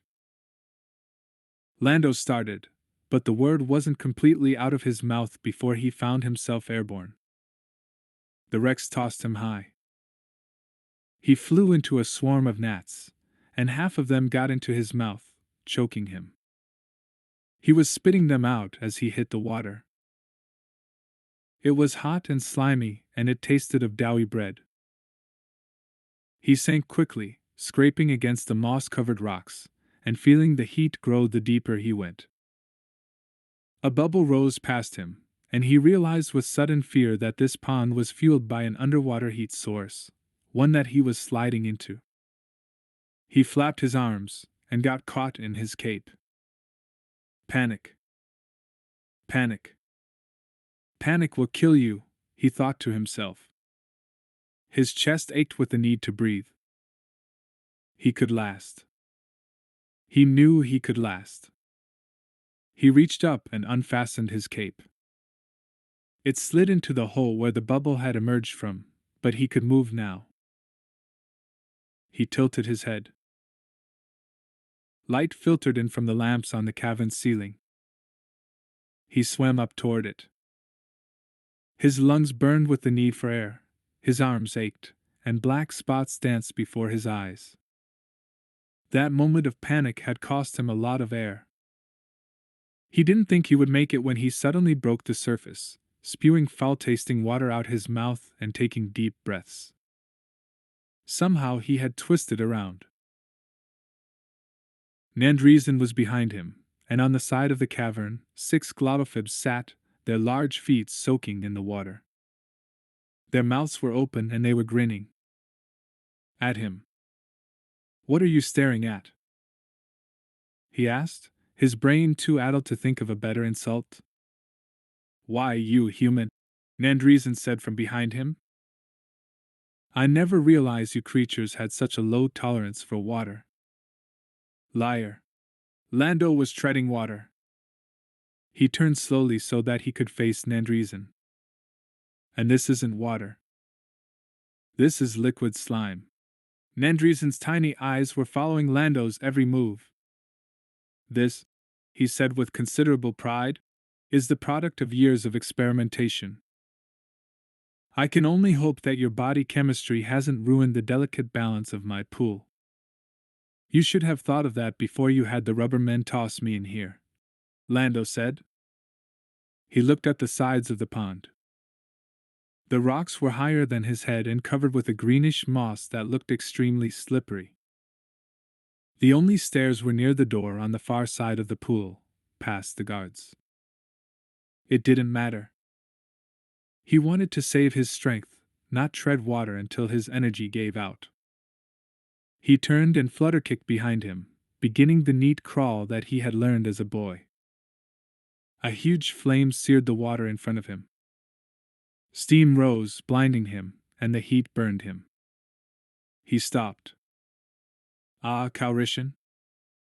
You see the price of disobeying me. You never said that I had to stay in this mud hole. Lando kicked away from the steaming water and moved closer to Nandreason. Nandreason opened his snout. His tongue emerged and snapped up a mouthful of gnats. He swallowed and groaned with delight. I never said you could leave either. You are mine now, Calrissian. You had best get used to it. All right, Lando said. Get me out of this pond, and we'll discuss the price of my freedom. Flame curled out of Nandreason's nostril. Lando had learned a long time ago that tiny fires were the sign of glottophib temper. The price of your freedom, Calrissian, is your death. Lando's arms ached. He stopped moving them, and kept himself afloat by kicking his legs. The water's viscosity also buoyed him. But if he was going to stay in it much longer, he would have to shed some of his heavier clothing. You're being a bit dramatic, Nandreason. I was a young smuggler trying to prove my worth. I had no idea whom I was stealing from. I've tried to pay you back over the years, but your goons wouldn't even take the message to you. I'm here now. Let's talk like reasonable people. I'll repay what I took from you, plus interest.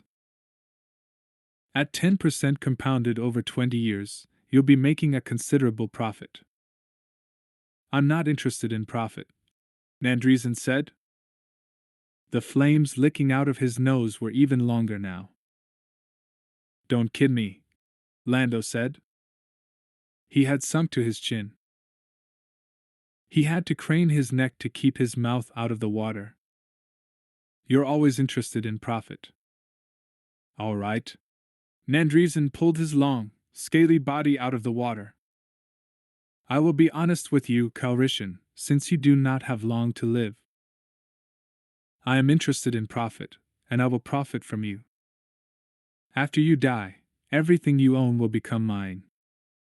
You have no heirs, no mate, no family.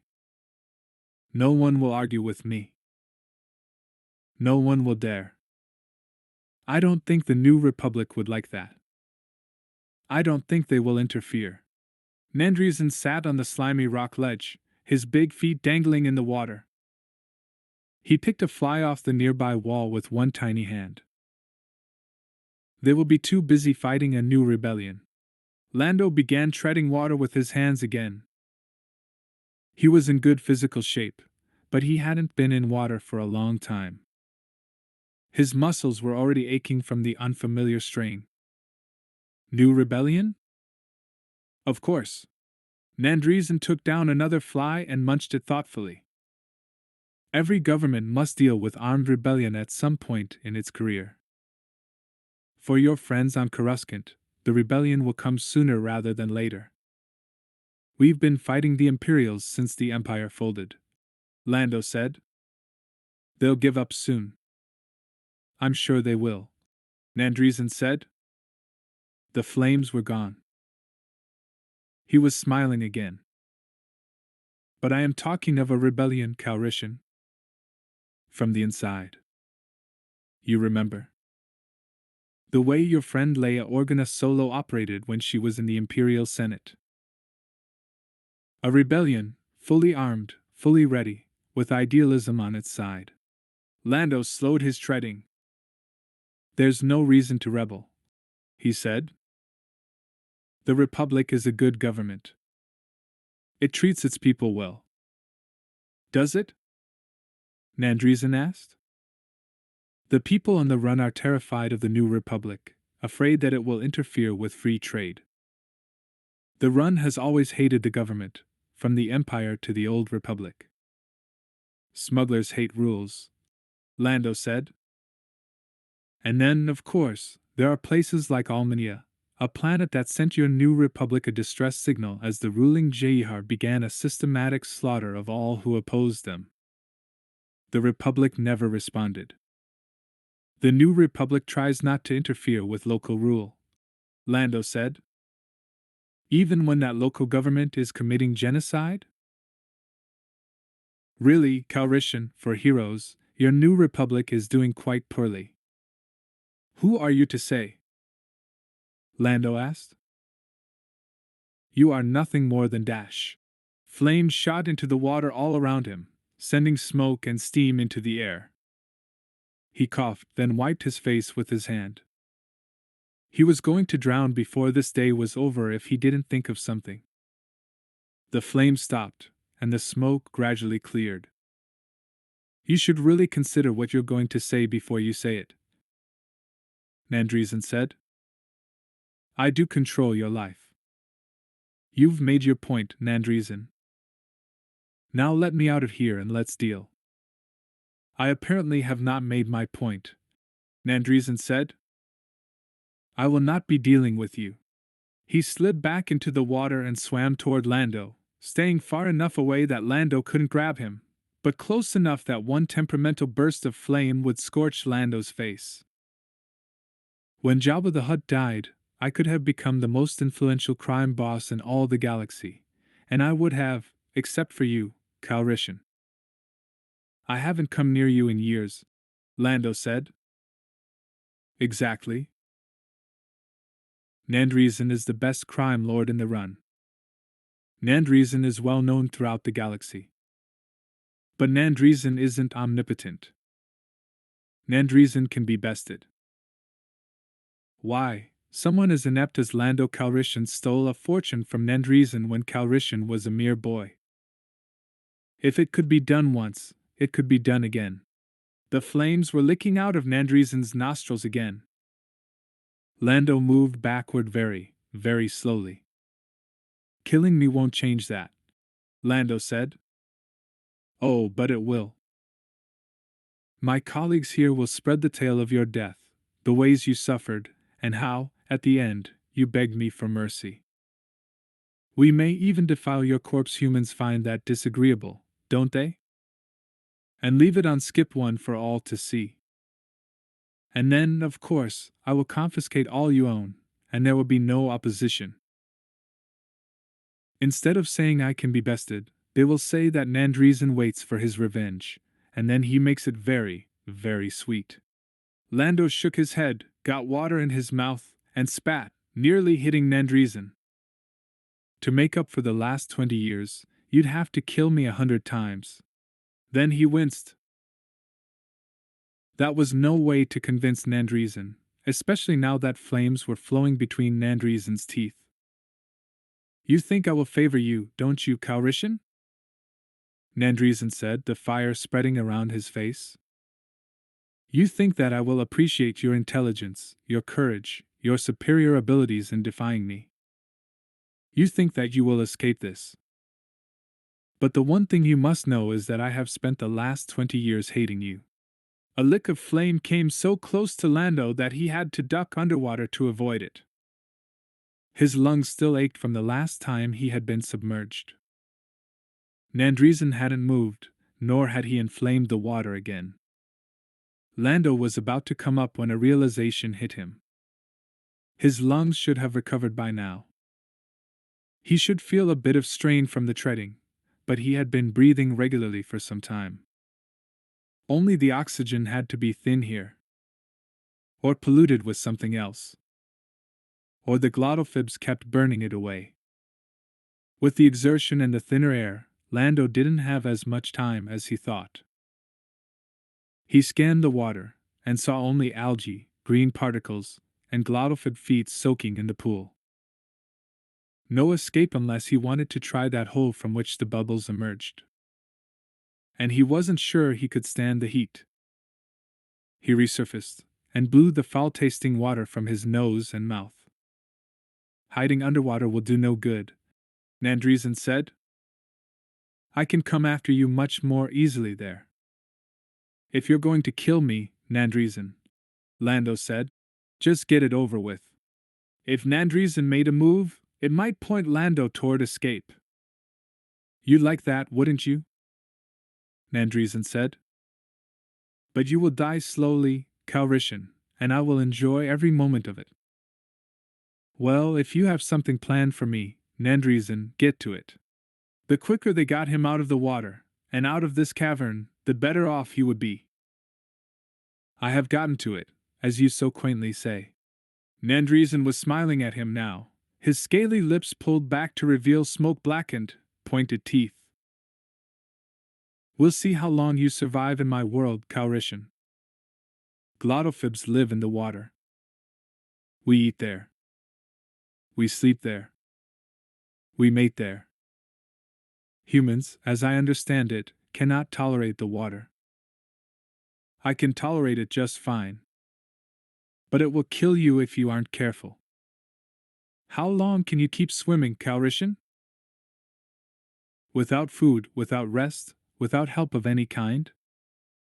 How long? A terror Lando never knew he had rose in him. He couldn't swim forever. He would drown. I can survive long enough, he said. And that, at least, was true. He would survive long enough to get Nandreason, or to die trying. 25.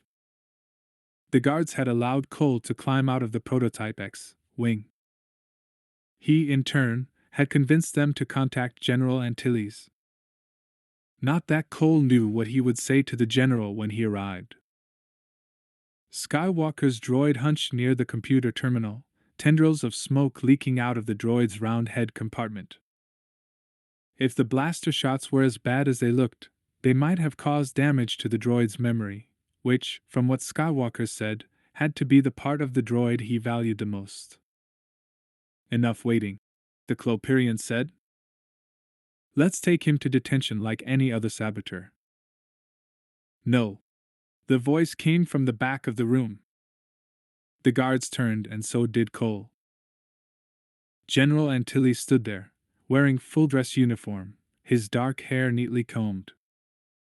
His two personal guards stood beside him. He surveyed the room. His gaze rested on Cole for a moment, searching, appraising, and clearly not recognizing him, before turning to the droid. Is that R2-D2? The Mon Calamari guard shrugged its narrow shoulders. Well? General Antilles asked. The guards looked at Cole. He glanced at all of them before feeling that it was safe to respond. Yes, sir. Luke Skywalker left it with me to supervise the repairs on his X-wing. General Antilles put a hand on top of R2's dome, then let his hand slip off slowly, as if he regretted the condition R2 was in. You, he said to the Clopirian Dash, get this little droid running again.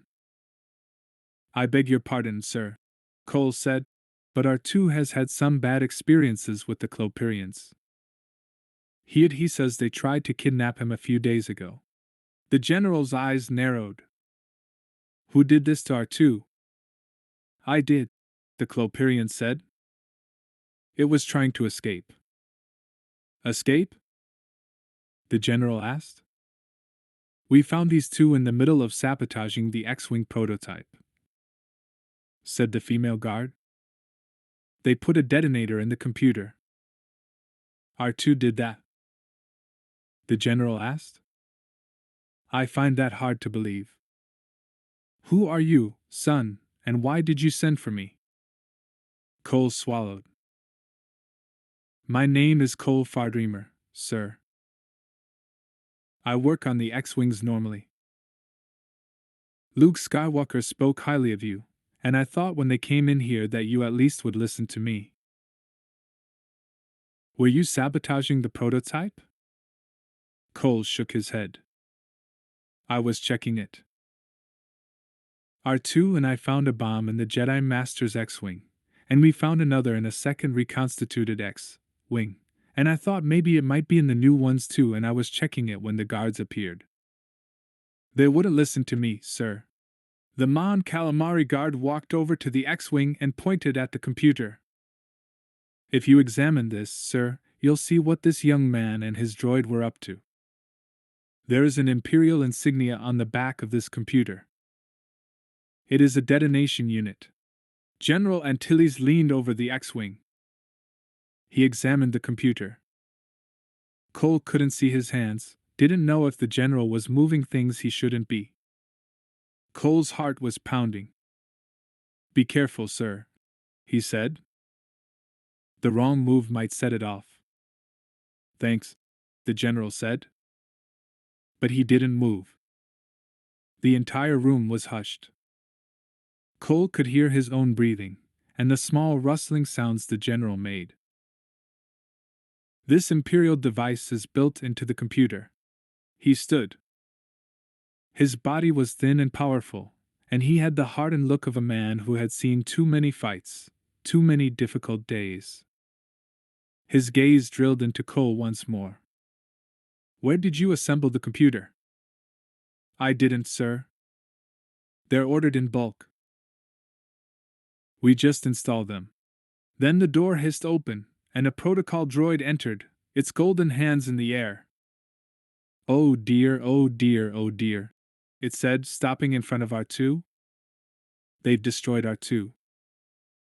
It can't be as bad as all that, a woman replied as she entered. She was small and thin, her hair flowing around her in a curtain. She wore ripped fatigue pants and a shirt that was too large for her. It took Cole a moment to recognize President Leia Organa Solo. Up close, she looked young, vulnerable, and beautiful, a princess to be sure, but not a political leader of great power. And certainly not the veteran of half a dozen battles against the Empire. Leia, General Antilles said. She glanced over at him, and smiled, but the smile only accented the exhaustion in her face. Wedge. What are you doing here? We have some kind of problem, the general said. I can see that. So far she apparently hadn't noticed Cole. She walked over to R2. The protocol droid was moaning over him, alternating between accusing him of getting into the wrong mess and worrying that he would never recover. The chief of state crouched in front of R2. R2? She rubbed some of the carbon scoring off his small head. R2? He's gone, Mistress Leia. The Clopirians have destroyed him. He certainly is damaged, 3PO, but I suspect we can repair him. She reached inside one of R2's panels and hit a reboot switch. The little droid screamed. The president backed away and the protocol droid toppled over. Then R2 rocked back and forth on his wheels. The president patted him on the head.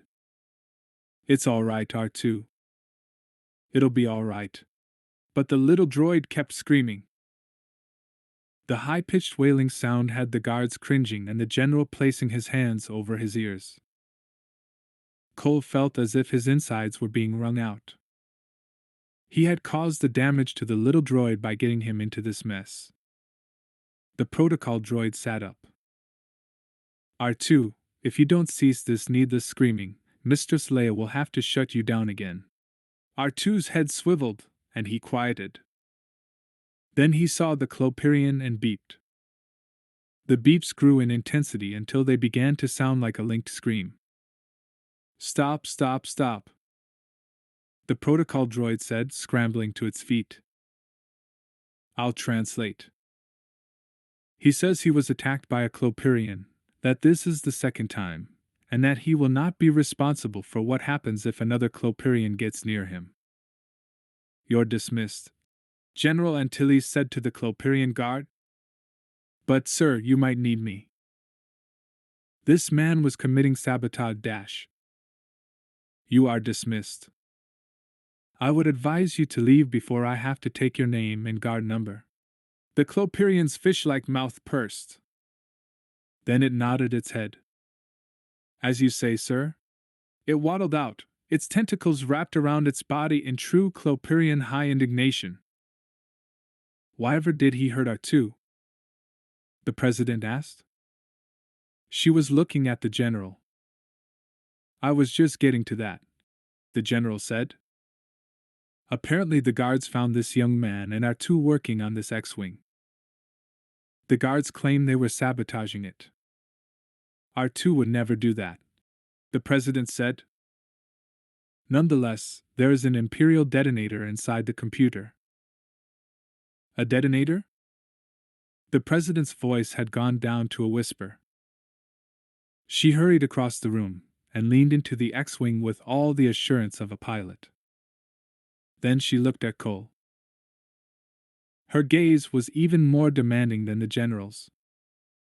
Suddenly Cole understood why no one crossed Leia Organa solo. You're the one who sabotaged this X-Wing? She asked, her voice cold. He shook his head. His mouth was suddenly dry. No, ma'am. R2 and I found the sabotage. R2? And where did you get him? R2 beeped and chirped. He says that Master Luke left him here to work with Master Fardreamer. The protocol droid said. Your Fardreamer? The president asked. Yes, ma'am. And what's your connection to my brother? I was repairing his X-Wing. This isn't his X-Wing. No, ma'am. What's wrong with Luke's X-Wing? The general said. Cole swallowed. Having the two of them stand over him was almost worse than facing all the guards' blasters. Nothing, sir. It was being reconditioned as per your orders, and then Jedi Master Skywalker came here, complaining that we had tampered with his X-Wing. He said his was special, and that he didn't want it overhauled, and would I put it back the way it was? He left R2 to help me. As I was removing the computer, I found a detonator. Since the computers come as one piece, pre-assembled, I thought perhaps the detonator wasn't targeted at the Jedi Master, but at X-Wings in general. So I looked at the computer on another reconditioned one and found the same thing. Then I wondered if the new ones had the same device, and the only new X-Wing I had access to was the prototype, so I came in here. R2, the president said without turning around. Is this true? R2 wobbled on his wheels. He tried to come toward her, but his circuits groaned. He beeped softly. You had best answer her and worry about your health later, the protocol droid said. R2 beeped, then chirped, then rocked on his wheels as if he was emphasizing his point. R2 confirms the young man's tale, the protocol droid said. He is worried that these new computers are part of a plot to destroy the best pilots in the fleet. He suggests that we see who ordered the recommissioning dash. I did, the general said. Oh dear, the protocol droid murmured. Oh dear was right. The president's face flushed as she turned toward the general. You what, Wedge?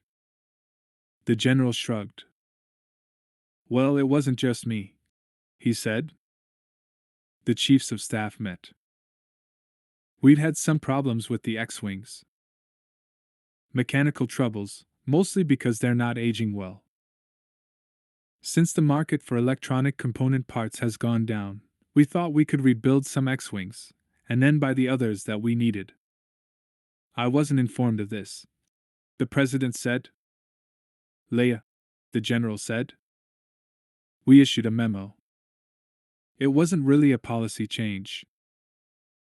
Perhaps not, she said, but it must have been expensive. The New Republic isn't rich. That's what I've been trying to tell you, the general said. The costs on this project were unusually low. That's why I promoted it in the first place. I thought it would benefit us. It certainly took the X-wing pilots out of danger from the mechanical failures we've been seeing lately. The president's lips thinned, and her eyes narrowed. She clearly wasn't going to argue with him in front of the guards. She turned to Cole. Do you believe this detonator is in all X-wings? He swallowed. She was magnificent, her style so different from her brother's. She was hard-edged where he made his demands with a deceptive softness. There was nothing soft in the president's manner. Cole would never have argued with her as he had argued with her brother. The detonator is in the new computers, ma'am. That's the one item we've replaced in every X-wing we touched. If you've touched those computers all day long, why haven't you discovered this before now? Because, Cole said, I've never had occasion to take apart a computer before now. Wedge, the president said, I need you to be honest with me. Whose idea was it to replace the computers? Mine, he said. Wedge. Her voice had a warning tone in it. We don't have time for games. I need to know. Leia. He put his hand on her arm. It was my idea. I'm the one who discovered the problems with the old X-wings. I'm the one who thought of the reconditioning. I'm even the one who talked to the military issues buyer. It was me, Leia. I won't believe you ordered sabotage, she said. I didn't. His words hung in the air. The guards looked away. Only the protocol droid watched them, his golden eyes taking in everything. Cole bit his lower lip. He had to speak up. I beg your pardon, ma'am, he said, but the general could have made the order without knowing of the sabotage. I know, she said. The computers arrive assembled. Yes, ma'am, Cole said, and in such a way that you'd have to be looking for it in order to find it.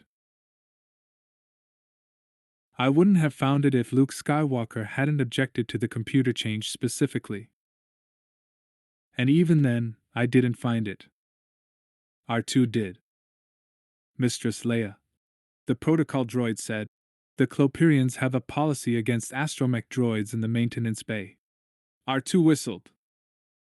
The president closed her eyes for a moment, then she asked, How long have we been doing this? Quite a while, the general said. I could look it up. She shook her head. Luke's X-wing was brought in this time. He's been to Coruscant enough that we can assume the change was made since his last meeting. Still, that's a long time. Mr. Fardreamer, how many X-wings do you think have the new computer system? Most of them, ma'am, he said. I was surprised to see one as old as the Jedi Masters without an overhaul. Most of them. She whispered the sentence. Her hands were clasped together so tightly that the knuckles showed white. And what about the new X-wings? How many are in use? All but a handful, Leia, the general said. I want them all checked. All of them. I also want the rebuilt X-wings checked. You don't think that every X-wing has a bomb inside, the general said. That's precisely what I do think, the president said. And I want them removed. That could ground our X-wing fleet for a while. Better grounded than destroyed, the president said. Can you do this, Mr. Fardreamer? Yes, ma'am. Cole stood. But I think we might have a bigger problem here. Her face became perfectly still, her eyes huge, as she waited for him to elaborate. Not all the X-wings are here with the fleet. A number of them are out. She swallowed. Do you think these need a remote detonator? He understood where she was going. If a remote detonator was needed, then the X-wings away from Coruscant were probably safe. No, ma'am. This detonator is designed to go off when a certain combination of commands is made. Do you know what that combination is? Cole shook his head. Then every X-wing pilot's in danger, the president said. I'll issue an order grounding them immediately, the general said. Be sure to send one to Jedi Master Skywalker, Cole said. Luke?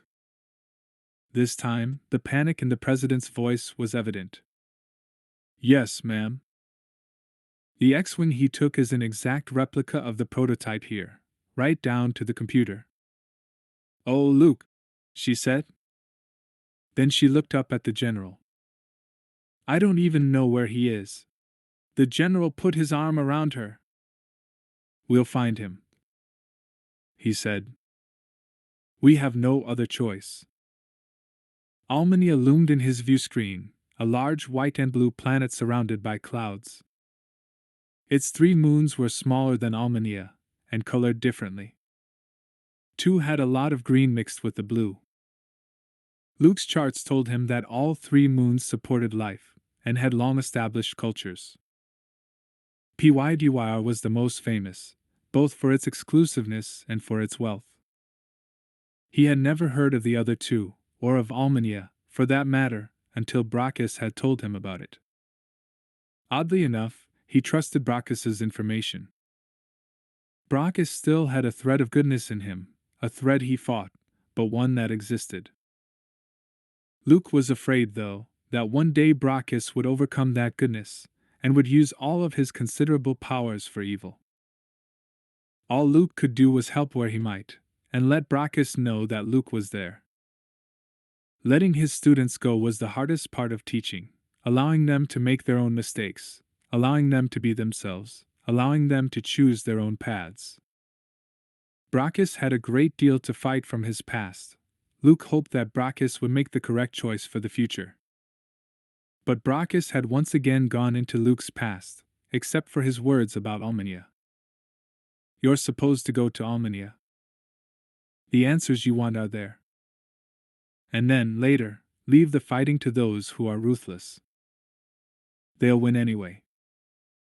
Whoever wanted Luke in Almania was ruthless, so ruthless that he terrified Brachus. Not even Luke terrified Brachus, not on that deep level. A part of Brachus valued Luke, or he never would have given Luke that warning. But Brachus didn't value the person who paid him to bring Luke to Almania. Brachus feared that person. That alone intrigued Luke. The warning intrigued him more. He had spent the entire flight researching Almania. There wasn't a lot to learn. Almania was on the far side of the galaxy. Neither the Empire nor the New Republic had paid it much attention. The Empire had once contacted Pydyr to help finance campaigns, but Pydyr had sent a carefully worded message about non-involvement. Normally something like that would have set the Emperor off, but it didn't. Even with all its wealth, Pydyr was too far away for the Empire to bother with. While Pydyr saw itself as non-involved, Almania considered itself loosely tied to the rebellion, and later to the New Republic. The Jahar, who had led Almania during the fight against the Empire, had sent weapons and funds to several rebel bases, including the one on Hoth. But the Jahar's leadership changed shortly after the New Republic defeated Grand Admiral Thrawn, and the communications from Almania stopped. Some reports told of hideous brutality under Almania's new regime. Others spoke of slaughter on a mass scale. But no one asked for help until later, and by that time, the New Republic was busy with the Yevotha threat. Almania, ignored in the best of times, was forgotten. Something nagged Luke about the timing, though. Before he had built his retreat in the Manari Mountains, but after Callista, he had taught a wide range of promising students, including Brachus. Brachus had left during that time. Luke had thought that perhaps Brachus was tied to Almania, but he could find nothing to link them. There was nothing in Brachus's mother's stories to link them, either. And the Empire had not had a presence on Almania, so Brachus could not have gone there during his imperial service. Or could he? Brachus was, after all, a spy.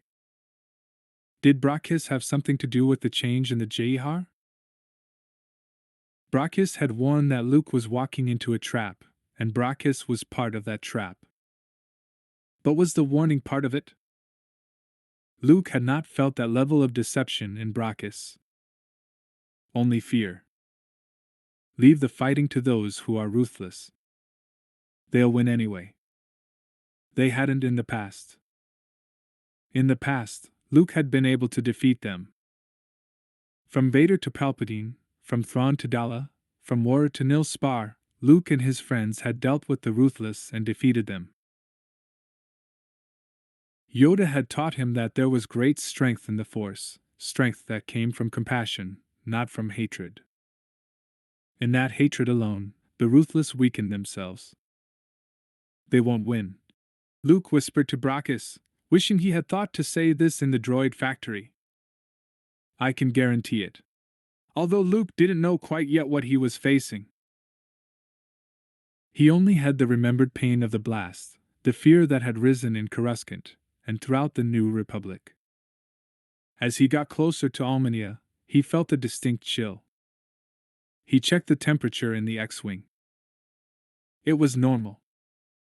The chill emanated from his stomach, and wound itself around his heart. It was nothing like the chill that had blasted him when all those people died. And yet it was. The chill settled into his back and shoulders. He was nearing PYDYR. He opened a channel, expecting to be challenged for being so close to such a private planet. But his comm picked up nothing. No scrambled signals.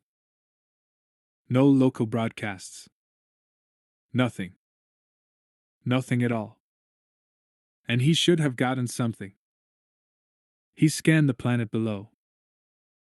The buildings remained, and he got several life-form readings.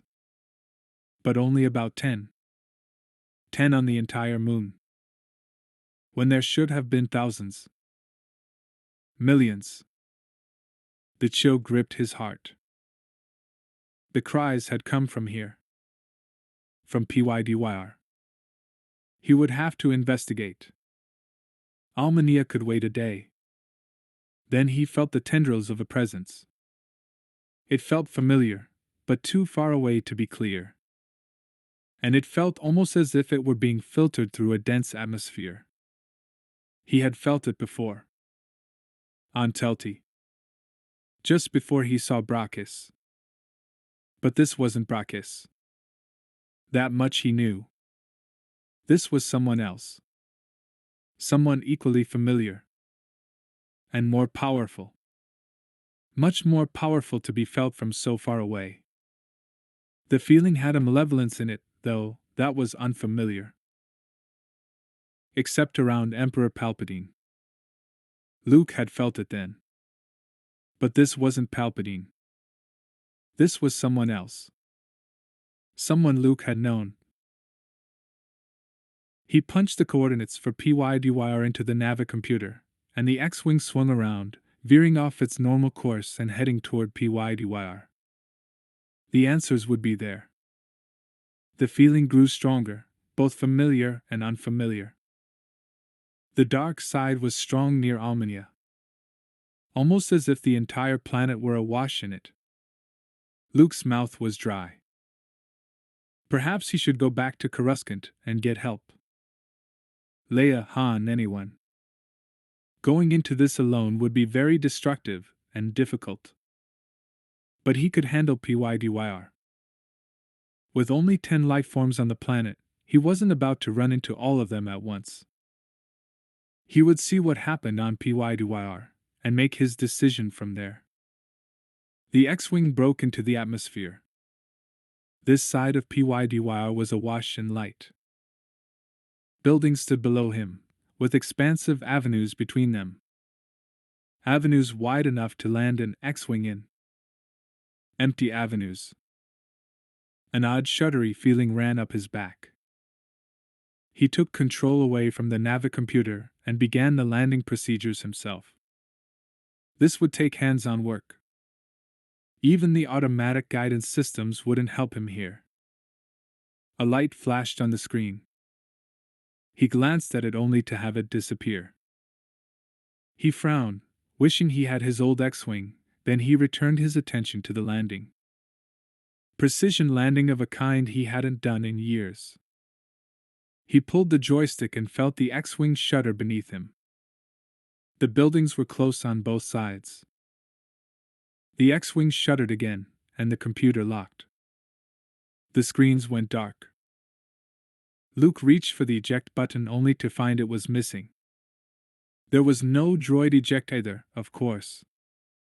He was stuck. He grabbed for the hatch. He would open it by hand. He had no other choice.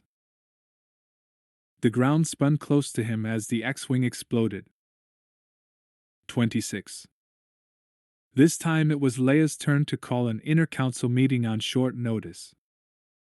She decided to hold it in the ambassadorial dining room.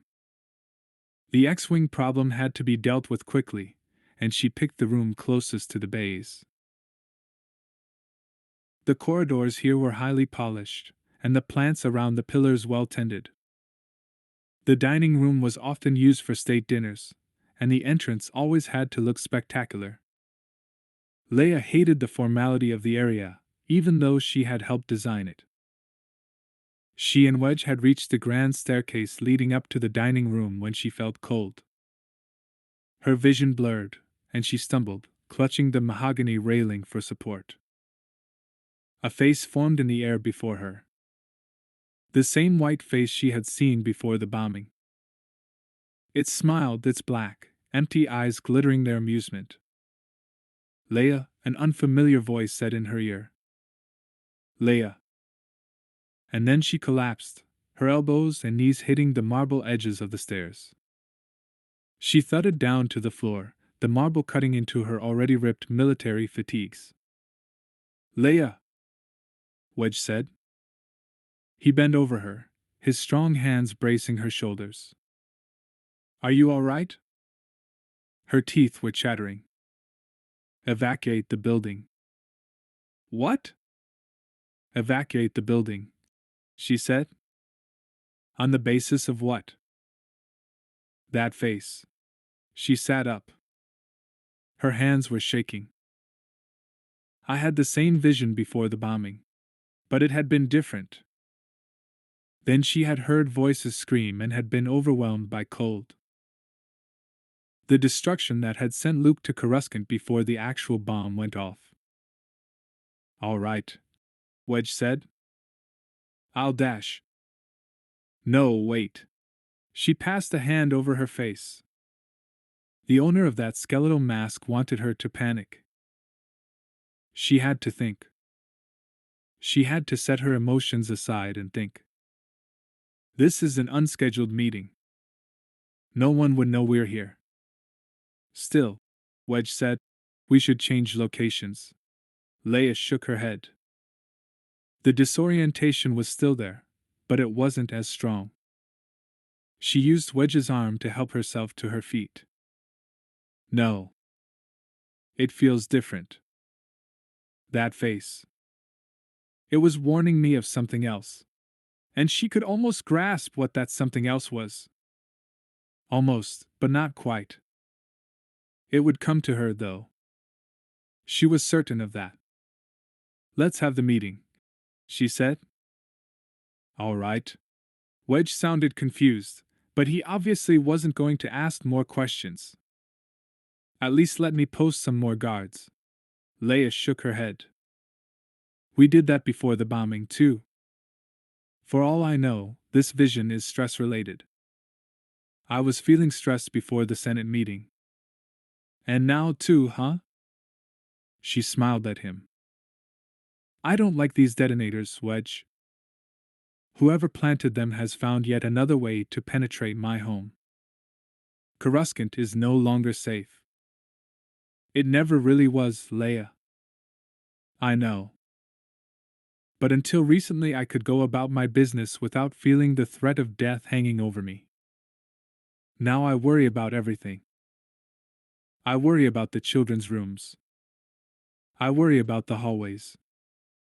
I worry about Han and the Falcon. If the X-Wings were tampered with, what else was? How much more of this are we going to find, Wedge? I think the key is discovering who did it. I suppose. Leia straightened her shoulders. Although I think I know. Wedge said nothing. He had made his thoughts clear in the maintenance bay. He agreed with one of the guards. The Empire rarely announced its presence so conveniently. They climbed the stairs to the dining room, but at a walk instead of a run. The other council members were already inside, but they weren't seated. Leia said nothing as she passed them. She went to her chair, sat down, and waited until they did the same. Wedge stood behind her, as support and verification. She called the meeting to order. It's irregular, Riotcom said, to have a non-member present. General Antilles is here at my request, Leia said. We discovered something rather disturbing this afternoon. Wedge opened a pouch and set the detonators on the table. Seagas waved a delicate hand over them. What are these? We found these in our X-Wings.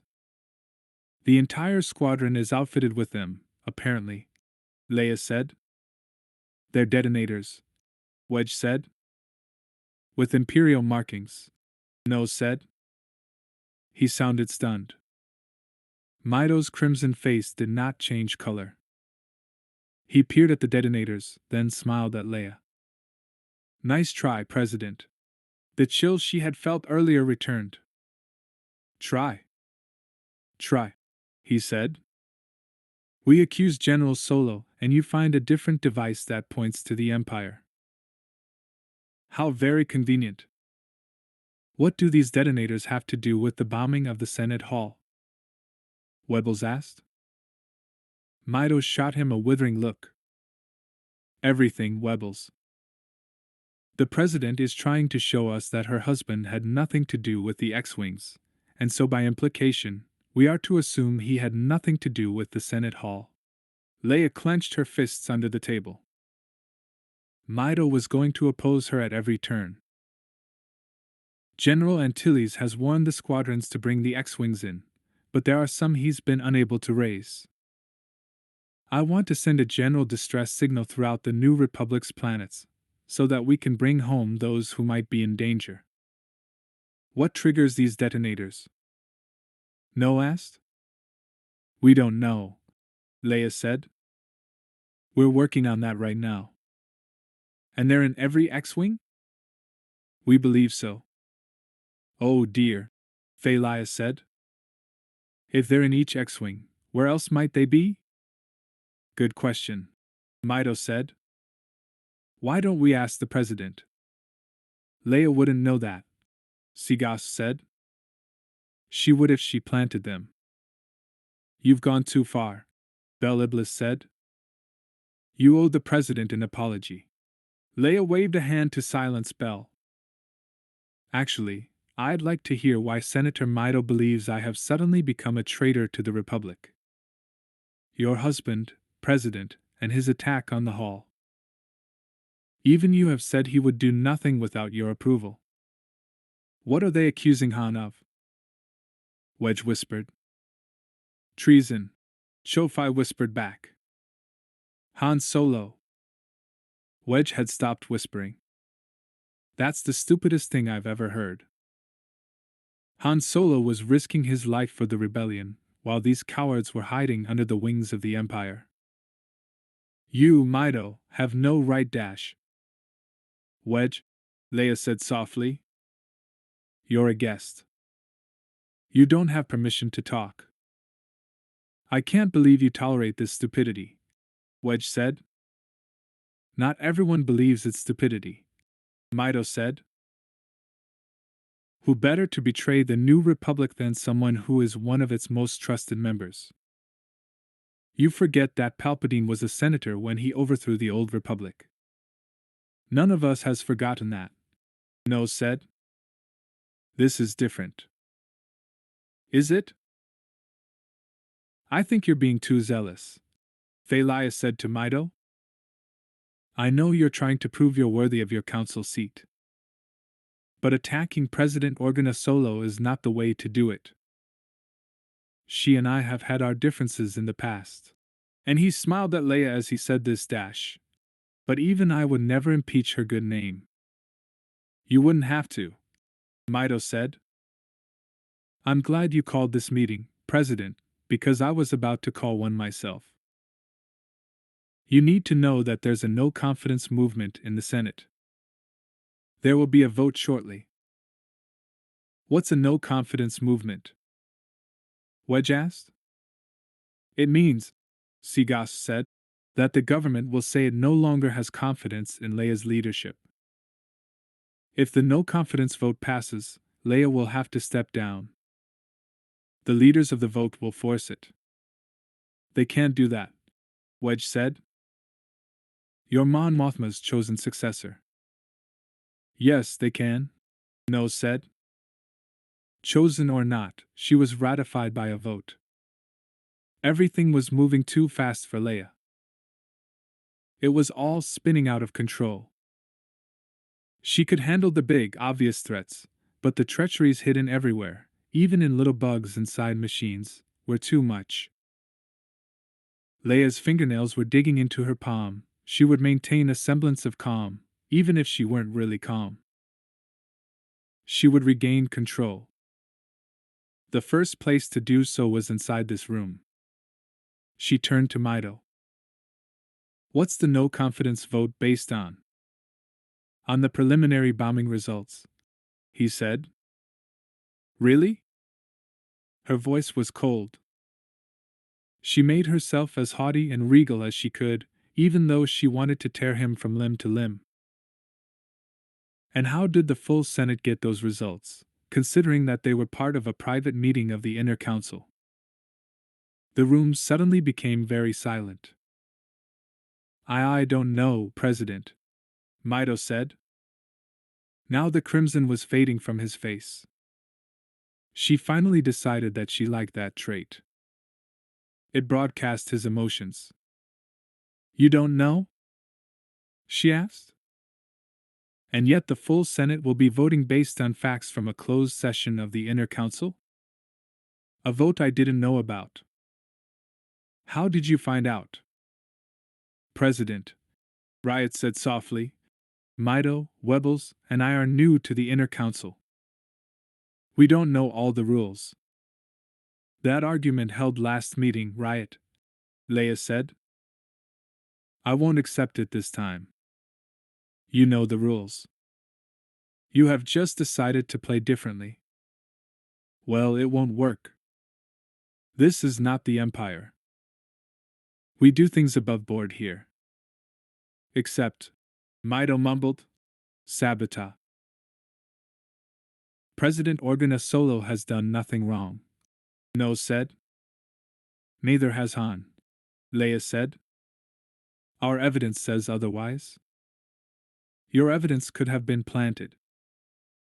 Given your callous disregard for the rules of the Senate, you might have shown the same disregard for the rules of law here on Coruscant. You have no right to make that charge, Princess, Mido said. Just as you had no right to reveal private documents from this meeting, Senator. Leia ignored his use of her former title, even though he was doing so to remind others of the arrogance often displayed by aristocracy, although never by anyone from Alderaan. This arguing will get us nowhere, Leia said. We have several issues on the table: the sabotage of the X-Wings, the bombing, the no-confidence vote, and the indiscreet mouths of some council members. He turned his face toward the new members. I move that if we have any new leaks, the new members be expelled. I second, No said. All right, Leia said. All in favor say yes. Every member of the council, except for the three newcomers, chorused, yes. Opposed? She asked sweetly. Mido spoke his no softly, as did Riot Cum and Webbles. The motion passes. Any more leaked information will result in your expulsion from this body. Is that understood? Oh, it's understood, Mido said. You blame everything on us, Princess, because we lived under your former enemies. Now all someone has to do is leak more information, and we no longer belong to this body. How convenient for you. Just as those detonators with an imperial stamp are convenient. How many other convenient ways are you going to find to undermine the changes in the Senate? You're being unfair, Sigas said. Am I? Mido's white lines glared off his face. I guess it really doesn't matter, because by the next time this august body meets, the good princess will no longer be a member. She will be recalled, her leadership in ruins. It's a small price to pay, princess, for killing your colleagues. I didn't, she said.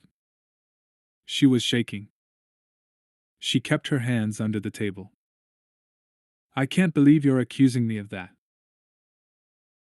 And I can't believe you think we're simplistic enough to think that you can let go of your enmity toward your former enemies. How many Imperial soldiers did you kill on Ender, Princess? How many minor bureaucrats died when the Death Star blew? Those weren't innocent people, Bel Iblis said. Really? Mido said. Many of them were just doing their jobs. If their jobs were to run a machine of death, then they deserve to die, Sigas said. I certainly hope you don't believe that, Leia said. Because if you do, then logically any fighter pilot should die as well. The X-Wings are starfighters. They were built for that, just as the Death Star was built to destroy planets.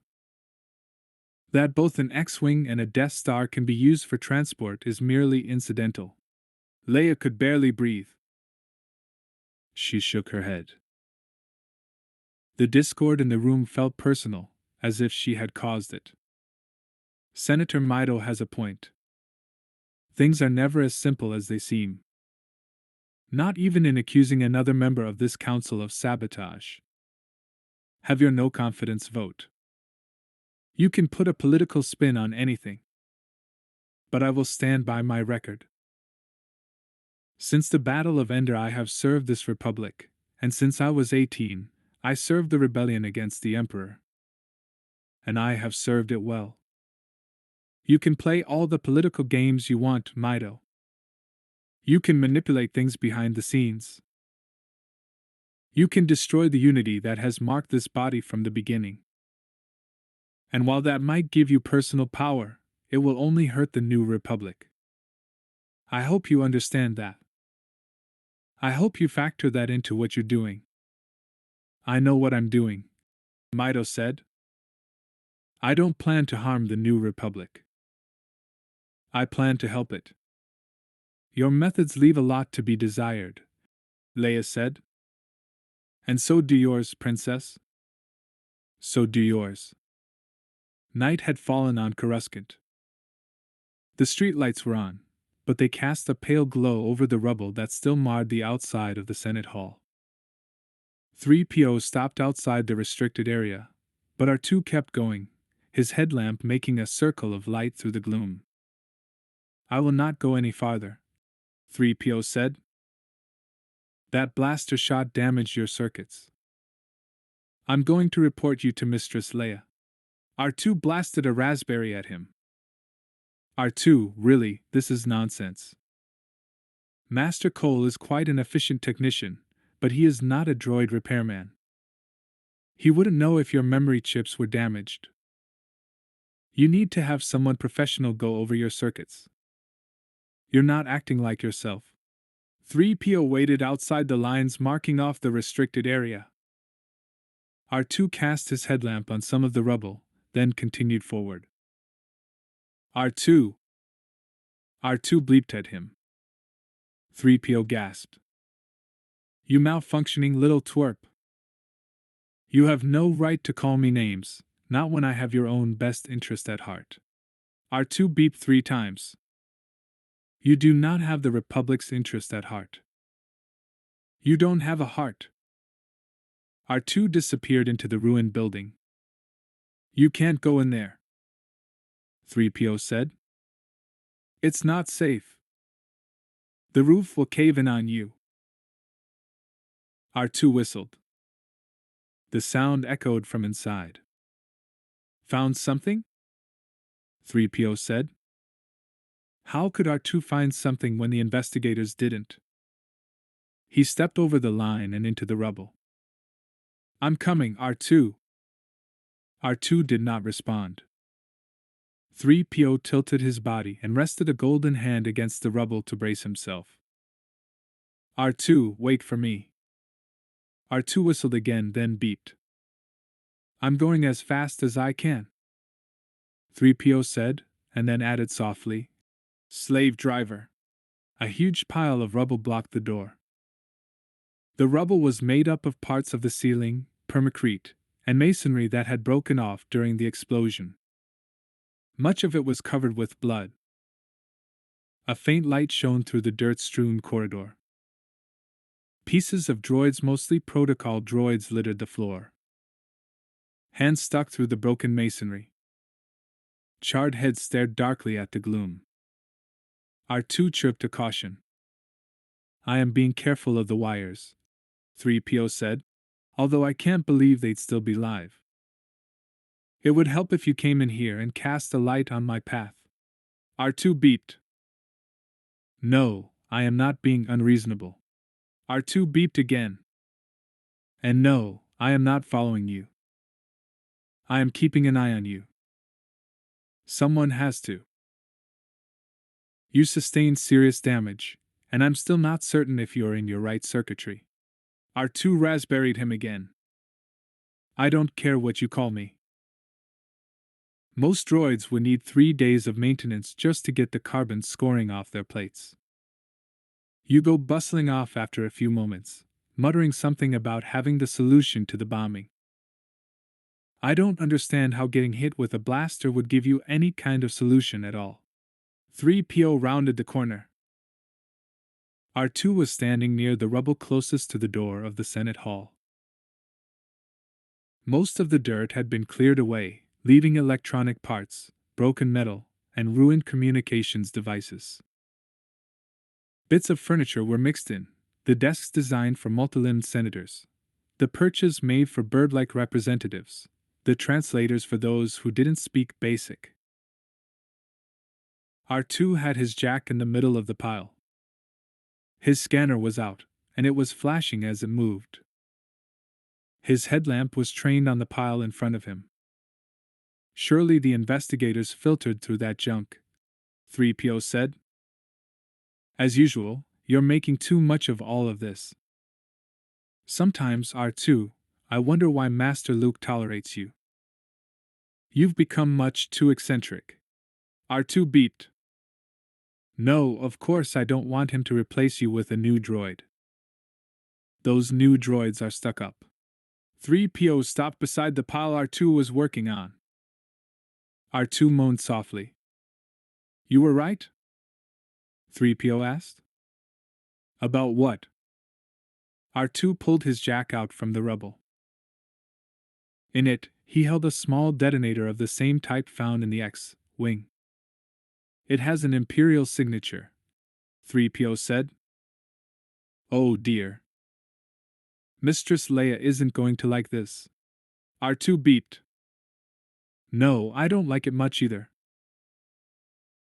Will those Imperial monsters never leave us alone? R2 didn't answer. He set the detonator on a small patch of bare floor, then began to rummage through the pile again. I thought you found what you were looking for. We should leave, tell someone about this. 3PO started toward the door. When he stepped into the darkness, he turned. R2 was still digging through the pile. R2, you've done all you can. We need to tell Mistress Leia. R2 beeped long and loud. What do you mean I don't understand? I understand perfectly. R2 chirped. 3PO came back into the room. A bit of rubble fell off the ceiling and he ducked. It's not safe here. You have enough. R2 beeped. There has to be more what? The detonator is all you. 3PO leaned against a pile and then sprang away when it moved. I see. The detonator and the X-Wings worked in concert with the computer. You need to know what this detonator worked with. Move aside then. We'll both look. And, he added softly, I hope we don't get blown up in the process. 27. Luke wrapped his arms around his head as he soared through the air. Bits of flaming shrapnel fell all around him. He had barely opened the X-Wing's hatch when the ship exploded. If he had been inside, he probably would have broken his neck against the shatterproof glass. It felt as if he fell forever. His skin burned where the shrapnel hit him. He couldn't control the fall. There was nowhere soft to land. He braced himself, using all of his force strength, but something was interfering. He felt as if he were wrapped in cotton. And then he landed. Legs first, the bones in his left ankle snapping. He tucked and rolled, the carved pavement biting his back, his shoulders. He kept rolling until he slammed into a building, and he lay there for a moment, unable to breathe from the shock of it all. The main section of the X-Wing had landed near him. More parts rained around him, sparks flying. Curtains in the building beside him burned. Smoke rose up the mud brick walls, scorching them. More burning pieces of the X-Wing were scattered all along the sandstone street. The smoke had an acrid smell. Sweat ran down Luke's face. His whole body hurt, and he still had trouble drawing a breath. Sparks were dancing all around him. He peered at them, saw bits of material in the flame, and then swore. The back of his flight suit was burning. He rolled over onto his back, trying to smother the flames while undoing the fasteners. His hands shook. He couldn't move fast enough. The heat on his back was stunningly painful. His fingers kept working, and finally he had the suit loose. He pulled it down to his waist, then twisted and slapped the burning material with his artificial right hand. The flames went out. He closed his eyes. That was close. The crackling of the nearby fires kept him focused. A bang resounded from far away as part of the X-Wing collapsed. No one had come to gawk at the explosion. No one had come to put out the fire. No one had come to help him. His readings had been right then. PYDYR was nearly empty. He opened his eyes and assessed the damage. His left ankle was broken and swollen to twice its size. Ever since his experience on the Eye of Palpatine, his left leg had been weak, vulnerable to too much pressure. His knee ached also, but that felt like a sympathetic injury. He had a lot of bruises. Too many to count, too many even to allow himself to feel. He didn't want to think about the possibilities of internal injuries.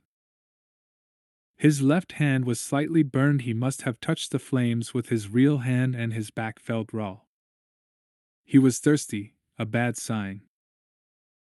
But while PYDYR's population was gone, its buildings weren't. He would probably be able to find water. Maybe he would find some burned cream, too, something to ease the pain in his back and his hand. Still no one had arrived. The flames burned on in the odd light, the sparks swarming like tiny bugs. He had to get away from here. The flames were spreading, had already spread to the building he had landed against. The emptiness bothered him. He patted his side for his lightsaber, and found it, slightly scorched, but fine. The artificial skin had burned off his right hand, revealing the mechanical workings. He balled his hand into a fist and braced himself on his knuckles as he rose. The strength in his arm would help him for the moment. He would need a crutch of some kind, but for now, he could limp. He braced himself on the nearest building and hobbled away from the flames. His thirst was growing. He made himself ignore it, as best he could. The emptiness appalled him more than the crash did. He assumed some of that was shock. Yet, there was an eeriness here that he had only felt a few times before. This street was meant to have life in it.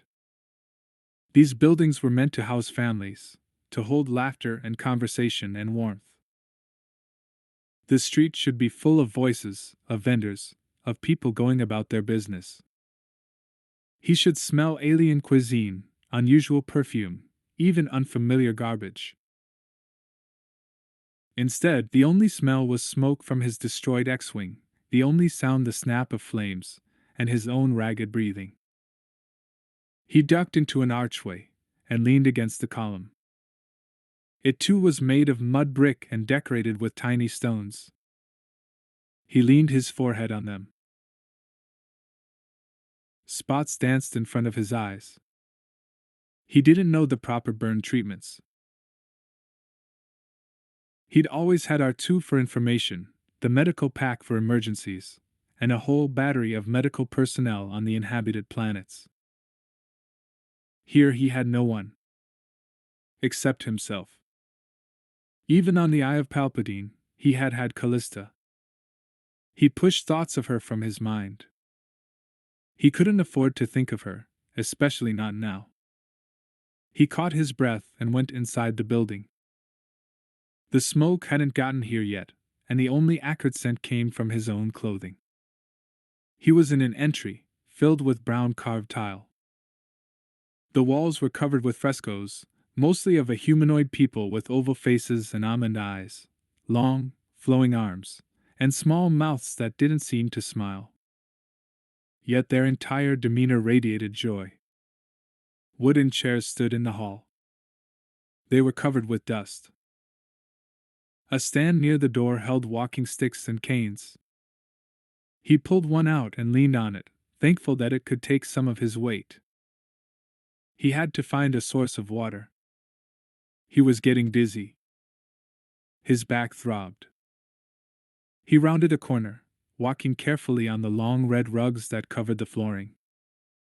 If it weren't for the dust, the house would be spotless. Yet it looked lived in and cared for. What had happened to these people? He went through 2 more archways and carefully decorated rooms before discovering a kitchen. It resembled the kitchens he had seen among the wealthy on Coruscant.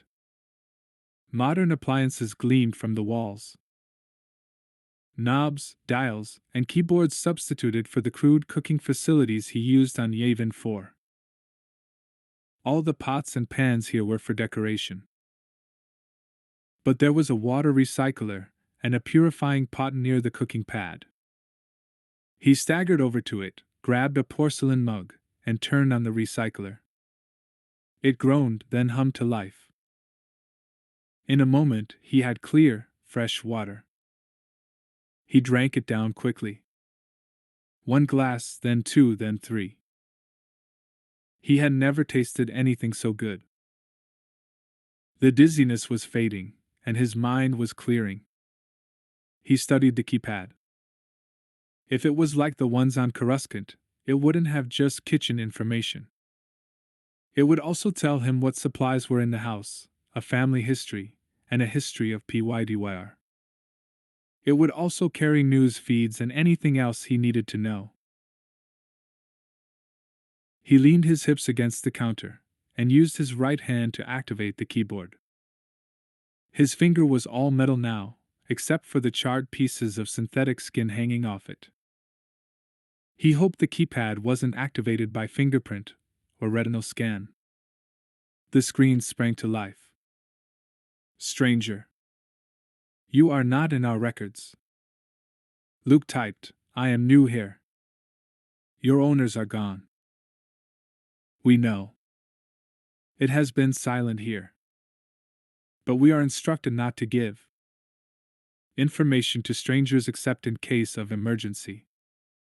It is an emergency, Luke typed. I am injured, maybe dying. I need medical attention. Have you a med kit? We have a medical droid. Luke started. He had seen no droids. The droids appear to be missing as well, he typed. Have you medical information in your stores? Certainly, stranger. And a medical kit in the cabinet above the keypad. You are using. Luke sought out the medical kit, found it, and removed the burn cream. He longed for a droid, but knew that he had to tend himself. He cleaned off his burns, wincing as he did so, then applied cream and a bandage. When he finished that, he devised a splint for his ankle. Then he looked up. The screen held a single message. Please, stranger. Tell us where our masters have gone. Luke shook his head and typed, the planet is empty. The screen shut itself off with a slight moan. He felt for a moment as if he were with R2. R2 would have had a similar reaction. R2 would feel lost if Luke died. How curious. The change had happened so fast that this family hadn't had time to inform its house computer. He remembered the chill and the voices. The Death Star had destroyed the planet. This new weapon left the planet and destroyed all life. Or at least all humanoid life. He felt a flash of a presence again, the same presence he had felt when he had entered the Almanian system. It was watching him. Show yourself, he said. Show yourself, he said. But no one did. Han landed the Falcon on the far side of Skip One's landing strip. He had Chewbacca bundle Silas off to the infirmary, such as it was, without promising to pay for Silas's care. Han hoped that Chewie would pay for a bit of care himself. That singed for worried Han. He was hanging upside down under the Falcon's power core. The scarred metal looked as if it hadn't been touched, but he wanted to be certain. On the way back to Skip One, he had run a scan of the Falcon to make sure Silas, the glottophib, or Davis hadn't tampered with it. He could see no obvious sabotage, but that didn't mean it wasn't there. He hated being on the run. It made him even more paranoid than usual. He needed to get some information about Davis and about the Jawas, but he would do that after Chewie came back. Han wasn't about to leave the Falcon again. He suspected he would need to make a quick getaway. Nandreason wasn't the type to give up. The hatch hissed. Han grabbed his blaster and pulled himself out of the well near the power core. Then he heard Chewie bark his name. Back here, Chewie! Chewie roared and Han sighed. Once, just once, he'd like to do what he wanted, when he wanted. I'll go into the skip when I'm done here, he said. Chewie roared again. Impatient sack of bones, Han muttered. He climbed across the well and onto the floor grid. I'm coming! He rounded the corner to find that Chewie had already left the Falcon. The hatch was still open. Han ducked out. Chewie stood at the bottom of the ramp. You could have waited, Han said. Chewie put a long, hairy finger to his mouth and then pointed. Han followed the direction. On the far side of the bay, smugglers were working, much as they had on Skip 5. Han frowned at Chewie, then got off the ramp and edged past a few other vehicles parked on the bay. Han hid under the wing of a modified Giza freighter. The metal was rusted and pockmarked and provided perfect viewing without allowing him to be seen. Nafit was carrying computer parts. Blue followed, gingerly carrying screens. Winnie was a few yards behind, her furry arms wrapped around 4 chairs that had bolts in their bases. 2 more smugglers, both Celestin, were carrying the cushions on top of their heads. They were stripping a ship. In Han's day, smugglers never did that unless they had been betrayed by the ship's owner or unless the owner was dead. Something about this stripping had bothered Chewie though, and Han couldn't see the ship from his hiding place. After the procession passed, he slipped out from under the wing and moved closer. The ship looked familiar. She was a space yacht that had seen better days. Her sides were battered and her hull damaged from what appeared to be a difficult landing. Her name had been scratched off the side, but Han could still read it. The Lady Luck? Lando had been here. On the run. And there was only one reason he would have come Han. Only Han was free. Lando would never betray his smuggling friends, at least not intentionally. And for all their bluster, the smugglers on the run were Lando's friends, as much as smugglers like that could be friends. Which only left one option. Lando had arrived alone and Nandreason had been waiting for him. 28. Femin would have laughed at him, and told him he was afraid of his own imaginings. Sometimes Queller missed her. She had been with him a very long time. He could still hear her voice in his head, admonishing him.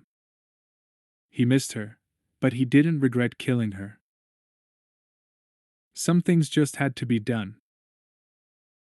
He was standing on the very spot where she had died, in the control center on Almania. He had replaced the death mask she loved on the walls, and added a few of his own. His guards stood behind him, silently watching. His employees believed in him, but a few fanatics were all it took. He didn't want to be vigilant all the time. So he had his guards. They would protect him, and they would make no mistakes. He frightened them.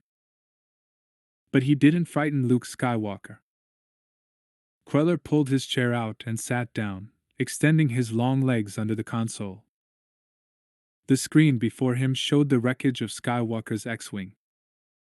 It had landed near some of the most valuable houses on PYDYR, houses whose wealth had not yet been plucked. For a few moments, Queller had been afraid that he would lose that wealth, but he thought it a small price to pay for Skywalker. Skywalker injured on PYDYR. Perfect. He punched a button and said to one of his undersecretaries in communications, "I want an interstellar link to Coruscant. I want you to get President Leia Organa Solo. Tell her it's about her brother, and then have her hold for me." "Yes, sir," the undersecretary said. The image winked away. Queller returned his gaze to the house that Skywalker had crawled into. Femin would have chided him, "What are you so afraid of, Queller?" Not realizing that the limping man with the burned back had survived the crash. A lesser man would not have. Queller had expected Skywalker to come to Almania. His decision to land on PYDYR had been a surprise, as had the explosion. Queller had watched it all on the monitor. He had felt it in his gut. At least he knew the detonators worked. He just hadn't expected Skywalker to execute the destruct command by accident. Queller had blocked the Force repercussions as best he could. He wanted President Organa Solo to sense that something was wrong, but not to know what that something was. Queller would never have been able to achieve this with Skywalker himself, but Organa Solo had neglected her Jedi training. She was deficient in many important areas Queller meant to use to his own advantage. And after he reached her, he would go to Skywalker. Even though the man was injured, even though he had lost everything, he would still be a formidable opponent. But the injury made other things possible. The injury did weaken Skywalker, and it would weaken his resolve. He might need some fast, easy strength.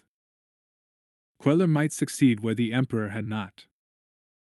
Queller might be able to turn Luke Skywalker to the dark side. And then they would rule together, Queller as Emperor, and Luke as his Darth Vader. How very appropriate. Leia felt as if she were back on Hoth, working on the rebel base. She and Wedge were seated side by side, the computers before them humming with activity. Admiral Akbar sat at another terminal, and so did the other high-ranking military officials.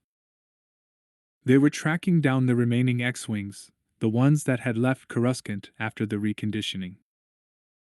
Admiral Akbar had suggested having some of the lower-grade officers doing this, but Leia wouldn't hear of it. She knew she could trust the people in the room. She didn't know many of the other officers, and she didn't know if she could trust them. Too many lives were at stake.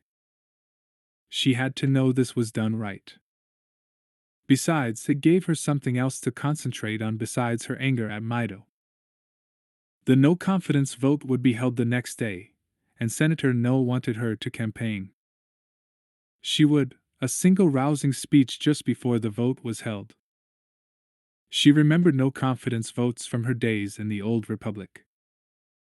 They were often based on gut feeling. If she could make the remaining senators feel good about her, she would win the vote. For now, though, she had to stay busy, even though it didn't seem to be helping as it normally did. Beneath her anger at Mido, she felt a deep unease. The skeletal face she had seen in the hallway kept resurfacing in her vision, and each time it did, she felt a low-grade fear, as if Han or one of the children were in grave danger. But she had contacted enough, and Winter had assured her that the children were fine. And she would know if something serious had happened to Han. At least that was what she told herself. President Organa Solo. A lieutenant bent over her station. He looked impossibly young, and his voice had a tremor when he spoke to her. She still wasn't used to making people nervous just by being who she was. There is a message for you. Would you like to take it privately? She glanced around the room. These people were her most trusted friends. She had no secrets from them. I'll take it here. I'll have it relayed. It's hollow-coded. He left. Wedge looked up from his station, a frown on his face. Hollow coding. I haven't seen much of that since the Empire. Leia nodded. She pushed her chair back. There was an open space on the floor between the terminals. The hollow would show there. Suddenly the air rippled. Then it smoothed into a see-through wall. It's coming from a long distance away, Admiral Akbar said. Leia stared at it intently. The feeling of unease that had followed her since the meeting was growing. Finally the ripples coalesced into a face. Leia gasped. It was the skeletal face of her visions. Its eyes were dark, endless, and its mouth was a thin black line. Its cheeks were concave and its forehead gleamed like bone. The face filled the center of the room. Leia Organa Solo. The mouth moved in time to the words. This was no mask like the one Vader had worn. This seemed real. I'm President Organa Solo, she said, rising to her full height. There was a brief silence before his reply. My name is Queller. I'm sure you have not heard of me, but you have felt my presence. A shudder ran down her back. How had he known that?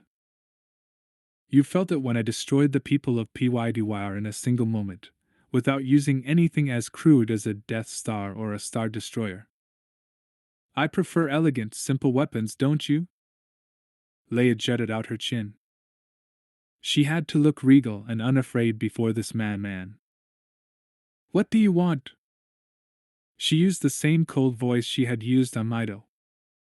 Again there was the pause. Then the death mask smiled at her. Your attention, madam. She had the sense that the mask was part of Queller and not part of Queller. It chilled her. You have that. For the moment. Good. Queller's face winked out. A ripple replaced it. Did we lose the transmission? Wedge asked. Admiral Akbar shook his head. No. He's doing something else. It's a function of the distance. Just like the moments of silence before his replies. It is taking time for this transmission to carry. We have instant communication all over this galaxy, the lieutenant said. Not all over, Wedge said softly. An image wave then coalesced into a small form collapsed on the floor. A small building burned beside it, and in the distance some metal burned. Leia squatted. The figure was Luke. His flight suit was off and in rags. His back looked like a mass of raw flesh. He wasn't moving. A wave of pain and anger hit her. She reeled backward, felt a bit of terror mixed with it, and through it all she felt Luke. Luke! She said. Luke's mental voice was cut off, replaced by a deep, throaty laughter Leia had never heard before. His image winked away. The Ripley see-through wall reappeared. And then the skeletal face was back, the laughter dying on its lips. No mental games, President Organa Solo. Your brother lives. For now. What have you done to him? She asked. The Death's Head smiled. The image was so large she felt as if she could fall into the mouth and never come out. I did nothing. His ship conveniently destroyed itself. The X-Wing, Wedge whispered. Admiral Akbar shushed him.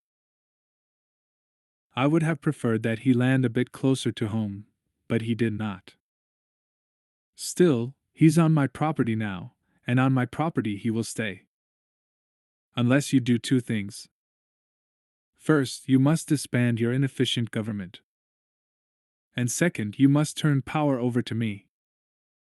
Why would we do that? Because I will kill your brother if you do not. Leia felt cold. Ice cold. You think I will trade millions of lives for one, no matter how much it means to me? I know your heart, President. Your brother means as much to you as your husband. As your children. I could kill them now, if you like. Would that help you decide? Leia forced herself to swallow. She would not allow him to intimidate her with idle threats. But she had to be careful in case his threats weren't idle. You're very far away to be making such threats, Queller. The smile grew wider. Are you testing me, President? Because I warn you, I do not bluff. What do you really want? I believe your government lost its effectiveness years ago. I want to return efficient rule to this galaxy. And you're the man to do so? She asked. The smile left the Death's Head. I am the person to do so, President. I have done so on my homeworld. I can do it anywhere else. I've never heard of you, Leia said. How do I know you're capable of such wisdom?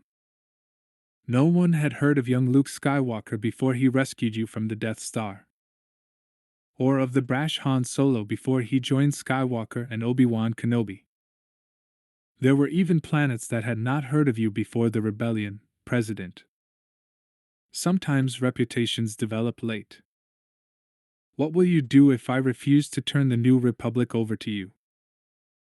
The smile returned. I will kill your brother. And your husband. And your children. Leia put her hands behind her back. She used a Jedi calming method so that her emotions remained in check. She would feel terror and anger later. Now she had to be a leader. The best leader the New Republic had ever known. And sometimes being a leader meant knowing when to ask the right question. What if I still refused? The Death's head tilted, and part of its forehead disappeared out of the hollow frame. She had surprised this Queller. You would refuse?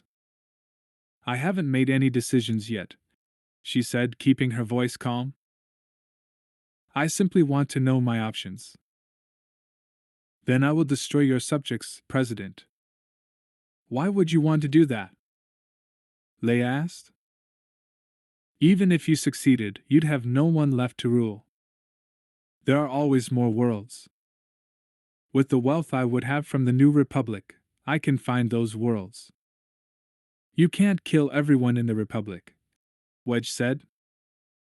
The Emperor tried to intimidate everyone into his power, and it took years.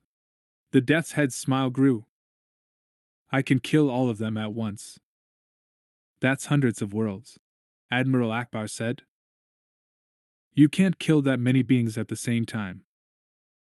Ah, but I can. The Death's head turned and looked at something in its view, but its head suddenly faced Admiral Akbar. The mouth gave an order in a language Leia was unfamiliar with. She looked to Wedge in confusion. He shrugged, and as he did so, a wave of terror hit her. It was mixed with cold and voices screaming. She felt a betrayal and shock so deep that it devastated her. Not again, she thought. The weight of it made her stagger. Stop! She thought, or maybe she screamed. She didn't know. The cold grew deeper. And then the voices were silent. She was sitting on the floor, tears she hadn't known she had shed on her cheeks. The others in the room were staring at her in astonishment. Wedge helped her up. What happened? The face had a triumphant look. The blackness behind the eyes seemed deeper. It felt more powerful than before. Force sensitive. Queller could use the Force. And he used it for the dark side. As that realization filled her, the Death Mask smiled. I am stronger than you will ever be, President. I am more powerful than you can dream. What did you do to her? Wedge shouted.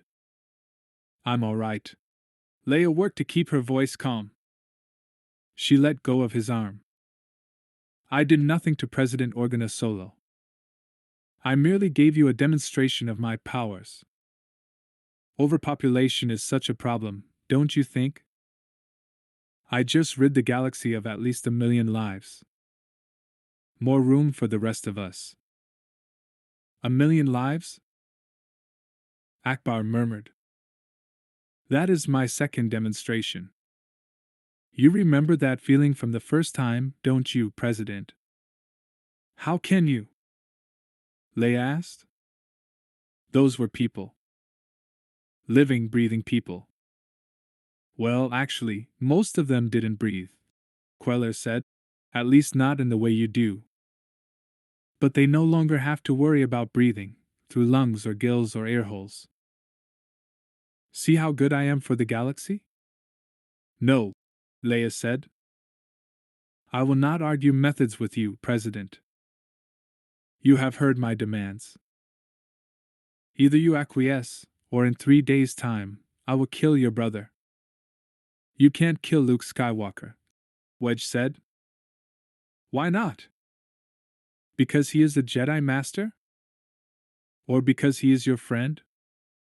Wedge didn't answer. The Death Mask turned its empty eyes to Leia. You have 3 days, President. I give you time because I respect you. The head nodded. Until then, President. And the image was gone. Leia let herself sink to the floor. 1,000,000 lives. 1,000,000 more lives as a demonstration to her. Like Grand Moff Tarkin's demonstration of the Death Star.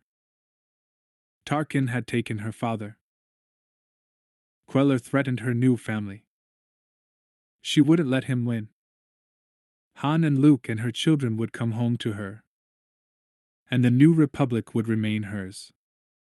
She just didn't know how yet. 29. Luke had just finished a small meal from the canned rations still in the house.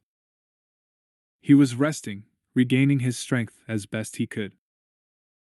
The feeling of being watched was gone, for the moment, but he knew it would return. And it had something to do with Almania. After he let the food settle, he would question the house's computer again. He was hoping it knew of a back-to-tank, or the Pyderian equivalent. Anything to help him heal faster. He had to do more than Jedi practices. He knew that he would need all of his strength.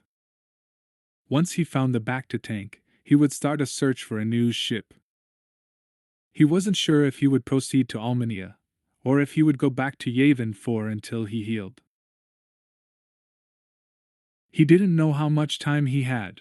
He wasn't even certain what he was searching for, and that made him uneasy. This whole thing made him uneasy. Luke? Leia, reaching toward him from a long distance away, her mind filled with concern. Leia? But the connection broke, shattered as it never had before. He couldn't feel her. He reached with his mind, feeling for her familiar sense, and she wasn't there. It was as if someone had built a wall around his mind. Leia? She couldn't be dead, could she? Her thought for him had been filled with concern, but he thought the concern was for him, not because she was in trouble. Leia? He sought out the children, and could feel them, squabbling happily on and off. He even got a sense of his students back on Yavin 4, but not of Leia. Or of anyone close to her. Something was blocking him. Something purposeful. He sighed. Something more to seek out. Something else to sap his strength. He rubbed his eyes, taking a deep breath before trying again. He leaned forward in the chair made for a form smaller than his when the blast hit him. It knocked him backward, and he yelped with pain as the floor hit his injured skin. But that pain was nothing compared with the ice-cold pain that overwhelmed him. Pain, terror, the shock of betrayal, all at once, expressed in thousands of mental voices that were suddenly, irrevocably silenced. The chill filled him. Then he remembered Anakin. We made the room hot. Hot. He sent heat into the cold, beating it back, cringing from the pain, his arms around his head to protect himself from the pink goo, from the stinging, from the cold, awful pain of death. Death. Death. The chill disappeared, leaving a sour residue in his mouth. He raised his head, uncertain how long he had been on the floor. It had happened again. Another planet destroyed. He sent for Leia again, but didn't feel her. That block hard, firm, powerful. He stood, shaking. He had to find a computer connected to the nets or something that would give him information. Even though he knew, deep down, that nothing had happened to Coruscant. That blast had been deeper, colder, more powerful than the first one. It had been closer. Much closer. And he even knew the source of the destruction. Almania, and the presence that was waiting for him there. Who was that? Admiral Akbar asked. I don't know, Leia said. She brushed off her combat fatigues and pushed back a strand of hair. She was sitting once more at her computer station, sending messages to Han, who didn't respond, and to the children, who did. Winter said they too had felt the blast, and this time she had known how to help them. She also said that Luke had helped them on his trip to Coruscant, and, while they were shaken, they weren't as terrified as they had been the first time. Leia spoke to them, reassuring them that she was fine, and then signed off. That death mask looked familiar, Wedge said. We used to have a collection of them in the National Museum on Alderaan, Leia said. It comes from one of the farthest reaches of the galaxy. How do we know it's a mask? The lieutenant asked. It moved like a mouth. We don't, Leia said. Do you know of any peoples who look like that? Or use masks like that to cover their faces? Not off the top of my head, Admiral Akbar said, but we should check for it. We need to check for many things, Leia said. We also need to find out where that transmission originated from. Her hair had slipped again. She pushed it back. Her hands were still shaking. We also need to find out who died. I felt nothing, Leia, Wedge said. I know, Wedge. This Queller, whoever he is, has some force capability. He knew that I would feel those deaths. That was his demonstration. How do we know he didn't do some sort of sending, something that would have made you feel as though people died? Admiral Akbar said. We don't, Leia said. But I can't imagine anyone having that kind of talent. She shuddered, the chills still numbing her heart. There are no reports of exploded planets, the lieutenant said, either now or just before the bombing of the Senate Hall. Queller said he used an elegant weapon, Wedge said. He slipped back into his chair. We're looking for something too big. We need to know what planets haven't been heard from lately or what unusual events have transpired in nearby space. Lots of reports of mid-space collisions in the landing area around Imesh, Akbar said. And no response from their space traffic control unit, said Wedge, his voice rising with excitement. All attempts to contact others on the planet failing, the lieutenant said. Where's Imesh? Leia asked. It's a tiny planet in a far system, Akbar said. It's on the Coruscant side of the Almanian system. The Almanian system? Leia hated it when she was ignorant of the galaxy. She thought she knew every place. Was this the Almania Lando mentioned? I haven't heard of it either, Wedge said, and I thought I'd been everywhere. It's beyond the rim worlds in distance, Akbar said. The Old Republic was going to make Almania a member, but several senators fought it, saying the distance to the system was too great. Great distance, Leia whispered. Admiral, you said that transmission came from a great distance. Akbar nodded. The Almanian system is far enough away to have that sort of effect. In fact, holocoding would be the preferred method of communication from that distance because it covers the other obvious tells of a long-distance communication. Because holocoding is often slower than regular messaging, Wedge said. Precisely. It takes an expert to recognize the differences between coding problems and distance problems. All right, Leia said. That gives us some kind of lead. President, said the lieutenant, I've been running the name Queller through our database. I have nothing. Keep trying, Leia said. Try all files instead of simply current files, Admiral Akbar said. Leia. Wedge's voice was soft. The computer identified the buildings around Luke. They're Pyderian. Pyderian? Wedge nodded. That's also in the Almanian system. And Leia? Admiral Akbar said. We just had it confirmed. The transmission came from Almania itself. Almania, she said. What would anyone so far away want with us? I think that's obvious, Wedge said. The question is, how does this Queller know you? Perhaps you do know him, Akbar said. Perhaps that's why his face was hidden by the mask. If it was hidden by the mask, Leia said. She still wasn't convinced. She was good with voices, and she didn't recognize his. Hollow coding usually provided an accurate representation of everything, including the voice. We have something on Queller, the lieutenant said. But you aren't going to like it. Tell me anyway, Leia said. Queller was an Almanian army general hundreds of years ago. He overtook Almania, and then the entire sector.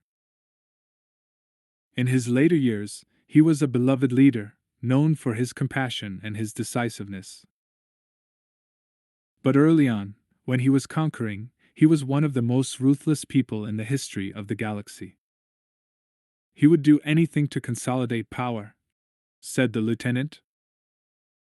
So this Queller is someone else, invoking a historical namesake, said Wedge. It fits with his intentions, Akbar said. If he wants to take over the New Republic, he is letting us know he will do it as ruthlessly as he can. And then, he believes, he will be compassionate and decisive. Decisive and ruthless go together, Leia said, but compassionate and ruthless do not. Is he tied to the Empire? Not so far as I can tell at the moment, the lieutenant said. Almania is very far away. The Emperor basically ignored it. But it would be a good site for Imperials to hide, Akbar said. I'll check. There have been reports of stormtroopers in that section of the galaxy, the lieutenant said. Stormtroopers? Leia asked. Will they never go away? Leia, Akbar said, we're now getting more reports from Imesh. The ships that managed to land found bodies everywhere. They were giving more details when all communication to the planet was shut down. Another killing? Leia asked. Akbar shook his big head. No. It was as if someone wanted just that much information out, and then stopped it. We have to be prepared for the assumption that this is all a hoax. A rather elaborate one, don't you think, Wedge? Leia asked. No, this Queller is real. I have seen his face before. He's been haunting me for a while now. He's real, and he means business. We need to find out as much about him as we can. The emotions she had been holding back rose inside her. She checked her own screen to see if she had had a reply from Han yet. Nothing. But he had told her he would be impossible to reach as long as he was on the run. The run was far from Almanian space. She hoped he was safe. Admiral Akbar, will you contact Mon Mothma for me, and tell her I want to see her in my chambers? Leia asked. She was shaking too badly to do it herself. She had to leave now. I'll contact you all for more information after I meet with her. Are you all right, Leia? Akbar asked. Leia smiled tightly at him. I don't think any of us will be all right until we do something about this man. We will, Akbar said with complete certainty. She wished she had the same certainty. This Queller had more force capability than anyone she had encountered in years. Except Exarchun, and he had been a spirit. Queller was alive. He was using these deaths to replenish his own well of hatred.